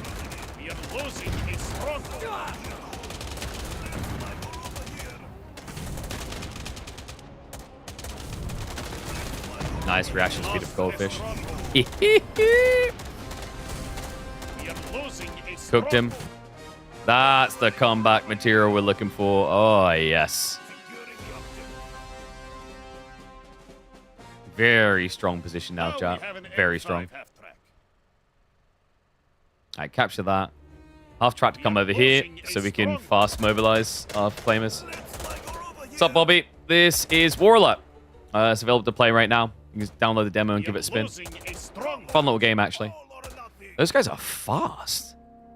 What the deuce? Very fast, actually. What the hell just happened? On the upgrade. Securing the objective. Get inside, please. We have lost a Time for the flamethrower drive-by. Objective taken. Oh. These MGs are in trouble. Hello. Run him. Nice. He saw it. It's fine now. I can pin them. He's got a mortar team up here. We'll block that.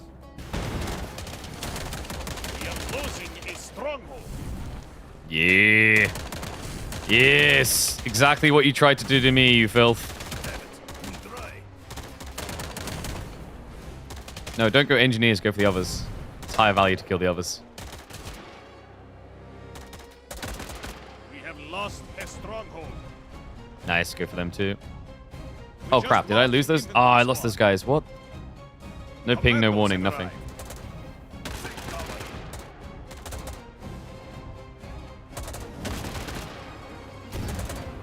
Gotta be careful. Mortar strike. Oh my god, what?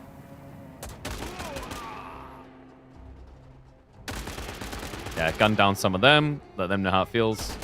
Tree away. Leave them with the boys. Gotta be careful because my guy's about to get flanked pretty hard. Oh no, dude, you gotta move. That's bad. Yeah, good luck dodging that. Mine's much quicker. Let's get a second half track over here. And I'm gonna ride these guys over. These guys can push back to take out their ammo. These are my tier 2 shock troopers, so this shouldn't be as good of a trade for him. But he's trying to just monkey mode me. I've got Molly cooldown though. Nice. Double pin.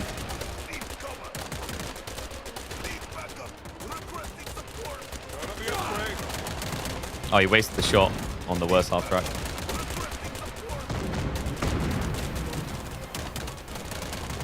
Cook them. Cook them. Cook them all. Barbecue time, boys. Very good. Please kill them. Bro, if they get away with that. I mean, reversing is quicker than turning around. No, dude. Keep going. Reverse. We have lost a stronghold. Oh, yeah, I can do this now. We are losing a stronghold. Oh, he's going to frag it, right? Oh, God. He got a tank. Get out, get out, get out.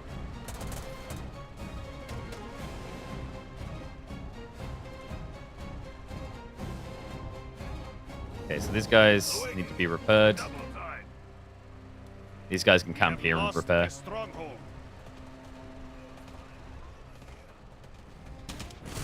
Oh. Didn't notice that. Did we capture that at least? No, they stopped at the wall like idiots. Oh, come on. The whole time they just stopped. Not like this.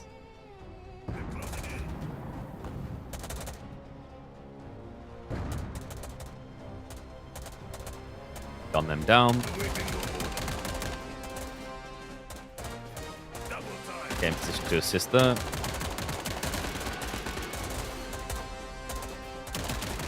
Yeah, he'll have to retreat from there. Or not. Oops. Inside, dude. Uh-oh.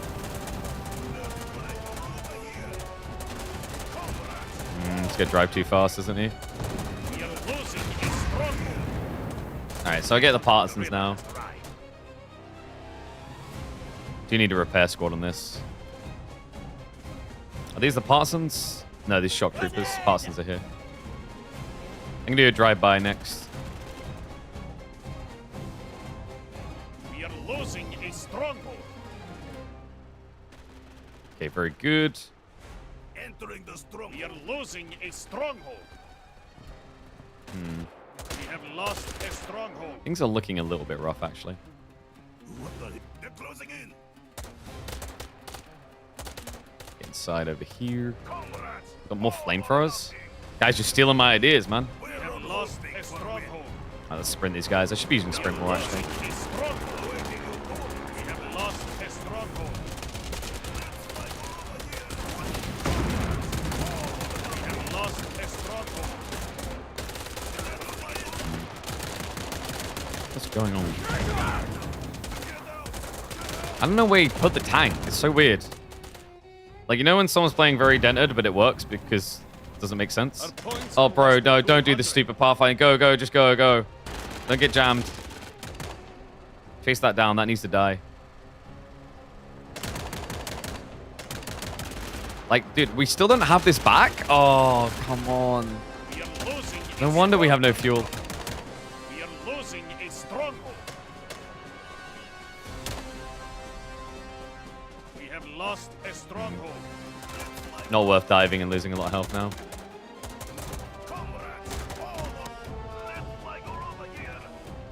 Still don't know where he is with those guys. Like, they had a little tank earlier. I can't find it, though.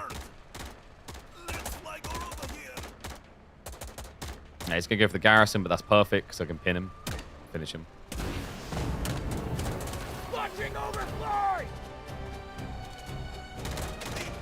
Oh.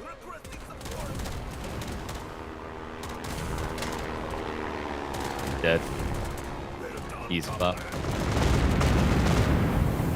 One survived. Lul. Yeah, but we are losing pretty bad now. Oh, nice. That's very good. We just lost an infantry. Okay, so he's going to die there now. Wait, reload? Oh no, get out, get out. Please tell me they don't insta-die. Okay, that's a good trade. As long as they shoot. As long as they shoot! Shoot! Bro! Shoot! Yes! Oh my god. I was gonna rip my hair out screaming.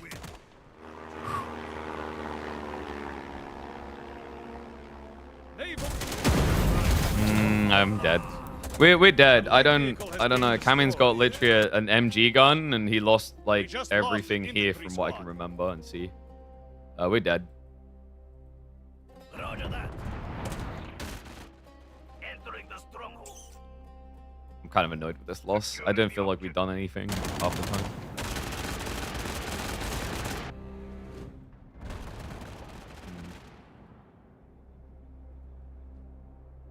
Objective taken. Securing the objective. Frustrating game. What the hell? Securing the objective. Again. What's Our points are less than 50. Let's go. Move.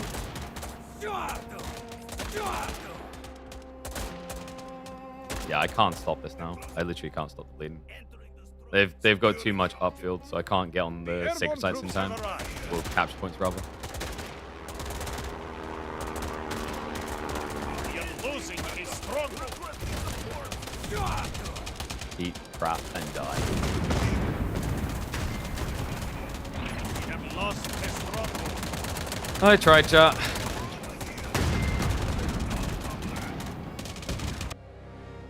We are losing a stronghold. We are losing a stronghold. We just lost an infantry squad. Well, that's We are losing game. a stronghold.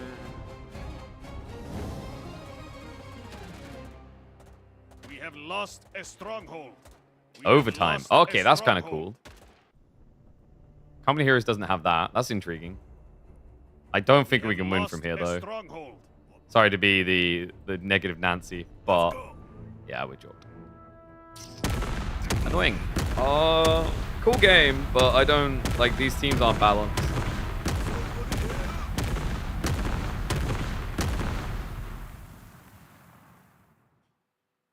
Too much in the big push. Yeah, what happened? I didn't see the big push as much.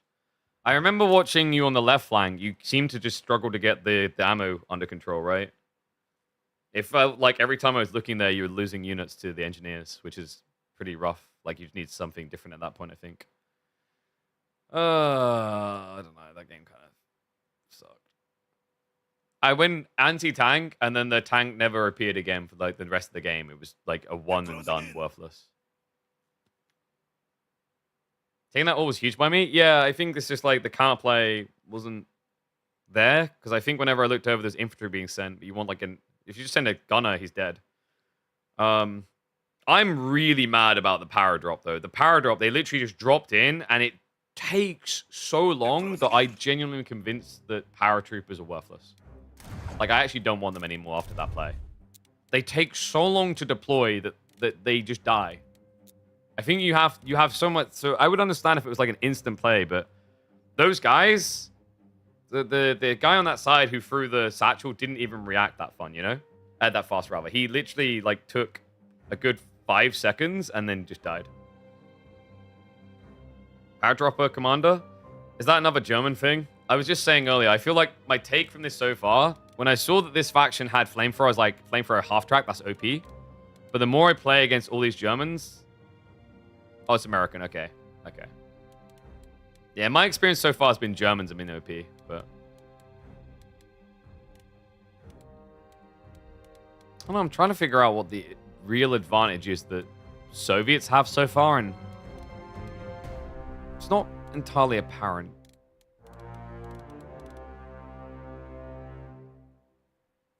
Maybe try healing satchels. Mortars refuse to die. Mortars are really weird in this game, too. I feel like half the time you don't quite clock when they're shooting you. At least that was kind of my experience. Alright, so Kamion's done. Alright, no problem. I mean, hopefully it was seen as feedback and not flame Kamion. Appreciate you for hopping in. I'll boot you out so you can do some 1v1s. I'll do one more 1v1. Feels weird. You also use Satchel Amiibo's micro in the oil take. Yeah. I think, I'm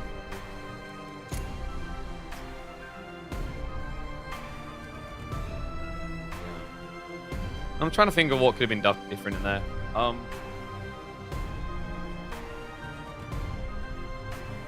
One thing that I'm struggling with is the half tracks are very unwieldy at the moment. It feels like a lot of the time they just get stuck on themselves. I've noticed that when they deployed, like there was a map earlier where they would get stuck on the tents to go around. So like half tracks can be, or whatever they call M5s can be good, but they need a lot of maintenance from what I've seen. So if you don't micromanage them, they just Our engineers have kind of arrived. fall apart. Struck What back the hell in just happened? Securing the objective. Forgot about the tank. I had to ping it like 20 times. Oh, is that why it wasn't doing anything? Like I literally had anti-tank ready and looking the entire time. But no, he was just going to AFK the tank. I wouldn't have bothered. Yeah, I've noticed so far when I'm playing as the Soviets, I find it's like quite the struggle to actually deal with early AT, early tank, like early armored. It doesn't feel like a civ that's very well equipped for early, even if you try to. From my experiences, it's just kind of underwhelming there. Because like you go, my frustration is you go for partisan tank hunters, but they get revealed before they get in range of anything, so they're just kind of pointless. Unless you go half track 2, maybe. I don't know. I need to figure out if there's something AT related I'm missing. But so far, my take is that the rocket launchers don't really work. Oh, sorry, just forgot we're in game. The rocket launchers don't really work if someone's paying even an iota of attention. You need to seriously outplay on positioning. I might just switch AT guns, to be honest. It's slower, but it's reliable.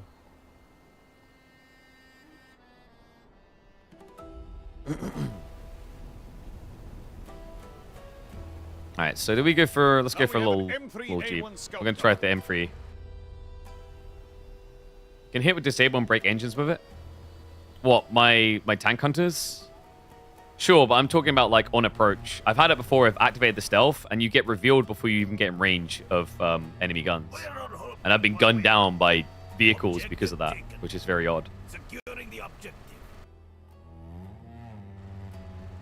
Okay, what we got? Awaiting your orders, Commander. So sneak over. Entering the sto-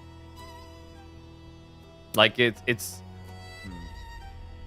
because the radius of stealth is literally your range, right? So like I think I had it. I was against a German player and he had like the flax or whatever, and I just couldn't do anything. I was dead on arrival because, well, not dead, but like I couldn't get him ever. We need reinforcements. Double stack squad, huh? One of those. Entering the stronghold. Enemy points are less than 300. Where'd he put the MG? There's a freaking MG here a second ago. That doesn't seem like something that runs away very fast. Wait, what?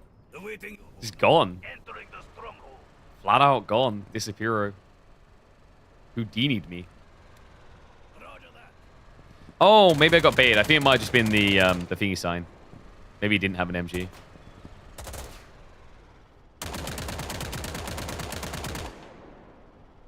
Have to set up ambush points? Yeah, because I don't know if that. Yeah, well, the stealth doesn't.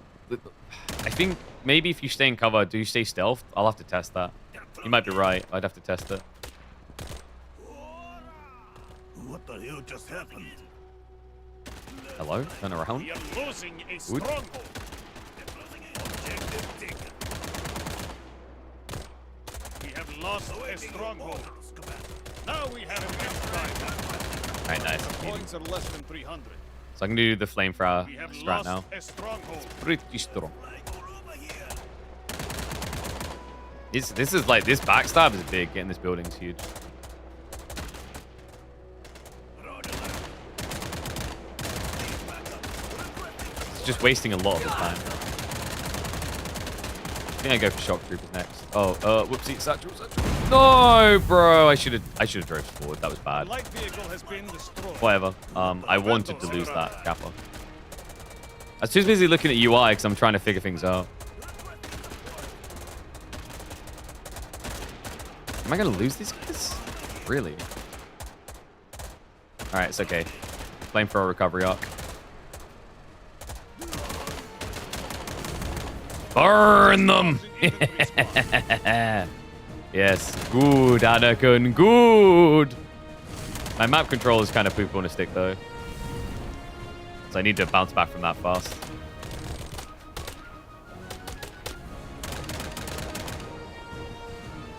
Oh, is he intentionally griefing me so I flamethrower the wrong thing? He is a little mother ducker. What a goddamn rodent. Alright. Dude, he's legit just parking on me so the flamethrower wastes, right?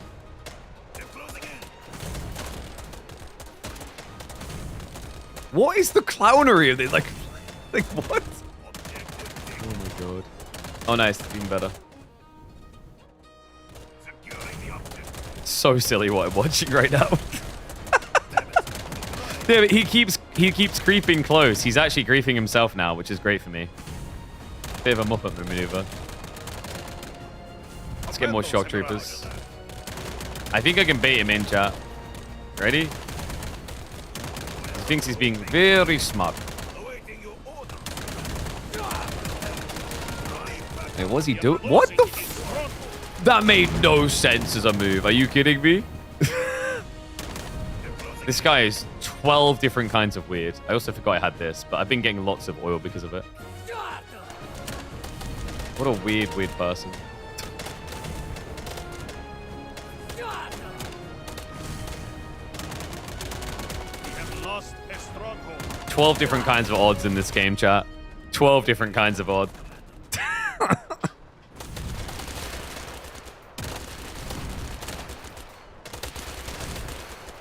Wait, is he just stuck? I don't understand what he's doing. Alright, I need him to stop moving.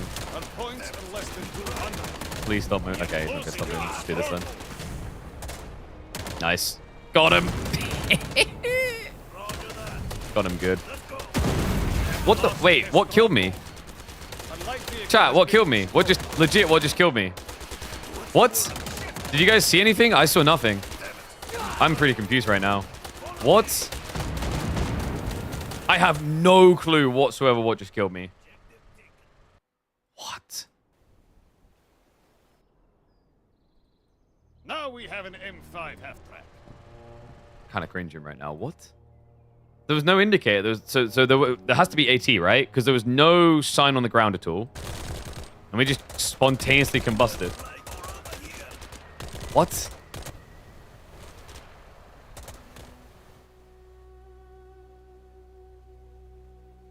I'm confused. I'm so confused with what just slapped me there. Losing without me? I'm not losing, dude. I'm strategic. I'm taking advantages elsewhere. Wait, okay, that time he grenaded. That one at least makes sense. The last one does not make even remote sense. Like, what? Alright. Parsons dead. We have lost a stronghold. Construction engineers, interesting.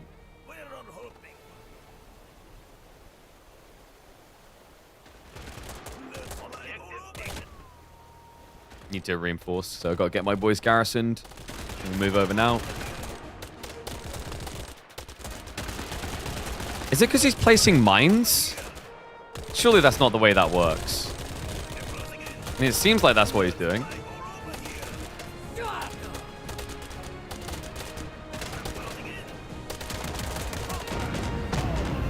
Okay, wiped another squad.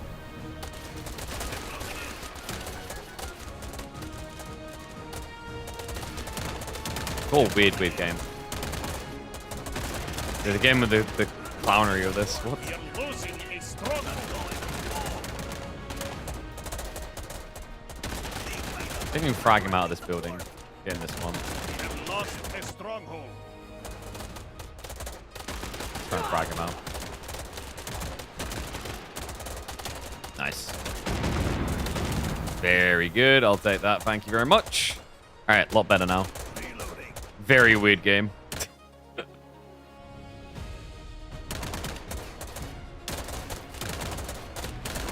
If he stays still, I can frag him, but he's moving so much with these guys. Wait, he's baited onto my thingy now, I think. Maybe not. Needs to start leaving soon. Maybe he just doesn't realize. It's gamble. Nice, he didn't see! He didn't see! It's gone. Easy klapushka. I can sprint to chase this down. Said that I was losing. Who's losing, bro? What are a loser?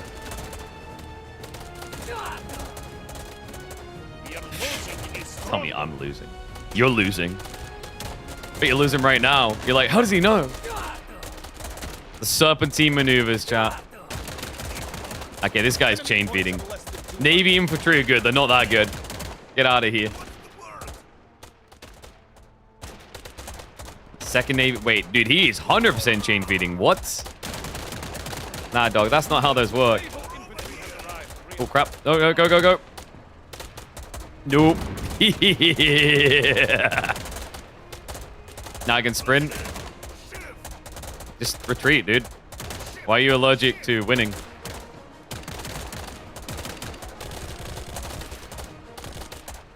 Seems like an acute performance issue. As in, it's acute that you think you can win. Lol. Granada! Oh no, dude. Oh, he waited. He waited ages. Whatever. I get the cap. It's worth. These guys kind of need heal. Sailor boys can move up. Now we start saving for the big tank. Hooah.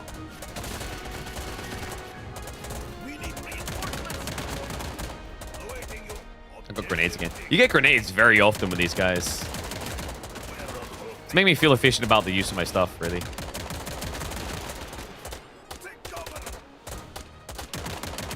Get out of here. All right, let's go cap that. He's just kind of losing a half tracks. He's probably bum rushing a tank to try and recover now. I think he's in scramble mode.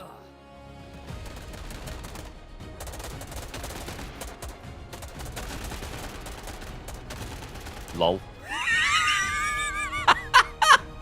Cancel! Just cancel! Oh no. Oh, okay. Hold on a sec. Heavy tank. He actually did rush a heavy tank. Interesting. I don't know if it's very good against those, though. I can't believe what I just watched there, though. Yeah, he can't stop me decapping. Lul. Oh, he's in panic mode, chat. He's in panic mode. Uh-oh, spaghetti-o. Yeah, I'm getting the cap. And then I'm sprinting across to wipe him out. Dude, he's so tilted. He's so on tilt. It's worse than me. All right. You done well, boys. You can retreat now. Hot dog.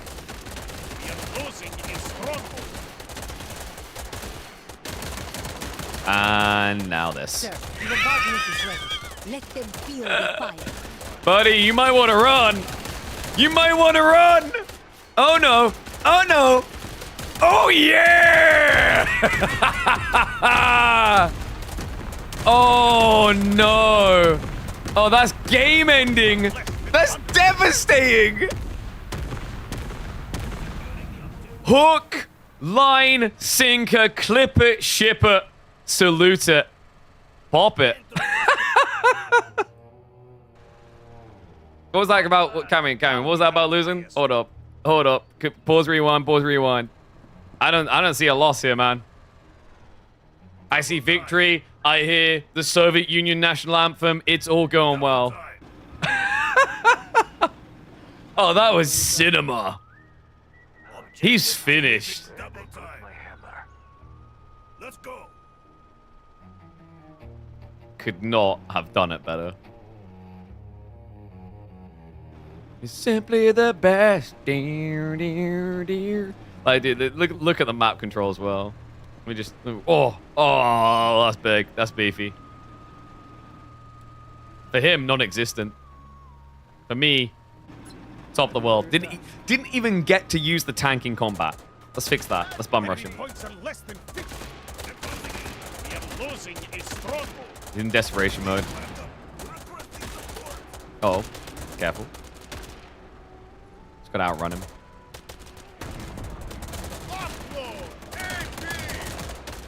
Damn, he's dead. Bye. Oh, one sec. Let's get out of that. Yeah, nah, dude. You wanna play? You wanna play? Oh no. Oh no. Oh yeah! Mr. Kool-Aid Man is here. Okay, that's a bit cheesy. What? Destroyed. Absolutely annihilated. He knows he needs the decap or he loses. He just exposed his rib. Hello, sunshine. Eat this as well. I didn't stagger enough, did I? It's fine. Oh, no. What are you doing? Okay, it's fine, dude. It's fine. It's fine. It was a charitable donation by me. Gone. No decap, no overtime.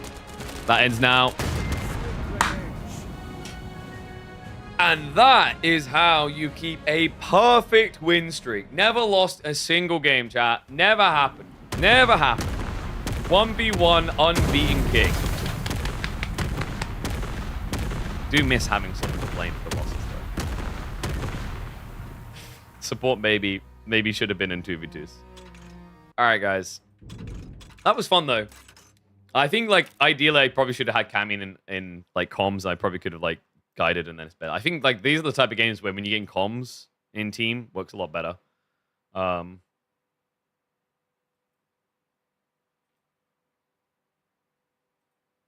yeah. Should be... Sorry, just got some in the background. But that, guys, is going to be it. Once more, big shout out to good old War Alert for sponsoring us. Had some fun with it. Just sucked and wouldn't help much. I mean, it would have guided you. It's just like, you need... The thing is, when you're in a call, I can let you know about things that are happening that you aren't noticing, because my awareness is decent. Because the pings weren't really locking you in sometimes. But yeah. I mean, it's a fast-paced game. Like, I think AoE4 is a lot slower by comparison early on, at least. But guys, exclamation mark, War Alert. Once again, big shout out to them. That's going to end the stream. We've hit almost 10 hours. I'd say we done a pretty good stream. Maybe we'll revisit this more in the week. We had some fun with it, but that's gonna be it, guys. So thank you once again to War Alert. Thank you everyone who watched on Twitch, YouTube, wherever you did. I'm gonna end the stream now. Might have a stream up tomorrow. Might take the break day because my throat's a bit weird. But I want to get some streams up during the weekdays. Not sure what we're gonna do yet, but we'll figure it out. But GG's, guys. You have a good evening.